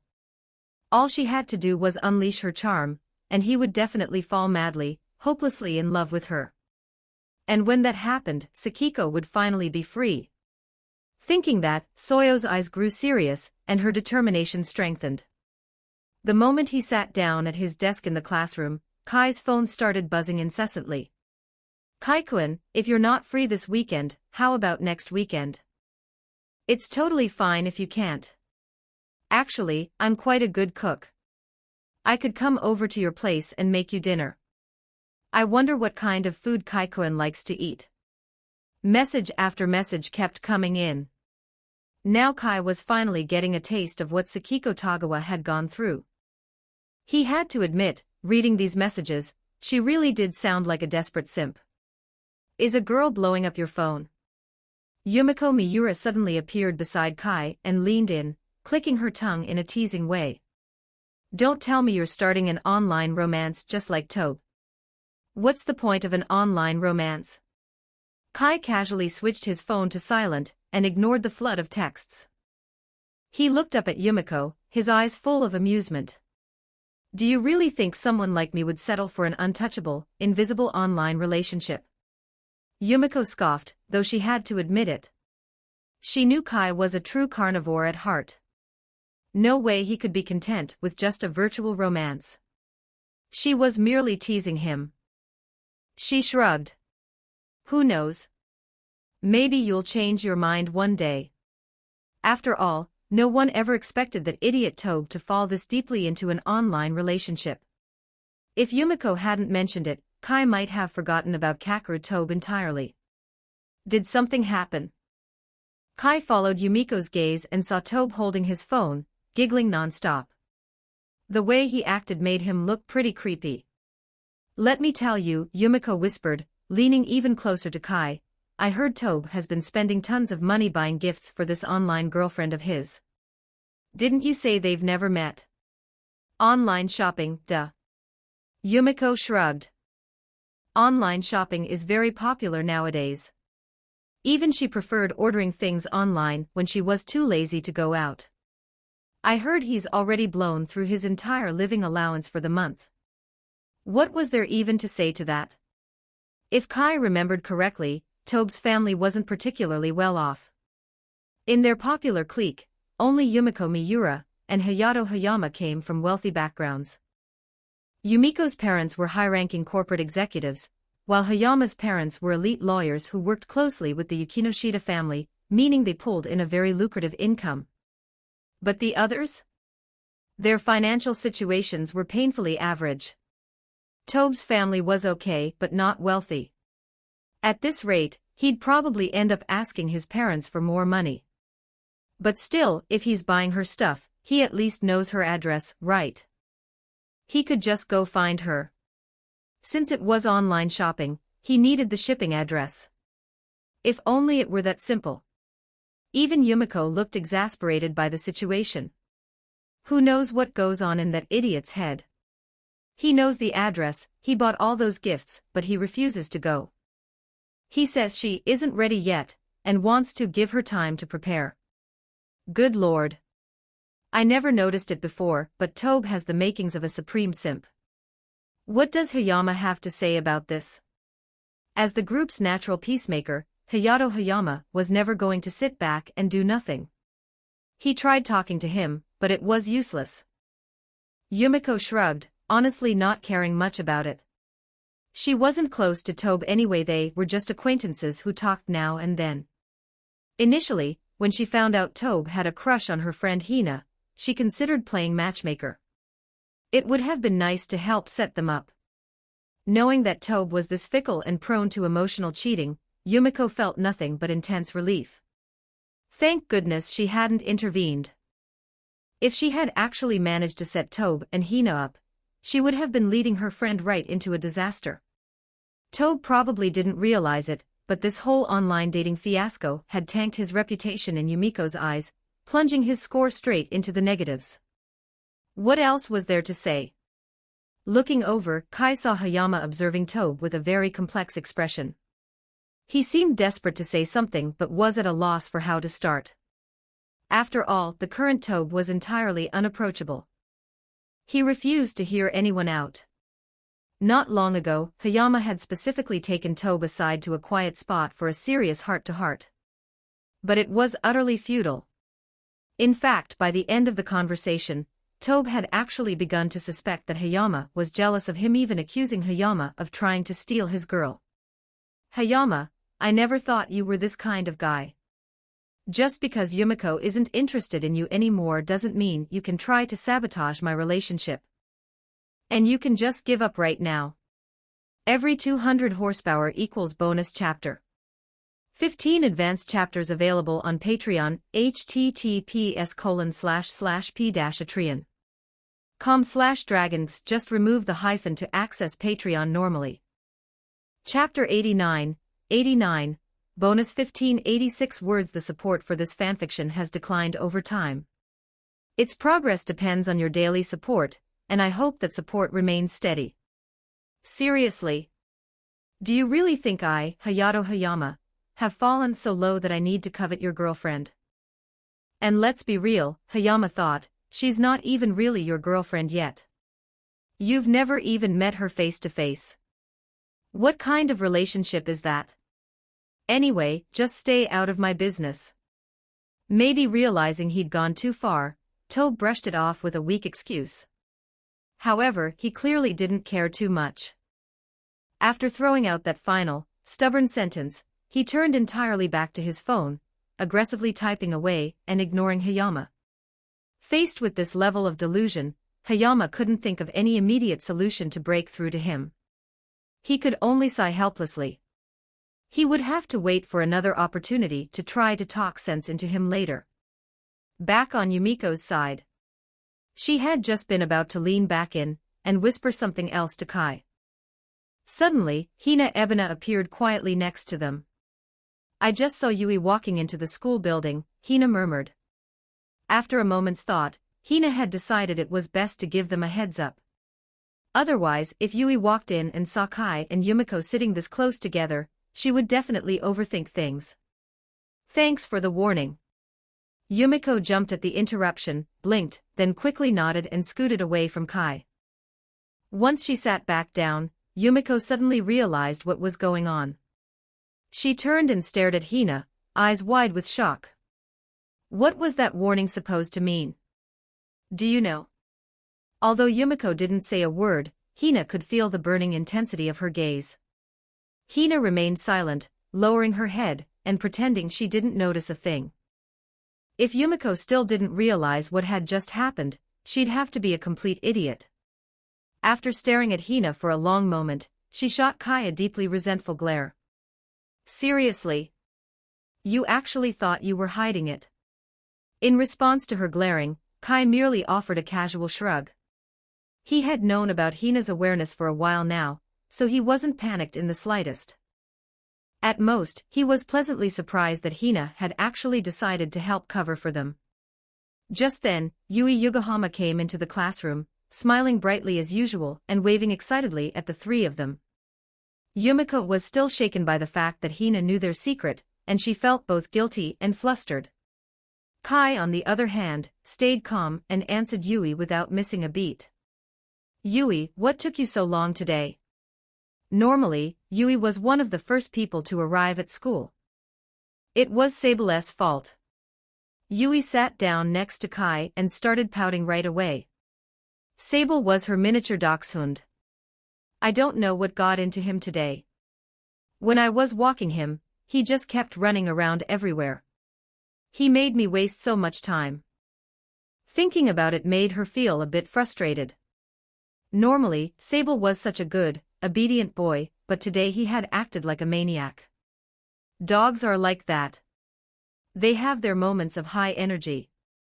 Kai didn't think much of it. The most likely explanation was that a cursed spirit had been nearby. An animal's instinctual ability to sense danger often far surpasses that of humans. Sable might have sensed the danger and abruptly changed direction to avoid it. If that was the case, then ignorance truly was bliss. Yui probably had northwest idea just how close to danger she had been. Still, it was a bit odd. Walking her dog before school was just one of Yui's personal quirks. I guess so. As usual, Yui believed Kai's explanation without question. I suppose I'll just have to take Sable on longer walks from now on. If he was just bursting with energy, walking him more would definitely fix the problem, right? Seeing how adorably earnest she was, Kai couldn't help but chuckle. The school day passed by in a flash. The only thing that truly disappointed Kai was that Marin Kitagawa and Megumi Kato had called in sick again. He had called to check on them. While they were mostly recovered, they both admitted that walking still felt quite uncomfortable. So they decided to just take the whole day off and promised to come to school tomorrow. After school, Kai hung around the service club for a little while before heading home. That evening, it had been quite a while since Shizuka Hiratsuka had visited an izakaya. Before, she only went to izakayas to deal with stress and the sadness from her failed romances. Alcohol helped her forget her frustration. But things were entirely different now. Thanks to Kai's kindness, all her old frustration and anger faded away. She even found herself humming cheerful tunes during the day. Lately, she'd been in a great mood. So, what do you want from me this late at night? Shizuka asked bluntly the moment she sat down. That's so mean, Shizu. We're friends, aren't we? I invited you out so many times, and you finally agreed to come, only to give me this kind of attitude. Nope, my feelings are hurt. You have to drink with me to make up for it. Shizuka rolled her eyes at Haruno's dramatic act but still took the drink. She'd known Haruno's over-the-top personality for years. Haruno rested her chin on her hand, watching with a wide, beaming smile as Shizuka downed the glass. "It's your own fault for always inviting me out at the worst possible times," Shizuka retorted. Who could she blame but Haruno? Every single time Haruno had asked her out recently, Shizuka had been otherwise occupied. There was no way she could have shown up. "You had things to do." Haruno looked at Shizuka with surprise. Even though Shizuka was the heiress of the Hiratsukagumi, she never involved herself in Yakuza affairs. She was content with just being a teacher. Combined with her tomboyish personality, she was exactly the kind of person Haruno valued most. That was precisely why Haruno considered Shizuka her best friend. It was only in front of Shizuka that Haruno felt comfortable dropping her perfectly crafted, manipulative mask and speaking from the heart. She didn't have to engage in the exhausting, two-faced social dances she constantly performed with everyone else. "Don't tell me you went on another blind date. What happened? Did you get rejected again? Is my track record of failed blind dates really this universally known?" Granted, it wasn't like she had ever tried particularly hard to hide it. But hearing Haruno use it to mock her still struck a nerve. "Even coming from you, I'll still get angry if you say things like that." Saying that, Shizuka cracked her knuckles right in front of Haruno's face. The loud, sharp pop-pop-pop of joints echoed threateningly across the table. "I apologize." Seeing Shizuka's threat, Haruno's teasing grin disappeared, and she gave in right away. In the end, if someone threatened her, it was usually empty bravado. But Shizuka Hiratsuka. She would definitely fight back. And in terms of combat prowess, Haruno could confidently say that in her entire life, she had never met anyone stronger than Shizuka. The woman's physical strength was so scary that it was almost unnatural.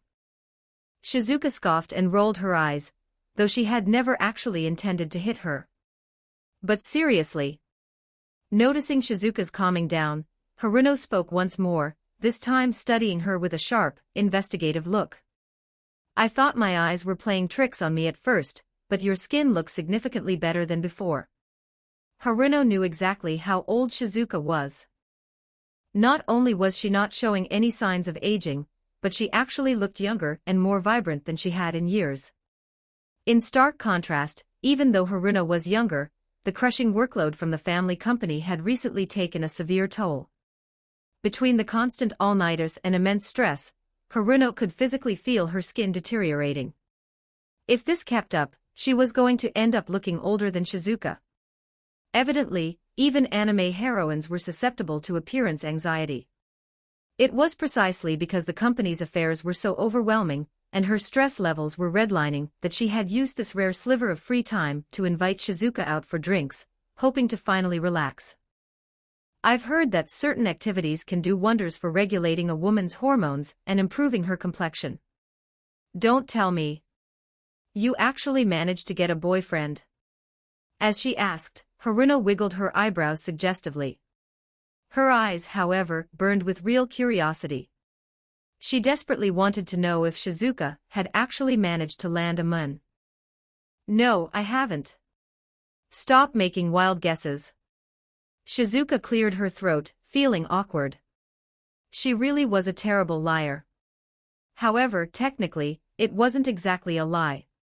Her relationship with Kai clearly couldn't be called a typical boyfriend-girlfriend situation, could it? That relentless playboy. Thinking about him made Shizuka mentally curse him. However, she realized she truly couldn't handle him alone, which left her feeling deeply helpless and exasperated. Every 200 horsepower equals bonus chapter. 15 advanced chapters available on Patreon, https://p-atreon.com/dragons. Just remove the hyphen to access Patreon normally. Chapter 90, Haruno, the advantage is mine. 16:04 words. Next target, 200 horsepower. However, Shizuka's flustered reaction only made Haruno far more suspicious. Judging by her demeanor, it didn't seem like she had a boyfriend. "Don't tell me."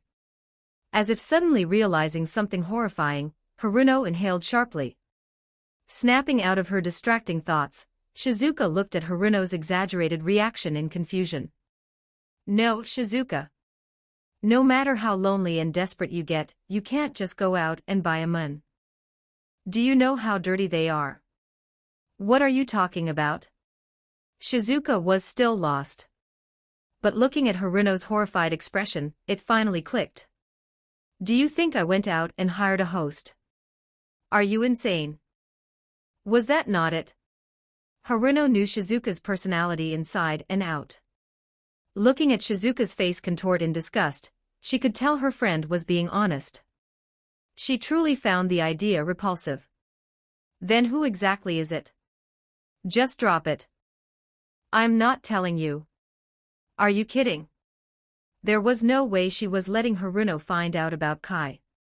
It was one thing for Sonoko Machida to know after all. Sonoko was the one who dragged her down this rabbit hole in the first place. But Haruno was a completely different story. If Haruno found out, Shizuka couldn't even fathom how ruthlessly and endlessly she would be teased and manipulated. Fine, fine. Haruno was inherently an incredibly curious person, but when she saw Shizuka acting like an impenetrable fortress and shutting down all questions, she decided to step back for now. She'd just have to find an opportunity to dig for clues elsewhere. Anyway, you haven't even told me why you asked me out tonight. Don't tell me it was just to chat. Eager to prevent Haruno from probing any further and terrified of accidentally letting something slip, Shizuka hastily changed the subject. Or did you want to ask me how Yukino is doing? Shizuka was well aware of Haruno's massive Siscon complex. Even though Haruno would never openly admit it, Shizuka knew that the person Haruno cared about most in the entire world was her little sister, Yukino. A bit of both, I suppose. How is Yukino doing? She's doing quite well. She's made several new friends in the service club recently, and she's becoming much more cheerful and open. Truthfully, when Shizuka first formed the service club, it had felt like a bit of a joke. She hadn't actually expected it to succeed. But now, seeing her students grow and improve so much, she felt a sense of pride as their teacher. Still, it felt like she hadn't really done much herself. No, wait. If it hadn't been for her forcing them together, the service club wouldn't even exist. I was very useful. Cheerful, huh? Haruno didn't notice the quick changes in Shizuka's expression. She just sighed quietly. Even though she had always hoped Yukino would open up and be happy, hearing that her little sister was actually thriving filled Haruno with an unexpected, sudden wave of melancholy. After all, it meant Yukino was increasingly outgrowing her need for an older sister. Speaking of which, that thought suddenly reminded Haruno of something important. Do you know someone called Kai? Shizuka, who'd just been feeling proud of herself, instantly panicked when she heard his name. Has Haruno already found out about me and Kai? That's impossible. No matter how smart Haruno was, there was zero chance she could deduce her relationship with Kai out of thin air. He's one of your students, isn't he? Do you know him? Completely preoccupied with thoughts of her sister, Haruno didn't notice Shizuka's momentary panic. She pressed for an answer. Seeing that Haruno seemed purely curious about Kai the student, Shizuka suppressed her alarm. She quickly collected herself, cleared her throat, and put on a serious, professional face. You mean Kai? Yes, I know him. He's in my class, and he's also a member of the service club. Why are you suddenly bringing him up? He's in your class. Then you must be quite familiar with him, right? As expected, Haruno was too focused on the Yukino connection to notice Shizuka's stiff demeanor. She eagerly pushed for more information. Could I say I'm not familiar with him? I'm far too familiar with him. He knows my depths, and I know his length. Naturally, Shizuka couldn't say that out loud. She just looked at Haruno with feigned confusion. I suppose you could say I'm familiar with him. But what exactly do you want to know? It's nothing, really. Haruno might put up walls with everyone else, but with Shizuka, she usually told the truth. After all, if she couldn't even be honest with her one true friend, her life would be far too pathetic. I just noticed that he's gotten quite close to Yukino. I wanted to ask you if he harbors any intentions toward her. Knowing Haruno was an obsessive siscon, it wasn't surprising she was keeping a close eye on Kai. The real problem was that Shizuka knew exactly what kind of playboy Kai was. While she didn't know the exact details of his dynamic with Yukino, if anyone tried to claim he had zero intentions toward her beautiful little sister, Shizuka wouldn't believe it for a second. Should I tell her the truth? She weighed her friendship with Haruno against her relationship with Kai. I suppose they're somewhat close, but they're just in the same club. I think you're overthinking things. Shizuka spoke with a perfectly straight face, her tone sounding entirely natural. But inside, she was cursing non-stop. You bastard. If you dare double-team me with Sonoko again, I'll never forgive you. She was covering for him again. She should be jealous, or at least gloating over his impending doom. Why was she spending all her time constantly running interference and covering for this guy? Overthinking. No. That's just because you haven't realized that my Yukino is the cutest girl in the entire world. Haruno loudly and proudly broadcast her obsessive siscon manifesto. Since they were practically alone in the izakaya, she had zero shame. Shizuka could only stare at her in exasperated silence. So, what's your master plan? After a moment's thought, Shizuka decided not to try to dissuade her. After all, if she were the kind of person who listened to reason, she wouldn't be Haruno Yukinoshita. It's simple. I'll use my charm. Haruno declared, wiggling her eyebrows with a smug grin. Don't worry, I won't make things difficult for you as his teacher. I'm just going to conduct a little field test to ensure there aren't any individuals with malicious intent lingering around Yukino. Knowing he was Shizuka's student, Haruno offered a small reassurance. Looking at her brimming confidence, it was clear Haruno didn't believe failure was even a possibility. And if Kai didn't fall for her trap, well, that would prove he was an upstanding, honorable guy. If that were the case, she'd have no problem letting him stay by Yukino's side. Shizuka opened her mouth to warn her, but ultimately closed it. This wasn't the right time to try to talk her out of it. Suit yourself. Just don't show up crying to me when you lose. Others might not know, but Shizuka was intimately familiar with Kai's capabilities. She highly doubted Haruno's little tricks would even scratch the surface against a seasoned predator like him.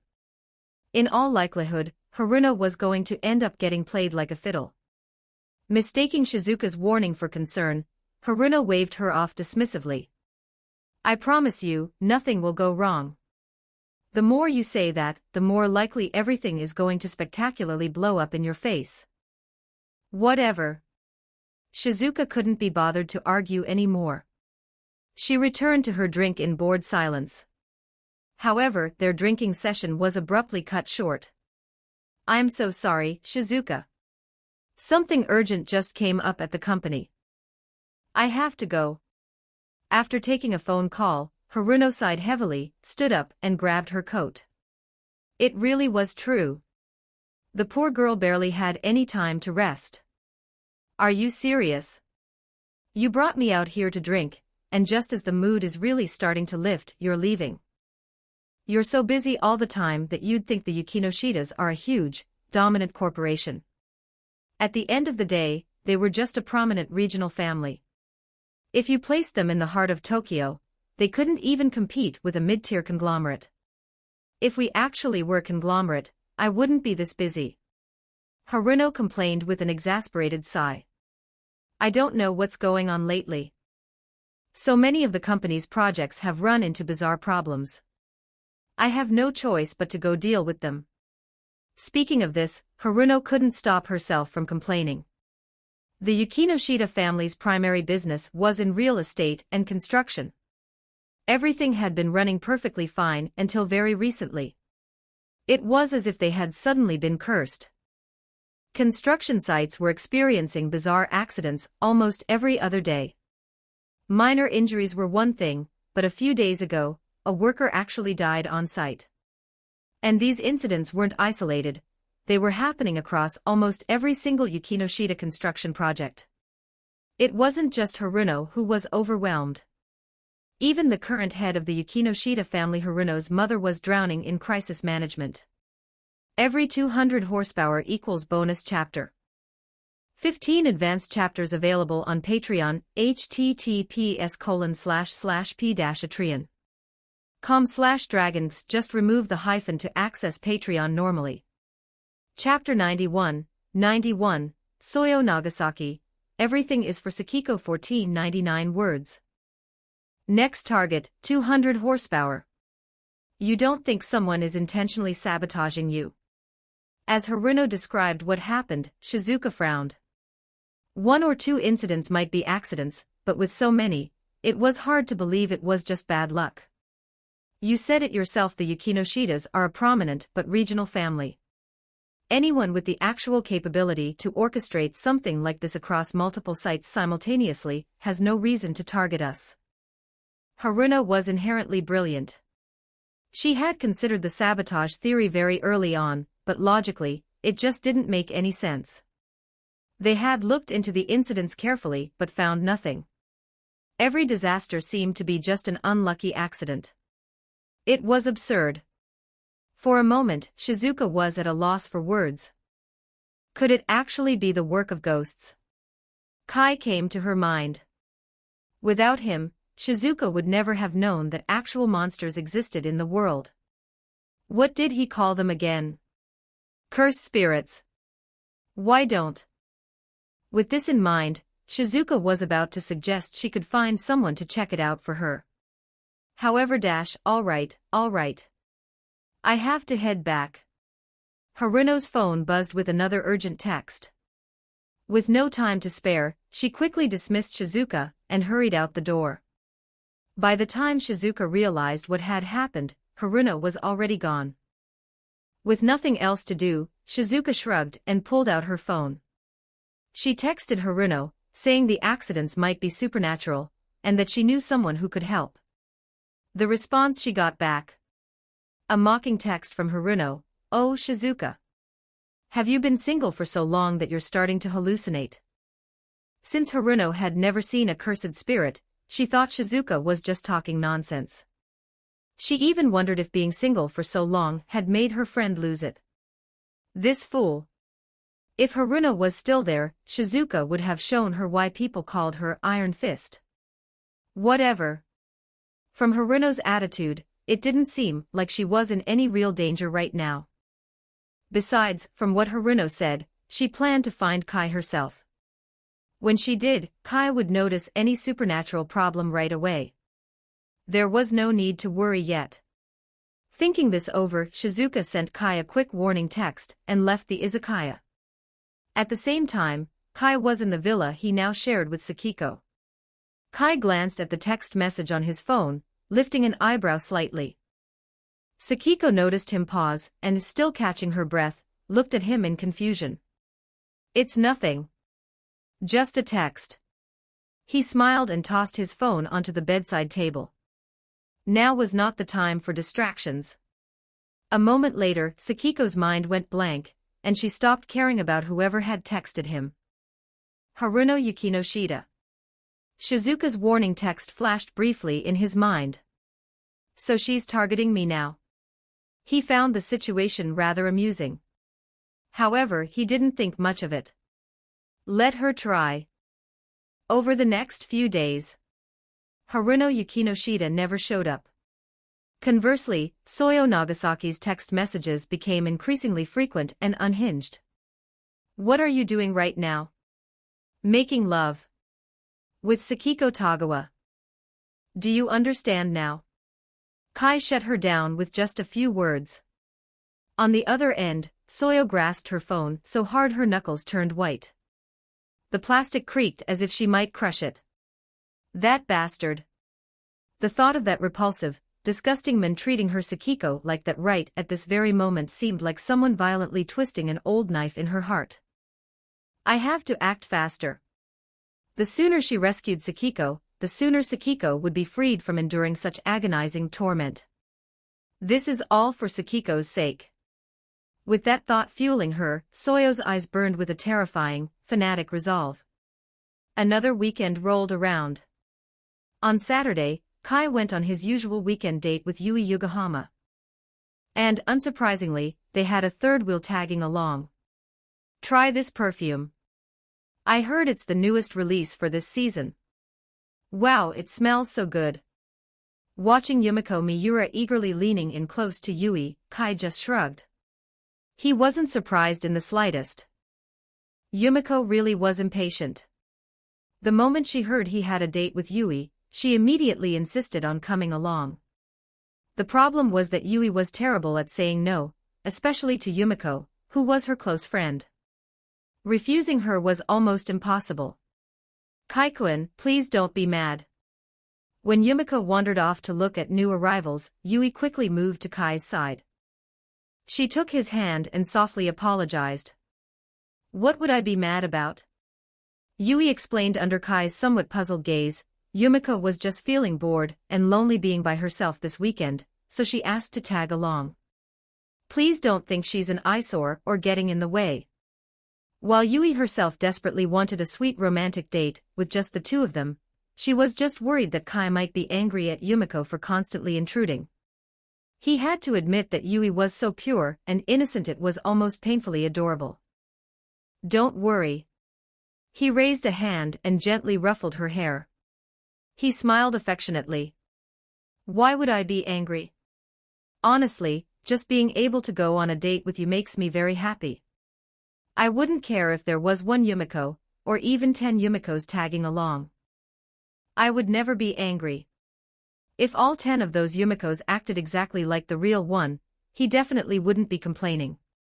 But Yui didn't take it that way. Hearing his sweet words, her eyes swelled with emotion.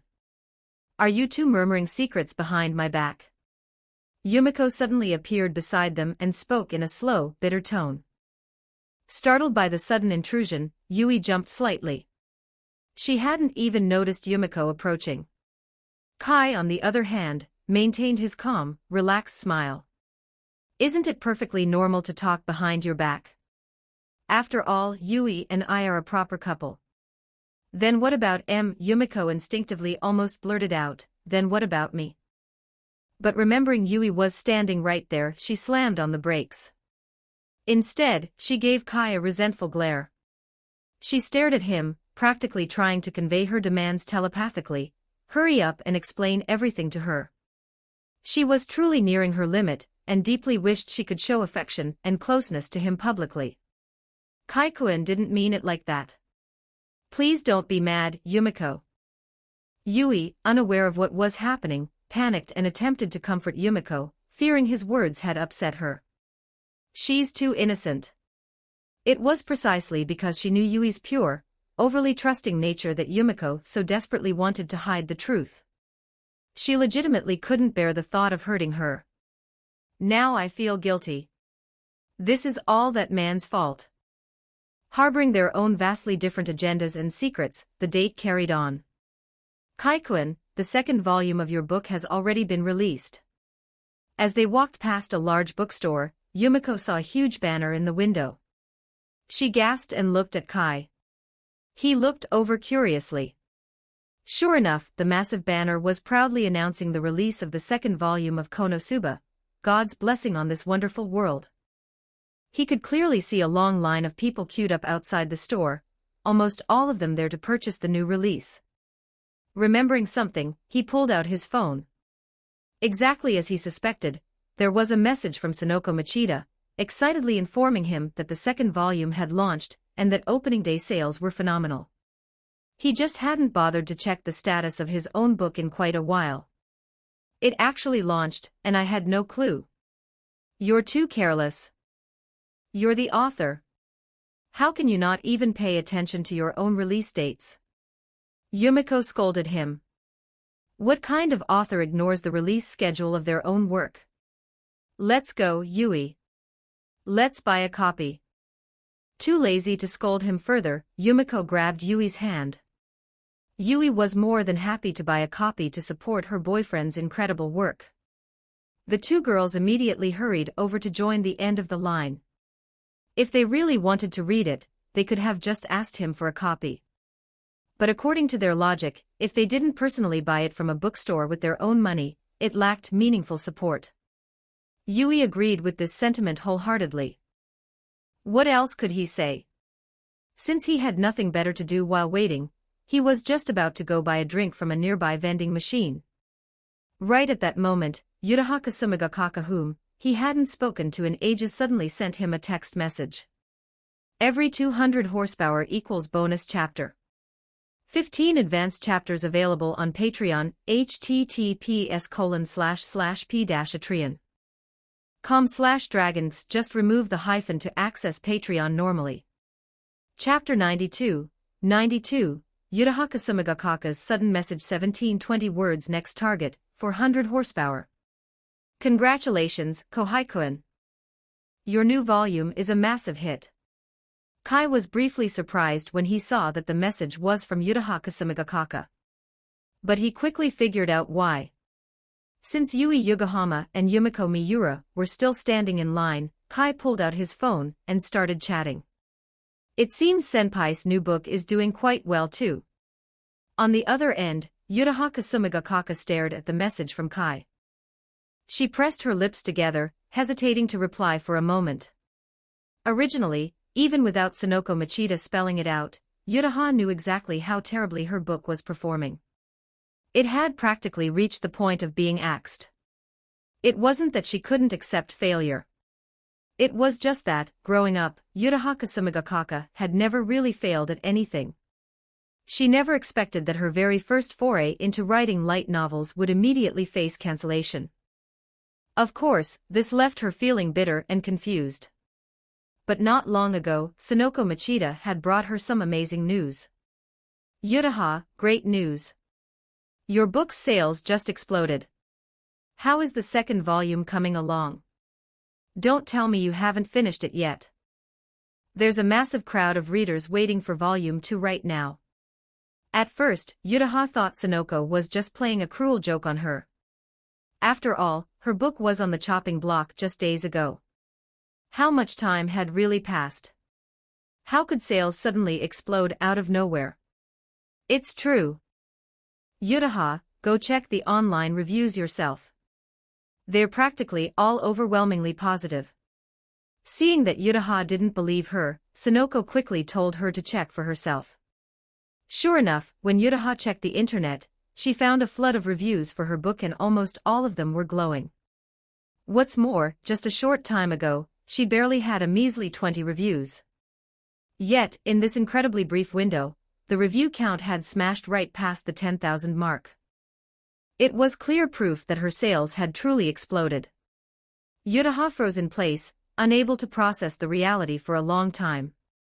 It felt too good to be true. Meanwhile, Sonoko Machida couldn't help but let out a long sigh of relief.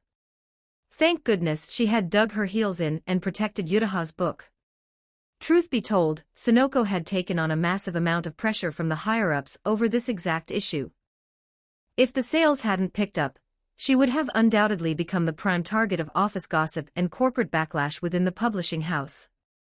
Luckily, her risk paid off. I really didn't expect this. Just having Kai recommend your book caused such a big reaction. But then again, it's also because the content of your book is genuinely good. Otherwise, even with Kai's recommendation, it would never have blown up like this. Oh right, Yutaha. You still haven't told me the status of the second volume. Still feeling dazed, Yutaha replied without thinking, I'm already writing it. I just need a little more time to finish. The moment the words left her mouth, Yutaha suddenly realized what Sonoko had just said. Sonoko-san, who did you just say recommended me? Even though they hadn't been in contact for a while, hearing that name again made the image of that man instantly surface in her mind, the very man who had kept her tossing and turning at night, invading her dreams, and making it impossible for her to get a good night's sleep for quite some time now.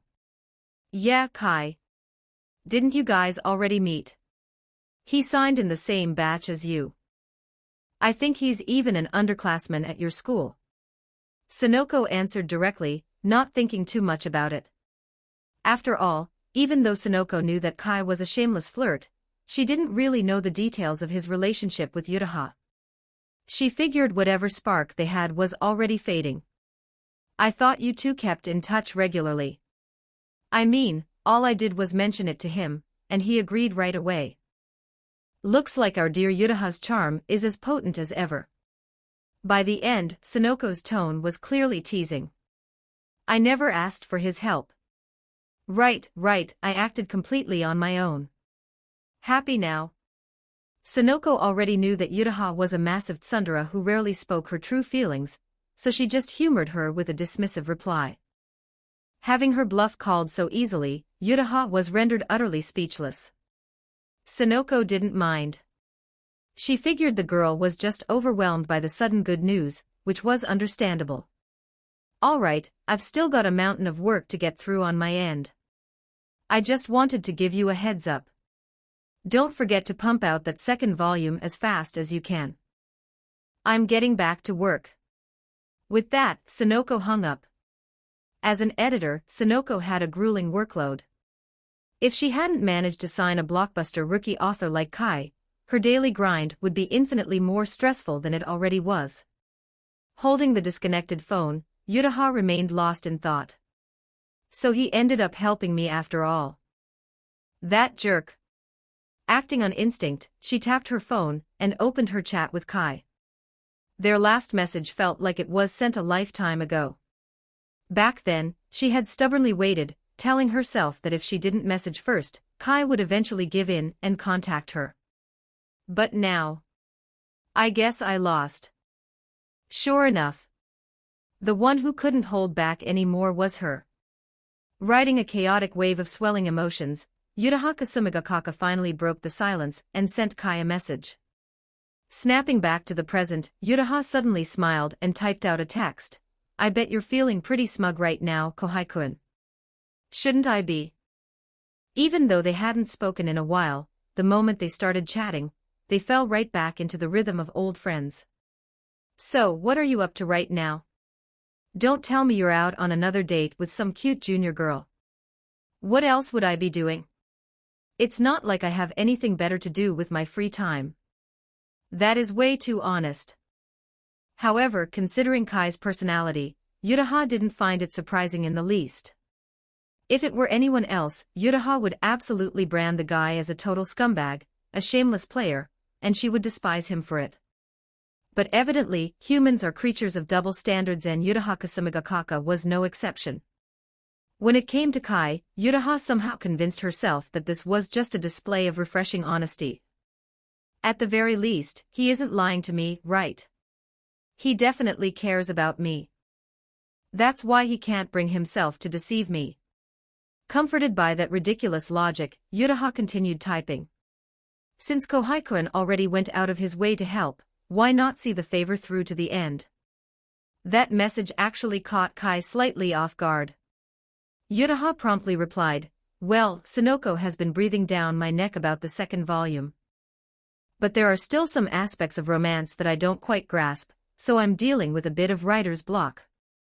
If I could experience some romantic elements firsthand, I'm sure it would give me a massive surge of inspiration. Yutaha's novel, Kwasura Metronome, was fundamentally a romance story. But ironically, Yutaha Kasumigakaka had exactly zero personal experience with dating. Because of that, a lot of the romantic developments felt hollow and ungrounded. Honestly, if her actual prose wasn't exceptionally top-tier, even with Kai's recommendation, it would have been nearly impossible for the sales to skyrocket the way they did. Are you asking me out on a date, senpai? Do you really have to phrase it so bluntly? Doesn't he know how to leave a girl with at least a shred of dignity? The only reason she framed it as research was because she was too embarrassed to ask Kai out on a proper date outright. She hadn't expected him to tear down her fragile excuse instantly. You awful jerk. She couldn't help but mutter the complaint out loud. But secretly, her heart did a joyful little leap. He had guessed it immediately.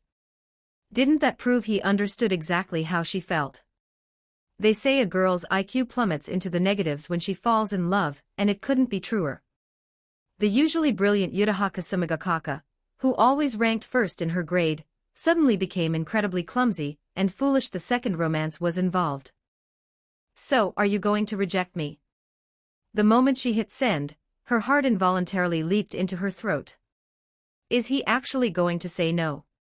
Even though Yutaha was highly confident in her own appeal with her striking looks and spectacular figure, what man in his right mind would ever turn her down? Yet, even someone as fiercely confident as her couldn't stop the sudden wave of panic creeping in. That is, until Kai's reply finally popped up on the screen. Why would I reject you? I'll have you know, senpai, I've been craving those black tights of yours for a very long time. Oh, come on. What is with his obsession with my black tights? He makes it sound like I don't have a single other attractive quality besides my legs. But honestly, I'm completely booked for the next few days. How about next week? She had just been mentally complaining about him a second ago. But the instant his text arrived, she agreed without a microsecond of hesitation. It was as if she was terrified that if she replied a second too late, he might suddenly make other plans. After all, Yutaha knew better than anyone just how incredibly busy this guy usually was. Kai replied with an okay sticker, casually adding one last message, alright, gotta go. I'm getting back to my date with the girls. Knowing that Kai was cutting their conversation short just to go flirt with other girls made her click her tongue. Even though she knew exactly what kind of person he was, it still left her feeling distinctly annoyed. Every 200 horsepower equals bonus chapter. 15 advanced chapters available on Patreon, https://p-atreon.com/dragons. Just remove the hyphen to access Patreon normally. Chapter 93, bonus 1556 words. Next target, 400 horsepower. The girls. But quickly, Yutahaka Sumigakaka realized the keyword in Kai's message. It was girls. Not just one girl.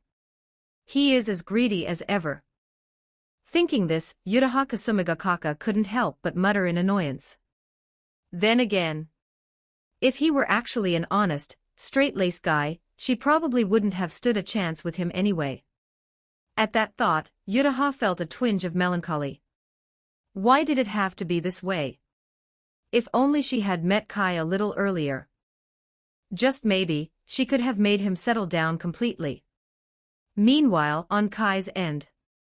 After waiting in line for quite a while, Yui and Yumiko Miura finally returned with their purchased books. Holding the book, Yumiko couldn't resist complaining. Seriously, I wanted to buy a few extra copies, but they said it was limited to one per customer. Do these people even know how to run a business? It can't be helped. Kai's book is just selling way too well. Yui stood beside her, looking genuinely amazed. A quick look revealed a long line of people still waiting behind them. Given the situation, rationing was necessary. If those at the front bought everything, the others wouldn't get anything. After all, this was just one bookstore.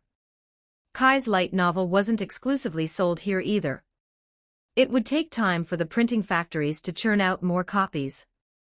Tisk, it wasn't like Yumiko actually didn't understand how supply and demand worked. She was just venting. After clicking her tongue a few times, she dropped the subject. Instead, she flipped open Kai's book and began to read.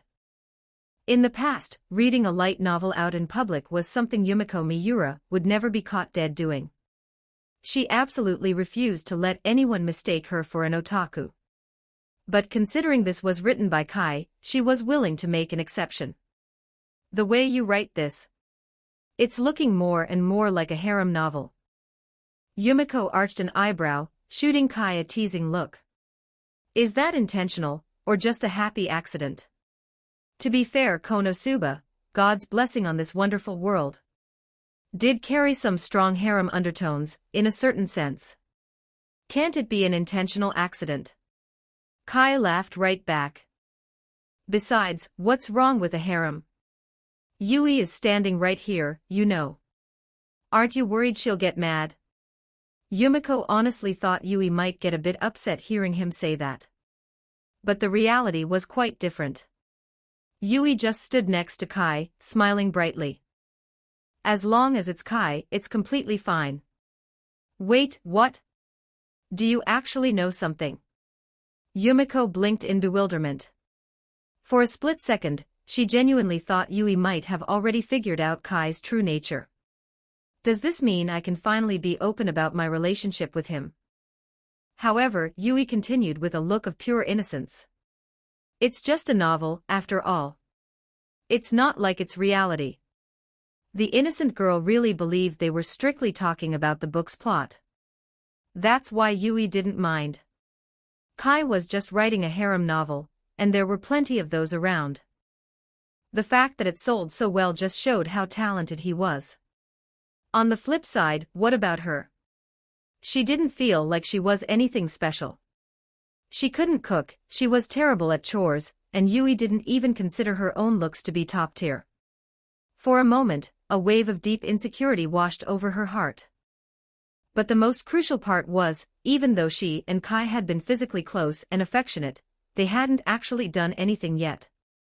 That realization made Yui feel a creeping sense of anxiety. Was she not doing a good enough job as a girlfriend? Or worse, was there something about her that he was dissatisfied with, which was why he hadn't made a move? Truth be told, Kai had severely underestimated the level of acceptance and openness among high school girls in Japan. All right. It's just a novel, we can analyze it later. It's getting late, let's grab some food. Sure thing. Kai waved his hand dismissively, perfectly fine with the change of plans. Yumiko could only agree with a faintly bitter tone. She had originally thought Yui knew the truth, which would have meant she could stop sneaking around with Kai. But looking back, she was definitely overthinking things. Yui missed the underlying meaning of her initial comments. Forget it. Yumiko hadn't really expected breaking the news to Yui to go that smoothly in the first place. After dinner, the date officially came to an end. Kai had originally planned to walk Yui home, but Yui suddenly announced that she wanted to walk back with Yumiko. After a moment of thought, Kai didn't object. It wasn't that far of a walk anyway. But Yumiko was harboring quite a bit of resentment over it. If he walked you home first, I could have definitely sneaked off to do a little something with Kai afterward. Now, thanks to this, her window of opportunity was slammed shut. But what could she do? Yui was the official girlfriend, after all. On the train ride back, Yui suddenly looked at Yumiko with severe hesitation. Because she considered Yumiko her best friend, Yui finally decided to voice the thoughts weighing on her mind. Do you think Kai doesn't actually like me? Hearing that, Yumiko was visibly caught off guard for a second. Why would you think that? Why wouldn't that guy like you? Are you kidding? If Kai didn't like Yui, would Yumiko currently be sneaking around like a thief in the night? If he wanted to dump Yui and be with someone else, he could have done it ages ago. After a second of hesitation, Yui stammered out, then why hasn't he? Hasn't he what? Looking completely perplexed, Yumiko had to lean in close just to catch what Yui was whispering. She was genuinely surprised. She never imagined that Kai and Yui hadn't actually gone all the way yet. Realizing this, Yumiko felt a complex swirl of emotions. On one hand, she was thrilled if that was true, she might just be able to beat Yui to the punch. But on the other hand, it made her feel like Kai was actively restraining himself because he cherished Yui so deeply. Wait a minute. Suddenly, realization hit Yumiko like a freight train. If Kai were an honest, wholesome guy, the cherishing her theory would make perfect sense. But evidently Kai was anything but honest.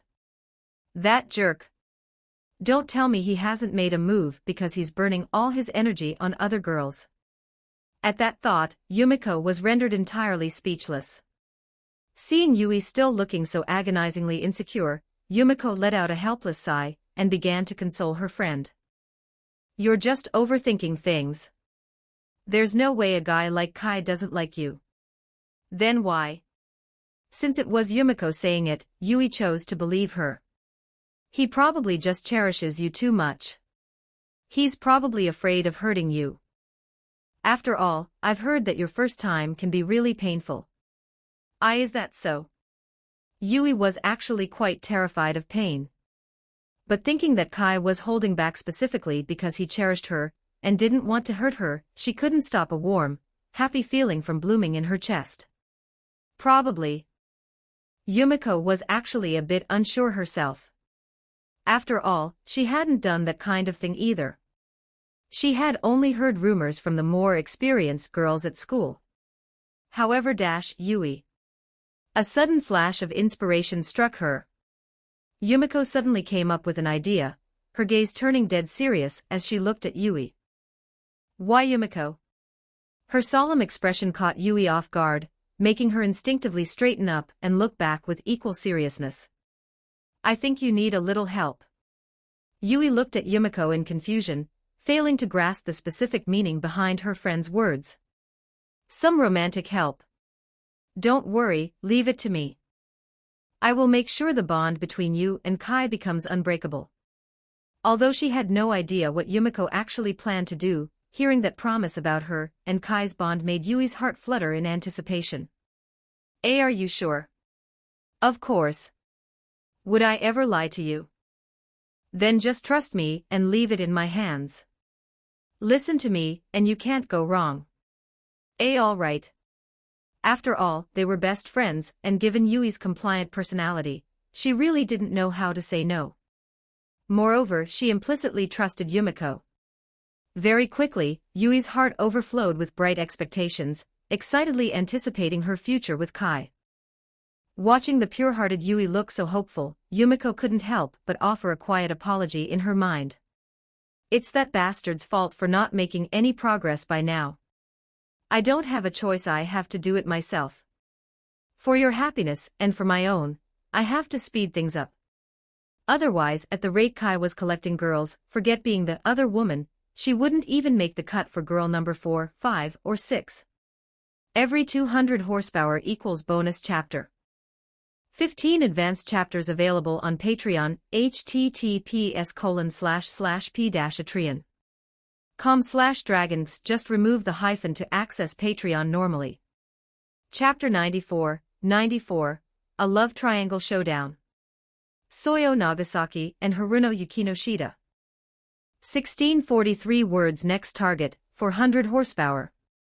Meanwhile, on Kai's end. He had originally planned to head straight back. But just as he was about to reach his apartment, a sleek sports coupe suddenly pulled up right in front of him. Yo, what a coincidence running into you at a time like this. The driver's side window slowly rolled down, and Haruno Yukinoshita waved at Kai with a bright, beaming smile on her face. Kai didn't buy that for a second. There was no such thing as a coincidence in this world. Haruno Yukinoshita was definitely waiting for him here on purpose. Just call me Haruno-ne. After all, you're Yukino's friend. Seeing Kai remain silent, Haruno assumed he just didn't know how to address her. She acted incredibly familiar with him, as if they were already the closest of friends. I'll just call you Kai, how does that sound? Resting one arm casually on the edge of the window, she let her older sister charm radiate in full force. This was exactly why Haruno Yukinoshita was known as a woman who knew perfectly well how to wield her allure. Every single movement she made was meticulously calculated to highlight her best features. Haruno-ne. Seeing her act like this, Kai didn't reject the offer. Regardless of what Haruno Yukinoshita's actual goal was, it wasn't a big deal to him. Since she wanted to play games, he was more than happy to play along. Good boy. Seeing Kai act so obedient, Haruno couldn't help but laugh out loud. No wonder Yukino likes you so much. But as she said that, Haruno's tone took on a distinctly suggestive edge. She had previously tried to probe Yukino about this Kai, but Yukino's attitude had been consistently evasive. She refused to say a single word about him. Perhaps Yukinoshita thought that as long as she kept her mouth shut, her older sister would remain in the dark. But in reality, it was exactly that defensive attitude that made Haruno's curiosity about Kai spike even higher. After all, if they were just friends, Yukino wouldn't have any reason to avoid the topic so aggressively. It was precisely because there was something going on between them that she didn't want to talk about it. Regardless of the situation, she needed to thoroughly investigate anyone who got close to her little sister. At the very least, she absolutely couldn't allow someone with ulterior motives to approach her adorable Yukino. It's still early. Why don't we go grab a drink together?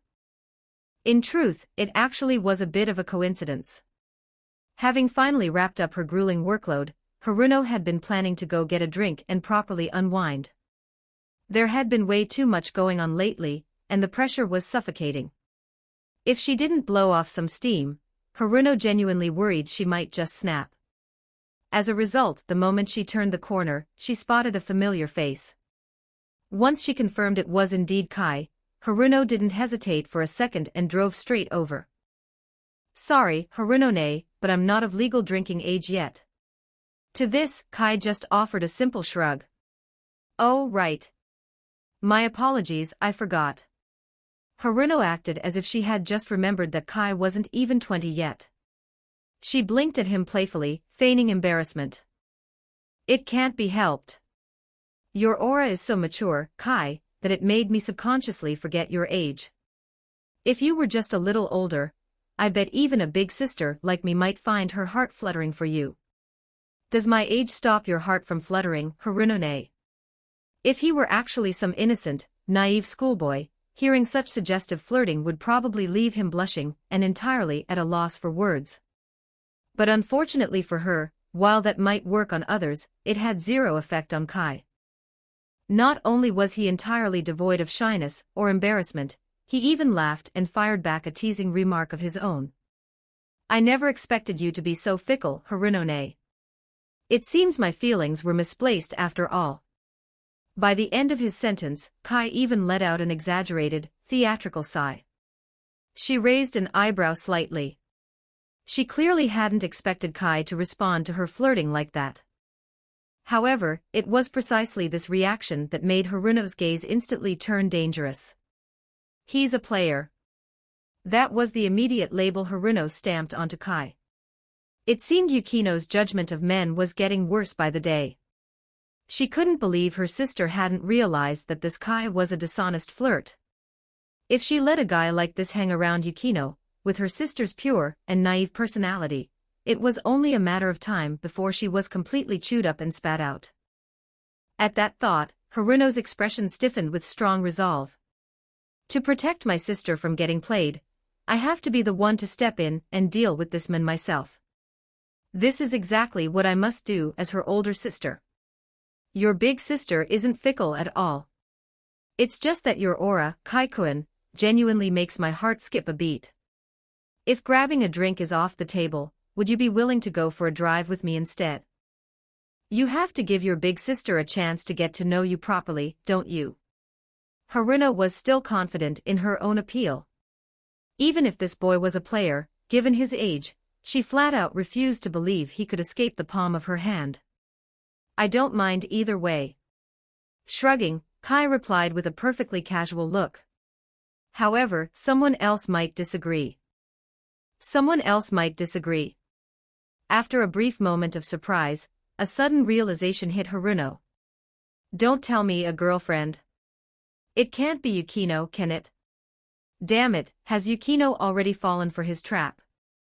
Thinking of this, Haruno instinctively gripped her steering wheel tighter, her heart leaping into her throat. Not a girlfriend. Honestly, she's probably somewhat similar to you, Haruno-ne. What was that supposed to mean? Just as Haruno was trying to figure it out, the sound of hurried footsteps approached. The figure of Soyo Nagasaki suddenly came running over from a short distance away. Sure enough, the newcomer was Soyo Nagasaki. This was also the first moment Kai had noticed her approaching. All he could say was that these heroines either never showed up, or when they did, they appeared in groups. Dealing with Haruno Yukinoshita was one thing, but now even Soyo Nagasaki had crashed the party. It couldn't be helped. Soyo Nagasaki had tried to set up a meeting several times, but Kai had rejected her every single time. For the sake of her beloved Sakiko, Soyo decided to take the initiative and camp out right near Kai's neighborhood. She refused to believe there wouldn't be a time when he showed up alone. Fortunately, her patience had finally paid off. However, as Soyo Nagasaki drew closer, she saw that Kai was currently chatting with a mature woman sitting inside a sports coupe. From the outside, the atmosphere between them looked quite harmonious. Just about anyone would subconsciously assume that there was something special going on between the two of them. At that thought, Soyo Nagasaki narrowed her eyes, carefully sizing up the woman in the car. Soyo Nagasaki had actually stalked Kai in secret for a while now. She had long since figured out that he was a dishonest, two-timing scumbag. Even though he was already dating Sakiko, he was still entangled with several other girls. She had literally shoved photographic proof right in Sakiko's face, yet Sakiko flat out refused to believe her. Because of that, Soyo was entirely convinced that the men standing before her had used some sort of sinister manipulation to brainwash Sakiko. Otherwise, why would Sakiko doubt her words and blindly trust this man instead? Although she had never met Haruno Yukinoshita before, Soyo instinctively concluded that this woman was definitely just another one of Kai's illicit flings. At that thought, Soyo Nagasaki let out a sudden, contemptuous scoff. Haruno Yukinoshita. What is this woman's problem? At first glance, her aura appeared very gentle, making her seem very approachable. However, that look of outright contempt just now. Haruno was sure she hadn't imagined it. This girl was intentionally looking down on her. Haruno Yukinoshita was never the type to swallow a provocation without biting back. Although she had no idea what this girl's deal was, she narrowed her eyes and gave Soyo Nagasaki a sweeping, analytical once-over. And who might this be? Good evening. I am Soyo Nagasaki. You may address me as Nagasaki. Even in front of strangers, Soyo flawlessly maintained the refined etiquette of a high society lady. Good evening. Is she some aristocratic lady from a bygone era? Haruno mocked her silently in her head, but she took the encounter a bit more seriously now. Coming from the Yukinoshita family, Haruno understood the stark truth of high society better than most. It would be a disaster if she accidentally offended the wrong person, and ended up dragging her family into an unnecessary mess. I am Haruno Yukinoshita. Since you're a friend of Kaikuin, Nagasaki-chan, you can just do what he does and call me Haruno-ne. Yukinoshita. Soyo actually recognized that surname. Nagasaki-chan. She arched an eyebrow slightly. That form of address made her feel as though she were being treated like some immature child. So it's the eldest daughter of the Yukinoshita family. However, I'll have to pass on Nagasaki-chan. If you don't mind, just calling me Nagasaki will suffice. Every 200 horsepower equals bonus chapter. 15 advanced chapters available on Patreon, https://p-atreon.com/dragons. Just remove the hyphen to access Patreon normally. Chapter 95, 95, Tit for Tat, and a sudden call from Satoru Gojo 1558 words next target, 400 horsepower. Even though they both kept pleasant smiles plastered on their faces the entire time, their words were laced with hidden blades. It felt like each one had countless hidden motives. I still haven't caught why you're looking for Kaikuin, Yukinoshita-san. Haruno shrugged. Even though she didn't know this girl's identity, she wasn't the type to back down easily. She replied with a perfectly natural tone, since we're friends, I was just planning to invite him out for a drive. You wouldn't mind that, would you, Nagasaki-san? Speaking of which. Pausing for a moment, Haruno acted as if she had just remembered something. She raised an eyebrow and looked at Soyo. I still don't know what kind of relationship you have with Kaikuin. Kaikuin and I are. Soyo reflexively started to answer. But halfway through, her voice caught, and she instinctively glanced at Kai. Oh, right. Come to think of it, it was actually quite hard to define what her current relationship with Kai was. Not really. Love rivals. That felt kind of weird too. A suitor. Noticing Soyo's gaze, Kai smoothly supplied an answer. Right, a suit. Without thinking, Soyo automatically echoed him. But mid-word, she realized what he had said and shot him a nasty glare. Suitor my ass. I'm here to tear off your disguise and save Sakiko. I would never be your suitor. Considering that she hadn't successfully saved Sakiko yet, if she accidentally provoked him, he might do something terrible to her precious Sakiko. Just picturing that scenario made Soyo feel like her heart was breaking.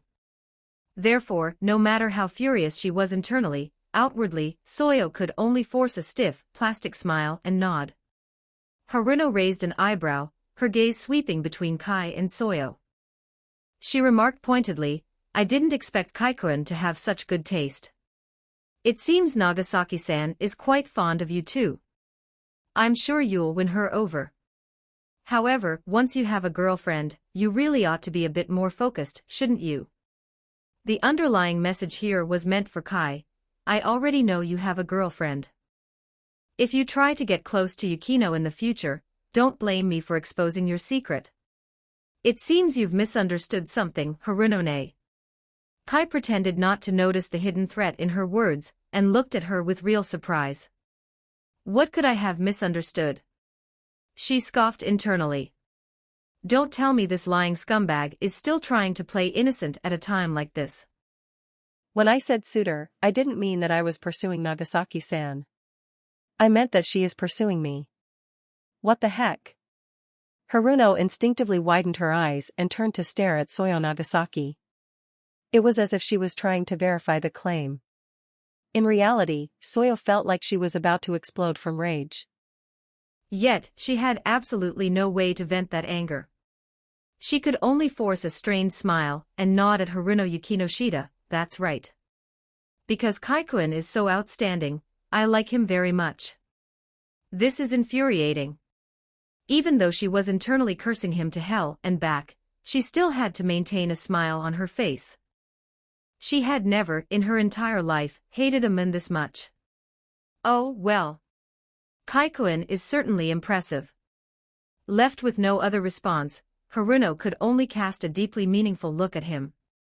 If you don't have any other business, Yukinoshita-san, you can leave now. I have a few things I'd like to discuss with Kai-kun in private. Soyo took a breath to steady herself.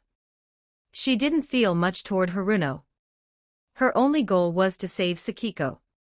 As long as she could pry this man away from Sakiko, nothing else mattered. Picking up on the disdainful tone in Soyo's voice, Haruno suddenly felt her competitive spirit flare up. What was this girl's problem? She was just a mere suitor. Did she actually think she was better than her? I'm so sorry, but Kai-kun already promised to go for a drive with me. My apologies, little sister Nagasaki, but you're a bit too late. That's what you get for just being a little girl. Soyo Nagasaki wasn't an idiot either. She could clearly hear the aggressively hostile tone in Haruno's words. Is this woman insane? Is that so? But when I walked up just now, I don't recall hearing Kai-kun agree. Soyo fired back. Besides, you seem awfully fond of calling people little sister. Is it because you feel so old yourself? It makes sense, women really do need to start paying attention to their age at a certain point. You should have at least touched up your makeup before coming out. The wrinkles around your eyes are starting to show.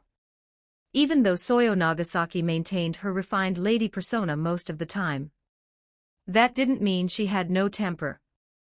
It didn't mean she couldn't throw shade when needed. And her ability to throw shade was surprisingly lethal. Hearing the word wrinkles, Haruno visibly panicked for a split second. Evidently, regardless of their age, women cared about their appearance above all else. After checking her reflection in the rearview mirror, she realized it wasn't wrinkles, it was just some dark circles from staying up too late. Even with makeup on, she hadn't completely concealed them. But as long as she caught up on her sleep later, she would recover just fine. Realizing this, Haruno let out a quiet sigh of relief. Maybe you should consider getting your eyes checked and picking up some glasses, little girl. A woman in her prime doesn't get wrinkles. Besides, hasn't anyone told you? These days, boys tend to prefer mature, older women like me. After saying that, Haruno deliberately shifted to highlight her figure. It was indeed quite impressive.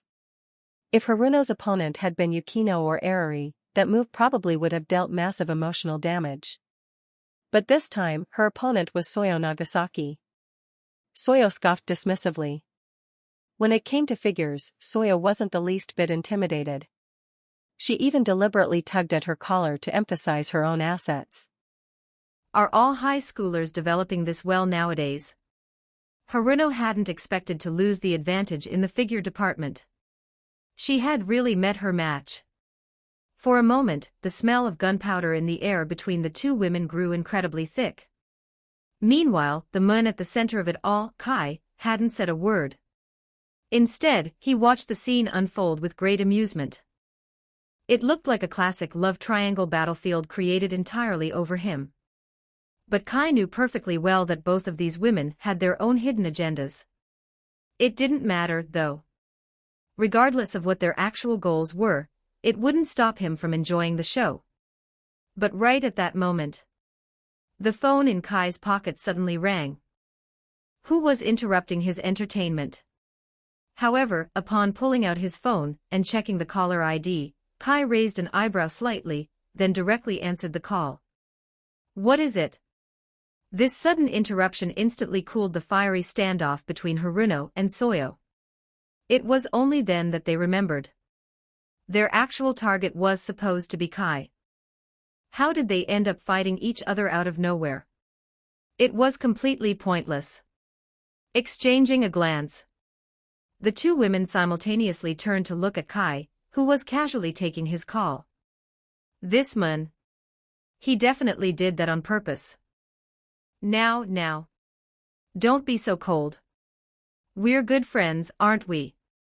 I'm the one who issued your special grade Jujutsu Sorcerer ID, after all. The voice on the other end of the line was Satoru Gojo's, carrying his usual flippant, cynical tone.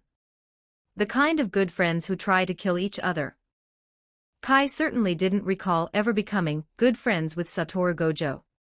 Try to kill each other. Because Kai made no attempt to lower his voice. Both Haruno Yukinoshita and Soyo Nagasaki heard his words loud and clear. Haruno Yukinoshita grew even more determined. She absolutely could not let this man anywhere near Yukino. Soyo Nagasaki, on the other hand, became even more convinced. This man must have used violence to threaten Sakiko. Otherwise, her beloved Sakiko would never act like this. I have to save Sakiko.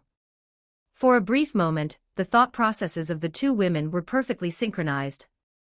Besides, you actually kept secrets from me. On the other end of the phone, Satoru Gojo's tone suddenly turned whiny and wronged. Your innate technique is clearly cursed spirit manipulation, yet you kept it a secret.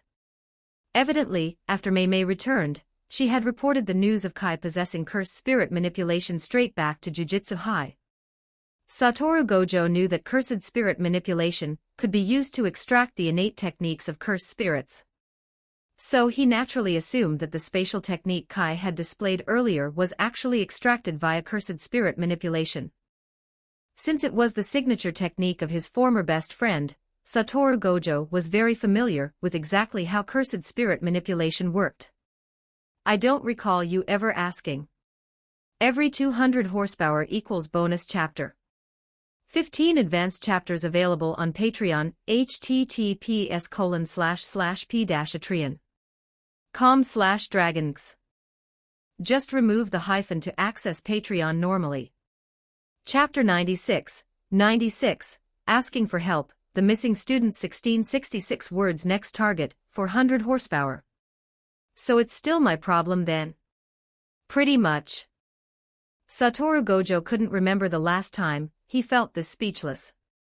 Ever since he became known as the strongest, hardly anyone had attempted to joke around with him like this. Ha ha ha ha ha ha ha ha ha. But Gojo didn't get angry. Instead, he just laughed out loud. Just as I thought. Anyone capable of awakening cursed spirit manipulation is bound to be an interesting guy. He found himself thinking about his old best friend Suguru Geto. Innate techniques weren't unique to one person. If someone awakened an ability, it didn't mean others couldn't as well. Take the Gojo clan's limitless technique, for instance. In theory, anyone born into the Gojo family could use the limitless technique. But using the technique needed extremely precise control of cursed energy, down to the atomic level. Only those with the Six Eyes bloodline trait could use it easily. Without the Six Eyes, it was just a weaker version of the limitless technique. It wasn't even good enough to be called defective. So upon learning that Kai possessed the exact same cursed spirit manipulation as Suguru Geto, Gojo was only surprised for a moment. After that, he stopped worrying about it. It came down to one thing: as the strongest in the modern era, Satoru Gojo was completely confident. No matter who he faced, he believed he would always win. Speaking of which, if I remember correctly, the taste of a cursed spirit is supposed to be vile, right? He spoke in a teasing tone. Gojo remembered it clearly. Suguru Geto had once described the taste of consuming cursed spirits as swallowing a rag used to wipe up raw sewage. Every single time he ingested a cursed spirit, it was practically a form of torture. It was easy to think that Geto's mental breakdown, and his wish to wipe out all ordinary humans, partly came from that constant torment. Right now, Gojo was really curious about what Kai felt when he ate those cursed spirits. Kai seemed to know exactly what Gojo was thinking. He pretended not to know and asked a question back. Why would you say that? Kai's reaction caught Gojo off guard. Why does this feel entirely different from what I expected? Don't tell me you don't think cursed spirits taste disgusting. Does this guy have some sort of twisted dietary kink? The taste of a cursed spirit. What taste could they possibly have? It's just like drinking a glass of cool boiled water. You don't feel a single thing. Is that right? Gojo's face went blank. Was Suguru Geto messing with him back then? With the bond he and Geto had, Geto might have lied about other things, but not about this. Don't tell me you don't have a sense of taste. Gojo now sounded very suspicious. What do you think? Kai didn't answer directly. He calmly tossed the question back. That answer left Gojo at a loss for words. Now that he thought about it, whether someone was a jujitsu sorcerer, or just a regular person, losing their sense of taste wasn't hard to fix with modern medicine.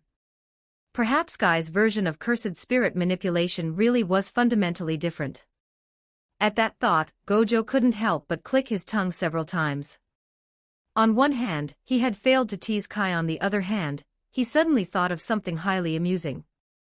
If Suguru ever heard about this, he would probably lose his mind. Both of them possessed cursed spirit manipulation, yet when Geto ate a cursed spirit, he had to endure agonizing torture, while Kai experienced nothing. Just thinking about it would make anyone feel it was unfair. Kai obviously knew who the Suguru Gojo mentioned was. But Kai couldn't be bothered to dive deeper into the topic. He shrugged and cut straight to the chase. Listen, you definitely didn't call me this late at night just to ask about my innate technique, did you? Are you really that bored? But thinking about it carefully, Satoru Gojo really was the kind of person who could be that bored. I do have some serious business with you. Prompted by the question, Gojo finally remembered his actual reason for calling. He immediately stated, well, the number of cursed spirits popping up lately is getting a bit ridiculous. A few of my students went out to exorcise some curses and went missing. I've got my hands full with other stuff right now, so I need you to go check it out for me. If they're dead, please do me a favor and drag their bodies back. Gojo said that last part in a careless, joking way. He made it sound as if he didn't care about his students' lives in the slightest. However, if that were true, Gojo never would have made this phone call to begin with. Perhaps he really was swamped. Being called the strongest of the modern era wasn't just a title, it was a huge burden. With so many cursed spirits appearing, no one was more tired than Satoru Gojo right now. Deep down, he definitely cared deeply about these students. But the thing was, people like Gojo just didn't know how to talk like everyone else. No matter what was happening, he always kept that same annoying attitude. How many days have they been missing? Jujutsu High students went missing. Kai had no intention of refusing. For one, powerful cursed spirits were excellent nourishment for someone with cursed spirit manipulation. For another, this could be considered his first official contact with the Jujutsu Society. Wherever there are people, there is politics. Kai knew he couldn't stay a lone wolf forever. The Jujutsu Society would never let a powerful sorcerer like him wander around without doing something. Right now, Satoru Gojo's name was probably the only thing protecting him. That was why the higher-ups of the Jujutsu world hadn't reached out their claws to grab him yet. No matter how you saw it, Gojo had definitely helped him out. And Kai wasn't ungrateful. Whether he needed the help or not was another story. But to answer someone who helped him with cold sarcasm, that was a different matter. I don't mind helping. How long have they been missing? Well, I think it's been 2 days. No, wait, it should be 3 days. Calling for help after they've been missing for 3 days. Never mind what I said before. You really don't care if these students live or die. Send me the address. But a heads up, after 3 days, if something went wrong, their bodies might already be rotting.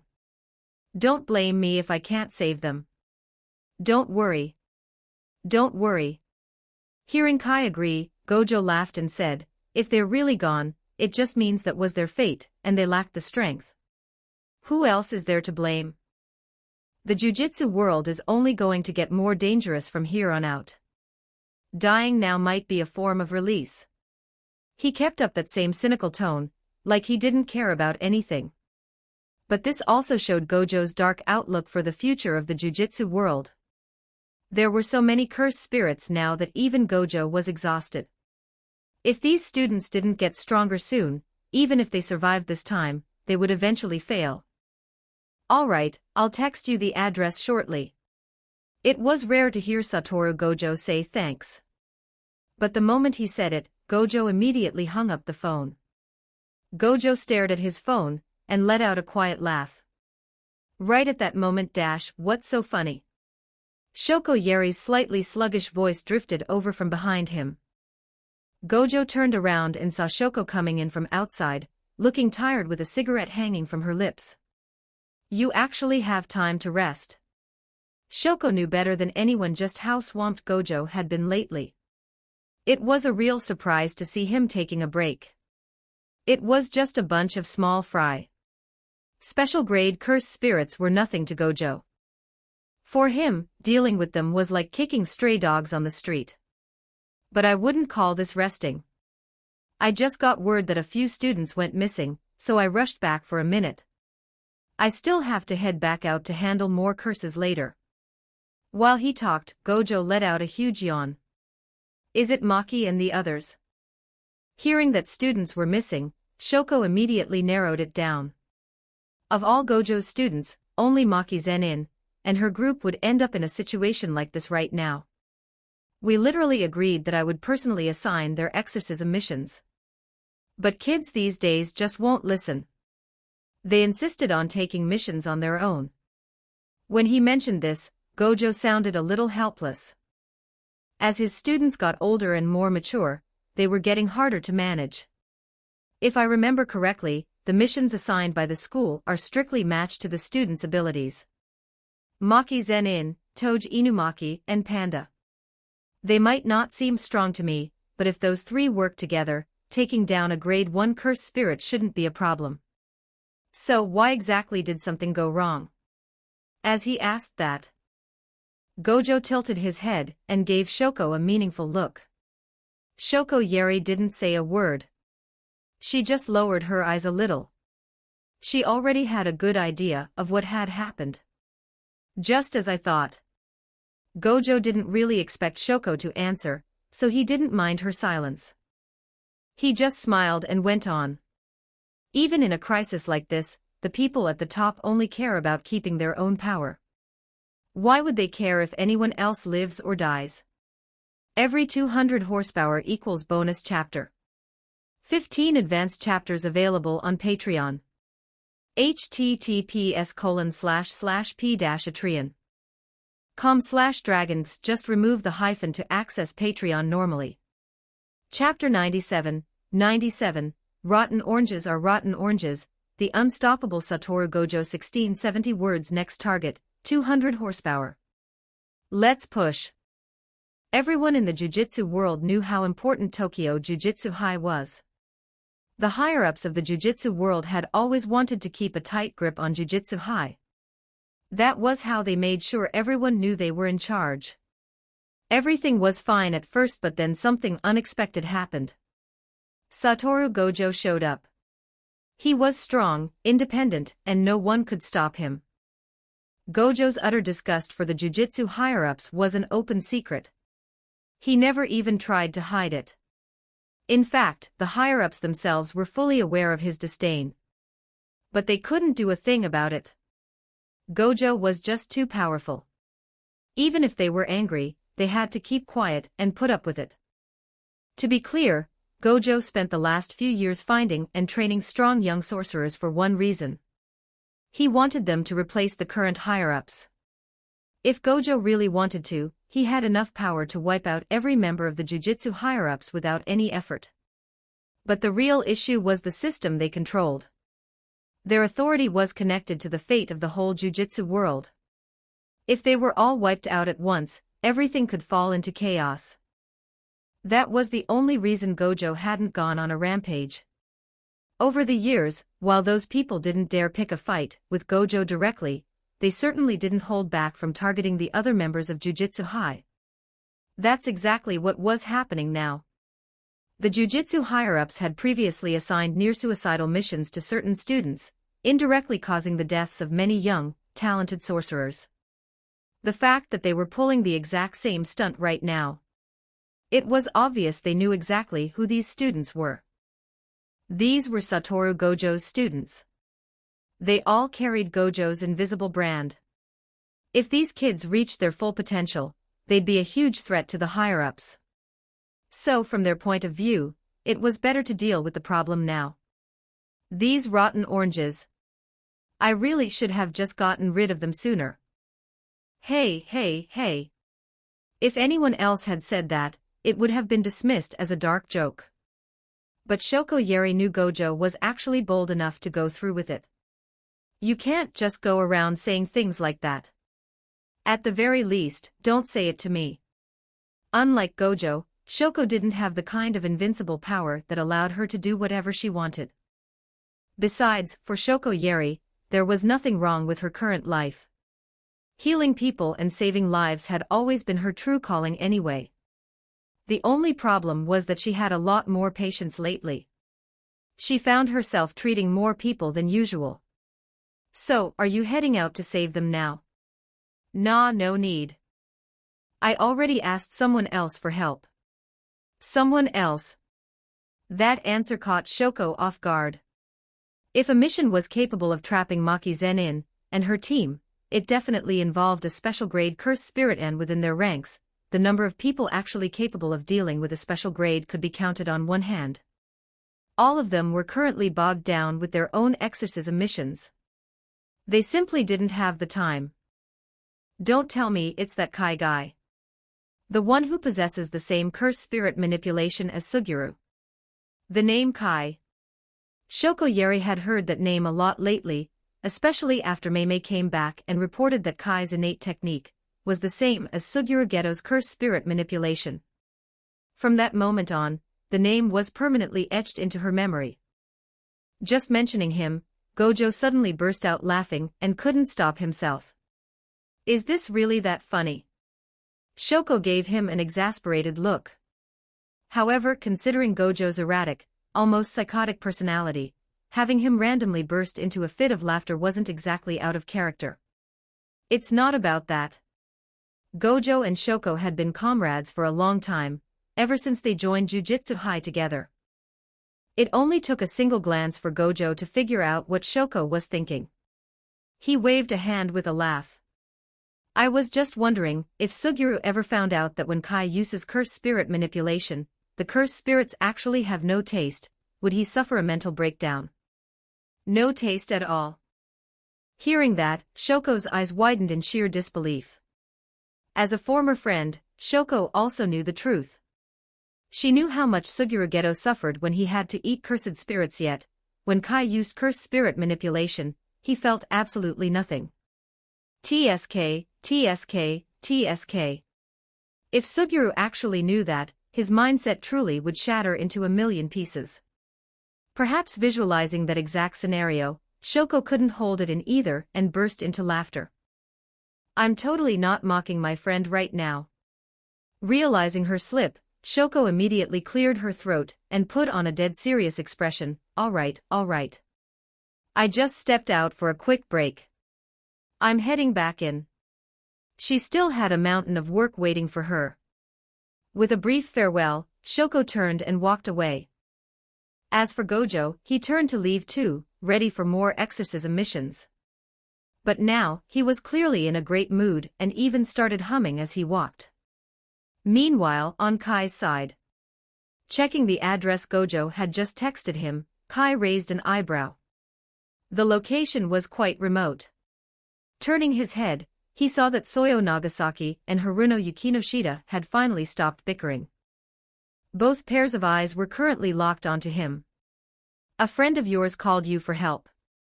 Haruno asked, forcing a fake smile. Based on what she had overheard, Haruno had already built an entire scenario in her head. Kai knew people from the Yakuza, and he was very close to them. In fact, he might even be a Yakuza member himself. And when Yakuza members run into trouble, calling a buddy for backup is perfectly normal, right? It wasn't that Haruno looked down on the Yakuza. Strictly speaking, Shizuka Hiratsuka, the young heiress of the Hiratsuka group, was also connected to a Yakuza syndicate. But as always, humans are creatures of double standards. The moment she thought Kai had ties to the underworld, Haruno's mind became entirely consumed with figuring out how to keep this man as far away from her little sister as possible. Pretty much.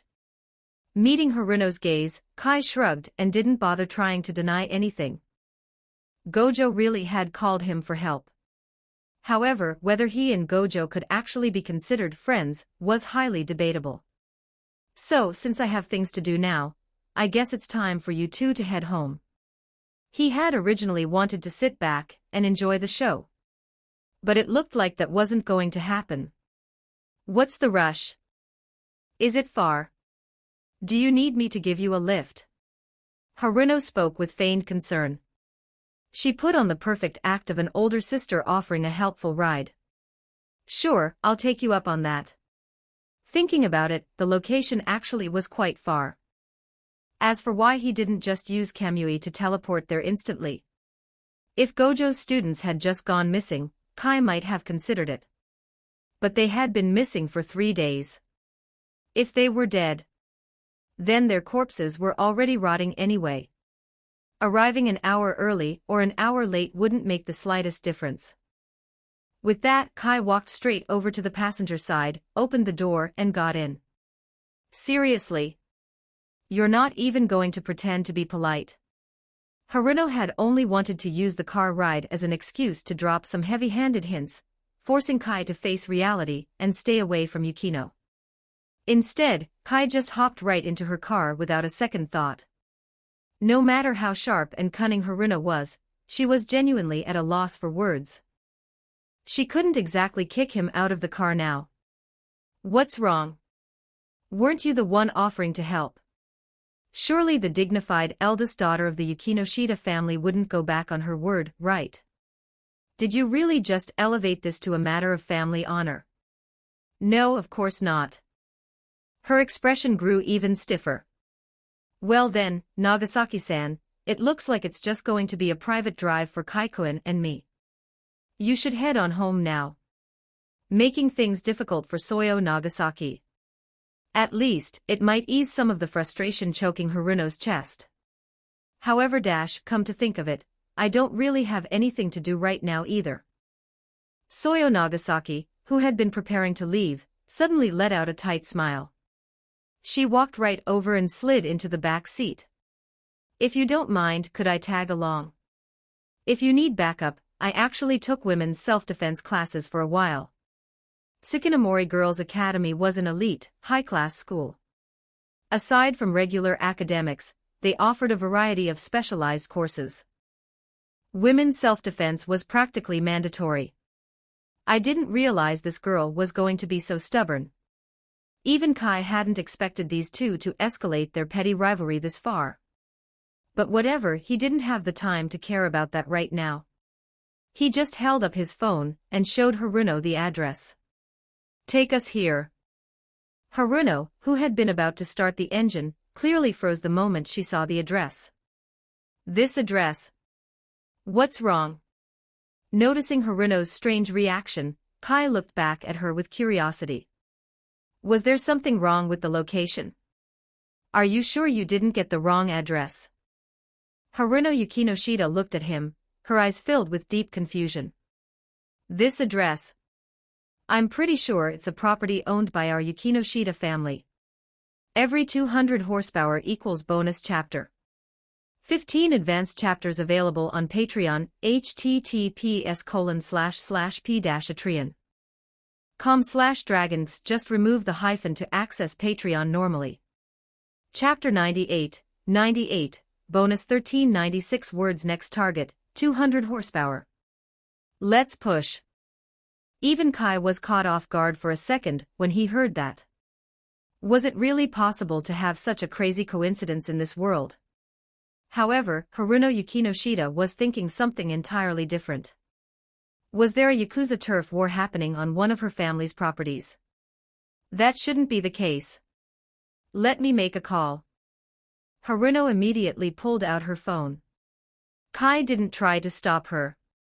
She was very efficient, and she didn't take long to get her answers. This place is a real estate development our Yukinoshita family just started working on recently.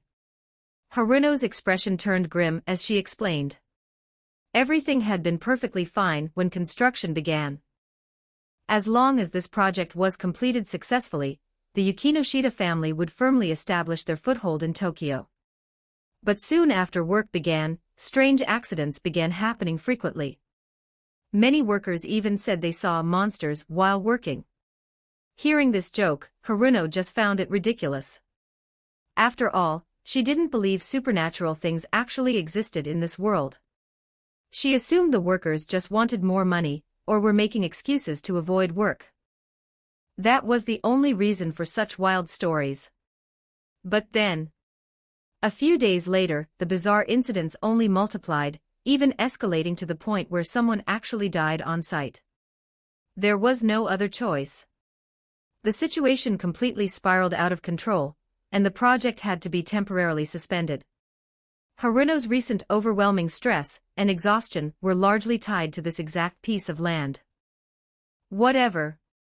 The site was empty now. Maybe for some Yakuza groups, it really was the perfect spot to settle things. Too tired to care anymore, Haruno looked straight at Kai. Are you sure this is the right place? Haruno started the engine without hesitation. Haruno sped down the road. Perhaps she was busy brainstorming the best way to force Kai to willingly walk away from Yukino. After all, she refused to let her adorable little sister get hurt. The entire car ride was silent as both women were lost in their own hidden agendas. But none of this affected Kai in the slightest. Compared to Haruno and Soyo's petty little schemes, he was far more curious about something else. Our Gojo's students already dead by now. Before long, they arrived at the destination. It was already dark outside. The site looked like a huge, empty, half-built building. Construction equipment was scattered around, but no one was there. The silence made the place feel even creepier. Haruno subconsciously shivered. She didn't believe in ghosts or monsters, but this place made her feel like something was watching her. This is the Yukinoshita family's property. Even Soyo Nagasaki couldn't stop an involuntary shudder from running down her spine. Don't overthink it. It's just temporarily suspended due to some accidents. Our family will resume construction very soon. They worked hard to get this land. If it stayed abandoned, the Yukinoshita family's dream of making it in Tokyo would be ruined. Even worse, they'd lose a lot of money. They had to finish the development no matter what. But realistically, they wouldn't be restarting anytime soon. Soyo wasn't really the type to pick fights over nothing. If it wasn't for Sakiko, she never would have set foot in a place like this. Where are your friends? Haruno turned her head to look at Kai. Everything around them was quiet. Their voices seemed to be the only sound. It didn't look like anyone else was here. They should be inside. Kai scanned the half-finished building in front of him. He could sense strong waves of cursed energy. There was definitely a special-grade cursed spirit here. If he had to guess, this cursed spirit likely possessed some sort of innate domain. Anyone who entered the area would be immediately dragged into it. Are you too sure you want to come? Kai asked. He wasn't scared at all, but Haruno and Soyo didn't seem very brave. Is Kai-kun worried about me? I'm glad to hear that. Haruno kept up her playful act, even though she was scared inside. She's so shameless, Soyo thought. What was wrong with her? Did she have no self-respect? If it wasn't for this annoying third wheel, she might have already succeeded in making Kai fall hopelessly for her charms. Well, we're already here. Let's just stick together. It was the usual excuse, and even Haruno couldn't think of a way to leave now. If something dangerous happens, Kai-kun will protect his big sis, right? She raised an eyebrow at Kai. Then stay close, Kai said with a shrug. To him, a special-grade cursed spirit was nothing to worry about. Haruno wasn't worried either. She thought the only problem here was some Yakuza. Even if her family wasn't the most powerful in Tokyo, they wouldn't be scared by a few thugs. Soyo Nagasaki's thoughts were much simpler. She just wanted a chance to get close to Kai and win him over. Then she could finally save Sakiko Tagawa. With their own reasons, the two women followed Kai into the construction site. As they moved further into the unfinished building, the air became colder and both women rubbed their arms to keep warm. Kai walked ahead, unbothered by the creepy atmosphere. Even Haruno had to admit he was brave. If she had come here alone, she probably would have lost her mind from fear, let alone stayed for long. Kai-kun. Soyo was the first one to crack, calling out to him with a trembling voice. She got no answer. Soyo called out louder, but when she looked ahead, she saw something so terrifying that her eyes went wide. What are you yelling for? Haruno, who had been busy scanning their surroundings, couldn't help but snap when she heard Soyo's voice getting louder. Doesn't she know that unfinished buildings echo like crazy? He's gone. However, Soyo didn't have the time or energy to care about Haruno's complaints. She pointed a shaking finger at the exact spot where Kai had just been standing, her voice laden with pure disbelief. How is that possible? We're in an open area, and we were right behind him. How could someone just disappear? She was about to say it was impossible, but then Haruno looked where Soyo was pointing, and her eyes widened in horror. The spot ahead of them where Kai had been standing was completely empty. Everything was silent. It felt like they were the only two people left. This isn't funny. Suddenly, the place felt even scarier. Haruno's face went pale as she yelled into the darkness. She quickly pulled out her phone, planning to call Kai and find out where he was. How dare he play such a sick joke on us? Why is there no signal? It was only when Haruno unlocked her screen that she realized she had zero reception. Not a single bar. Soyo pulled out her own phone. It was the same, no signal at all. Why is this happening? Should we keep going? Soyo's voice was shaking uncontrollably now. Haruno didn't know what to say. Keep going. They couldn't even see Kai. If they kept walking, where would they go? Why don't we just head back outside and wait for him? She had no idea what was wrong with this place, but the longer they stayed, the more chilling and sinister it felt. Oh, okay. Soyo nodded instinctively, turning to look at Haruno. Obviously, Haruno knew exactly what that look meant. Soyo was expecting her to lead the way back. On any other day, Haruno would have teased her. But right now, she wasn't in the mood for jokes. You're terrified, but I'm terrified too. The path back out looked just as dark and sinister as the path ahead. No matter how well she usually masked her emotions, at the end of the day, Soyo Nagasaki was still just a high school girl. Losing her grip on her composure, a quiet sob escaped her lips. She was literally scared to tears. Every 200 horsepower equals bonus chapter. 15 advanced chapters available on Patreon, https://p-atreon.com/dragons. Just remove the hyphen to access Patreon normally. Chapter 99, A Bizarre Apparition, A Sense of Security. 1,685 words. Next target, 200 horsepower. Listen. Haruno Yukinoshita was originally on the verge of being scared to tears herself. But seeing Soyo Nagasaki break down like that made her swallow her own panic. No matter how you looked at it, she was the older one here. Despite her usual penchant for teasing and pranks, Haruno was fundamentally a very kind-hearted girl. So, after a moment of hesitation, she softened her voice and tried to comfort the trembling girl. Don't worry. It's just dark out, so it looks a little creepy. There's really nothing to be afraid of. It's not like a ghost is going to pop out, right? Haha, things like that don't even exist. By the end of her sentence, Haruno let out an awkward, strained laugh, desperately trying to use humor to dispel their mounting terror. However, her laughter didn't last long before it abruptly ceased.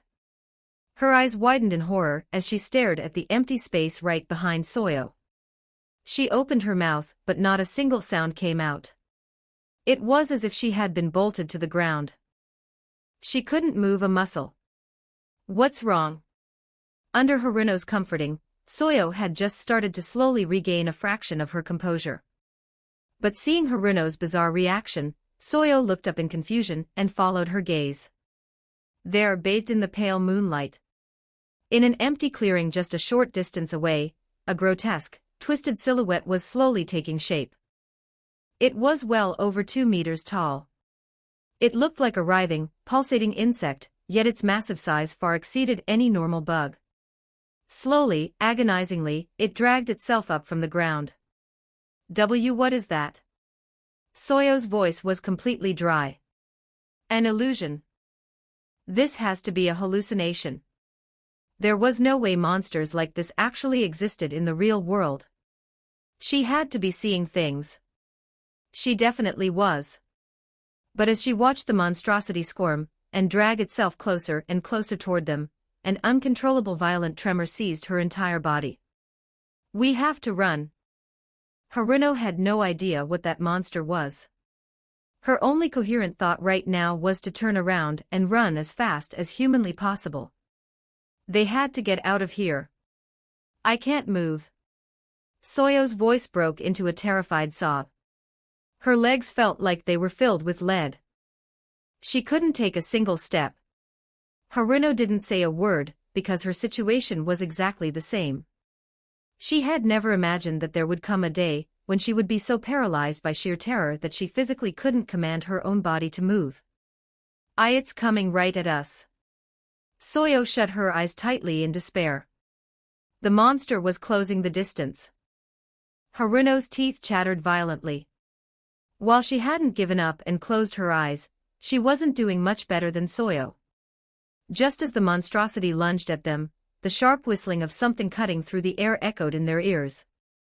Several long, whip-like strands of hair shot out, bending sharply through the air in mid-flight.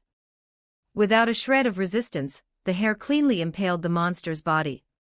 Didn't I tell you two to stay close? The very next second, Kai's voice casually rang out. Just as he thought. He should have seen this coming the moment he left them alone. Kai's sudden reappearance made both women snap their eyes wide open. Of course, the most shocking thing wasn't just Kai himself, but the way he had effortlessly dealt with the monster. Standing right behind Kai was a massive spider woman, towering high above him, yet waiting there with the quiet obedience of a loyal servant. Both girls felt like their entire perception of Kai was being violently rewritten. Like a fragile soap bubble being burst, the monster's entire body was effortlessly crushed into nothingness by the spider woman's hair. Forget it. It's just a grade 4 cursed spirit. It's not even worth eating. As Kai consumed more and more high-level cursed spirits, his palate had noticeably become much pickier for garbage like a grade 4 cursed spirit, unless it had some specific or unique utility. He couldn't even be bothered to give it a second glance nowadays. You can go back now. Having dealt with the nuisance, Kai gave a simple command. The spider woman vanished silently without a single sound, looking incredibly obedient. This entire scene left Haruno and Soyo dumbfounded. For a brief second, they seriously wondered if they were just having a collective nightmare. Who exactly are you? Haruno couldn't quite process the reality. Just a short while ago, she had been casually teasing and flirting with this boy, yet he wielded this kind of supernatural power.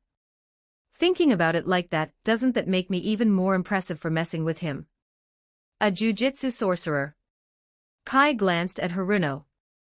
He maintained his usual, carefree demeanor. Just like what you saw right now. It's a profession specifically dedicated to dealing with these kinds of cursed spirits. He makes it sound so easy. The way he casually tossed that out made it sound like he was just a regular delivery guy explaining his route. Haruno couldn't help but complain internally. Seriously? Now is not the time to be this brief and vague. However, now that she had a brand new understanding of exactly what Kai was capable of, Haruno didn't dare use the same teasing and mocking tone she had used on him in the car. Come to think of it. Seeing Haruno look so stiff and cautious, Kai suddenly laughed. I think I preferred your rebellious attitude from earlier. Haruno froze for a second. Then, realizing he was deliberately teasing her, she shot him a sharp, exasperated glare. You really have a twisted sense of humor, you know that. However, that one simple, teasing remark instantly made Haruno feel infinitely more relaxed. If Kai was joking around like this, it meant he didn't mind her earlier teasing. Otherwise, given the terrifying methods he just displayed, he could have easily wiped her out without her even realizing how she died. Where did you go just now?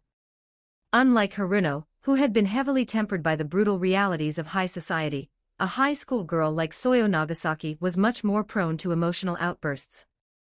Especially after surviving such a near-death experience. The power Kai had just displayed instantly provided Soyo with an overwhelming sense of safety and relief. Unable to hold back any longer, she launched herself straight into Kai's arms. You. She buried her face in his chest and started sobbing. Seeing Soyo cling to him like this, Kai was momentarily left speechless. Hey now, you're the one taking the initiative here. He gently patted Soyo's back to calm her down. Catching sight of Haruno standing off to the side her, eyes holding a faint trace of envy, Kai casually waved his free hand at her. If you're scared, you can come over here too. I'm the older sister here, remember? As if I'd be scared. Are you kidding? Even if she was terrified out of her mind, Haruno refused to admit it out loud. Kai didn't say another word. He simply vanished and reappeared directly behind Haruno. Look out, there's another one. Her facade instantly shattered. Without a single second of hesitation, she lunged forward, throwing herself straight into Kai's arms right alongside Soyo. It was only after she caught her breath that she realized it was just a prank. There was nothing behind her. You jerk.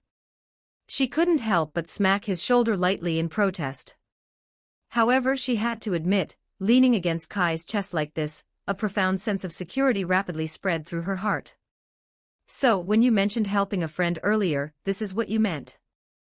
And the others, those jujitsu sorcerers you mentioned.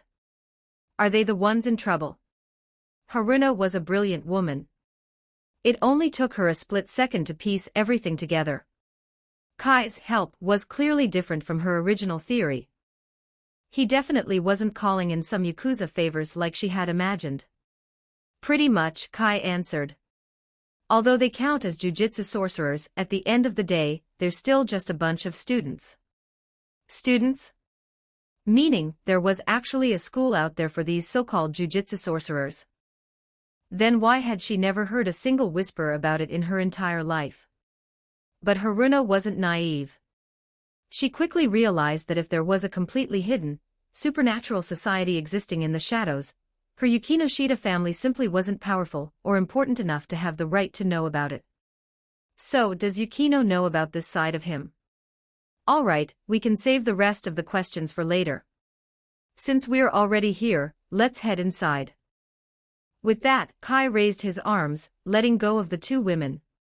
Inside where? Haruna was momentarily stunned. Soyo, on the other hand, had completely transitioned into treating Kai as her ultimate protector. She didn't ask a single question, she just quietly stuck right by his side. This scene left Haruna completely speechless. You definitely didn't have this kind of obedient attitude 5 minutes ago. Seeing Kai already walking forward, Haruna didn't have time to overthink it.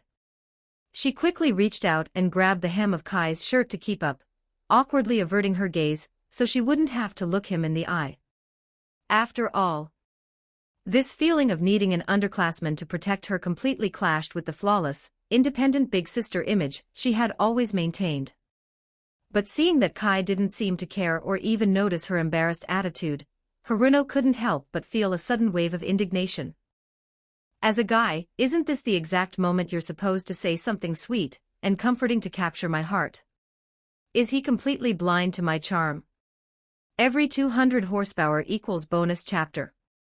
15 advanced chapters available on Patreon, https://p-atreon.com/dragons. Just remove the hyphen to access Patreon normally. Chapter 100, inside the domain, the fear of work. 1668 words. Next target, 200 horsepower. Thank you all so much for your support so far, and to everyone who has stayed with us until now. Haruna Yukinoshita was just about to ask something else. But the very next second, she noticed that as Kai walked forward, the front half of his body suddenly vanished. It was as if he had stepped through an invisible barrier into another dimension. Before she even had time to scream in shock, Kai grabbed them both and pulled them inside. Where are we? The previously dark, dead silent night had instantly transformed into a bright, sunlit day. The glaring sunlight forced Haruna and Soyo to squint, shielding their eyes with their hands. It took them a long moment to finally adjust. Gradually, Haruna made out their surroundings. People were everywhere. Workers bustled about, completely absorbed in their tasks. What had just looked like an abandoned, half-finished building was now a thriving, chaotic construction site. Everyone seemed to be pouring every ounce of their strength into building this place. That guy. And that one over there. Haruna pointed with a trembling finger. Those are the workers who had accidents earlier. Why are they here? Haruna immediately recognized several of the men. They were the exact same workers who had suffered fatal or severe accidents on this very site not too long ago. While the others were unfamiliar faces, they were all wearing Yukinoshita construction uniforms. Do they not see us? The warmth of the sun and the bustling crowd had managed to chase away a fraction of their terror. At that moment, Soyo also noticed something incredibly strange. Several workers brushed right past them, completely ignoring their presence. It was as if the girls were entirely invisible. Moreover, their faces were completely blank. Their expressions were dead and devoid of any human emotion. This eerie, unnatural scene immediately caused the panic that had just started to subside in their hearts to spike all over again. As if on cue, both women turned to look at Kai. In a situation like this, Kai was the only person in the world they could possibly rely on. It's a domain, Kai explained calmly, scanning the surroundings. Just as he had suspected, there was an invisible domain set up here. The missing students from Jujutsu High were undoubtedly trapped inside this domain, completely cut off from the outside world. A domain. Obviously, neither of them had any idea what that meant. When certain cursed spirits grow powerful enough, they awaken this specific ability. For an ordinary person, once you're trapped inside a domain, you can forget about ever leaving. These people, they're probably trapped here forever. Day after day, year after year, repeating the exact same tasks over and over again until the end of time. Listening to Kai's explanation made their blood run cold. Day after day, year after year. Those simple words carried an endless, suffocating despair. If they were the ones trapped here forced to do the same thing for eternity, they would definitely lose their minds. Ignoring their horrified expressions, Kai rubbed his chin, his expression turning thoughtful. Generally speaking, cursed spirits are born from human fear directed toward a specific concept or object. This cursed spirit. It seems to have been born entirely from people's fear of work. Having said that, Kai shot Haruno a meaningful look. I couldn't tell from looking at you, but it seems the Yukinoshita family is quite ruthless when it comes to exploiting their workers. Hearing that, Haruno instinctively snapped back. The Yukinoshita family runs a legitimate corporation. Kai didn't say a word. He just looked at her with a quiet, knowing smile. The existence of this supernatural horror was proof enough. The cursed spirit wouldn't lie. Eventually, under Kai's piercing gaze, Haruno awkwardly averted her eyes. It's just that. This plot of land is incredibly important to the Yukinoshita family, so the workload was admittedly a bit heavy. But we paid them significantly higher wages, and we provided full overtime pay. By the end, Haruno's voice was tinged with genuine desperation. And it was the truth, the Yukinoshita family wasn't some black-hearted sweatshop. They didn't treat their employees like disposable slaves. While the workload was massive, they had never skimped on compensation or benefits. If they had, they would have been shut down by the authorities ages ago. Kai shrugged, not bothering to press the issue. Humans aren't machines. Even if you throw money at them, a crushing workload will inevitably breed fear and resentment toward the job. And fear is the best fertilizer for breeding cursed spirits. If I'm not mistaken, this cursed spirit was born directly from the collective dread and exhaustion of the workers here.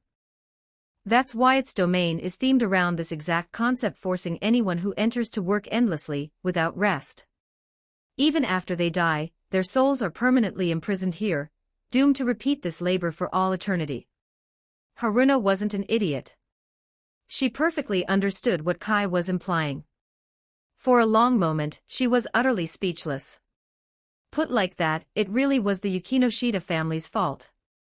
However, strictly speaking, the crushing workload Haruno had personally endured recently had started to make her dread her own job as well. She never expected it to manifest into something this horrifying. She couldn't hold back a heavy sigh. Mother is just far too impatient. As the current head of the Yukinoshita family, Haruno's mother was relentlessly obsessed with establishing a permanent foothold in Tokyo. She wanted to ensure no one could ever dismiss them as rural upstarts again. It wasn't like Haruno hadn't tried to advise her mother against this reckless pace, both openly and subtly. But it was useless. The head of the Yukinoshita family was fiercely dominant and refused to listen to her daughter's opinions. Especially since, in her mother's eyes, this was a matter directly concerning the future survival of their family. There's no need to blame yourself, Kai said casually, noticing Haruno's lowered gaze. The number of cursed spirits is only going to increase from here on out. What happened here is definitely not an isolated incident. Even if the Yukinoshita family didn't exist, there would always be other reasons and other fears breeding cursed spirits. After all, you don't think a concept like fear will ever be completely eradicated from this world, do you? Thinking about it, he was right. Fear was a fundamental human instinct. It was impossible to eliminate. That was exactly why cursed spirits could never be permanently wiped out. The entire purpose of the Jujitsu Society was merely to maintain a delicate balance between cursed spirits and ordinary humans. Completely eradicating them was nothing more than an impossible fantasy. I don't feel comforted by that at all. Haruno raised her eyes and shot Kai a faint, resentful glare. She genuinely didn't know what to say anymore. Can these people still be saved? Regardless of the circumstances, these men had died because of the Yukinoshita family's ambitions. Deep down, Haruno was a kind person.